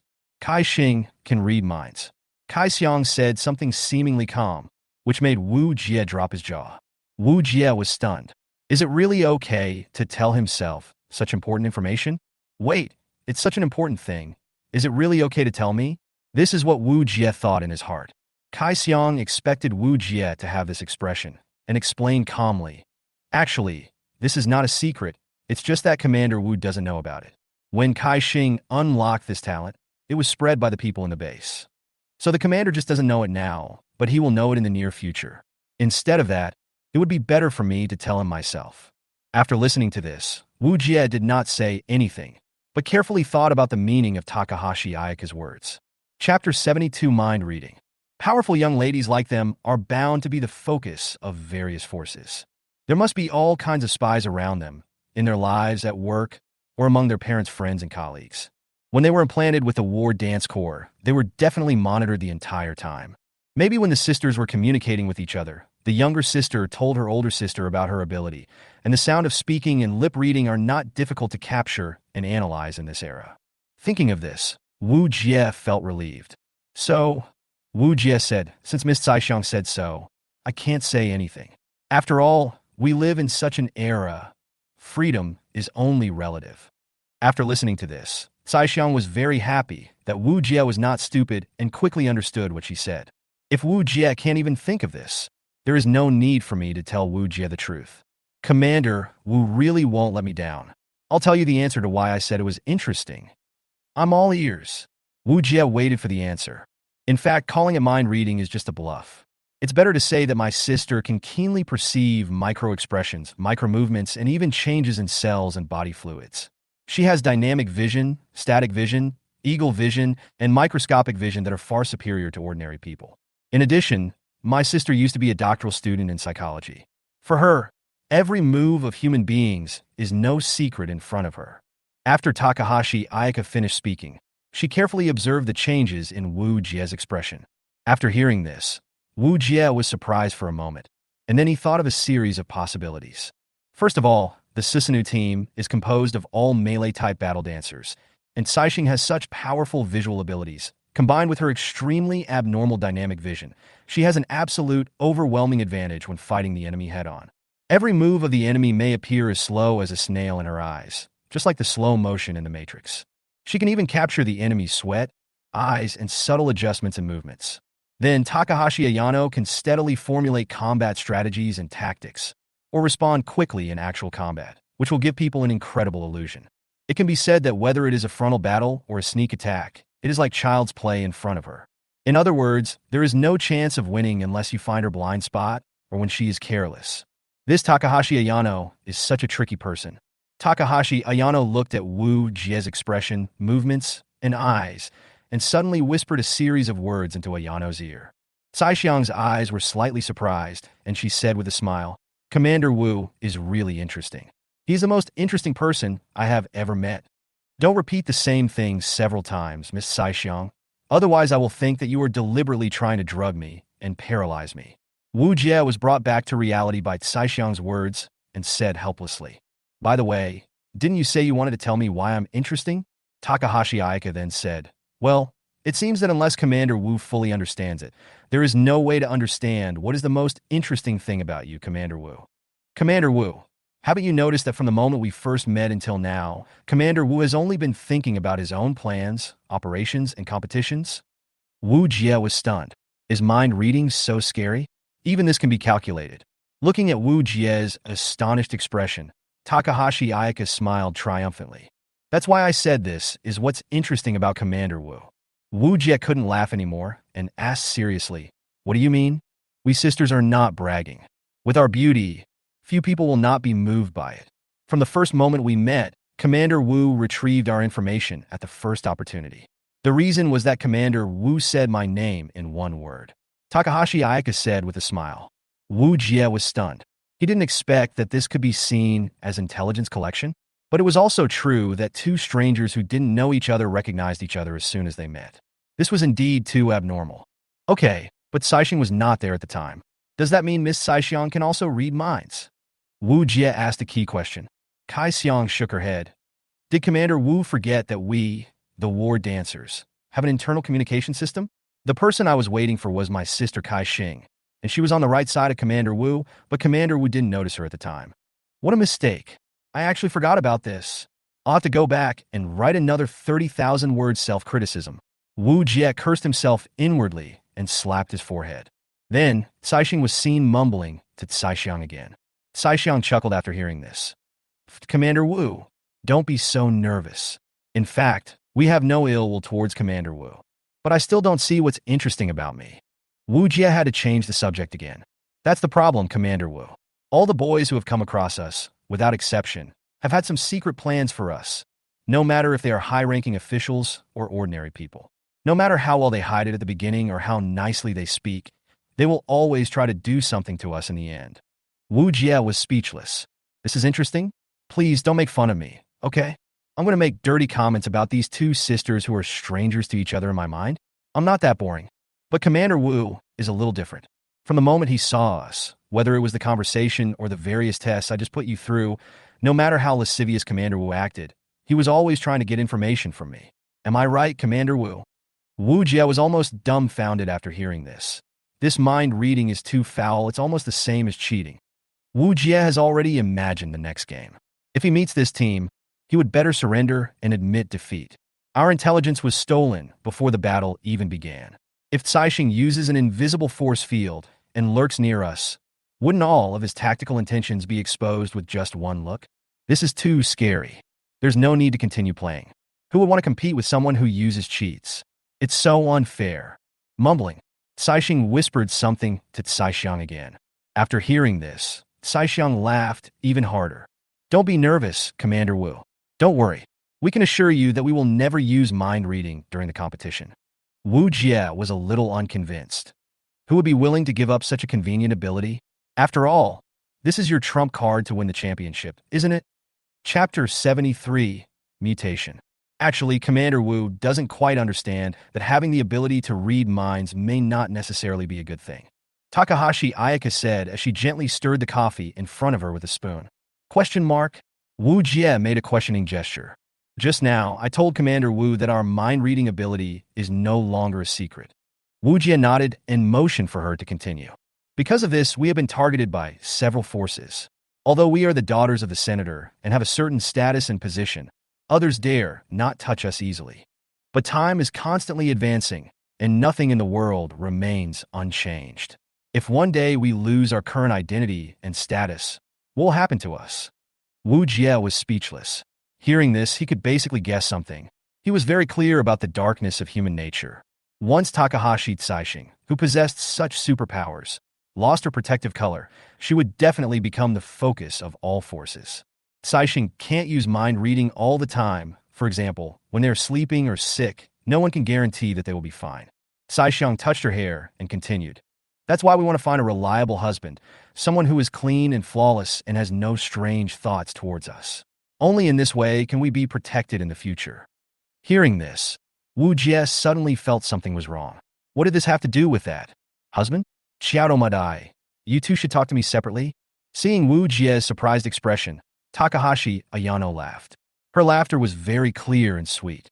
She covered her mouth lightly, which made her smile even more charming. But we have been looking for a long time, and we have found either ambitious people who want to use our abilities, or perverts who are attracted by our looks, or hypocrites who were pure at first, but later wanted to use our abilities for their own benefit after learning about our abilities.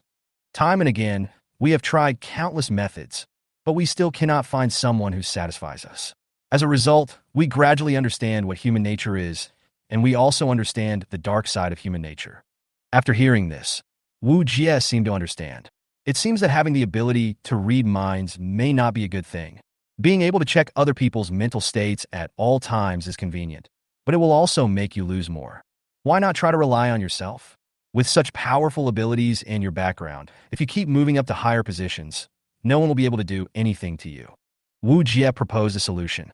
Indeed, in Wu Jie's opinion, the two sisters are capable enough to be self-sufficient. There is no need to depend on others. There is nothing wrong with being a strong woman. You don't have to worry about the dark side of human nature, and you have enough ability to protect yourself. After hearing Wu Jie's words, the two sisters looked at each other and seemed to be more determined. It is indeed as Commander Wu said. With our sisters' abilities, we can be strong women and keep moving forward. We can protect ourselves and don't have to rely on anyone. But has Commander Wu ever thought about one question? Wu Jie was stunned, not knowing what she wanted to say. Seeing that Wu Jie really didn't expect this, Kai Xiang's eyes darkened and she said, I've already told Chief Wu that our secret is already an open secret. The forces hostile to us have secretly sent people to spread rumors everywhere in order to prevent us from growing stronger. Wherever we go, whether we want to start our own company, enter the administration, or join someone else's company, there will always be people who will accuse us of being witches, saying we are not human, and they will use all means to stop our development. Up to now, we have tried dozens of methods and planned countless plans. Even though we have the ability to read minds, none of them have succeeded. This is the power of the dark side of human nature. Commander Wu, do you understand the weight of my words? Wu Jie was stunned. He never thought that the dark side of human nature could be magnified to such an extent just because these two sisters could read minds.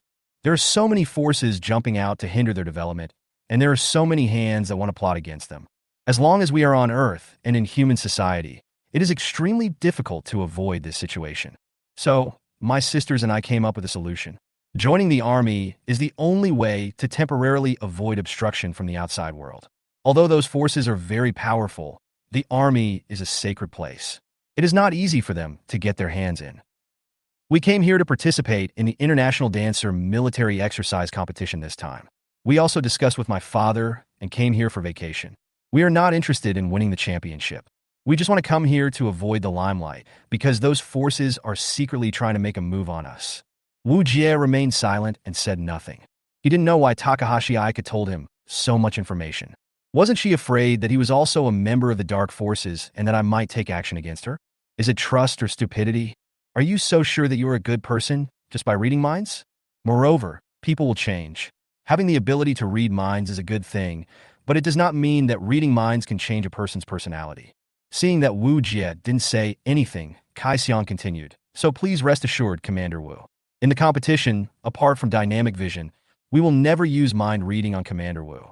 We will fight Commander Wu in an upright manner on the field. By the way, could a mutant like Takahashi Saishing be an isolated case? Wu Jie thought of a question. If it is not an isolated case, then could there be many mutants like Saishing quietly appearing in the world? This matter seems to be quite important. When I have time, I will go back to the base and ask Chief Su for advice. Maybe she knows something.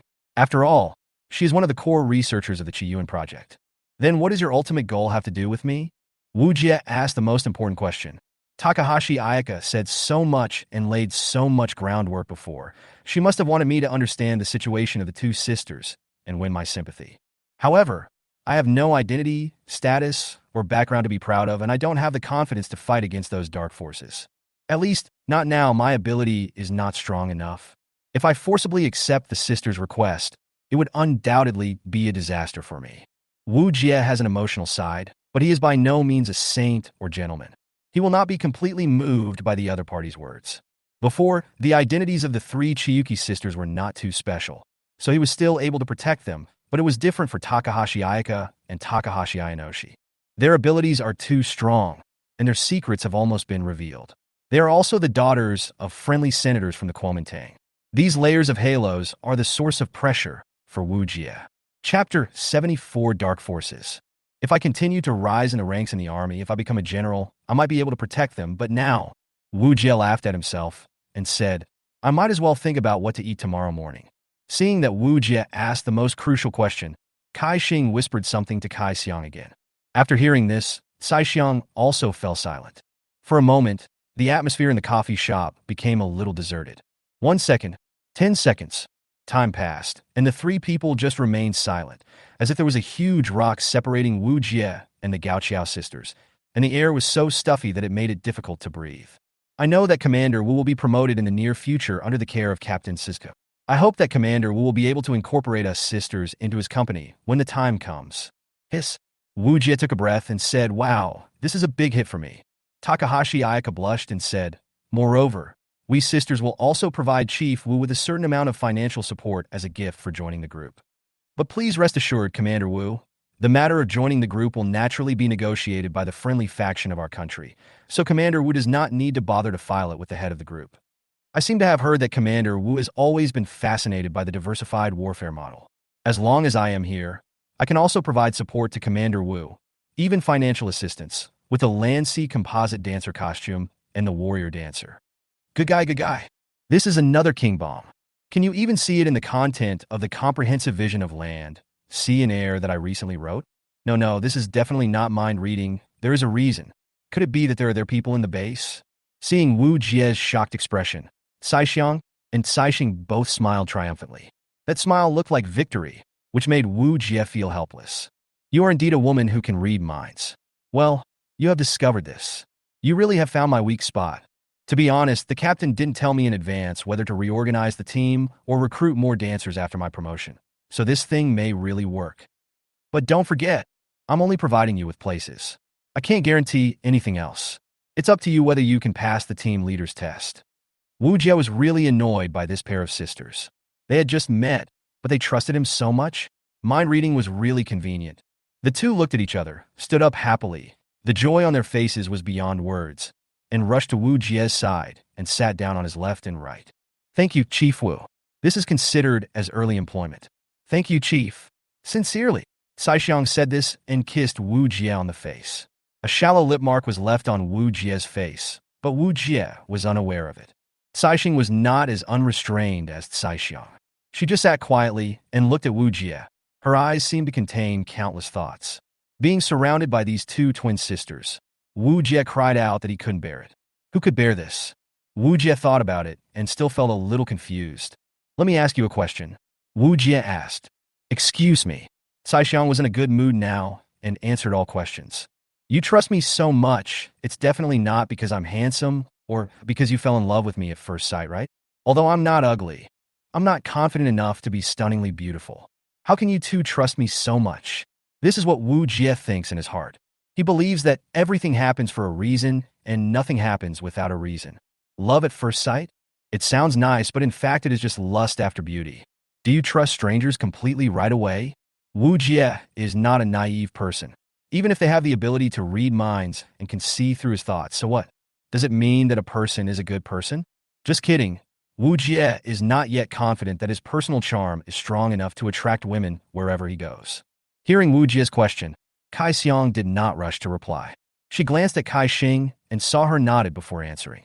A man who can take in someone who almost killed him as his sister? I think there are probably not many people in this world who can do that. Secondly, we didn't fall in love with Commander Wu at first sight, nor are we crazy about him. In fact, we are just cooperating with each other because we have the ability to read minds and we believe in Commander Wu's character. In fact, there's a third one. In fact, coming here to participate in the international competition was also planned by us. It is not only to avoid the dark forces, but also to find an opportunity to contact the Suzuka War Dance Troupe and find a way to join the Suzuka War Dance Troupe. We have looked up the information of previous competitions. According to our assumption, the team that comes here should be one of the 3 elite teams of Suzuku. We will use mind reading to contact them, and then find a way to get through them and get a place in the Suzuka War Dance Troupe. But I didn't expect that the person who came was actually Commander Wu. This was definitely a surprise. To be honest, we had already checked all of Commander Wu's information before he came to the country. It was not for anything else, but because Commander Wu thwarted the Sakura Society's conspiracy. We were trying to find a way to stop the Sakura Society for our father, but before we could do anything, we heard that the Sakura Society had an international scandal and was eventually forced to apologize to Shenlong Heavy Industries.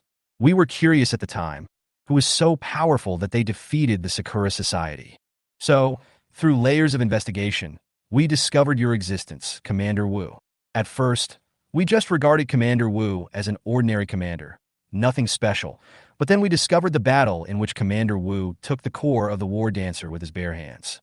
To be honest, this incident really shocked us all. We couldn't understand how an ordinary person could defeat the war dancer with bare hands. This was simply a fantasy. It was from then on that we began to pay attention to Commander Wu. By the way, Commander Wu, can you tell us how you did it? I'm really curious, Cai Xiang said as she moved her face very close to his, almost with their noses touching. Wu Jie was covered in cold sweat. He didn't expect that the records that were deliberately erased by the military academy would be exposed now. Now, if Cai Xiang could find out, the Sakura Society might have found out as well. It seems that my risk factor is gradually increasing. If he hadn't been in the army, if he had been in the living area, or if the Sakura Society hadn't sent someone to take his head long ago. Thinking of this, Wu Jie felt a chill on his neck. It seemed that it would be better to bring a few bodyguards with him when he went out in the future, in case he was assassinated at any time. Chapter 75, When People Are Unlucky. Wei Yi, humanity is really facing internal and external troubles. Thinking of this, Wu Jie sighed. So, Commander Wu, can you tell me a little bit? Looking at Cai Xiang's curious expression, Wu Jie decisively refused. Can't. Huh? Why not? Wu Jie glanced at the two of them unhappily and said, I'm telling you too, it's true that you can read minds, and it's true that you can easily trust a stranger like me, but don't forget that I don't have the ability to read minds. You want me to trust you, but how can I trust you? Even if everything you said is true, we have only known each other for a short time, and we don't know each other's personality and temper. Are you so sure that I'm a good person? On the other hand, how can I be sure that you two are good people? Is it possible that you two are people sent by the dark forces to harm me? So, before making friends, we should open our hearts first. How can we open our hearts so quickly to someone we just met? Even if your mind-reading ability really exists, even if everything you say is true, it doesn't mean that I have to be led by you by the nose. And you want me to tell you the most important secret? Are you kidding me? Oh, and let's put aside the matter of you two entering Suzuku for now. Having said that, Wu Jie ignored the astonished looks of the two men and picked up the tea on the table and drank it all. Thank you for the tea. I'm leaving now. After Wu Jie finished speaking, he left without even looking at the two sisters. Only the two sisters were left stunned, looking at Wu Jie's back in disbelief. Cai Xiang, who has always been confident in her abilities, strength, beauty, and social skills, suffered a serious blow. Cai Xiang sat aside, deep in thought, and didn't say anything. This guy takes himself too seriously. Humph, if he doesn't want to go, then don't go. He's just a Suzuku. He will definitely find a better place in the future. If not, he should follow the old way and make himself stronger first. Cai Xiang muttered to herself with a huff. Only Kai Xing looked in the direction where Wu Jie disappeared, without any anger in her eyes. The delay was too long. Wu Jie looked at his pocket watch and realized that an hour had already passed. I guess Sheila and the others will be angry, right? Wu Jie held his forehead, quickly found a daily necessities store, bought some things, and walked back. Oh, don't forget the pineapple buns. Still salty.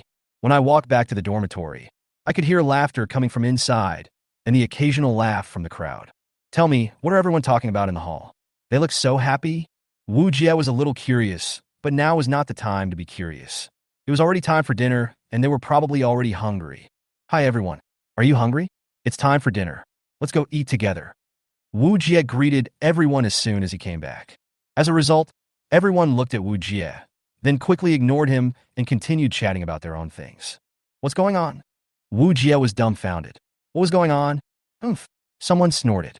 Although everyone was talking, Wu Jie heard it clearly. Xia, your pineapple bun. Wu Jie walked up to Xia and handed her the pineapple bun. Oh, thank you, put it there. Cecilia pointed to the table next to her. What's wrong with these people? Wu Jie was completely confused. They all had such a cold attitude.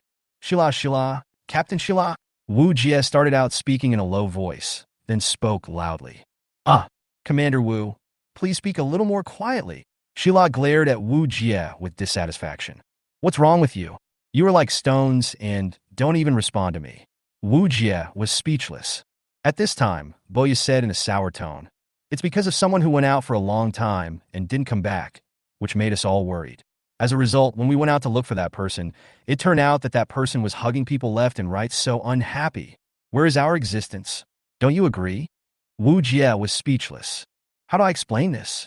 It's too long, and I guess it will take me a long time to finish. That's right. We were so worried about the commander, but he ended up running out to flirt with other girls and was so happy. Cecilia nodded repeatedly. Sir, you are too lustful.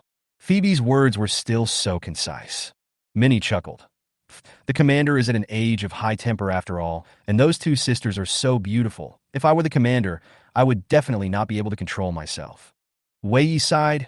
Sir, I can't help you this time. Only Luo Jing was the quietest. She didn't say a word the whole time. She was cracking melon seeds and reading magazines. She seemed to be indifferent to the matter. What else could he do? Wu Jie could only say, I'm sorry. I'm really sorry for making everyone worried. It's time for dinner. Let's go eat first. If there's anything, I'll explain it to you later. Wu Jie's tone was very sincere. He had indeed taken too long. He promised to come back soon, but he didn't come back for a long time, which made others worry and come out to look for him. If I were them, I would probably feel bad too. I came out to look for them out of concern, and now I see myself surrounded by the twin sisters. Who could bear it? Seeing that Wu Jie apologized sincerely, and his tone and actions did not sound fake, it might be that something really happened, and maybe he would explain it during the meal. Everyone looked at each other and said, okay, let's let the commander go this time. Just when everyone decided not to pursue the matter further, a sudden scream broke the quiet atmosphere. Come on. Boya pointed at the faint lip marks on Wu Jie's face and spoke loudly. What? Wow, sir, I didn't expect. Wu Jie was suddenly furious, thinking of the kiss that Kai Xiang had left him before. Damn, this is such bad luck. Anyway, this is what happened. Don't be angry anymore. Wu Jie explained the whole story to everyone with an apologetic look on his face. While eating, I listened to Wu Jie confessing his crimes. The main thing is that everyone is right this time, and Wu Jie is in the wrong. Although no one knows about it, he was indeed wrong first. In addition, Wu Jie's tone and attitude were very sincere, and he explained things clearly. Everyone softened their hearts, realizing that they had misunderstood their leader. In other words, that girl named Takahashi Ayaka and Ayano came to Chief Wu in order to seek asylum? Shala said the key point. Wu Jie nodded and said, but I don't know their position. Although she said that her father is an important member of the National Friendship faction, I have to wait until I go back to investigate what exactly happened. Chapter 76 officially starts. Besides, it's not my style to easily trust someone I've only known for an hour.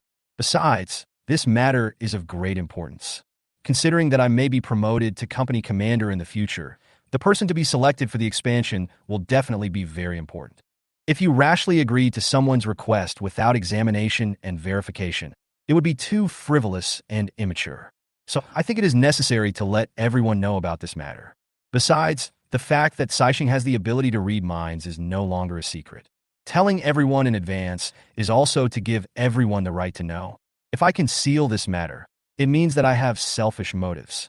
Listening to Wu Jie's explanation, everyone secretly praised him. To be honest, when everyone came out to look for Wu Jie, they saw with their own eyes the appearance of Takahashi Ayaka and Saixing, and they were twin sisters. If it were an ordinary man, it would be really difficult to resist the combined attack of this pair of sisters. Even a hero cannot resist the temptation of beauty. Commander Wu was able to withstand such a great temptation. He not only cleverly resolved the attack of the twin sisters, but also brought back such an important news to everyone. It is not easy to remain rational in such a sugar-coated situation. Shila had good grades in the military academy. During the Will training class, the instructor had reminded him more than once that sugar-coated bullets were often more terrifying and more lethal than those harsh tortures. You are led by the other party without knowing it, and you are completely turned against them without even realizing it. In short, let's wait until we get back to the regiment and verify this matter before we talk about it. And from what Commander Wu described, it seems that the twins' life story is really pitiful. If everything is true after verification, it won't be too late to make a decision then. Shila expressed his opinion. Cixia shook her head and said, "It is best to attack the enemy's mind. Commander, be careful of the enemy's sugar-coated bullets." Boya said with a smile on her face, "You are becoming more and more literary now. When did you become so studious?" Many interjected. Xia has been obsessed with ancient romance novels lately. She loves them very much. So that's how it is? Just like that, the peaceful time finally came back again. However, where Wu Jie was having dinner, there were two pairs of dark eyes not far away, staring at this side. "Sister, do you think Commander Wu will agree?" Takahashi Ayaka was still not giving up. She thought she had been very sincere and even used the beauty trick, but this Wu was like a stone and was unmoved. Saixing, who had seen how dark human nature was, found herself helpless until she faced Wu Jie. People are strong when they have no desires. Only when facing people with desires can they find ways to take action. But where is Wu Jie's desire? Saixing shook her head and said, "Sister, perhaps you misunderstood Commander Wu." Saixing looked confused. Misunderstanding? Well, Chief Wu seems to be only interested in the things he focuses on. Sister, think about it. What is Chief Wu's biggest worry? Saixing was stunned by the question.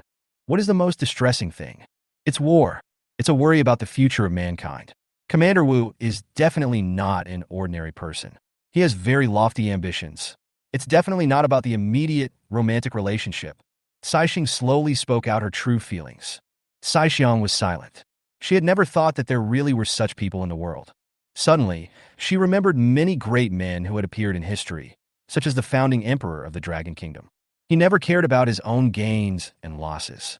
His heart was always focused on the survival of the nation and the people of the world. Is Wu Jie really such a person? Saixing just felt incredible. This kind of person can only be described as 1 in 10,000, right? No, there is not necessarily 1 in 10,000. The next day, the morning sun shines on the earth, still as warm and soothing as yesterday. Early this morning, the country announced the official start of the International Dancer Military Exercise Competition. A grand military parade began at the Brandenburg Gate in the United States, with a formation of war dancers from various countries. In addition to the teams that are designated to directly enter the round of 16, there are other teams from various countries that will participate in the round of 32. As a representative of the Suzaku Battle Dance Troupe, which has won 3 consecutive championships, Wu Jie was arranged by the organizers to stand at the forefront of the parade. In addition to Wu Jie's team, there are also the Goddess Team of China, the Giant Bear Team of China, the Tiger Patterns of China, the Vultures of the Middle East, and many teams from other countries. What a grand military parade! The streets were lined with military fans from all over the world, waving their national flags in their hands to support their national teams. Although the Suzuka team is an independent regiment, since the regiment commander Mingxi is from Longhua, there are also many military fans from Longhua holding the red flag of Longhua and waving it continuously. But there were also bursts of discussions among the crowd. Who is this? I don't know her. Why don't I see Firefox, Falcon, and the others this time? I find it strange too. Why does Suzuku have a male commander? There has never been one before. Who cares? As long as it's Suzuku's, just support it. There's no need to make so much trouble. I've never seen this team before. I'm a longtime fan of Suzuku's military, and I'm familiar with many of their war dance teams. They won't fail, right? You are such a pessimist. But now that you put it that way, what if something goes wrong? There was a lot of discussion among the crowd especially the Suzuka team, which aroused heated discussion among military fans. In addition to Suzuka's military fans, the goddess in the back and the commander of the giant bear also looked at the team in front with surprise. Suzuka never brought human commanders with him before? What does this mean? The military parade was very grand. Not only were there military fans from various countries, but there were also high-ranking government officials from various countries. After all, here were their country's elite war dancers, and if they were not protected like treasures and something happened to them, it would be a big problem. The sky was filled with colorful fireworks roaring continuously. Considering the safety issues, these fireworks were all holographic images. Countless glittering fireworks fell from the sky and disappeared once they landed on people. Such a scene made everyone's heart surge with emotion. Afterwards, the top leaders of the country organizing committee gave speeches one by one and then officially announced the start of the competition. The participating teams entered the venue one by one. This was a venue specially built by the organizer in the suburbs of Berlin. This stadium uses the most cutting-edge terrain transformation technology of human science. Not only can it switch freely between rainforests, wetlands, swamps, deserts, mud, and mountains at any time, but it can also change the weather at any time through holographic sky views. This technology was originally designed to transform the climate of habitable planets, but I didn't expect it to be used here now. Wu Jie didn't know whether to cry or laugh. Chapter 77 Famous Generals from Various Countries. This is a super large stadium, covering a total area of 8 square kilometers, which is twice as large as the military exercise field used by the base before. Ordinary people are also allowed to watch the games at this stadium, so there is a constant stream of military fans from all over the world, and seats are hard to come by. The audience seats are also divided into 8 areas, and there is a dedicated super large holographic screen in the audience area. The entire game will be tracked and filmed by drones. All-round tracking and filming will be carried out from high altitude, ground, and close range, and the faces of the war dancers will be broadcast simultaneously in real time around the world. In addition, each war dancer is equipped with a dedicated game recorder, allowing the audience to experience the charm of firing from a first-person perspective. In addition, each seat in the stadium is equipped with a telescope. In addition to watching the battle on the holographic screen, you can also watch the battle directly with a telescope.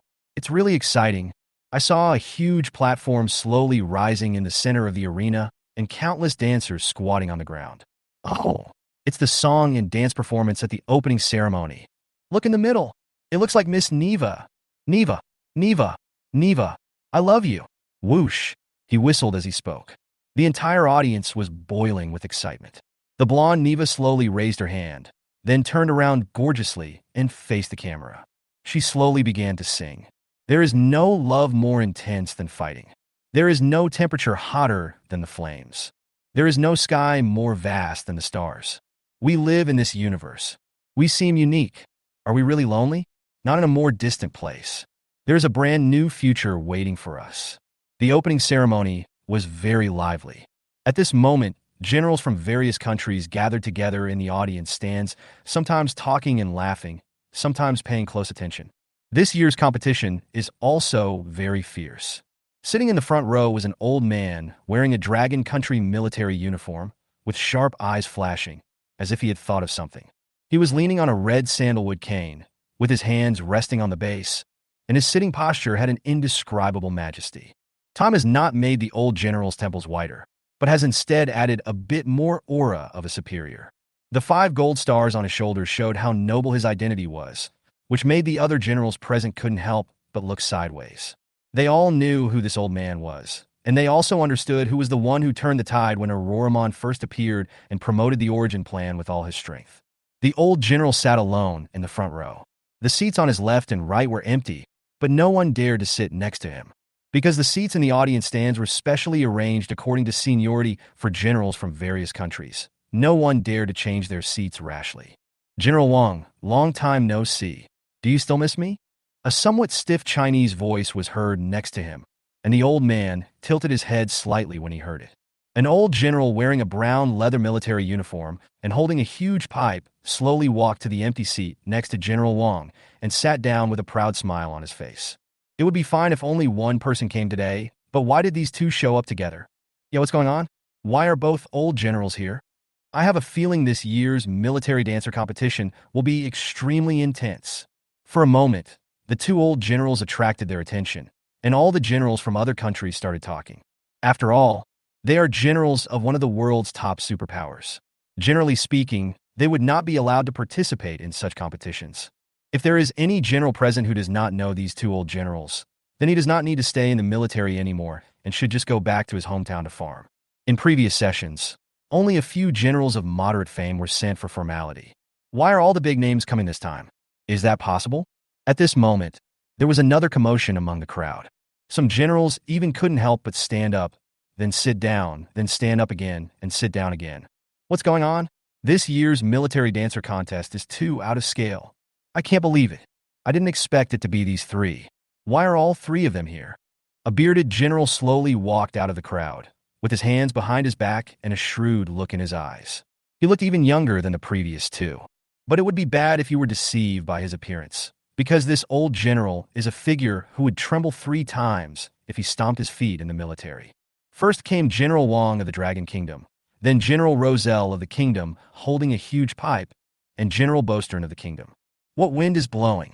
The generals who had a bit of political sensitivity all felt that the matter was not simple, and immediately realized that the gathering of the generals of the 3 kingdoms was not as calm as it seemed on the surface. Some generals have even quietly opened their own dedicated communication channels to report to senior domestic leaders. At the same time, due to the appearance of the 3 generals, the shadows of people kept swaying in the stands, and even the shadows of countless war dancers could be seen. But they soon disappeared in a flash. It was obvious that these war dancers had all activated their invisible force fields. They were the exclusive guards of these generals, responsible for protecting the general's safety. In addition to the invisible war dancers, there are also visible war dancers. Their postures are meticulous, and their eyes are like sharp eagles, sweeping across the entire venue. They are always alert to any disturbance. If there is any abnormal situation, they will behead them immediately. Hiss. For a moment, all the generals fell silent. They all felt the tremendous pressure at the moment. All the generals turned their eyes to the 3 in front. They just wanted to see what kind of sparks would be created between these 3 generals. Excited, really so excited. This is a rare scene. The generals who come to attend the ceremony are so blessed. What could be more exciting than seeing these 3 veteran generals appear at the same time? General Wang, I haven't seen you for a few years, but you're still as charming as ever. Bostern smiled and walked to the empty seat on the right side of General Wang and sat down. It turned out that the seats on the left and right sides of General Wang were reserved for these 2 generals. You're getting old. From now on, the world will belong to the young. General Wang saw Bostern smile, which was a rare moment. Haha, General Wang, you're joking. Although current technology can achieve immortality, it can still prolong life. General Wang can at least live for a few decades. Bostern laughed, not knowing how much truth there was in his words. General Wang just smiled and didn't understand the implied meaning in his words. They were all old foxes in the military, who knew what they were thinking. Maybe they wanted him to die soon so that they could replace him and become a famous general. Chapter 78, Mysterious Dancer. After hearing what Bostern said, General Wang just smiled and ignored him. By the way, which team do you think has a good chance of winning the championship this year? General Wang ignored Bostern, leaving him disappointed, and turned to the favorites to win the championship this year. Roselle put the pipe in his mouth and said confidently, "Of course it's our country's goddess team. We are well prepared this year. Of course, I don't deny Suzaku's strength, but this year's Suzaku is a little disappointing to me." Bostern became interested when he heard this. "I am absolutely confident in our giant bear team, but I don't quite understand what this year's Suzaku means. Is the team too immature?" As he spoke, Bostern glanced at General Wang provocatively, and it was obvious that he had some hidden meaning in his words. General Wang just smiled and didn't rush to speak. The 2 old generals on the left and right both knew that their granddaughter was the leader of the Suzaku War Dance Troupe. From the moment his granddaughter established the Suzaku Battle Dance Troupe, he has been concerned about Suzaku's growth all the time. It can be said that he has been secretly protecting Suzaku on his growth path. Of course, he was also slightly familiar with Wu Jie's appearance. Wu Jie.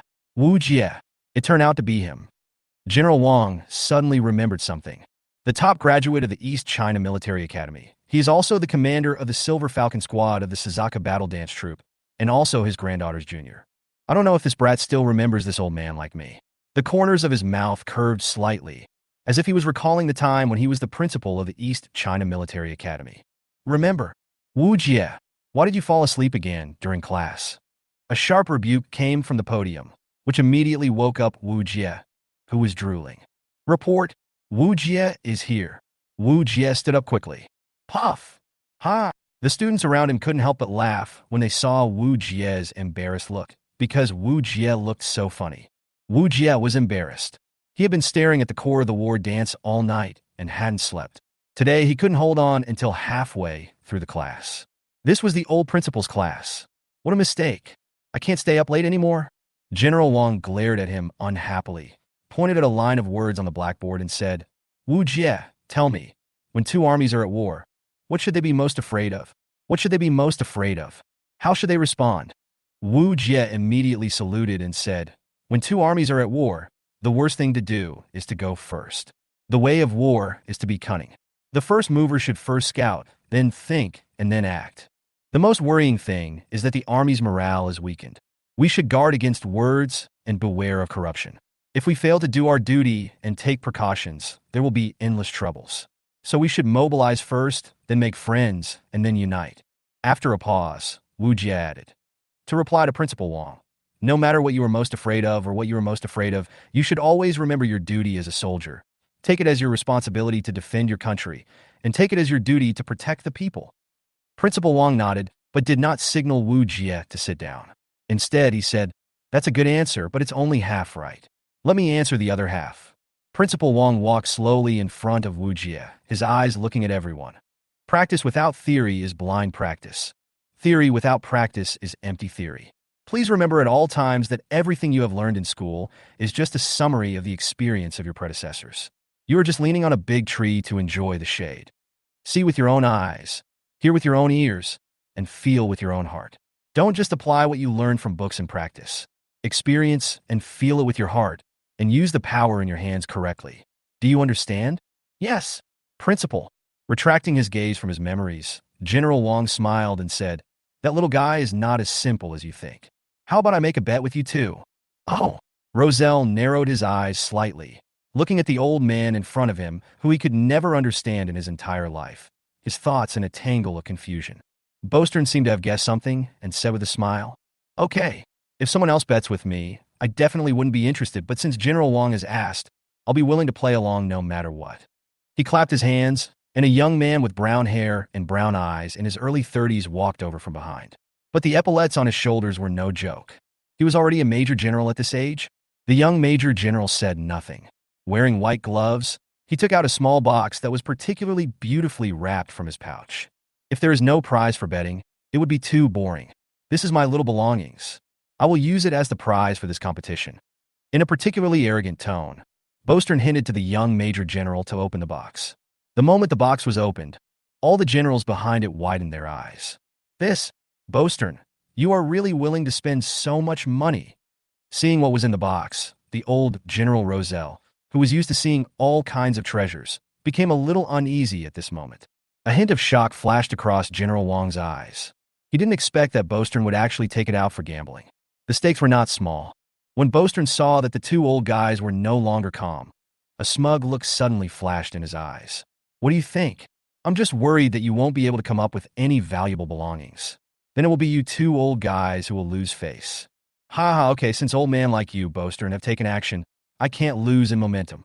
He waved his hand gently to the side, and suddenly a ripple flashed in the air, and a war dancer in black dance costume emerged from the invisible force field. Seeing the war dancer in black dance costume, General Wang and Bostern both showed a hint of surprise and looked at each other. As generals holding the highest power in the country, they had already investigated the new dance costumes researched by the country, which were not only powerful but also had many functions. What is he doing? This is the fruit of our country's technology and a symbol of our strength. I think the two old generals should understand its value even if I don't tell them. Of course I'm not a slave-loving person, but the relationship between her and me is a little special, more like that of a father and daughter. If the team supported by either of the two generals wins, I will give her to you as a gift. Of course, I'm not selling her. She is free. I can only lend her to you to serve for 3 years. After 3 years, you must return her to me. I believe that after using her, You two will definitely be full of praise for her abilities. Ha ha ha. What is this cunning old fox up to? Who doesn't know the technological strength of other countries? Why would they bring such a technological gem to their side? What a joke. Who likes to have a large camera hanging around them? Chapter 79, 13 Special Zones. But then again, General Wong and Bostern are not ordinary people. I believe that Roselle dares to put his precious technological crystal in his hands, which means he is not afraid that his war dancer will be investigated by the other party. Either you are overconfident or you really do nothing. This is equivalent to a psychological game. However, General Wong smiled and said, since General Roselle is willing to take out the treasures from the 13th Special Zone, I cannot let General Roselle down. Special Zone 13? Bostern sat up straight in an instant. He didn't expect that this war dancer actually came from Special Zone 13. Bostern glanced at Roselle and found that there was a hint of astonishment in Roselle's eyes. It seems that Roselle did not expect that General Wong could tell at a glance that this was the war dancer from Special Zone 13. He is worthy of being an old general at Dragon Country. He is really good at intelligence. The 13th Special Zone has always appeared in news reports of various unsolved mysteries. For example, a mysterious UFO appeared in the 13th Special Zone, or a reporter sneaked into the 13th Special Zone and accidentally took pictures of alien remains, and the photos were finally circulated. The 13th Special Zone in the country has been shrouded in mystery since ancient times, so much so that alien life enthusiasts all over the world regard the 13th Special Zone as a holy place in their hearts. Because they believe that the 13th Special Zone definitely hides the biggest secret of mankind, which is the existence of aliens.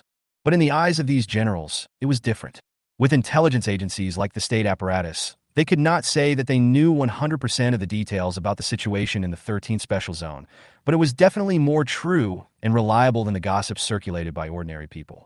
The 13th Special Zone has been deliberately spreading a large number of rumors through the media, the public, and alien life enthusiasts in order to give it a mysterious appearance. But General Wong knew very well that those were just tricks to scare the little brats. In fact, Special Zone 13 was a super experimental field that the country had been using to conduct secret experiments. Whether it is advanced military technology or the newly emerging dance costume technology, a lot of development and research are being carried out in the 13 Special Zones. Although the Red Lotus Research Institute is the core research institute of the Dragon Country Origin Plan and is also the initiator of the Origin Plan, the power of the 13 Special Zones should not be underestimated. Not only are there a large number of world-leading scientists who are spending huge sums of money every moment to develop and research the latest weapons and equipment, but also the large number of corpses produced by countries around the world fighting Auroramon every day are constantly being transported to the 13th Special Zone. If you say that the 13th Special Zone has not achieved anything famous, no one would believe it. Therefore, the mysterious black war dancer in front of him definitely has an inestimable value, and it is likely to have greater hidden value than the treasure that Bostern took out. If we can get this mysterious black war dancer, perhaps we can study the latest technology of the 13th Special Zone through her. Thinking of this, all the generals present, including Bostern, were slightly moved. Just when everyone was thinking this should be the most valuable gift so far, something happened that no one expected. General Wong slowly took out a box made of exquisite sandalwood from his arms. It looked like the things inside should be very small, but it attracted everyone's attention. You know, the prizes offered by Generals Bostern and Rossell have already made everyone excited. So what will General Wong offer? General Wong slowly opened the box, and all the generals were shocked and speechless. General Wong, you? Bostern stood up immediately, his eyes fixed on the contents of the box. Roselle also gasped, clenched his fists tightly, and frantically calmed himself down. Take it, must take it. For a moment, the entire stands were silent, and no one dared to breathe, because what General Wong took out was so shocking. No one would have thought that General Wong would use it as a bet. If General Wong, you are not joking, then I will definitely win the championship of this competition. There was a fierce look in Roselle's eyes, as if he was determined to win this competition.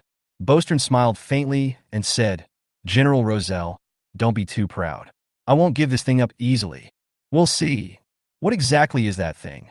The origin of the Origin Project, the fragment of the true Origin Stone. Defeatingly, I say, Cixia, can't you just sit quietly for a while? Shala held his forehead and said helplessly. Cixia said excitedly, how can I sit still? Miss Neva is performing, and it's my first time to watch Neva sing at such a close distance. Do you know how excited I am? Forget it. Let her be happy. It's a rare opportunity for her to come here, and there may not be such a good opportunity again in the future. Wu Jie smiled slightly. Shila said unhappily, Sir, just pamper her really. Minnie and suddenly pointed to the center of the stage and said, Look. Everyone's attention was drawn to Minion's pointing, and they saw that the sky was suddenly opened up, and the sky, which was made up of honeycomb-like hexagons, suddenly turned over piece by piece and became covered with dark clouds. Suddenly, a little rain began to fall from the sky, just like the rain in June, which lasted for a long time. This was really hard to imagine in the cold January sky. It really is a technology for transforming habitable planets. Even the weather can be controlled. It's a pity that the Earth is currently at war with Auroramon. Otherwise, humans might have already started migrating and transforming other planets. All the jump equipment was trapped in the Arctic, and no one knew what the situation was like on the other side of the jump channel. As a result, the development of human jump technology came to a standstill. Some even suspect that it is the development of jump technology that has caused humans to be trapped on Earth and unable to leave. Because the appearance of Auroramon was too coincidental. Just when humans had just mastered new technology to explore the universe, Auroramon happened to appear, and it happened to appear from the jump channel created by humans. This has led to a considerable number of people on Earth being pessimistic about migrating to other planets. They are worried that once they migrate to other planets, they will encounter things similar to Aurora Beast. What if Aurora Beast appears again after they migrate? What should they do? Chapter 80 Schedule and Rules. The opening ceremony slowly ended in a light rain, and the audience seats, which had been cheering loudly, gradually quieted down. At this moment, the competition officially begins. Since Wu Jie represents the Suzaka Battle Dance Troupe, they can skip the 32-16 match and start directly from 16-8. Taking time into consideration, the schedule is somewhat tight. The top 16 competition will be held over 2 days, with 24 hours of nonstop competition. A single game is 90 minutes. Regardless of the result, it will be forced to stop after the time is up. If there is no winner, a comprehensive evaluation will be made based on data, such as scoring points and casualty rate, to ultimately determine the winner. Finally, the third day saw the 16-8 match, but compared to the 32-16 match, the match time was longer, extended to 2 hours. On the fourth day, the quarterfinals of the top 8 will be held, with each match extended to 3 hours. On the fifth day, the top 4 to 2 semifinals will be held in the morning, again in a single 3-hour match. After the lunch break, the 5-hour single-game finals will be held in the afternoon. A total of 5 days of competition, all broadcast live around the world. Although Wu Jie's team had nothing to do in the past 2 days, Wu Jie was extremely excited. This was a rare and great opportunity to watch other teams fight. Not only can you take a look at other teams' equipment, supplies, and tactics, but you can also learn about the different combat styles between teams. Please remember here that combat style is not necessarily equal to tactics, and the role of combat style should never be underestimated. The combat style is a tacit understanding developed by these elite teams through years of fighting. For example, if team member number 1 cooperates well with team member number 2 all year round, then the commander will easily send number 1 and number 2 to attack because the cooperation between these two people is the most efficient and it is easiest to achieve the commander's goal. This is also a type of combat style, but it would be wrong to simply classify the combat style into this type because there are many different ways to express combat style. For example, some people like to be flexible fighters who serve as forwards, using their mobility to constantly shake off and lure off enemy attacks in order to scout enemy firepower points while sending information to their teammates. His teammates cooperated flexibly with him and played unconventional tactics. There are many such teams. The advantage is that the opponent is hard to defend and flexible. The disadvantage is that if the preparation is not sufficient, it is easy for one person to get into trouble and the whole family will be blinded. When will it be our turn to play? The game has already started, but Cixia is already feeling sleepy. Boya said in a funny tone, "If you feel sleepy, go back to sleep. We will call you when the game starts the day after tomorrow." Cixia sat up immediately. "No, everyone is watching and learning. I can't fall behind." Wei Yishao nodded and said, "Xiao is not stupid at this time." Phoebe was as concise as ever. "I agree with Wei Yi." "Ah, do you all think so little of me?" Cecilia looked unhappy. Shila said unhappily, "You were like this when you were in the military academy. When will you learn to be more serious?" Isn't it because you all are helping me? I'm just responsible for eating well, drinking well, sleeping well, and being a good baby. Cecilia was still heartless. You, everyone said in unison. Suddenly, Cecia's eyes lit up, and she pointed to the audience and said, "Look, it's those two beautiful sisters." Everyone followed Chessie's finger and looked somewhere behind them. At this moment, they saw 6 women with oriental faces and black hair watching the game on the field. Noticing Cecilia's gaze, Takahashi Ayaka smiled faintly, stood up, and waved politely to Wu Jie and others. Wu Jie just glanced at Takahashi Ayaka and didn't look at her again.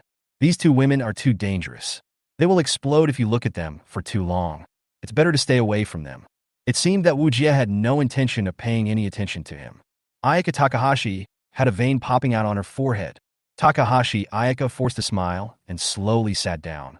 But her fists were clenched tightly, and she was muttering to herself hatefully. "Wu Jie, just wait for me." "Sister." Saixing stretched out her right hand and gently placed it on Saixiang's hands, signaling her not to be angry. Okay. I'm not angry. After a pause, he suddenly spoke like a string of cannonballs. "But I'm really angry. That guy is too arrogant. How about I cut him into pieces and throw him into the sea to feed the fish?" "No. Feeding him to the fish is too easy for him. I'll tie him up and hang him in my bedroom and whip him 100 times with a whip every day to make him feel better." "No, that's not enough. I have to stuff my stinky socks and underwear into his mouth every day to block his mouth and stop him from talking nonsense." Huh. Takahashi Ayaka became more and more out of breath as she spoke, and she was panting. Takahashi Ayano looked at Ayaka's expression and began to laugh softly with her hands covering her mouth. "Kai Xing, what are you laughing at?" Kai Xiang didn't quite understand. She didn't know why Kai Xing was laughing so hard. It was rare to see Kai Xing laugh like this. "Because my sister's mind is now full of Commander Wu's shadow, she no longer thinks about those sad and upset things. Now my sister has a sense of belonging to herself," Saixing explained slowly. Saixiang was stunned when she heard Saixing's unhurried words. "Maybe this is fate, sister. I will never hand you over to those guys. I once swore to you with my life." When Kai Xing heard her sister's words, she knew that she was absolutely sincere. She couldn't help but shed tears, but she still smiled and said, "I know, I have always believed in you, sister. You are the closest person to me." As she spoke, Ayano leaned against Ayaka. "By the way, sister, you were so cute when you scolded Officer Wu just now. I didn't expect that you have such a relaxed side." "Haha." Kai Xing mentioned Wu Jie again. Saixiang suddenly got angry again and suddenly remembered something. "Saixing, what did you mean when you said that my mind was full of Chief Wu?" "Pfft, it doesn't mean anything. It just means what it says." Saixing moved away from Saixiang and said in a harmless manner, "I don't believe it. Tell me what it means." As she spoke, Saixiang scratched Saixing. I don't know. Saixing dodged again and again. "I don't believe it. Tell me quickly." The 2 sisters attacked each other while laughing. The noise they made was so loud that it attracted the attention of other people in the audience seats nearby. Of course, Wu Jie also saw it and could only sigh. "I really don't know what these 2 sisters are singing about." Chapter 81. Shunji Takada. "You are a bunch of useless people. You can't even handle such a small thing. What's the point of me keeping you good-for-nothings?" At this time, in the apartment complex in Gua, a middle-aged man with a gloomy expression and a crooked face said angrily. There were 4 figures in front of him, 2 men and 2 women, who were trembling as they looked at the middle-aged man in front of them. Obviously, 2 of the women were war dancers, but they were so afraid of him that they didn't even dare to look him in the eye. This man's name is Shunji Takada. He is the son of the leader of the country's largest mafia, the Yamaguchi-gumi. He is also known as the leader of the country's underground princelings and nicknamed the Prince of the Dark World. The leading man in front of Junji swallowed his saliva and said, "Master, those 2 women are really too powerful. They saw through us before we even got close to them. We really couldn't find any opportunity to attack them. Their mind-reading skills are all-pervasive and difficult to guard against." "Idiot, don't you have any brains? You can't fight head-on? Can't you poison? Can't you set traps? Do you still need me to teach you these?" "Baka, yes. I will do whatever the young master tells me to do immediately." The leading man wiped the cold sweat from his forehead and nodded like pecking at rice. "Don't show up in front of me until the task is done. Get out!"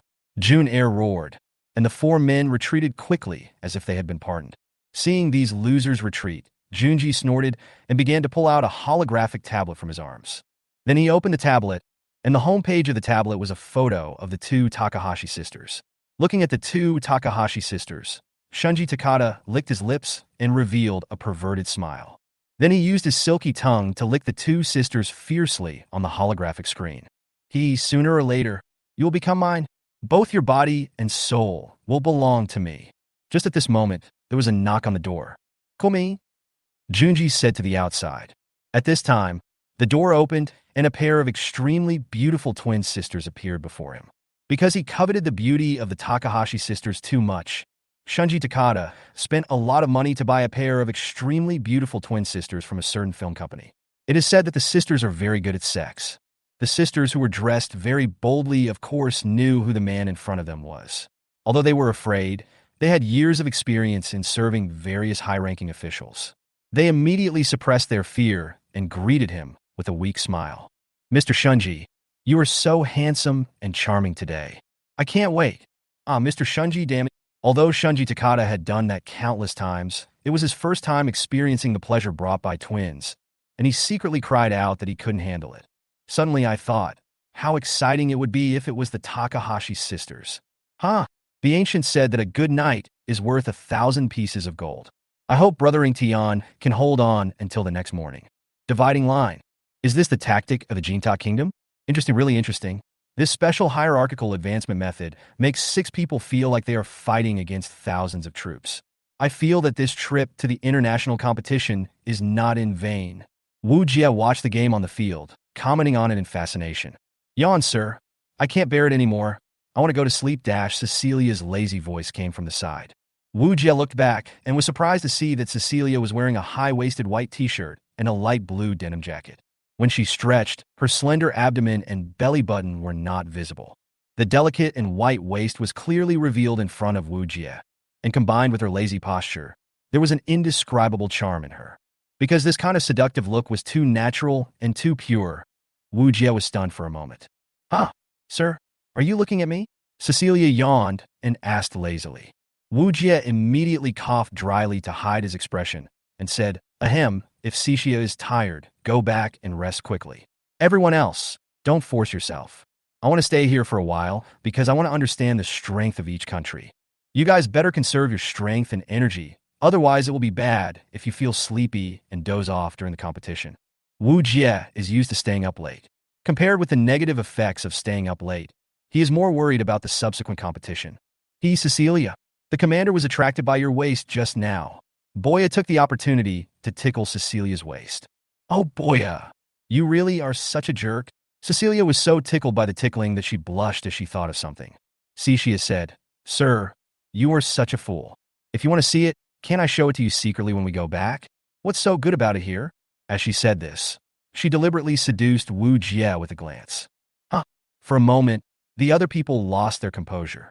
Chixia, do you know what you were saying? Do you believe that I will punish you? Shila said with a kind face, veins on his hands bulging. Oh, sir, save me. The captain is going to beat me.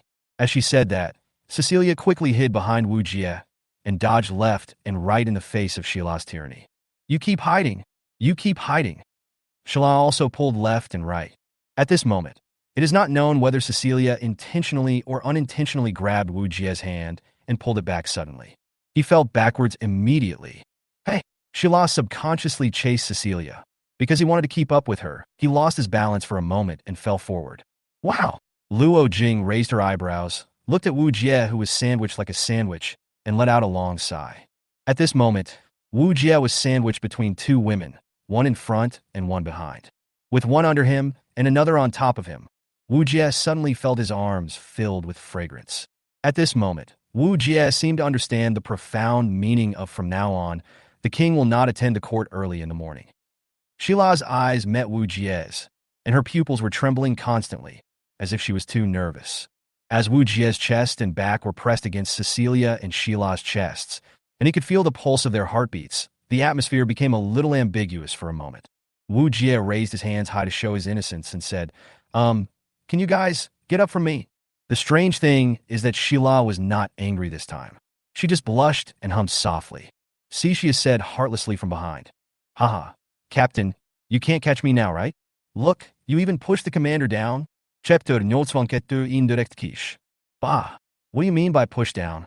Cecilia, how can you talk like that? After Sheila stood up, he glared at Cecilia unhappily. Cecilia didn't seem to realize that she had made a mistake. She just chuckled, brushed the dirt off her body, and stood up. Everyone should go back and rest early. I'll watch the game here by myself. Your health is more important. Wu Jie straightened his clothes and gave the instructions. Seeing that Wu Jie didn't seem to care about his health at all, Sheila couldn't help but feel distressed. She knew very well how much her commander had given to the Silver Falcon team. From the first day, she saw the notes her commander had written on their files. She realized how incompetent she was as a captain. Everyone go back and rest. I'll stay to accompany the commander. Sheila took the initiative to step forward and said. Wu Jie frowned and said, No, Sheila, you should go back too. I am enough here. But, no buts, just obey orders. Well, I'll rest early and come to pick you up. If you need anything, remember to call us. Oh, by the way, you don't have a cell phone with you, right? Here, my cell phone. As Sheila spoke, he took out his holographic phone. This holographic phone is covered with cute heart stickers, which have been used for a long time and have slight scratches on them. This is an old model from 4 or 5 years ago. In today's rapidly changing technological world, changing mobile phones is as easy as drinking water for modern people. But Sheila is reluctant to buy a new one. It seems that Sheila takes good care of his mobile phone. He has been using it for a long time and has never been willing to replace it. Wu Jie did not refuse. After nodding and accepting it, he signaled everyone to go back and rest. After watching everyone leave, Wu Jie finally breathed a sigh of relief. Then he took out a piece of bread from his arms, sat on the stands, and while chewing the bread, he carefully watched the games of other teams on the field. Commander Wu really cares about his team members. I feel a little distressed when I see this. Commander Wu, staying up late is not good for your health. Just at this moment, a familiar voice was heard. The Takahashi sisters? Looking back, who else could it be but the Takahashi sisters? Why did they come over at this time? Wu Jie was confused. Wasn't it enough that I ignored you yesterday? Are you going to come and make yourself miserable again today? As Takahashi Ayaka spoke, she took out a cup of water and handed it to Wu Jie. Wu Jie took a look and didn't answer. But he still said, Thank you. Are you an idiot? A vein popped up on Saixiang's forehead. To be honest, she was a little angry. This guy was too inhuman. Wu Jie seemed to sense Kai Xiang's dissatisfaction and said unhappily, It's not certain who is the idiot. I'm telling you two sisters. Why don't you go to bed? Do you want to stay up late? Don't forget, you have to compete at 9 o'clock tomorrow morning. Wu Jie looked at the antique pocket watch in his hand, pointed to the time, and continued, It's already 1 a.m. Go back and have a good sleep. Don't let me see you two dozing off during the competition tomorrow. Really, you're so grown up, and you still need me to remind you. Listening to Wu Jie's unpleasant words, Takahashi Ayaka smiled kindly, put her face close to Wu Jie, and said, Thank you for your kindness, Chief Wu. What if I don't leave? Then do as you please. Wu Jie rolled his eyes. Don't stop me. I must teach him a lesson here today. I'm so pissed off. Without caring about her ladle-like image at all, Saixiang rolled up her sleeves and started to work. Sister, calm down. Calm down. Saixiang quickly pulled Saixiang, who was about to take action. Humph. If my sister hadn't persuaded me, you would have been in trouble long ago, Commander Wu. Saixiang glared at Wu Jie and sat down. Then he picked up the drink he was about to give to Wu Jie and drank it through the straw angrily. It took several sips to calm down the anger. Ms. Ayaka, can I ask you a question? Wu Jie's eyes were on the game field, but the question was asked to Takahashi Ayaka. I refuse to answer. I'm in a bad mood right now. Humph. As if he knew Saixiang's temper, Wu Jie was sure that Saixiang would answer obediently, and asked himself, After experiencing the dark side of human nature, do you still have hope for mankind? Well, this question stumped her. Why did Wu Jie suddenly ask this question for no reason? Saixiang reacted immediately and whispered into Saixiang's ear. Commander Wu is testing you. Test? I hate this bastard so much that I don't even have time to care about what kind of test he is. Saixiang looked angry. But then Saixiang stared at Saixiang's eyes for a while, and Saixiang's eyes met Saixiang's. Saixiang rubbed her head, which was about to swell. Oh, okay. I got it. After saying this, Saixiang turned back to Wu Jie, first controlled her emotions, and then said word by word, Captain Wu, please ask again. Wu Jie was not annoyed by their noise, but asked again patiently. After experiencing the dark side of human nature, do you still have hope for humanity?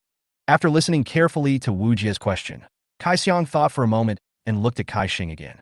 Seeing Cai Xing nodded to her, she slowly said, "To be honest, at the beginning, maybe because we were young, we always fantasized that there were still many good people among humans. But once we let them know our abilities, their attitude towards us changed. As the number of disappointments accumulated, we felt really sad and gained a new understanding of the other side of human nature. But we always believed that there must be people like the great men in history among human beings, such as Jesus in the Bible, Tathagata in Buddhism, and the founding fathers of your dragon country. But to find such people is like looking for a needle in a haystack. Alas, in the end we gave up and decided to find a way out in other ways. If you ask us to answer this question, our answer is, always trust your intuition, but never give up hope." Cai Xing secretly glanced at Wu Jie's expression from the side, and suddenly she smiled knowingly, pulled her sister's clothes, blinked at her, and Cai Xiang immediately laughed. "Do you agree?" Cai Xiang asked Wu Jie with expectation. Wu Jie snorted heavily and said unhappily, "Mind reading is a good thing, but remember that you can't rely on it all the time. Otherwise, one day you will lose your mind reading ability, and you will not be able to adapt to this society. I'll take your drinks." Wu Jie picked up the drinks they had just brought and started drinking from the straw. Seeing Wu Jie suddenly pick up her drink and drink it, Cai Xiang blushed, suddenly thinking of something. Kai Xing said directly, "Captain Wu, I just drank, so this should be an indirect kiss, right?" Puff. Wu Jie couldn't help but spit out a mouthful of water. Chapter 83. Why are you blushing? Go back and rest, it's getting late. You guys can't compete with me. We still have a competition tomorrow. I can still sleep in the next day. Wu Jie said in an unquestionable tone. "No, I won't." Cai Xiang was still angry. Wu Jie had blocked her chest so many times today. How could she sleep if he asked her to go back to sleep now? "It's up to you." Wu Jie ignored her, picked up his tablet, and continued to record the data he saw on the field. At this time, Wu Jie was watching the exciting part of the game and taking notes attentively. Wu Jie's meticulous and serious work aroused Cai Xiang's curiosity, and she began to observe Wu Jie carefully. Well, although he is not particularly handsome, but if you calm down and take a closer look, he is still quite elegant, especially when he is working seriously. Cai Xiang began to comment on Wu Jie. Is he wearing the commander's uniform of the Suzuka War Dance Troupe? As I recall, the Suzuka War Dance Troupe doesn't have a male commander, so Commander Wu's uniform should be specially made, and there should only be one of its kind in the entire troop. As expected, a Buddha needs gold and a horse needs a saddle. I had never paid much attention to Officer Wu in military uniform before. Now that I look closely, he is really handsome, especially with the capable demeanor of a soldier. Cai Xing watched Cai Xiang commenting on her and chuckled softly. Hearing Cai Xing's laughter, Cai Xiang immediately turned around and asked, "Kai Xing, what are you laughing at?" "No, nothing. Tell me now, or I'll tickle you." "Ah, no, I said it's not possible yet. What are you laughing at?" Cai Xing whispered something into Cai Xiang's ear, and Cai Xiang immediately blushed from her face to her neck. "Sister, there is an old saying in Dragon Country. Beauty is in the eyes of the beholder." "Ah, this is so embarrassing. You, sister, you are too revealing. What do you mean by beauty in the eyes of the beholder? What nonsense. I can't stop hating him." Cai Xiang blushed immediately after Cai Xing revealed what she was thinking and felt uncomfortable all over. It turns out this is what it feels like to have a sister who can read minds.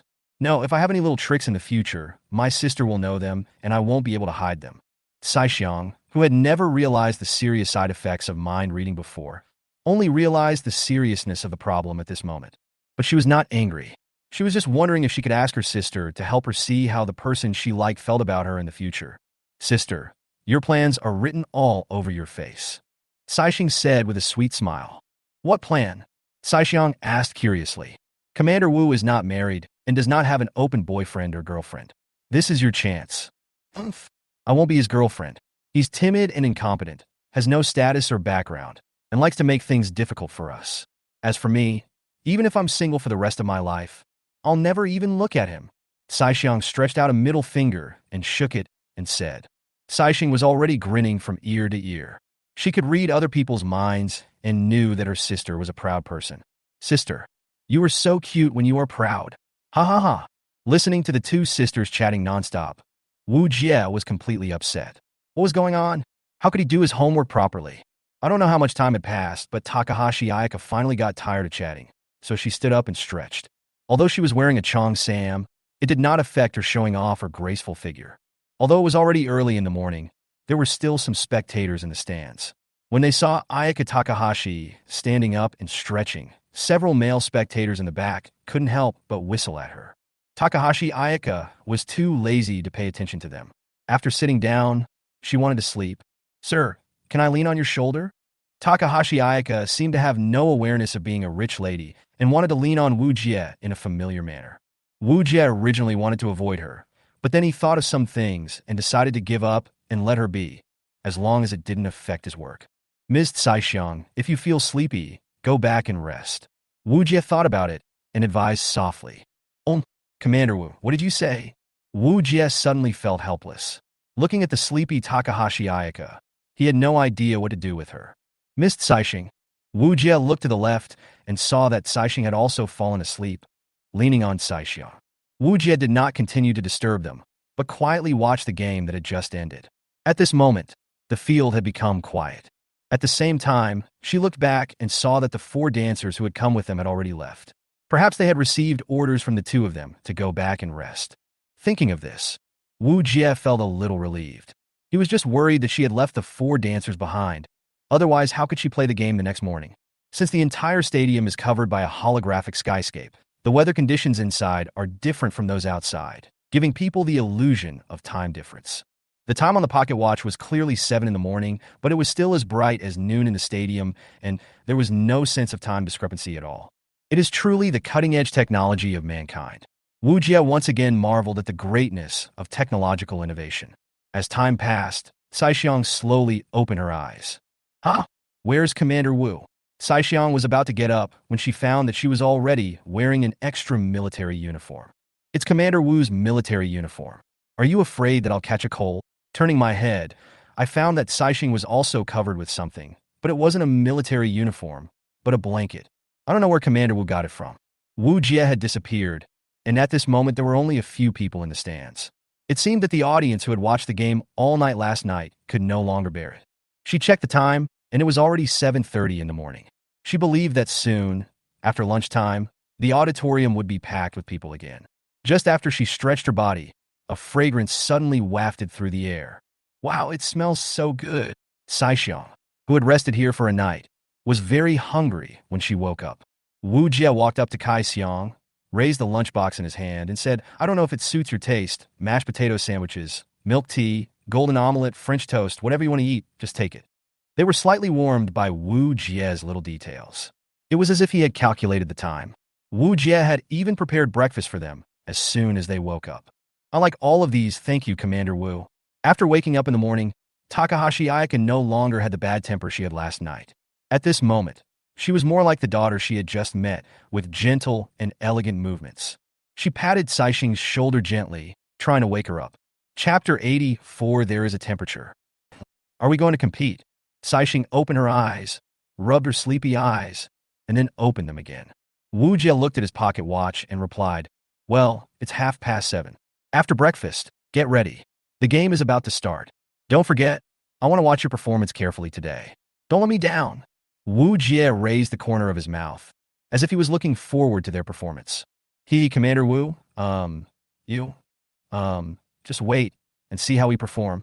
Saixiang was actually talking while eating breakfast, seeming to be very anxious. Wu Jie was so upset that he quickly picked up the tea and handed it to her, saying, "Eat slowly. Don't eat while talking. Be careful not to choke." Looking at the tea handed to her, Saixiang took a sip in a very ungraceful manner and finally swallowed the food. He took a breath and then said, Just wait and see.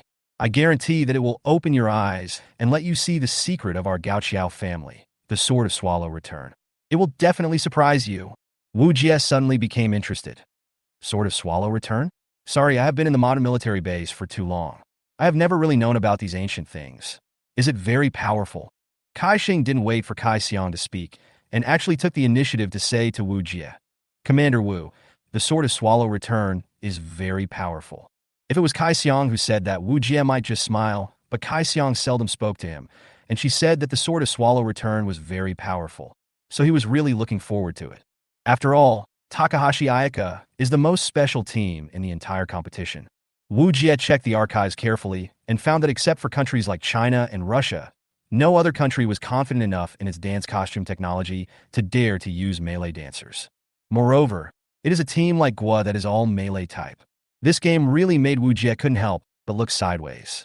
He wanted to see what the strength of Takahashi Ayaka is and what kind of brilliance will be emitted if Saishing exerts her strength to the maximum. Let me wait and see.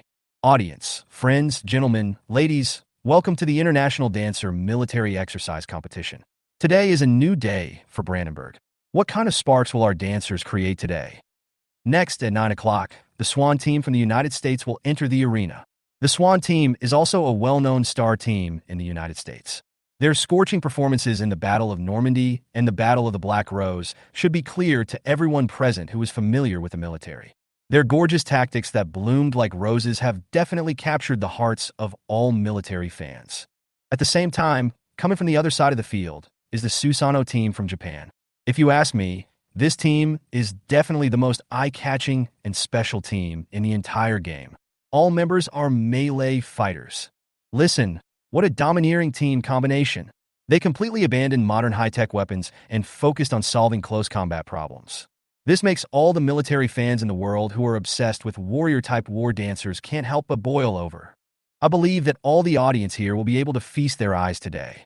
Maybe today is the moment for us to witness history. The commentator on the commentary desk kept talking eloquently, patiently explaining the teams from various countries again and again. Of course, even the commentators have been changed 4 times, and no one can stand the continuous commentary. At this time, the two teams entered the venue one by one amid thunderous cheers from the audience. The team from the country on the left is made up of all blonde girls wearing pure white dance costumes and pure white military uniforms, as if this team has a fanatical obsession with the color white. But the Susa team is also very special, with black Sakura dance costumes and all black and purple yukatas, as if they are not very interested in wearing military uniforms. However, the dancers with personalized attire were also very popular with the audience, who would whistle at them from time to time. The two colors of black and white on the field formed a sharp contrast, and it was already 9 o'clock in the morning. The audience, who had had a good sleep, had already rushed to the stadium to enjoy this extremely special contest. At this time, Wu Jie was sitting in his seat in the stands, scanning the dance costumes and equipment of the two teams with sharp eyes, while also constantly retrieving information about the two teams in his mind. The national team on the left is called the Swan team, led by Captain Formilla, Adjutant Aldrin, and Commander Longkeel Mail. On the right is the Susanoo team, with Captain Takahashi Ayaka and Adjutant Takahashi Ainobishi. They have no commander.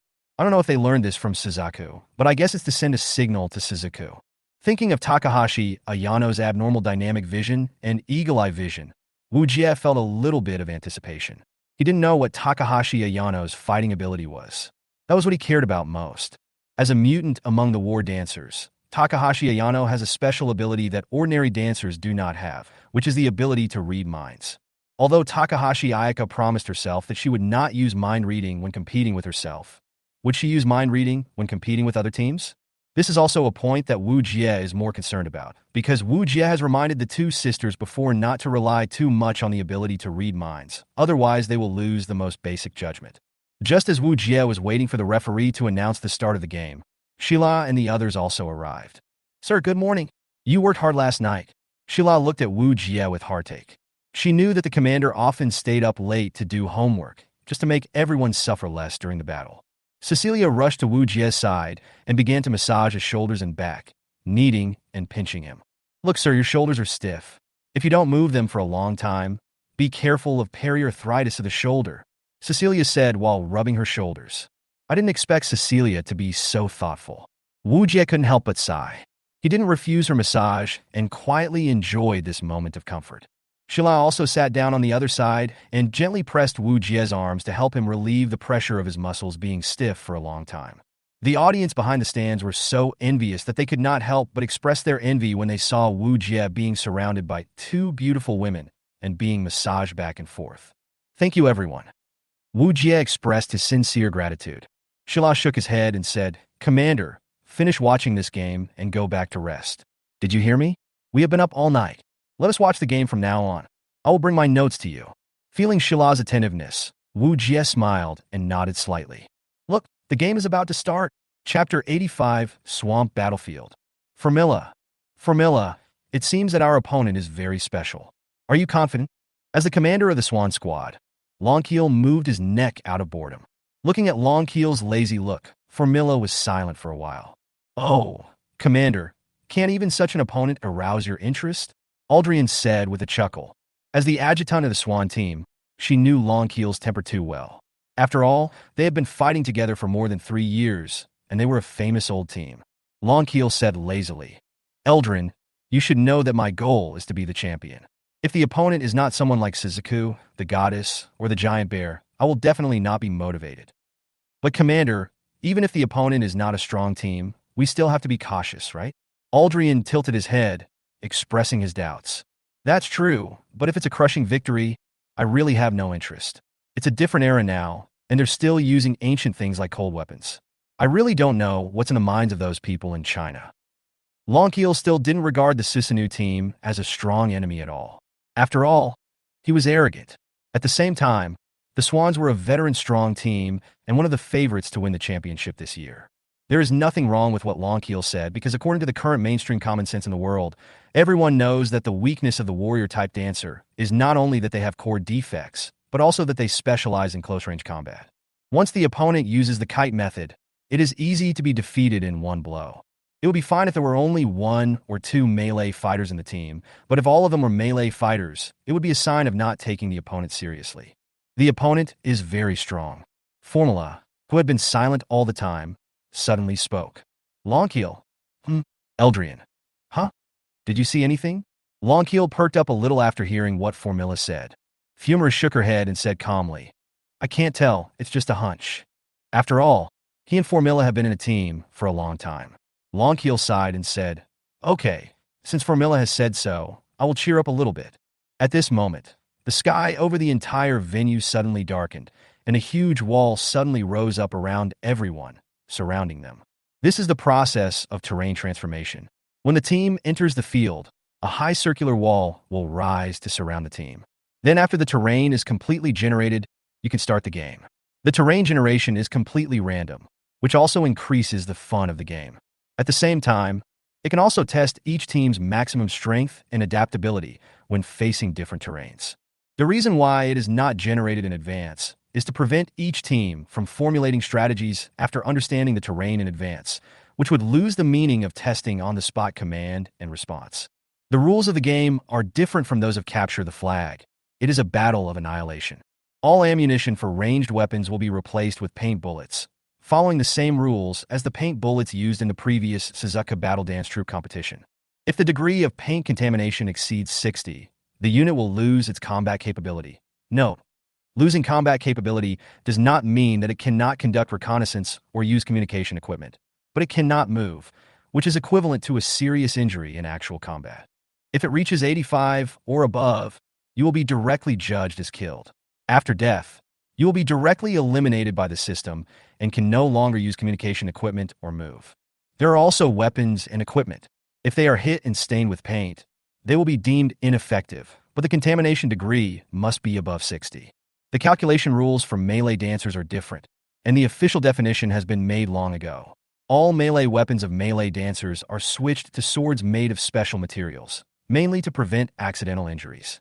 When hitting the enemy's armor, the system will automatically determine the extent of the damage based on the force of the attack. As long as it reaches the specified value, it will directly determine whether the opponent is seriously injured or killed. As the high wall slowly descended, Longkeel glanced around and sighed again. What bad luck!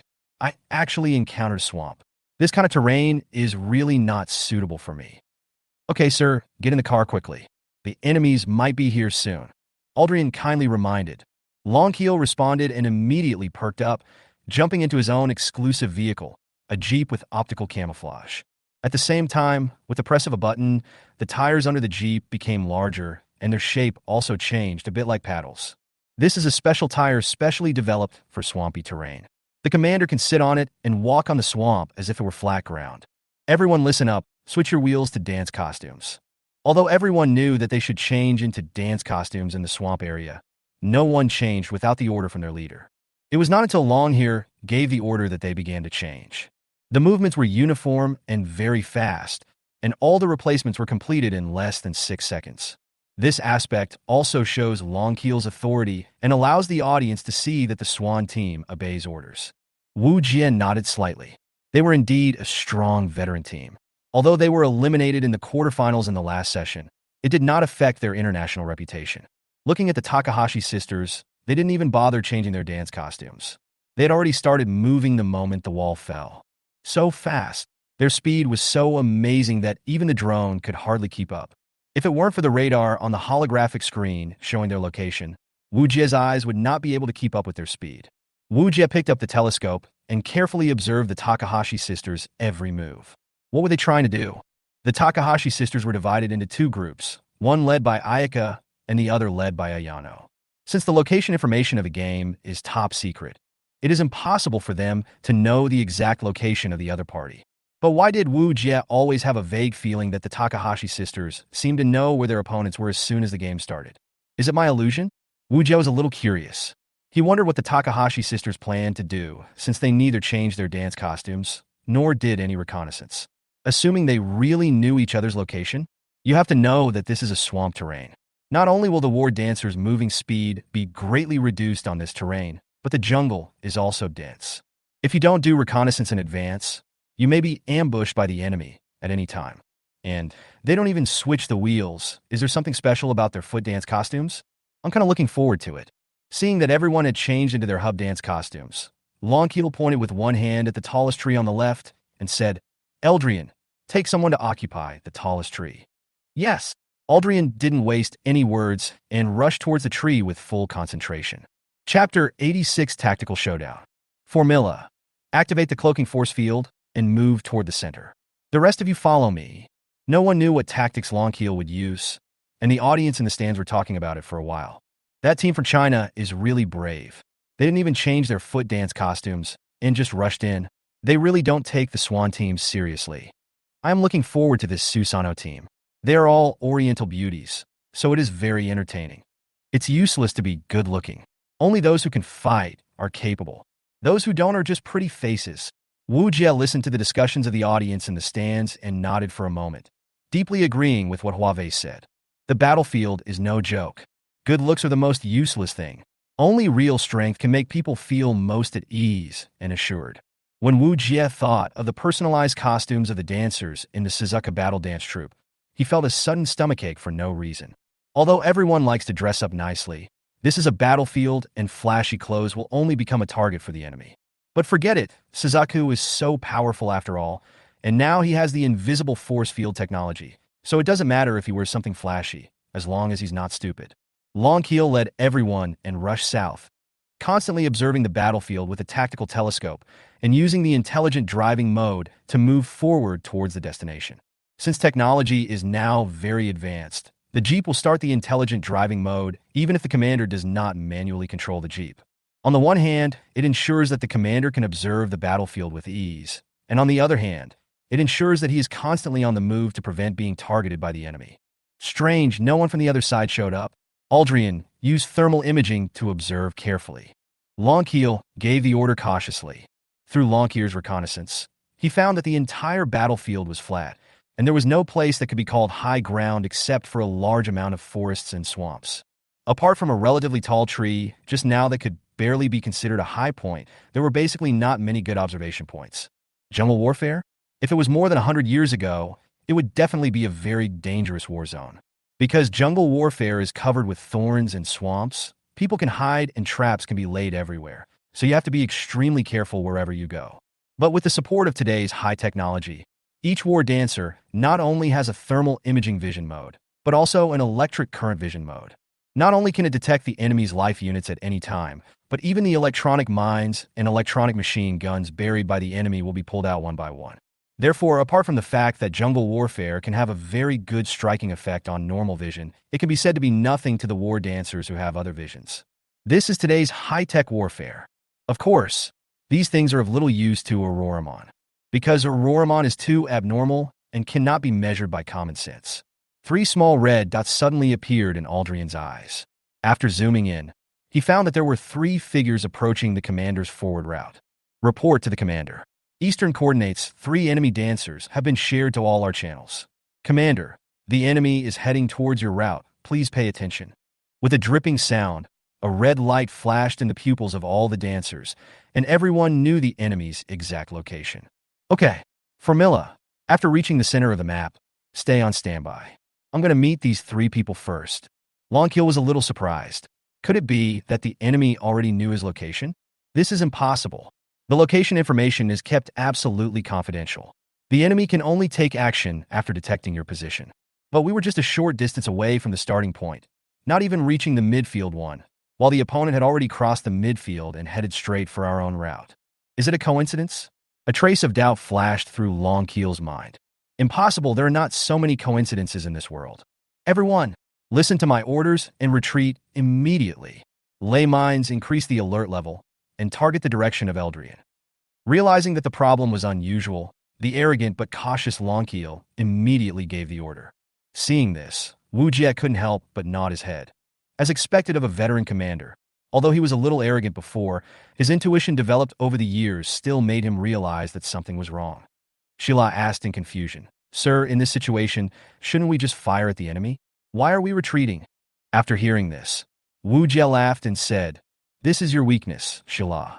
Although I don't know much about Longkeel, there is one thing that commanders all over the world have in common." Shila was stunned and asked, "What is it?" "Intuition." Ah, Shila was confused. Isn't this answer too metaphysical? She thought the officer would give her a more logical answer. Wu Jie smiled faintly and said without keeping the secret, "Intuition is just a way of saying it, but there is actually a little trick here. I wonder if Shila has noticed it." "What is it?" Shila was the captain after all. As someone with certain command experience, she was very happy to pass on her experience to Wu Jie. Look at Longkeel. He is not eager for quick success.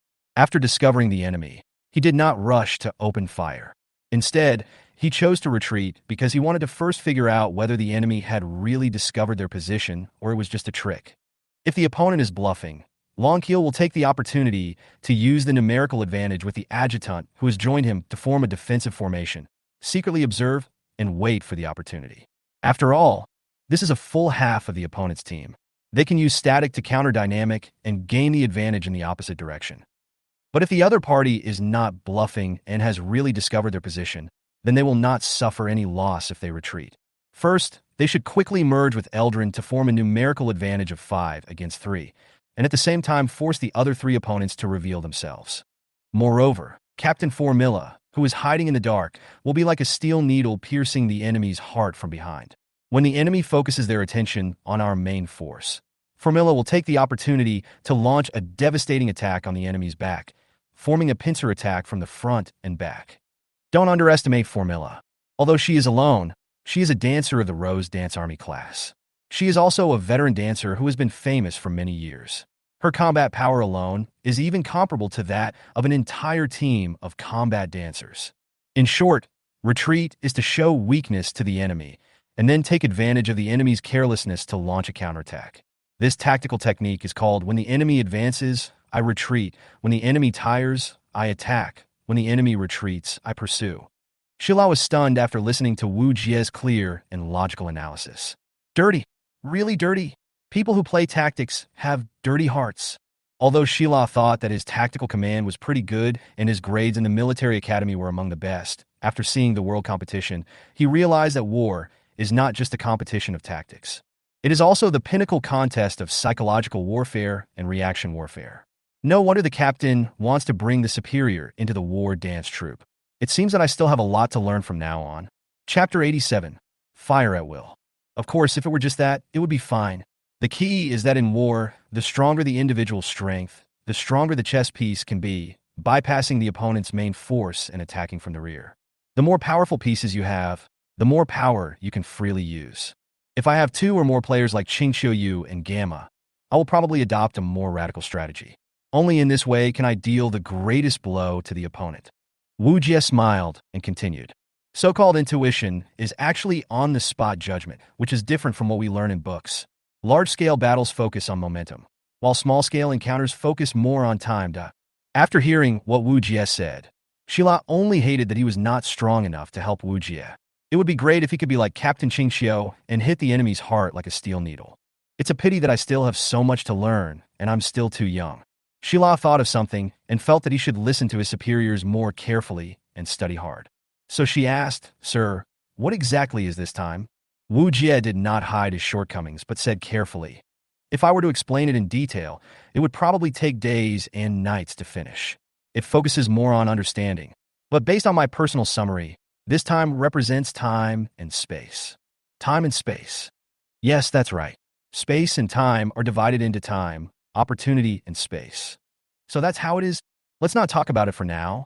They're about to encounter each other. As soon as Wu Jie finished speaking, the first artillery fire was heard on the battlefield. It was Aldrian who fired the shot. Boom! Eldrian, who was watching from afar on the treetop, received an order from his superior and fired a shot at Takahashi Ayaka's group.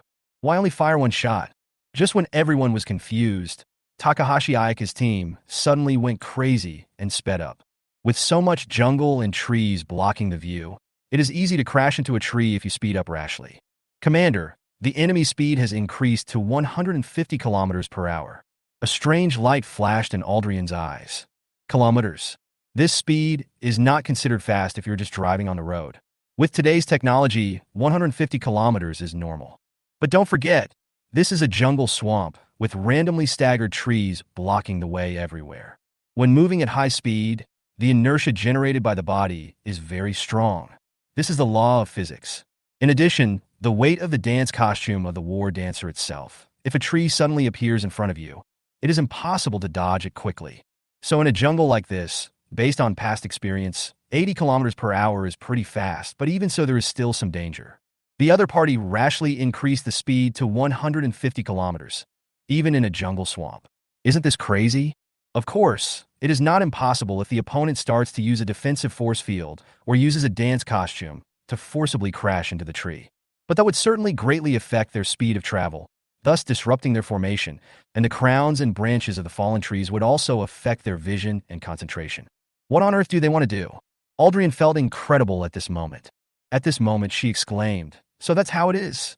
The team led by Takahashi Ayaka drew their weapons one after another. Their blades flashed, and they blasted the tree in front of them open and went through the hole in the tree. Of course, Longkeel below was also shocked. It was the first time he saw such a brutal method of advancement. However, this also shows one thing. The opponent will consume a lot of his physical strength and core energy during the sprint. You know, this is a 90-minute match, which not only tests the tactics of both sides, but also tests the baggage configuration of both sides. Don't forget that although the dancer's physical strength has been greatly enhanced, she can carry more baggage to increase the time she can continue to consume the enemy on the battlefield. But the longer the game goes on, the more roundabout tactics both sides will adopt to delay time and create better opportunities for attack. If the opponent adopts such a wild tactic, the core energy consumption will be extremely high, and more supplies will be needed to replenish the core energy. Therefore, the ratio of the supplies carried by the war dancer is extremely critical. Ammunition, medical care, food, and exclusive items for core charging. Super energy biscuits, all of which must be strictly distributed. Ammunition. Longkeel was shocked when he suddenly thought of something. Yes, all the enemies are close combat, which means that there is no need to carry a large amount of bulky ammunition. You only need to carry medical supplies, food, and super biscuits. No wonder they dared to adopt such wild tactics, using brute force to advance and try to attack our main force directly. But don't forget, we still have the advantage in numbers. Realizing that he had been careless, Longwell immediately ordered, except for Formilla, everyone listen to my orders and fire at the enemy's known targets at will. Once the order is given, it is executed immediately. All the war dancers immediately loaded their guns and fired. Countless shells rained down on Ayaka. For a moment, mud, leaves, and wood chips were flying all over the swamp. Even with a close-up drone shot, it was impossible to see the situation clearly. The fight finally started. Wu Jie said to himself. Shala frowned and said, I'm afraid Miss Caixiang and the others will have a hard time. Such intensive bombing must have consumed a lot of the protective force field. Ayaka and her group are different from the killers of the Sakura Club. They do not pursue extreme explosive power like the killers and abandon all high-tech dance costumes. For example, they retained the multiple vision systems, protective force fields, and stealth force field systems. I would like to add here that the protective force field and the invisible force field are special equipment, consume a lot of energy, and have only one equipment slot. This is limited by the special mechanism of the core. He can only choose one of the two.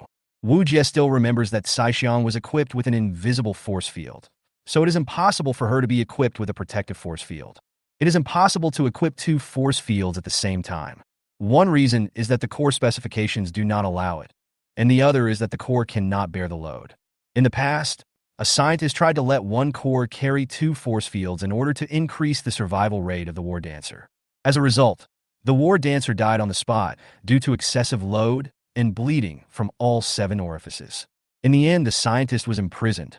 He disobeyed the announcement issued by the Red Lotus Research Institute and arbitrarily modified the war dancer, and was severely punished by the law. Since then, and because of that incident, the later war dancers had to divide the work and cooperate with each other due to different force field devices. This is why some are responsible for reconnaissance, some are responsible for advancement, some are responsible for support roles, and so on. Chapter 88, Invisible Warrior. Otherwise, if technology allowed, a dancer would have been equipped with 2 different force fields. In that case, the ability of the war dancer would be more than doubled. Unfortunately, this is the current technological bottleneck. In the words of the Red Lotus Research Institute, it is estimated that they will never see a breakthrough in their lifetime unless there is another technological explosion. Let's get back to the main point of view. I have a feeling that warrior-type war dancers will shine on future battlefields, said Wu Jie. Hey, why? Shilai asked quickly. Wu Jie added, we'll talk about it later, let's watch the game first. Cease fire. Longkeel raised his hand high, signaling everyone to cease fire. As they were talking, suddenly there were shadows swaying in the smoke and dust, and 3 figures flashed out. Come on, Team Cisna, don't let everyone down. When the audience saw this scene, they were immediately cheered. After all, everyone likes to defeat the strong with the weak. Seeing that the Sisanu team was safe and sound actually ignited everyone's nerves. Wu Jie picked up the telescope and took a look. Sure enough, there is no damage at all. Shila also used his eagle vision to observe carefully, and couldn't help but sigh. This is too amazing, the 3 people are not injured at all. Their bodies were spotlessly clean, without a speck of paint on them, and their dance costumes looked as neat as new. Longkeel saw clearly through the tactical telescope that 2 of them had activated the protective force field, and the other one hid behind him and avoided the explosion. That meant that the one behind him had an invisible force field or other device. Suddenly, Takahashi Ayaka rushed out and disappeared in front of everyone. Invisible. Longkeel was stunned. It was the first time he saw such a reckless enemy. Becoming invisible in front of the opponent, what did this mean? But he did not give up his caution and immediately picked up the tactical telescope to observe. From multiple angles, none of them showed Takahashi Ayaka's location. This is impossible. He was stunned. Even if she could deceive thermal imaging by lowering the temperature through the dance costume, how could she make ray reconnaissance and electric current reconnaissance completely invisible? Eldrian, what about you? A drop of cold sweat flowed down Longkeel's forehead. Sorry, Commander, I didn't notice it either. Aldrian replied calmly, but in fact her heart was in turmoil. Could it be the latest coding technology? Thinking of this, she recalled a new coding that was mentioned in a foreign scientific research journal before, but it did not cause much sensation internationally at that time. There are too many research institutions that use the guise of advanced codings to defraud scientific research funds. But this time it's a little different. Maybe the other party used new coding technology, so they dared to be so bold. Commander, the other party has activated the invisible force field. According to the consumption rate, it should last for about 60 minutes. Although shocked, Aldrian did not lose his composure and reminded his commander. Yes, I know. Thank you, Eldrian. Everyone listen to my instructions. Turn on the second-hand countdown in the upper right corner.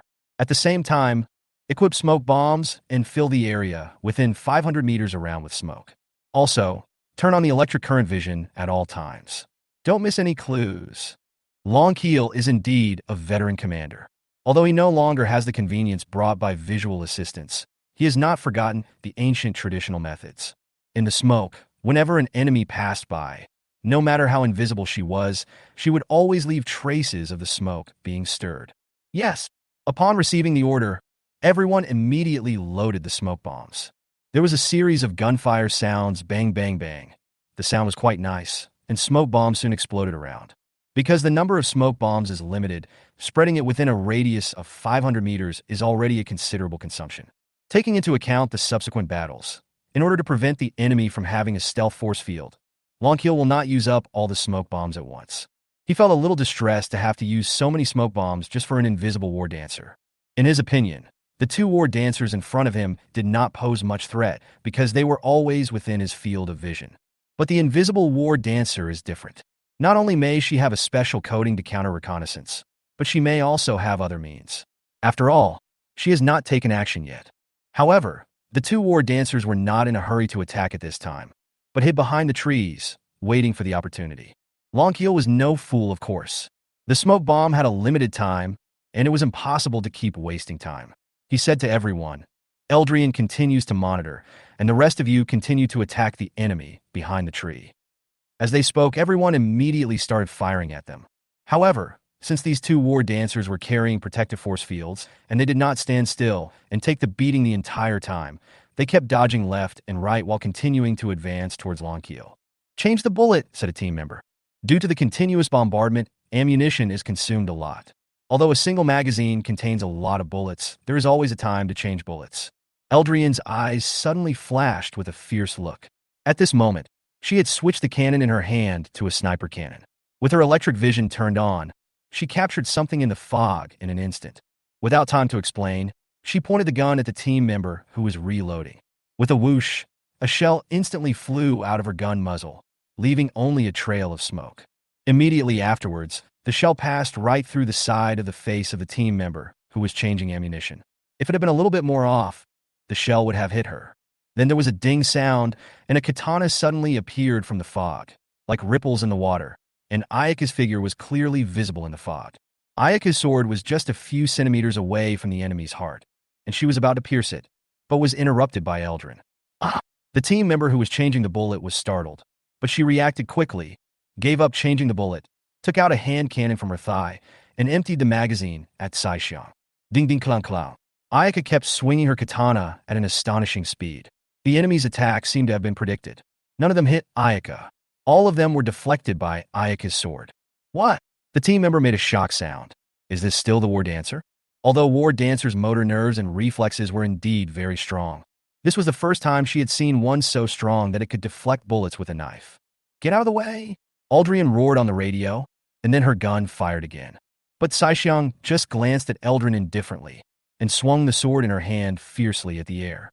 Chapter 89. The whole audience is boiling. Takahashi Ayano's shell, which the naked eye could not see clearly, was directly knocked away by Ayaka's knife. Then there was an explosion. Boom! A huge tree nearby suddenly exploded and broke into pieces. However, Ayaka Takahashi was unharmed. Hiss! This is a real warrior. Team Sisson, I love you. So cool. So cool. So cool. The scene that I could only dream of before actually happened. Thank you for making my dream come true. The audience was completely boiling. At this moment, inside the room, all the generals looked at the battle in front of them and started discussing it. Some of them even took the initiative to applaud. It's so passionate. They're all soldiers. Although their combat effectiveness with guns is not weak, fighting in such a primitive and violent way can easily ignite people's adrenaline. General Wang's eyes lit up with wonder, and he nodded continuously. Is it the Susanoo team from Japan? Takahashi Ayaka. I remember she seems to be the daughter of the Takahashi family. Roselle said thoughtfully while looking at the battle in front of him. However, Roselle was not interested in this primitive way of fighting. In his opinion, it was foolish to fight in this way when technology was so advanced. He thought it was unacceptable to not use long-range weapons, but instead fight the enemy in close combat. But Bostern, who was standing by, laughed and clapped his hands in praise. Excellent. Very wonderful. It suddenly occurred to me that if our army could train such a team, I wonder what would happen. This fighting power is worth learning from. General Wang laughed and said, General Bostern, if it were you, maybe it would work. Although fighting like a samurai is a bit primitive, it doesn't hinder the excitement of such a battle, right? General Wang's words are exactly what I agree with. When I return, I will study this Susanoo team carefully. Bostern replied with a laugh. Roselle said disdainfully, What era is it now? You are still so barbaric. Bostern immediately blew his beard and glared. General Rossell, you don't understand this. Although planes and cannons are powerful, Primitive combat can best inspire people's bloodiness and easily inspire the fighting spirit and morale of soldiers. I reserve my own opinion. Roselle did not respond and turned his attention back to the court. Only General Wang looked at the battle in front of him thoughtfully. He seemed to have thought of a new possibility. Perhaps that Brat had also discovered it. And on Wu Jie's side, it's so exciting. Is this the real strength of those two sisters? It makes me excited, Cecilia exclaimed in shock. What do you think, sir? Xilao's face was also a little hot, and even her chest was a little heaving, indicating that she was also greatly shocked at the moment. Wu Jie didn't even breathe, but said seriously, "Don't talk for now, look carefully." The moment Ayaka deflected the shell, the other members of the Swan team reacted immediately, turning their guns around and aiming at Takahashi Ayaka. Saixiang did not attack rashly at this time. The super burst in an instant consumed a lot of her physical energy. She would not be able to bear it if she continued fighting. So she jumped back decisively, and then the invisible force field was immediately activated. "We can't let her get away." Longkeel immediately gave the order, and everyone fired wildly. But Ayaka's teammates had already arrived at the scene, and they rushed over while the other party's attention was diverted by Ayaka. They took the initiative to activate the force field to protect the place where Ayaka was standing when she turned invisible, blocking a lot of damage. After resisting for a while, they looked at each other and retreated immediately. Damn it, he let that invisible guy get away. Longkeel felt anxious. After seeing the opponent's strength, Longkeel also realized the opponent's strength, and he was afraid that the next battle would not be so easy. The other side did not fight to the end, but chose to retreat. Since Ayaka's team discarded a lot of irrelevant equipment, they are very fast and lighter than the Swan team. Although they fired continuously at the enemy's retreat route, the enemy was like a nimble butterfly. No matter how hard they fired, they were able to just dodge their shells. "Commander, do you want to give chase?" asked Aldrian, realizing that this was a good opportunity. "Forget it. The enemy still has 3 war dancers who haven't shown up yet. If we pursue them rashly, we'll probably fall into the enemy's trap. Everyone cease fire and let them go. Anyway, the game has just begun, so there is no need to rush to determine the winner. It's been a full 90 minutes, and only half an hour has passed, so there is still an hour left.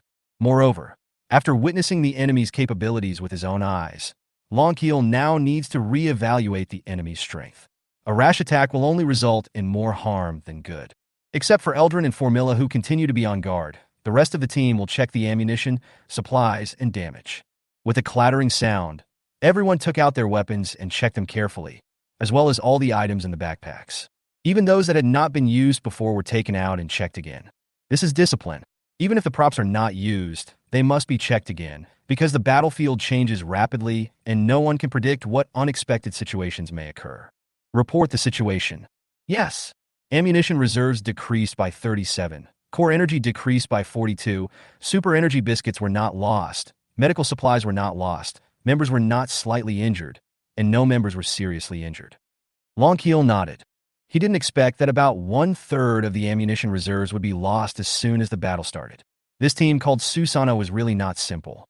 Everyone, rest here and replenish your core energy. Aldrian and Formilla should also remember to replenish their energy. Yes, since the super energy biscuits are in food form, they are an exclusive food specially provided to the war dancer. They are eaten when the core energy is low and can significantly restore the core energy. The appearance is similar to the compressed biscuits that we ordinary people eat, but the size is very large, about the size of an adult's palm. One super biscuit can restore about 50 core energy. How is the core energy distributed when the war dancer is fighting? The weapons used by the war dancer not only require ammunition, but also the core energy of the war dancer to power the weapons when firing.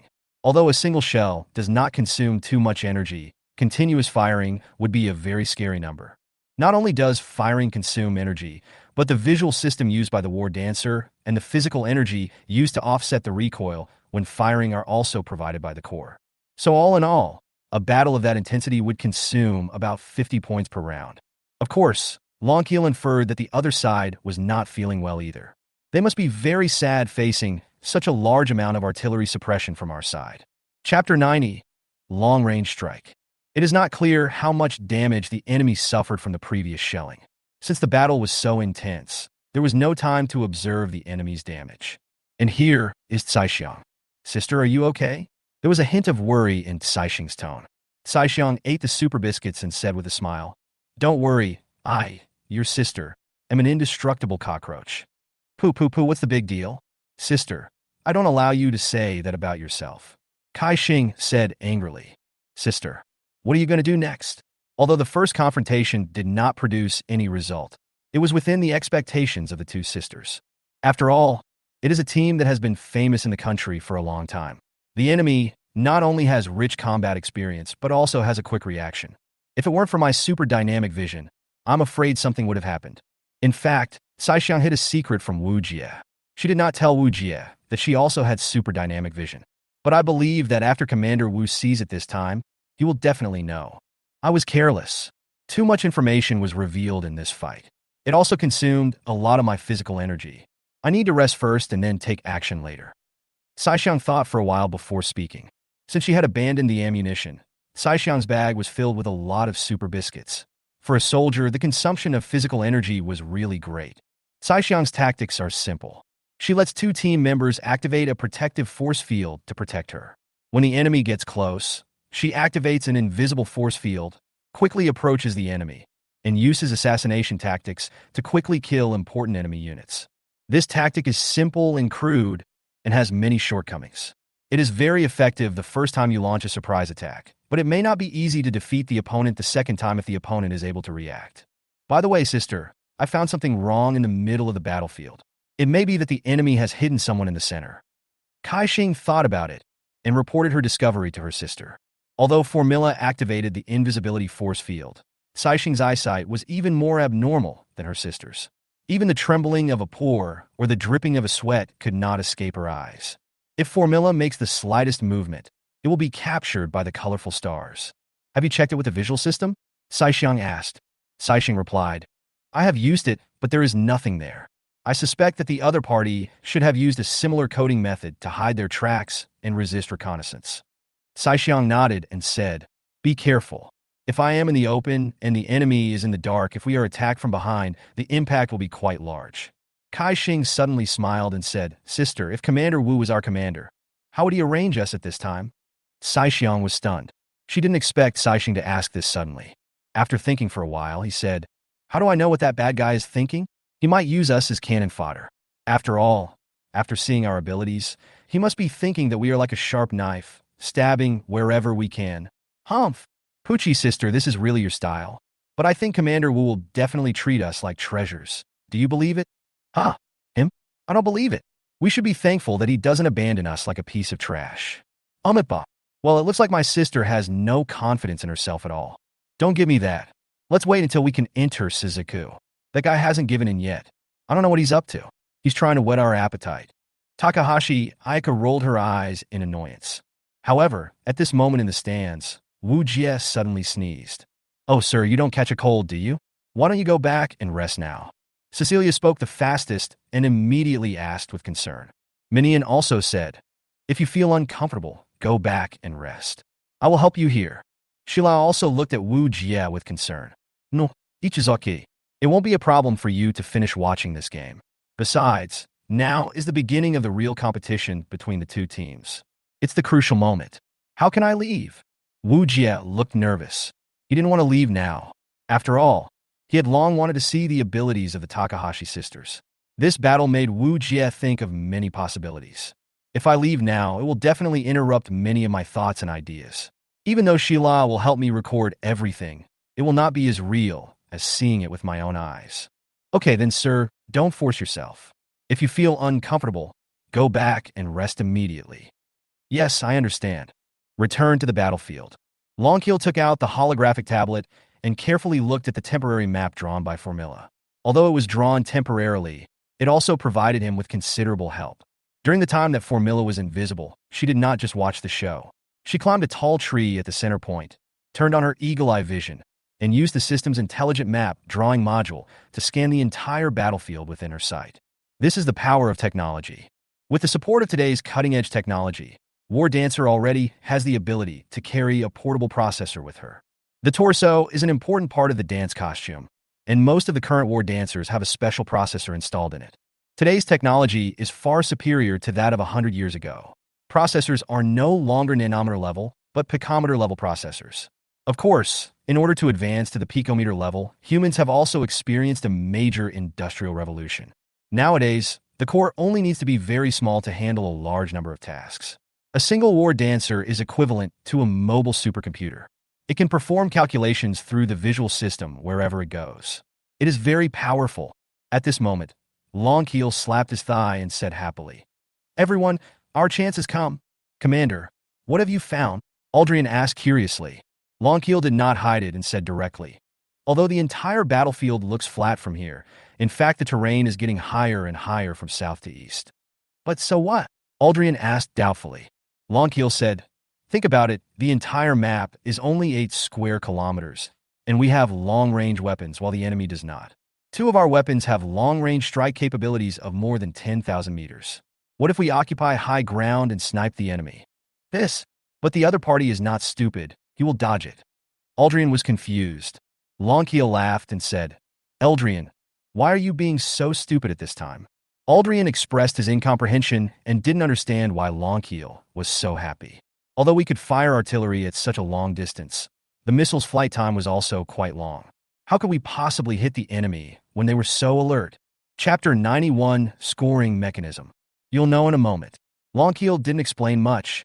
He had his own ideas. Time passed by minute, and the atmosphere on the field has now entered a stalemate. No one knows what Team Susanoo will do next, and everyone is looking forward to the upcoming battle. Wu Jie frowned and thought, and he also discovered that the terrain was increasing from south to east.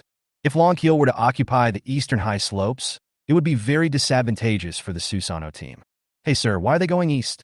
There doesn't seem to be any terrain worth using over there?" Cecilia asked while biting a lollipop. "When did this guy buy the lollipop?" Wu Jie was speechless. Well, eating snacks is one of Cecilia's hobbies, so he was too lazy to talk about her. But on second thought, it's really rare that Cixia would ask such a question. Because they have the advantage of high ground vision, the range of the advanced visual mode will also be increased from 2 kilometers to 3 kilometers. Combined with Formilla at the center, they can observe an area of 7 square kilometers. Don't underestimate these 7 square kilometers. There are no other shelters here except the forest, such as rocks, reverse slopes, and hills. Takahashi Ayaka and the others' movements are very conspicuous in the enemy's thermal imaging vision. After hearing this, Sheila asked in confusion, "But sir, according to my observation, only 2 weapons in the Swan Squadron's weapons and equipment have long-range strike capabilities, and the maximum attack range of the remaining weapons is only about 2,000 meters. If I were Ayaka and the others, I would definitely stay away from the Swan team. At such a long distance, it would be difficult to hit Ayaka-san and the others even if we fired, right? And they would definitely dodge the shells by dodging." Wu Jie nodded, appreciating Sheila's basic knowledge. Indeed, a cannonball is actually a flying object. No matter how fast it is, it needs to fly from the muzzle to the landing point. This process does not pose a threat to Ayaka and the others who have extremely fast reaction abilities. But, Sheila, have you ever thought about one thing? The competition system. When Sheila heard this, he was immediately confused. Competition system? Wu Jie nodded. Yes, that's the competition system. After 90 minutes, the game will be forced to end, and the referee will calculate the score based on the comprehensive situation of both sides and finally decide which side wins. Sheila continued to ask, "But Miss Saixiang and the others have been dodging the shells and not getting hurt. How could the other side win so easily?"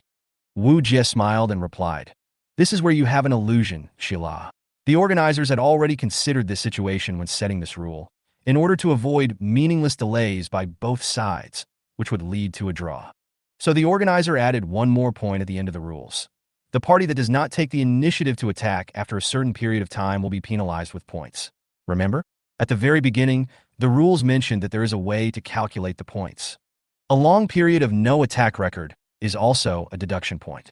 Because if this is a battlefield, when our side is under time constraints and there is no sign of causing any damage to the enemy or intending to complete the mission, it will be regarded as passive combat.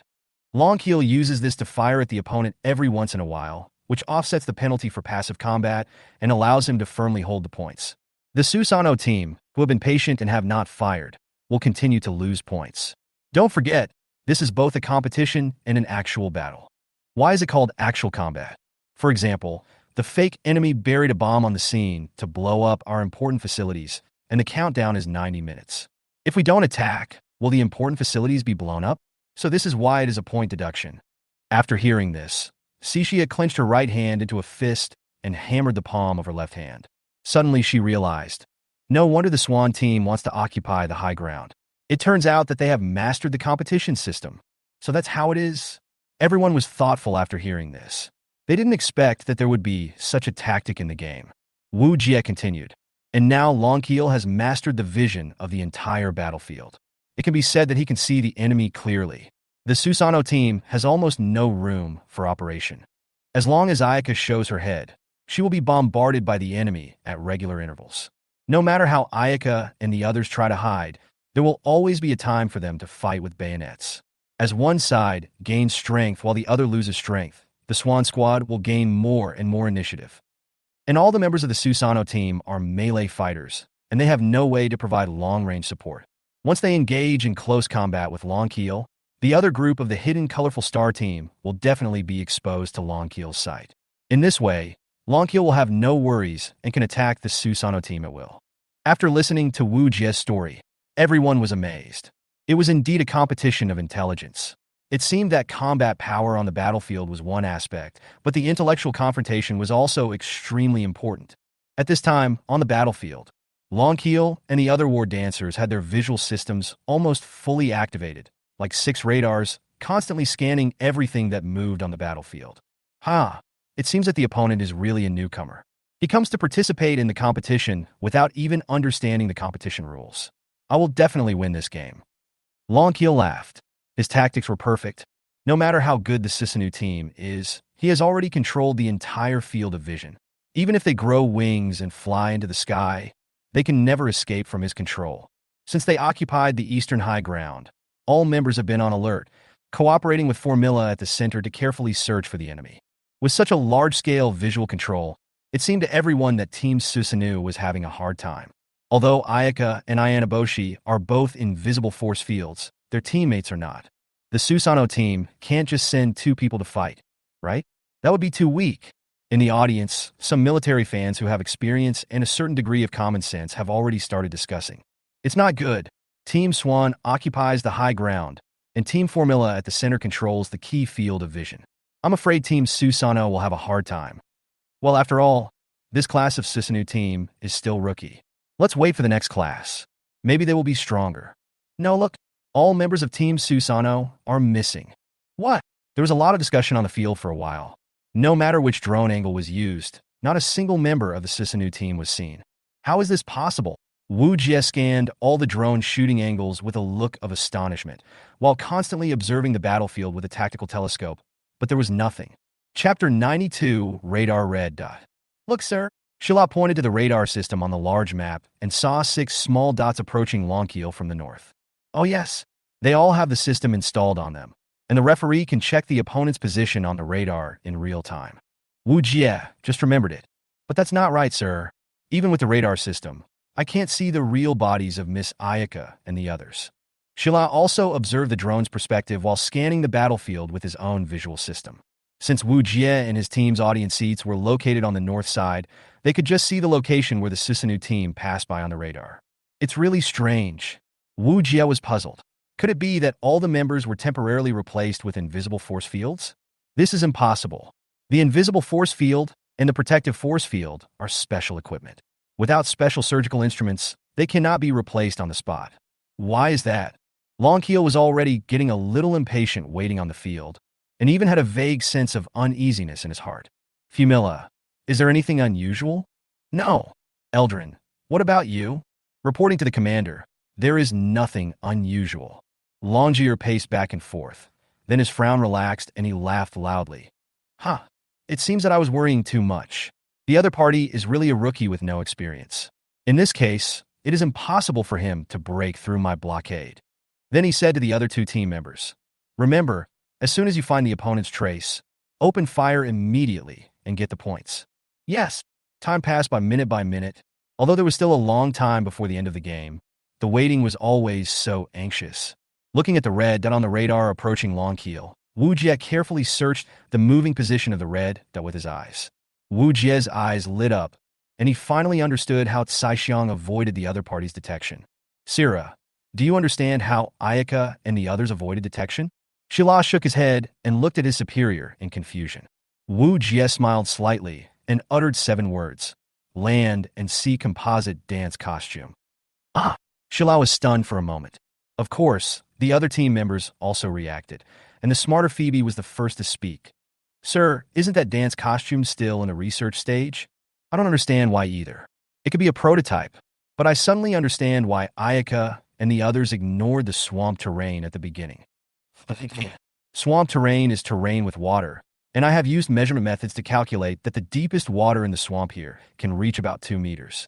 For Xiong and the others, although it is not as deep as the ocean, it is almost the same. At first, when I saw Ayaka and the others walking on water, I thought they were just too fast and rushed directly through the water because warrior-type war dancers usually use land dance costumes. But I was wrong. I was very wrong. Each of them is equipped with a land-sea composite dance costume. If they calculate the depth of the swamp, they can move freely underwater in the swamp to avoid each other's sight. You know, they are warrior-type war dancers. Their bodies are actually much smaller than those of long-range dancers. Because they have discarded a lot of useless dance costumes, 2 meters of water is enough for them to sneak. Everyone was amazed, but Sheila asked sharply, "This is too amazing, but sir, even underwater, facing advanced vision, it should be impossible to completely avoid being detected, right?" Wu Jie nodded. "Sheila, you are right, but there is one thing you don't understand. Once the land-sea composite dance costume dies underwater, it can activate a special stealth mode, which is a special anti-reconnaissance mode.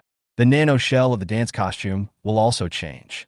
If the enemy's advanced vision does not have a special system for underwater or special detection equipment, it will not be able to see the enemy lurking and moving underwater.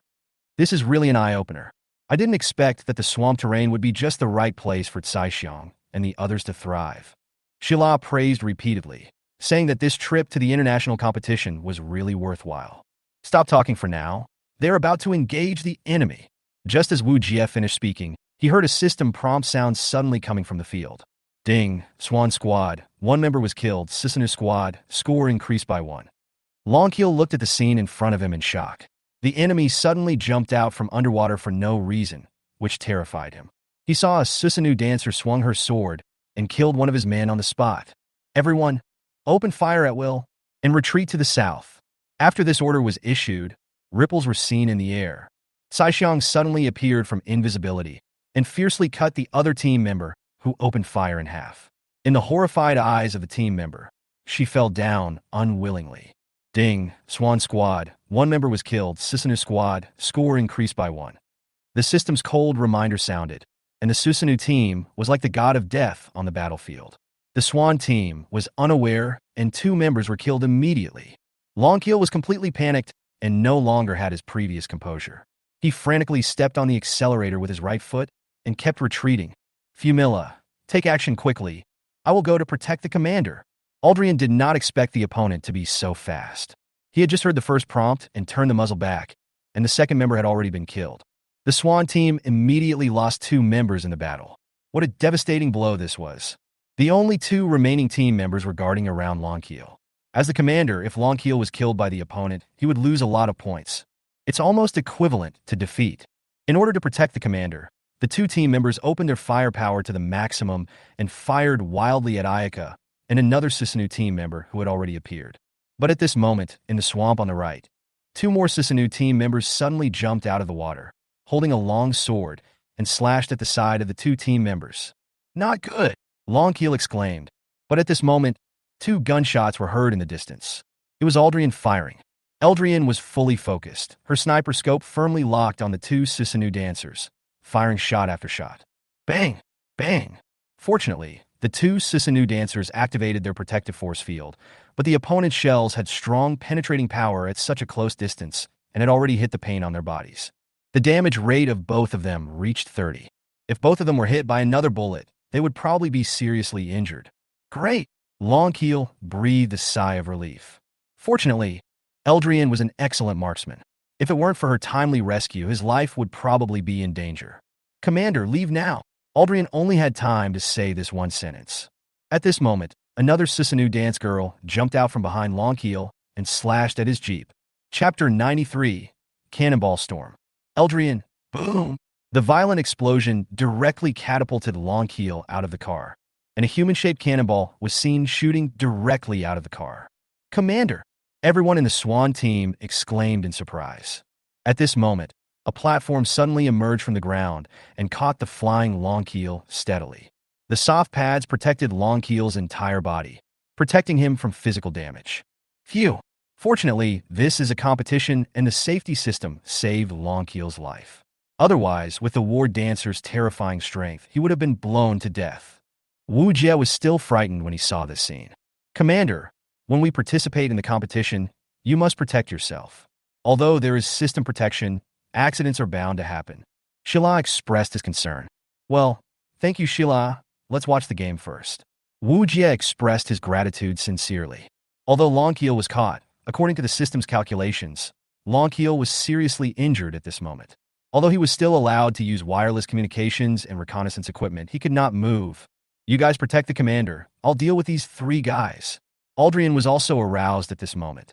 She suddenly jumped from the tree, landed on the ground, and switched to her own ejection cannon. Bang! Bang! Bang! 3 consecutive shots accurately hit the 3 Sisanu dancers who were attacking by surprise. Ah! The 3 of them screamed. What a fast speed! Although the 3 dancers activated the protective force field, the distance was too close, and the good penetrating power of the ejection cannon was fully utilized. Even though some of the damage was blocked by the force field, some shrapnel still got through. 2 of the warrior dancers were instantly seriously injured and lost their combat effectiveness, while the other dancer was also in a bad condition. Don't be too proud. At this moment, Sai Xiang, who had been hiding her figure, suddenly appeared from behind Eldrin. After a flash of ripples in the air, Ayaka suddenly appeared from invisibility and slashed at Eldrin's back. Huh! Eldrian reacted quickly. She turned around suddenly, raised the ejection cannon in her hand, and blocked Sai Xiang's attack with her waist. Oomph! Both sides could not help but hum because of the powerful force that collided with each other. The 2 men looked at each other and saw the overwhelming fighting spirit in each other's eyes. Eldrin! It was Longhair's voice. Aldrian understood immediately, raised his gun, thrust it forward, threw away the gun, and stepped back. Sai Xiang's movements were not slow either. She turned around quickly and wielded the sword in her hand skillfully towards the line of guns behind her. Ding, ding, dang, dang. There was another pleasant sound of metal colliding, and countless shells were directly deflected by Sai Xiang. The smooth movements were simply not like those of a human. The 2 warrior dancers who were originally protecting Longkeel raised their guns and continued to focus their firepower on Sai Xiang. But Sai Xiang remained unafraid and took on the oncoming storm of shells completely. Longkeel was sweating profusely as he watched. Is this still the war dancer? It's so exciting. This is the first time I've seen such an exciting battle. I love you, Captain Sisana. This is so fucking exciting. This is a true warrior. I love you, Miss Ayaka. In the audience seats, watching such an intense battle, their excitement instantly boiled over. However, Eldrin, who had retreated to the side, did not just stand there and watch. She took out her sniper cannon and locked onto Sai Xiang. You can't miss the opportunity created by the commander. You must kill with 1 strike. She exhaled lightly and focused all her attention. Fire! Just as she was about to give herself this command in her mind, a figure suddenly appeared from behind her. A sword slid quickly past her eyes and stabbed straight into her heart. At this moment, she realized something, released her hand that was pressing the trigger, and slowly looked up at the sword that was getting bigger in front of her. Zoom in, and zoom in again. Her pupils also dilated and dilated. Am I going to die here? Just as I was thinking this, suddenly a red light flashed from somewhere in the center of the map. The sword that was originally stabbing downwards suddenly changed direction. The originally vertical blade surface became a horizontal blade surface. So fast. This was the only word that Aldrian could say. The sound of a bullet flying past, flying over Eldrin's head. Formilla, who had been lying in ambush at the center point, finally took action. But the sword was not slow either. It aimed at the flying bullet and cut directly through the center of the bullet with incredible precision. The originally complete bullet was instantly split into 2. Boom! Boom! Suddenly, the 2 trees behind happened to be unable to absorb the 2 split bullets and were immediately blown into pieces. The light from the explosion also allowed Aldrian to see clearly the person who swung the knife. Takahashi Ayano took action, and her eyes were so cold that they didn't look like those of a human. Takahashi Ayano was concentrating, with all the pores in her body relaxed. Her eyes and five senses were capturing every movement on the field. The speed was so fast that even the drone's high-speed camera could only capture a tiny bit of the movement. The commentator was so excited that he even asked the director's studio to replay the footage. All the spectators in the stadium were overwhelmed by the continuous excitement. There were so many surprises today, and everyone feels lucky to be able to participate in this international competition. Eldrian retracted his gaze and leapt back suddenly, trying to create some distance. But Saishing would never let her have her wish. The moment Eldrian jumped out, Saishing also jumped up immediately. He swung the knife directly at Eldrian's waist. But in fact, this knife was not aimed at Eldrian at all, because Fumura attacked again. Eldrian was shocked beyond words. Did that man even expect this? Formilla's bullet was shot in the direction predicted by Saishing, but Saishing's knife in the air was aimed at the bullet. Clang! As expected, it was not that Formilla's shooting skills were too bad. On the contrary, her shooting skills were extremely accurate, and every shot hit the enemy's vital points. But Saishing's reaction was so fast that it surpassed the war dancer, who had already surpassed humanity. The bullet was split into two by Saishing again, and the result was the same as before, without any effect. This time, the scene was ignited again. Excellent. General Wong couldn't help but applaud as he looked at the holographic screen. Ha! After I go back, I must study this Susanoo squad carefully. General Bostern also clapped his hands and laughed. Only Roselle looked at the scene on the screen thoughtfully. It seemed that General Roselle also realized something through this battle. In addition, the generals from other countries were also inspired by hearing General Wong applauding and could not help but applaud. Chapter 94. Capture the Thief and the King. At this time, in the stands, Wu Jie was watching Saishang's fight and thinking quietly. Commander, what have you thought about? Shila looked at the fierce battle on the battlefield and felt something in his heart. No, it's just an immature idea now. I'll make a summary when I go back later. Wu Jie pressed down the brim of his hat and said calmly. The battle will not stop because of the reaction from the stands. Saishing fell from the air, holding the hilt of the knife with one hand. She used her chi to lock Eldrin's position firmly. The body is slightly leaning forward, with the waist slightly pressed down like a cheetah in Africa. His eyes were fixed on Eldrian. Saishing stood there with the sword drawn. Eldrian swallowed her already dry saliva. She had a strong premonition that if she moved, she would die in the battle. Although Eldrian was not a warrior, she was also a fighter who had experienced life and death. Her strong premonition made her understand her situation. Fight or flight. Her hand slowly reached for her only remaining main weapon, the sniper cannon. Sniper guns are only suitable for long-range combat. Once you get close, it will be a life-and-death battle, and you must kill with one shot.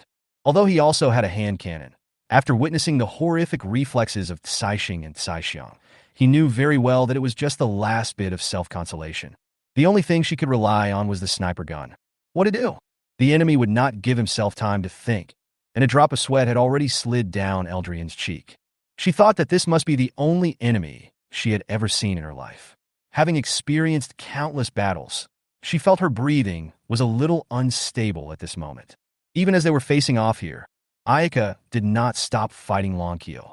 After Ayaka blocked the storm of artillery shells over there, she suddenly opened her mouth and said something, and the last Susanoo dancer, who was still hiding, took action. In the water behind Longkeel, the last Susanoo dancer suddenly appeared from the water and slashed at Longkeel with her sword. Not good. Although Aldrian was anxious, she dared not move at all because her energy had been locked by Saishing. But Formilla did not just stand there and watch. She fired 3 more shots in succession. Formilla's extremely accurate shooting skills once again proved her identity as the terrifying Rose Dancer. The Susanoo dancer who had just emerged from the water was undoubtedly hit by 3 bullets in a row. After the first 2 bullets, her protective force field was completely broken up. In the next second, before the force field had time to regenerate, a live bullet directly hit the dancer's costume. Ah! With a scream, the dancer was directly judged to be seriously injured. Leaping sideways, he flew to the side. Saixiang frowned slightly. She did not blame her subordinates. After all, it was normal that she could not withstand it with her strength. But this is also an opportunity. In fact, when Formilla focused her attention on the dancer behind her, Ayaka had already moved. She activated an invisible force field, and her dance costume had a special coating, So no matter how the other two dancers searched, they could not detect Ayaka's exact location. Damn it, it's such a close distance. There is no time to deploy smoke bombs. Longkeel cried out. Since they were ambushed and were in a state of counterattack the whole time, and Longkeel was injured, they had no time to launch a smoke bomb. What should I do? Longkeel was a little confused at the moment. His hair was messed up by the explosion, making him look even more disheveled. His pupils began to dilate, and his speech became somewhat incoherent due to his excessive fear of failure. Fire! Fire! No matter where she is, we must shoot her out. This was Longkeel's last madness. The two swan dancers also lost their composure at this moment, and Longkeel's irrational roar made them lose their backbone. He just kept pulling the trigger, continuously firing at the place where Saishiang had disappeared before. However, in Ayaka's opinion, trying to sweep Ayaka out with this cleaning method was just a futile struggle. It's her! Quick, concentrate your fire! Longkeel suddenly laughed in surprise, pointing at a figure that suddenly appeared in the flames and continuously issued attack orders. Influenced by Longkeel, the two dancers no longer cared whether it was real or fake and just attacked the figure. Bang! Bang! Bang! A series of explosions sounded, and a figure suddenly flew backwards like a kite with a broken string. Ah! Hit it! Longkeel laughed, thinking he had finally killed Saishiang. Commander, be careful. It was Fumara's voice. What? Longkeel was still feeling proud, but he didn't expect a sword to sweep past him, and he was directly knocked away by it, just like hitting a baseball. It was not until the last moment that Longkeel saw clearly from his blurred vision that the dancer who had been knocked away by them was the last surviving Susanoo dancer who had been injured before. The dancer sacrificed herself to cover the captain's attack. Ding! The commander of the Swan team is killed. The game is over. The winner is Susanoo team. The system's cold reminder tone sounded again, and the whole audience immediately erupted in waves of cheers. Susanoo! Susanoo! Susanoo! In the stands, Sheila exclaimed repeatedly. It's amazing. Sir, Miss Saishiang and the others are really amazing. Cixia scratched her head and said, But sir, even though we killed the enemy commander, why were we declared the loser so quickly? Wu Jie smiled slightly. Ayaka and the others are not completely ignorant of the competition system. Don't forget, although Ayaka's team does not have a commander, Ayaka, as the captain, naturally becomes the commander. There is a special rule in the competition system. If our commander can kill the enemy commander, it will be directly judged to be over. Hey, is there such a rule? Cecilia said, quickly flipping through her mobile phone. Really? You are worthy of being our commander. You remember every detail so clearly. Do you know why it is designed like this? Wu Jie asked. Everyone asked in unison. Why? Because to capture a thief, you must first capture the leader, and to kill an enemy, you must first cut off the head. Just like in ancient times, there is a special setting in the competition, and that is the morale system. Once our leader is killed on the spot by the enemy leader, the morale of our soldiers will drop greatly, and they will have no intention of fighting again. I see. But this is indeed more in line with actual combat. It seems we still have a lot to learn. Suddenly, Minnie and said something out of the blue. What do you think? If something happens to the commander, will our morale plummet? Huh? Wu Jie was speechless.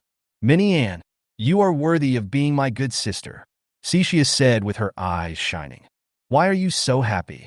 Minnie Ann asked. Because this way I won't be the only one with a bad mouth in the team. I don't want to be a jinx.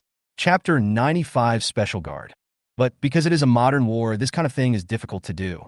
Precisely because it is difficult to do, it is determined as a direct victory here. Wu Jie continued. Shila nodded. Indeed, it is not an easy task for our commander to kill the other commander directly. On the field, everyone put down their weapons, and the medical team immediately rushed to the scene to check on Longkeel's injuries. Your name is Takahashi Ayaka, right? Fumara put away his weapon and came in front of Ayaka. Saishiang didn't know what Formilla wanted to do, but out of courtesy, she nodded to her. Is the person next to you Saishing? Yes. You two have shown us a wonderful battle, but I would like to remind you of one thing. Saishiang was a little confused, but still said, Please go ahead, I'm all ears. You two have never participated in the war, have you? Yes. No wonder. Fumiara held up his chin, thought for a moment, and then continued. I want to mention two of you here.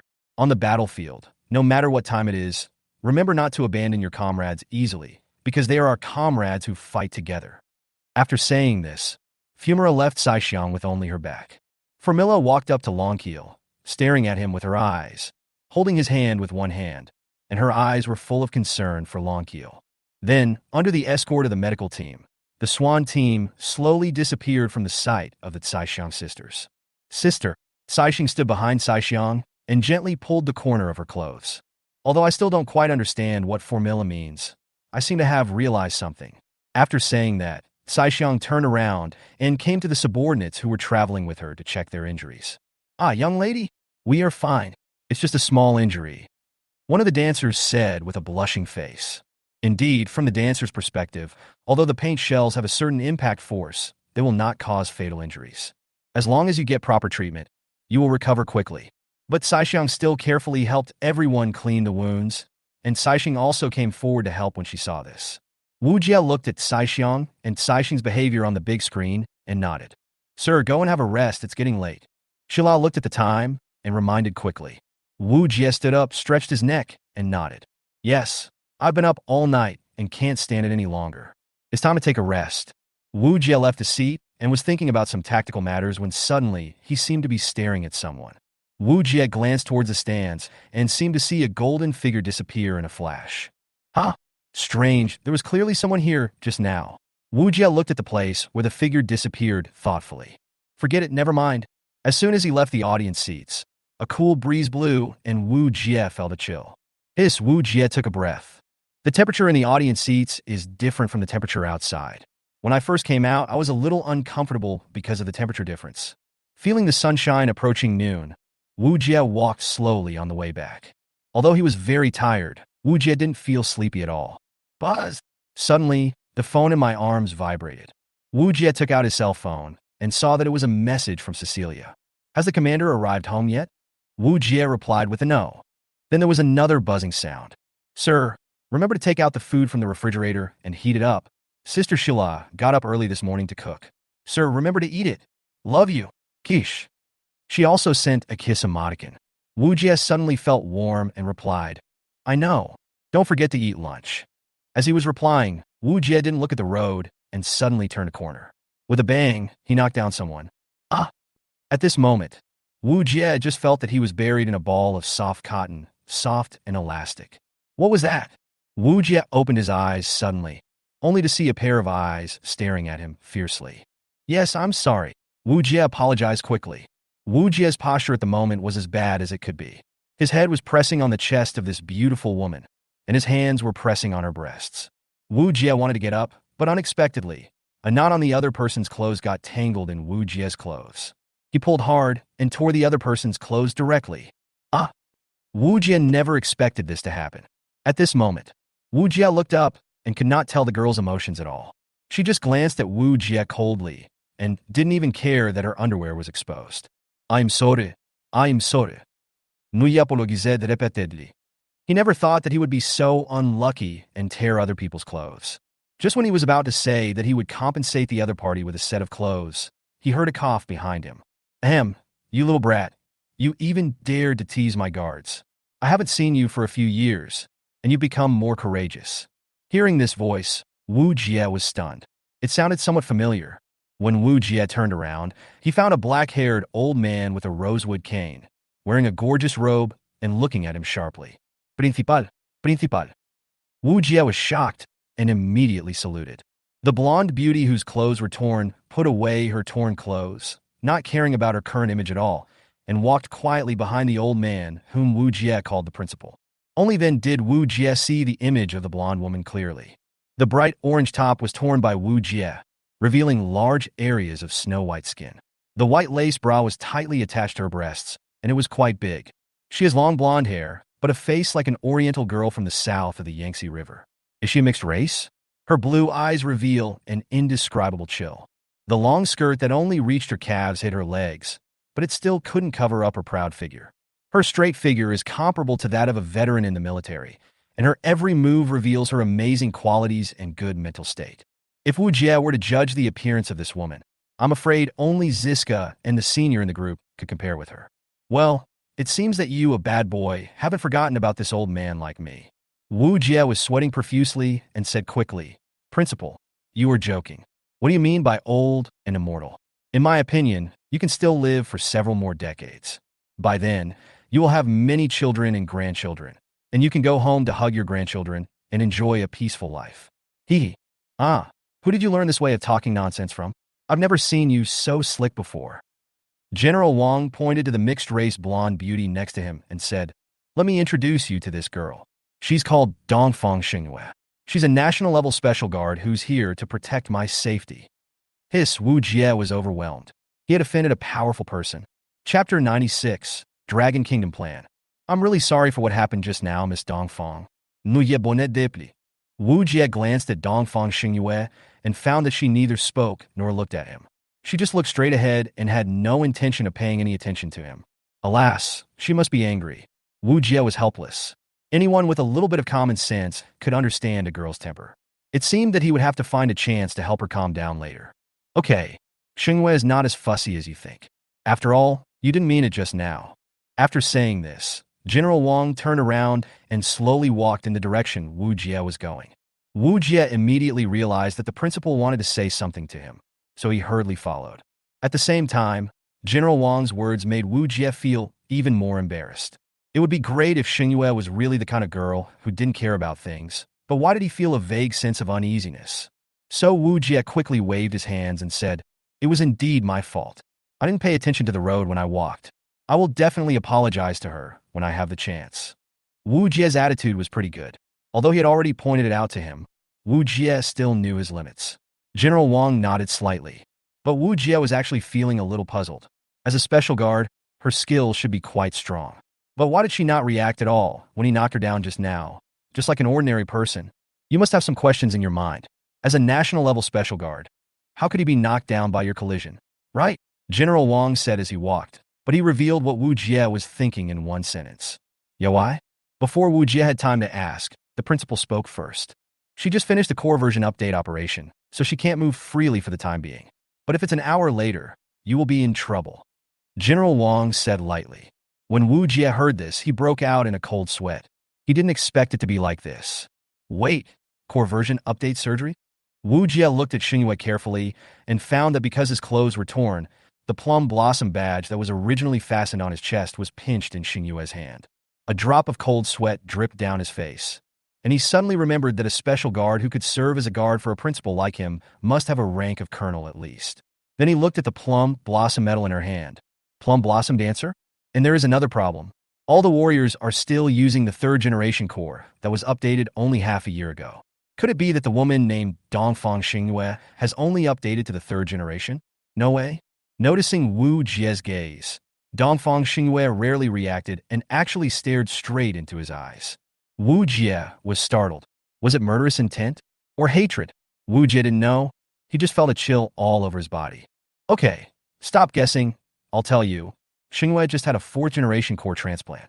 As soon as General Wang finished his words, Wu Jie stumbled. What? Wu Jie couldn't help but blurt out. It took a full 3 years to update from the first generation to the second generation. Although the third generation was shorter, it still took 2 years. It's only been half a year and the fourth generation is out? How come I didn't receive any news? What a mistake. Did I pay too much attention to international scientific news recently? That's not right. According to common sense, new version updates are international events, and the Red Lotus Research Institute cannot hide it. Why is that? It's surprising, right? Do you understand why I am telling you this? It's a state secret. The principal stopped suddenly as he walked. Wu Jie was so shocked that he almost couldn't stop and bumped into the principal. Why? Wu Jie took over the conversation. The principal looked up at the sky with deep eyes and said calmly, Stinky boy, you can only win this game, not lose. Question mark? Wu Jie didn't understand why the principal suddenly changed the subject and mentioned the competition. Afterwards, regardless of Wu Jie's reaction, the principal pointed at Sheng Yu and said, from now on, she is your soldier. Not only must you eat and live with her, fight together with her, but you must also win this game. Huh? Wu Jie was instantly stunned. What was going on? Why did the principal assign a strong chess piece to him while he was talking? You don't understand, right? Let me tell you. Regardless of Wu Jie's reaction, the principal continued. In this competition, Guo and I have a very important bet, and Guo will definitely bring out their elite forces to fight against his brat. Although I don't want to judge your subordinates too much, but with your current strength, it is absolutely impossible to defeat Guo Higuo without strong chess. Xingyue is the Red Lotus Research Institute and the most advanced scientific and technological achievement of Dragon Country. She not only carries all of Dragon Country's hard work, but also the most advanced technology and scientific research achievements in the world. When you fight side by side with her, you will fully understand how powerful she is. In short, you must win the championship in this competition. This is not only related to the great plan of the Dragon Country, but also to your future. Do you understand? As the principal spoke, his eyes suddenly became sharp and his tone was unquestionable. Yes, principal. Wu Jie's expression straightened, and he immediately saluted. Seeing Wu Jie's statement, the principal nodded with satisfaction. Then he said to Xingyue behind him, "Go, from today on, he will be your new commander." Yes. This was the first time Wu Jie heard Dongfang Xingyue speak. Although he only uttered one word, his pronunciation was very clear and his voice was like the sound of nature, the kind that people would never forget once they heard it. Then, Shengyu marched in a straight line and walked behind Wu Jie without saying a word. Wu Jie suddenly felt under great pressure. Although having an icy beauty following him was pleasing to the eyes of others, Wu Jie felt like a thorn in his back. How should he deal with this girl? Suddenly, there were ripples in the air, and Wu Ju vaguely saw an invisible war dancer coming behind the principal and seemed to say something. The principal nodded and then said to Wu Jie, "Okay, I have said what I need to say, Brad, don't let me down." "Yes, principal, I guarantee to complete the task." Wu Jie once again gave a standard military salute. At this time, a bi-wing Osprey-armed helicopter suddenly appeared from nowhere and landed behind Principal Wang. Under Wu Jie's gaze, Principal Wang slowly boarded the plane. But at the final moment of boarding the plane, Principal Wang seemed to say something to Wu Jie. Because the helicopter was so loud, Wu Jie could only hear fragments of the conversation. "Stinky, Xingyu, as a vengeful, heart be careful." After hearing these few words, Principal Wang boarded the plane and left. Chapter 97 More Than Enough. Wu Jie was silent. Although he didn't know what Principal Wang meant by these intermittent words, Wu Jie still had to be extremely careful. After Principal Wang left completely, Wu Jie turned around and found that Shengyu was right in front of him, only a few tenths of a centimeter away from him. Her eyes radiated coldness, like an ancient, ferocious beast. Wu Jie immediately broke out in a cold sweat, not knowing what Shengyu was trying to do. Miss Dongfang, can you keep a little distance?" Yeah, the voice was very soft, and she actually agreed obediently. "Huh? But Shengyu only moved back a little bit. Really just a little bit." Wu Jie estimated that it might be only 1 centimeter. No, it seemed to be only half a centimeter. Wu Jie broke out in a cold sweat. "Can it be a little further away?" Wu Jie said quickly. However, just like before, Dongfang Xingyue only moved about half a centimeter. Wu Jie was suddenly confused. What the hell was this? 1 meter. 1 meter distance. Wu Jie said tentatively. Finally, Xingyue took a step back and finally returned to normal. To be honest, when Xingyue was close to him just now, Wu Jie only felt a huge shadow. If Principal Wang had not mentioned Xingyue and said be careful, Wu Jie would have been easily deceived by Xingyue's harmless appearance. Anyway, now there is another war dancer for no apparent reason. How am I going to explain this to everyone later? When Wu Jie thought of this, he couldn't help but touch his stomach, which was aching. Wu Jie was speechless when he saw Shengyu's exposed bra and large areas of snow-white skin. Miss Xingyue, do you have any spare clothes?" Wu Jie asked cautiously. She nodded first, then shook her head. Wu Jie was confused. Was this true or not? It seemed a little difficult to communicate with her. "Forget it. Let's take her back to the apartment first. We can't let her stand on the street like this. There are so many people coming and going. It would be bad if she causes misunderstandings." "Okay, whether there is or not, just come back to the apartment with me first."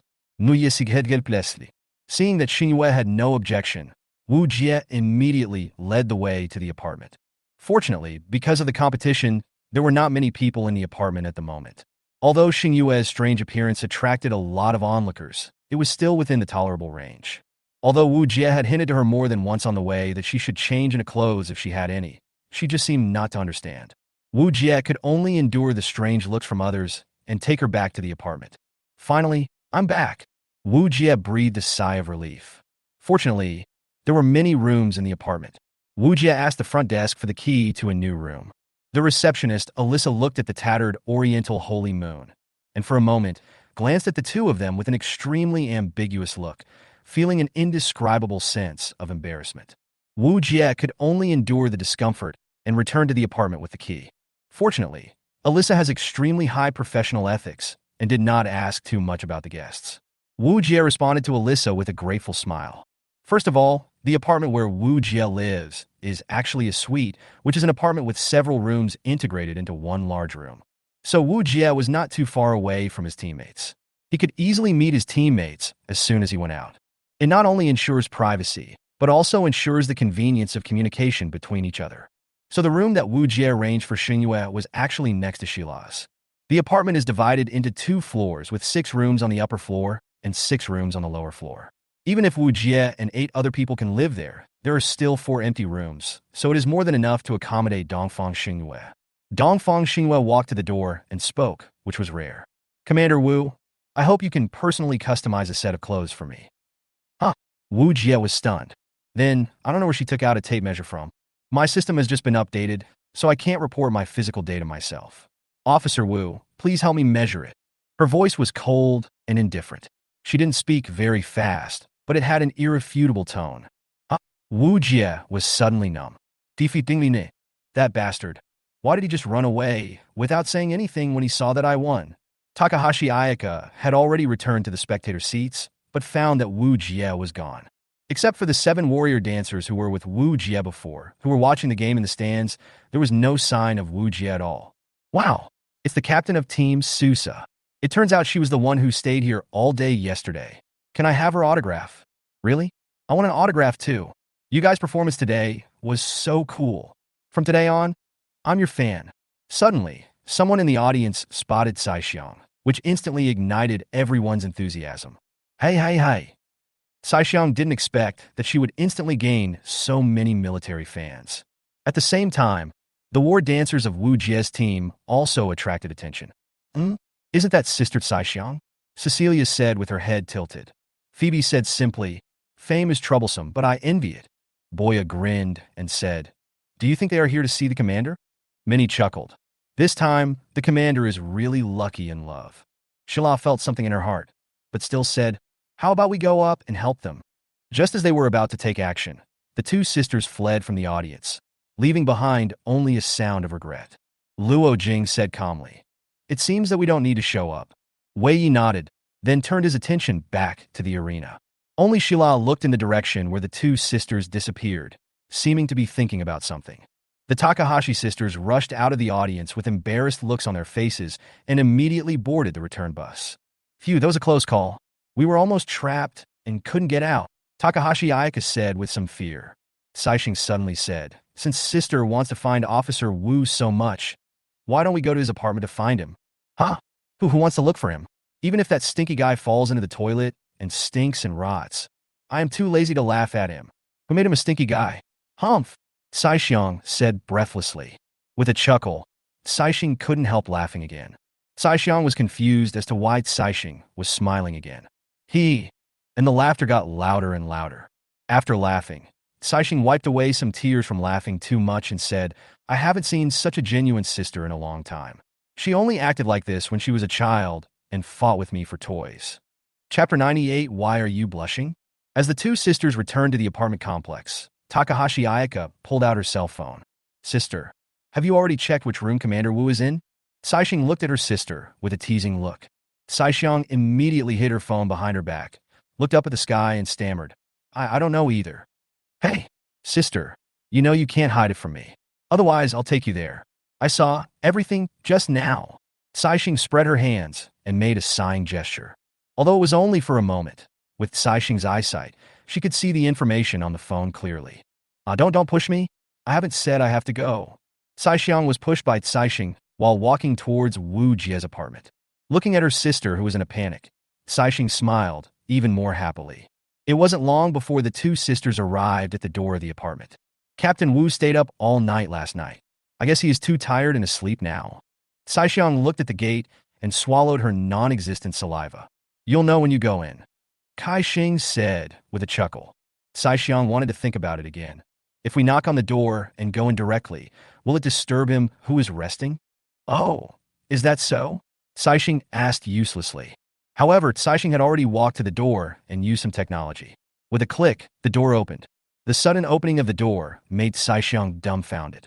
She looked left and right in fear that someone might pass by and mistake her for a thief. Sister, stop it. Saixing was so scared that her voice dropped to only a dozen decibels. Saixing gently pushed the door open and looked inside. Sure enough, the hall was empty. Sister, stop daydreaming. Saixing reached out and gently pulled her sister, and the two of them went in immediately. Kai Xiang, who had been so arrogant before that she was going to cut Wu Jie into pieces, was now as nervous as a little hamster, looking around constantly. Shill, it sounds like someone is talking. Kaixing quickly realized that something was wrong. Saixing perked up after hearing this, and under the guidance of Saixing, she walked to the door of one of the bedrooms, as if the sound came from here. So out of curiosity, the two of them stood close to the door and listened carefully. It's itchy. It was a woman's voice, but why was her voice so tender? Well, I can't let you do this. It's Commander Wu's voice. What's that line? This is too much. Sir, you know, I'm very sensitive right now. Saixing and Saixing both blushed at the same time and felt like they were in a sauna. Please, it will be fine soon. But I didn't expect you to be so sensitive. The woman's voice seemed to become even more shy due to excessive sensitivity. The two sisters were so stimulated by the lascivious music that countless fantasies appeared in their minds. Could it be Commander Wu? Kai Xiang was so embarrassed that she wanted to find a hole to hide in. In broad daylight, in the open air, Chief Wu was actually having sex with a shameless woman. Oh my God, I couldn't stand it. Just bear with it. It will be over soon. Wu Jie's voice seemed a little nervous. Well, okay, sir, please go faster. I can bear it. Saixing's chest was already heaving, and Saixing covered her face. Because she was more fond of fantasy, the brainstorm in her mind was actually wilder than Saixing's. Because of a lack of brain oxygen, the two of them did not notice for a moment that the door was not actually locked. The two men leaned against the door at the same time and pushed it out.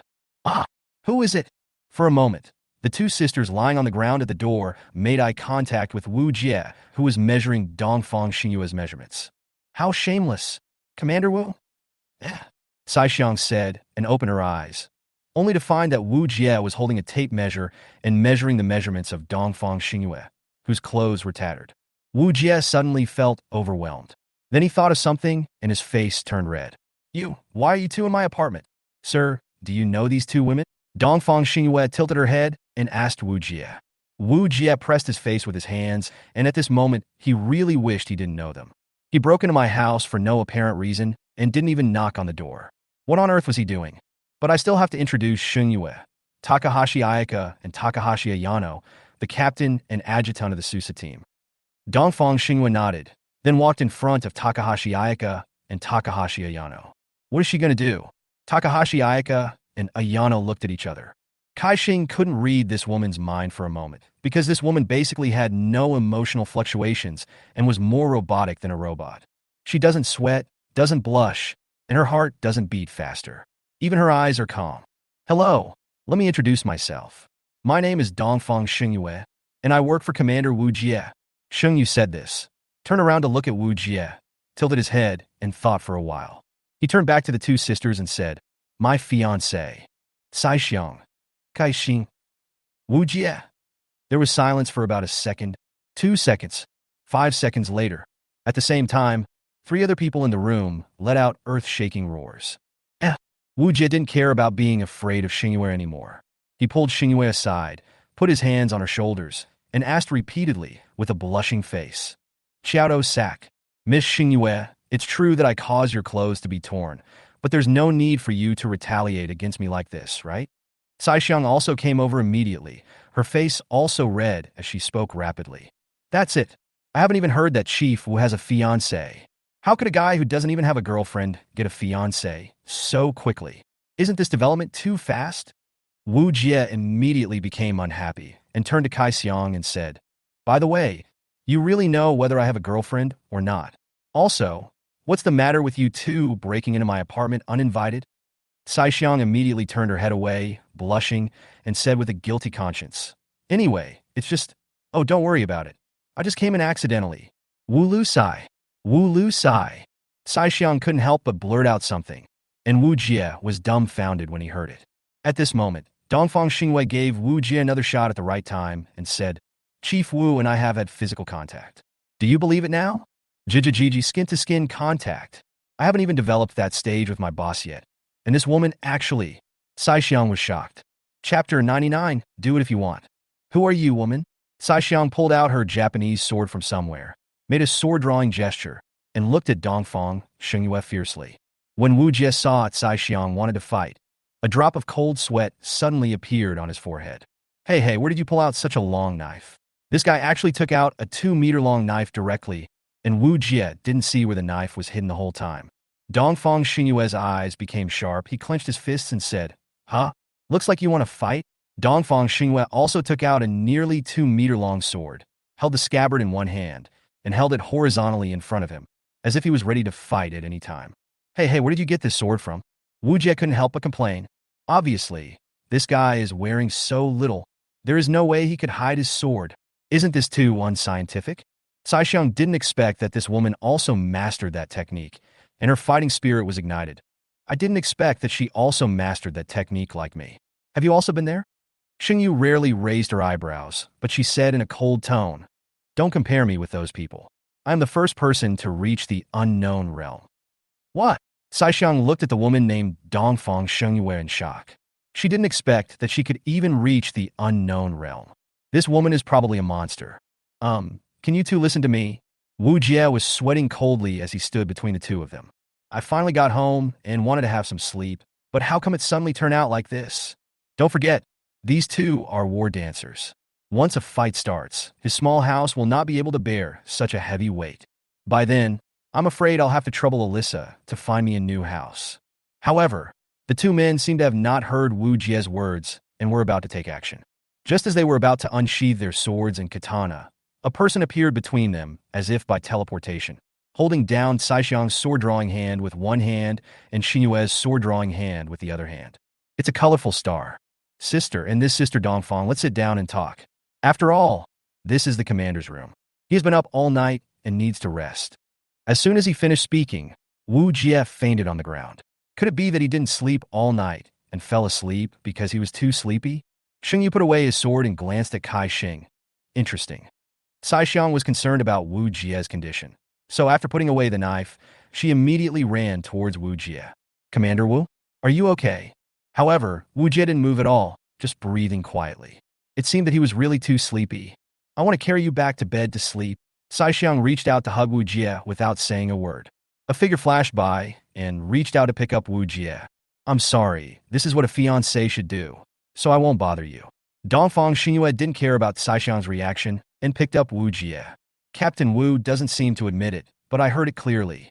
Sai Xiang walked to the opposite side of Dongfang Xingyue and stretched out her hand to grab Wu Jie's body. Oh, then let's have a duel. If you want to fight, then fight. No one is afraid of anyone. The two men looked at each other with sharp eyes, and there was an indescribable desire to fight. Sai Xing held her forehead and looked at her Baga sister with a helpless look on her face. Defeatingly. Finally, Wu Jie was put on the bed, but the two of them still refused to give in. Don't you want to fight? Now that the commander is resting, let's go out and fight. Sai Xiang stared at Xingyue and said, Okay, I'll be happy to accompany you. The two of them left the room without saying a word, leaving Kai Xing alone in the room with Wu Jie. Sai Xing muttered, This stupid sister. After a while, Kai Xing looked at Wu Jie lying on the bed and burst out laughing.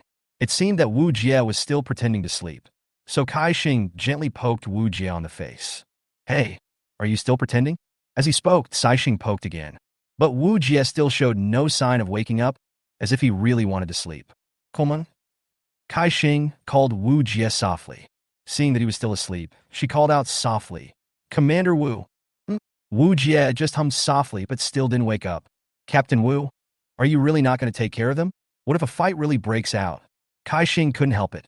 Wu Jie realized that he couldn't deceive Kai Xing's eyes, so he had to open his eyes. Wu Jie yawned, sat up, and looked directly at Kai Xing. Being looked at like this by Wu Jie, Kai Xing blushed for no reason and said with an evasive look, Captain Wu, my sister has gone out to duel with that woman. Wu Jie retracted his gaze, looked out the window, and said, In fact, you should know better than me that they won't really do it. Saixing coughed lightly and said, well, my sister has always been like that. I'm used to it. When faced with something I like, I can't help but want to defend it with all my strength. Ms. Saixing, since you can read minds, can you tell me if you can see through that woman? Wu Jie asked. Saixing frowned and shook her head. Wu Jie saw Kai Xing's reaction and said, sure enough, it's just as I thought. Although it's confidential, I think it's okay to tell you. Dongfang Xingyue is the most powerful technological product of the Red Lotus Research Institute. Her strength is unfathomable. Kai Xing was shocked and asked, sir, is it really okay to tell us such important information? Wu Jie smiled and said, you will know it sooner or later, and I can't keep a secret from you, right? Kai Xing was delighted by Wu Jie's honesty and said with a smile, it would be great if everyone thought like Chief Wu, but unfortunately. Wu Jie nodded and said, I watched your performance on the court today. It was very exciting. Yes. Thank you, sir, but I think there are still many things we haven't done well. Yes, there are indeed many shortcomings. After all, you are flowers that grew up in a greenhouse and have not experienced the cruel baptism of war. When you have seen the cruelty of the frontline battlefield, you will understand what I mean. Kai Xing was not angry about the words hothouse flower. On the contrary, she agreed with Wu Jie's words. Living in the upper-class circle since childhood, they have been brought up as young ladies. If it weren't for the emergence of the War Dance Corps, their fate would probably not have changed. But this does not affect the Takahashi sisters from learning everything in society. Chapter 100, Sweet Moments. I'm sorry. I shouldn't preach to you as a person with experience. After all, I'm not much older than you. Wu Jie apologized with a smile. Kai Xing nodded and shook her head. It doesn't matter. The commander is telling the truth, and it's for our own good. Wu Jie stretched himself, looked at his pocket watch, and said, it's getting late. Have you had lunch? No, sir. Have you eaten yet? Wu Jie sat up from the bed. He couldn't sleep anyway. There happened to be some food left for him by Sheila and the others in the refrigerator, so he took it out and ate it together. Let's go. Since we're all here, how about having a meal together? It will be almost done once those two guys calm down. Wu Jie said as he got down from the bed.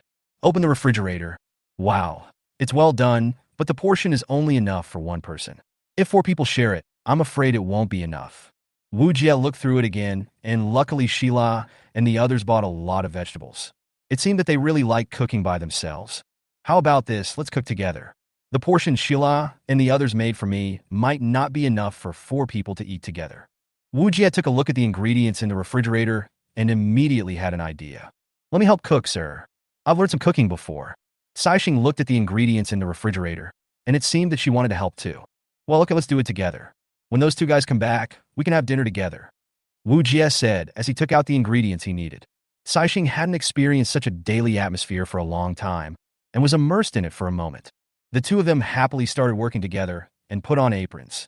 Like this, and then like this. Wu Jie carefully stirred the ingredients in front of him while concentrating on listing all the ingredients clearly, thinking about what kind of dish he wanted to make. The commander's cooking skills are really good. It looks very appetizing. Although the food was not yet formed, Saixing was already salivating at the sight of it. Then I can't lose to my superior. Kai Xing started to move, and his movements were no slower than Wu Jie's. Huh? The boss asked me where I learned it. Saixing touched her lower lip with her index finger and thought about it. I made it by looking at recipes and watching cooking shows on TV. Saixing's light movements are like a happy butterfly in the kitchen, neat and smooth. The ingredients seemed to bloom in her hands, and the various ways of playing with them were like dancing in her hands, which was amazing. Commander, look, how is my cooking? Come and try it. As she said that, Kai Xing gently scooped up a spoonful of soup, blew it gently, took a sip herself, and then handed it to Wu Jie's mouth. Don't worry, sir. It won't burn. I've already blown it hard. It was not until she saw her superior drink all the soup that Saixing seemed to remember something. Ah, sir, no, it's not what you think. What indirect kiss? I didn't even notice it. Kai Xing was interrupted by this little episode and forgot about the soup cooking in the pot. Oh no, the pot is going to get burnt. As she spoke, Saixing was like a panicked little cook who had made a mistake, and she quickly turned back to stir the soup in the pot. Like this, the soup needs to be stirred constantly so that it will taste better and better until it is fully flavored. Only then will it be unforgettable to drink. Saixing had a serious look in her eyes, and she was completely focused on the food. Because of the heat rising up, beads of sweat even flowed down her cheeks, but she didn't even realize it. At this moment, Saixing felt a touch coming from her face. Oh, it turned out that it was you who helped me wipe my sweat. Thank you, sir, but you were really gentle. Saixing didn't expect to be wiped of her sweat suddenly, and felt a little embarrassed for a moment. It's almost done, sir, look. Hey! Saixing turned off the fire and picked up the whole pot with scald-proof gloves and put it aside. Then she took out a container and poured the soup into the container one spoonful at a time. Sir, you think it smells good too, right? Saixing stared into his eyes, as if trying to capture something from the other's eyes. Hey, I am suitable to be a wife. Kai Xing's face suddenly turned red, but after taking a look at the other person, she knew that what the superior said was not false at all. It was precisely because of her ability to read minds that she understood that the meaning of the words of the superior in front of her was so simple and pure, without a trace of impurities. In the past, I could only watch from afar, or observe my superior's expression from the side when my sister and my superior were talking together. But now that I am alone with my superior, I can feel a little bit of excitement. Kai Xing, who had seen the dark side of human nature, had a good understanding of human nature. She knew that no matter how pure a person was, his or her thoughts would slowly reveal themselves. However, the commander was like a stone man. No matter how she seduced or tempted him or her, he remained unmoved. Thinking of this, Kai Xing sighed slightly. She even hoped that her superior would behave like a mortal. For example, even a small thing wouldn't make her feel disgusted. Oh my God, Saixing, what am I thinking? I actually hope that the boss will become a person like that. No, I must stand firm. Then the commander would also be an excellent husband, Saixing replied. After waiting for a while, Saixing felt a little disappointed when she saw that the officer didn't say anything. But he still said, "Don't be discouraged, sir. At least in Saixing's opinion, you're really a good choice." Huh? What? So this is what the commander thinks? After hearing this, Saixing was silent for a long time. I didn't expect that the superior would have this idea. For a moment, his idea caused my mood to fluctuate greatly. It seems that I was not wrong about him. The commander is indeed not an ordinary person. At this moment, Kai Xing seemed to have made up her mind. She suddenly gently pulled the officer's hand and said, "Officer, I know my request is a bit willful, but can you please accept us?" No, that's not what I meant. What are you thinking about, sir? Saixing's face turned red.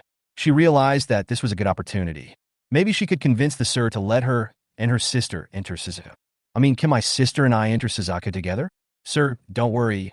We will definitely not fall behind. We will study hard. Tears even flowed from Saixing's eyes. It seemed that the commander had a weak resistance to women's tears.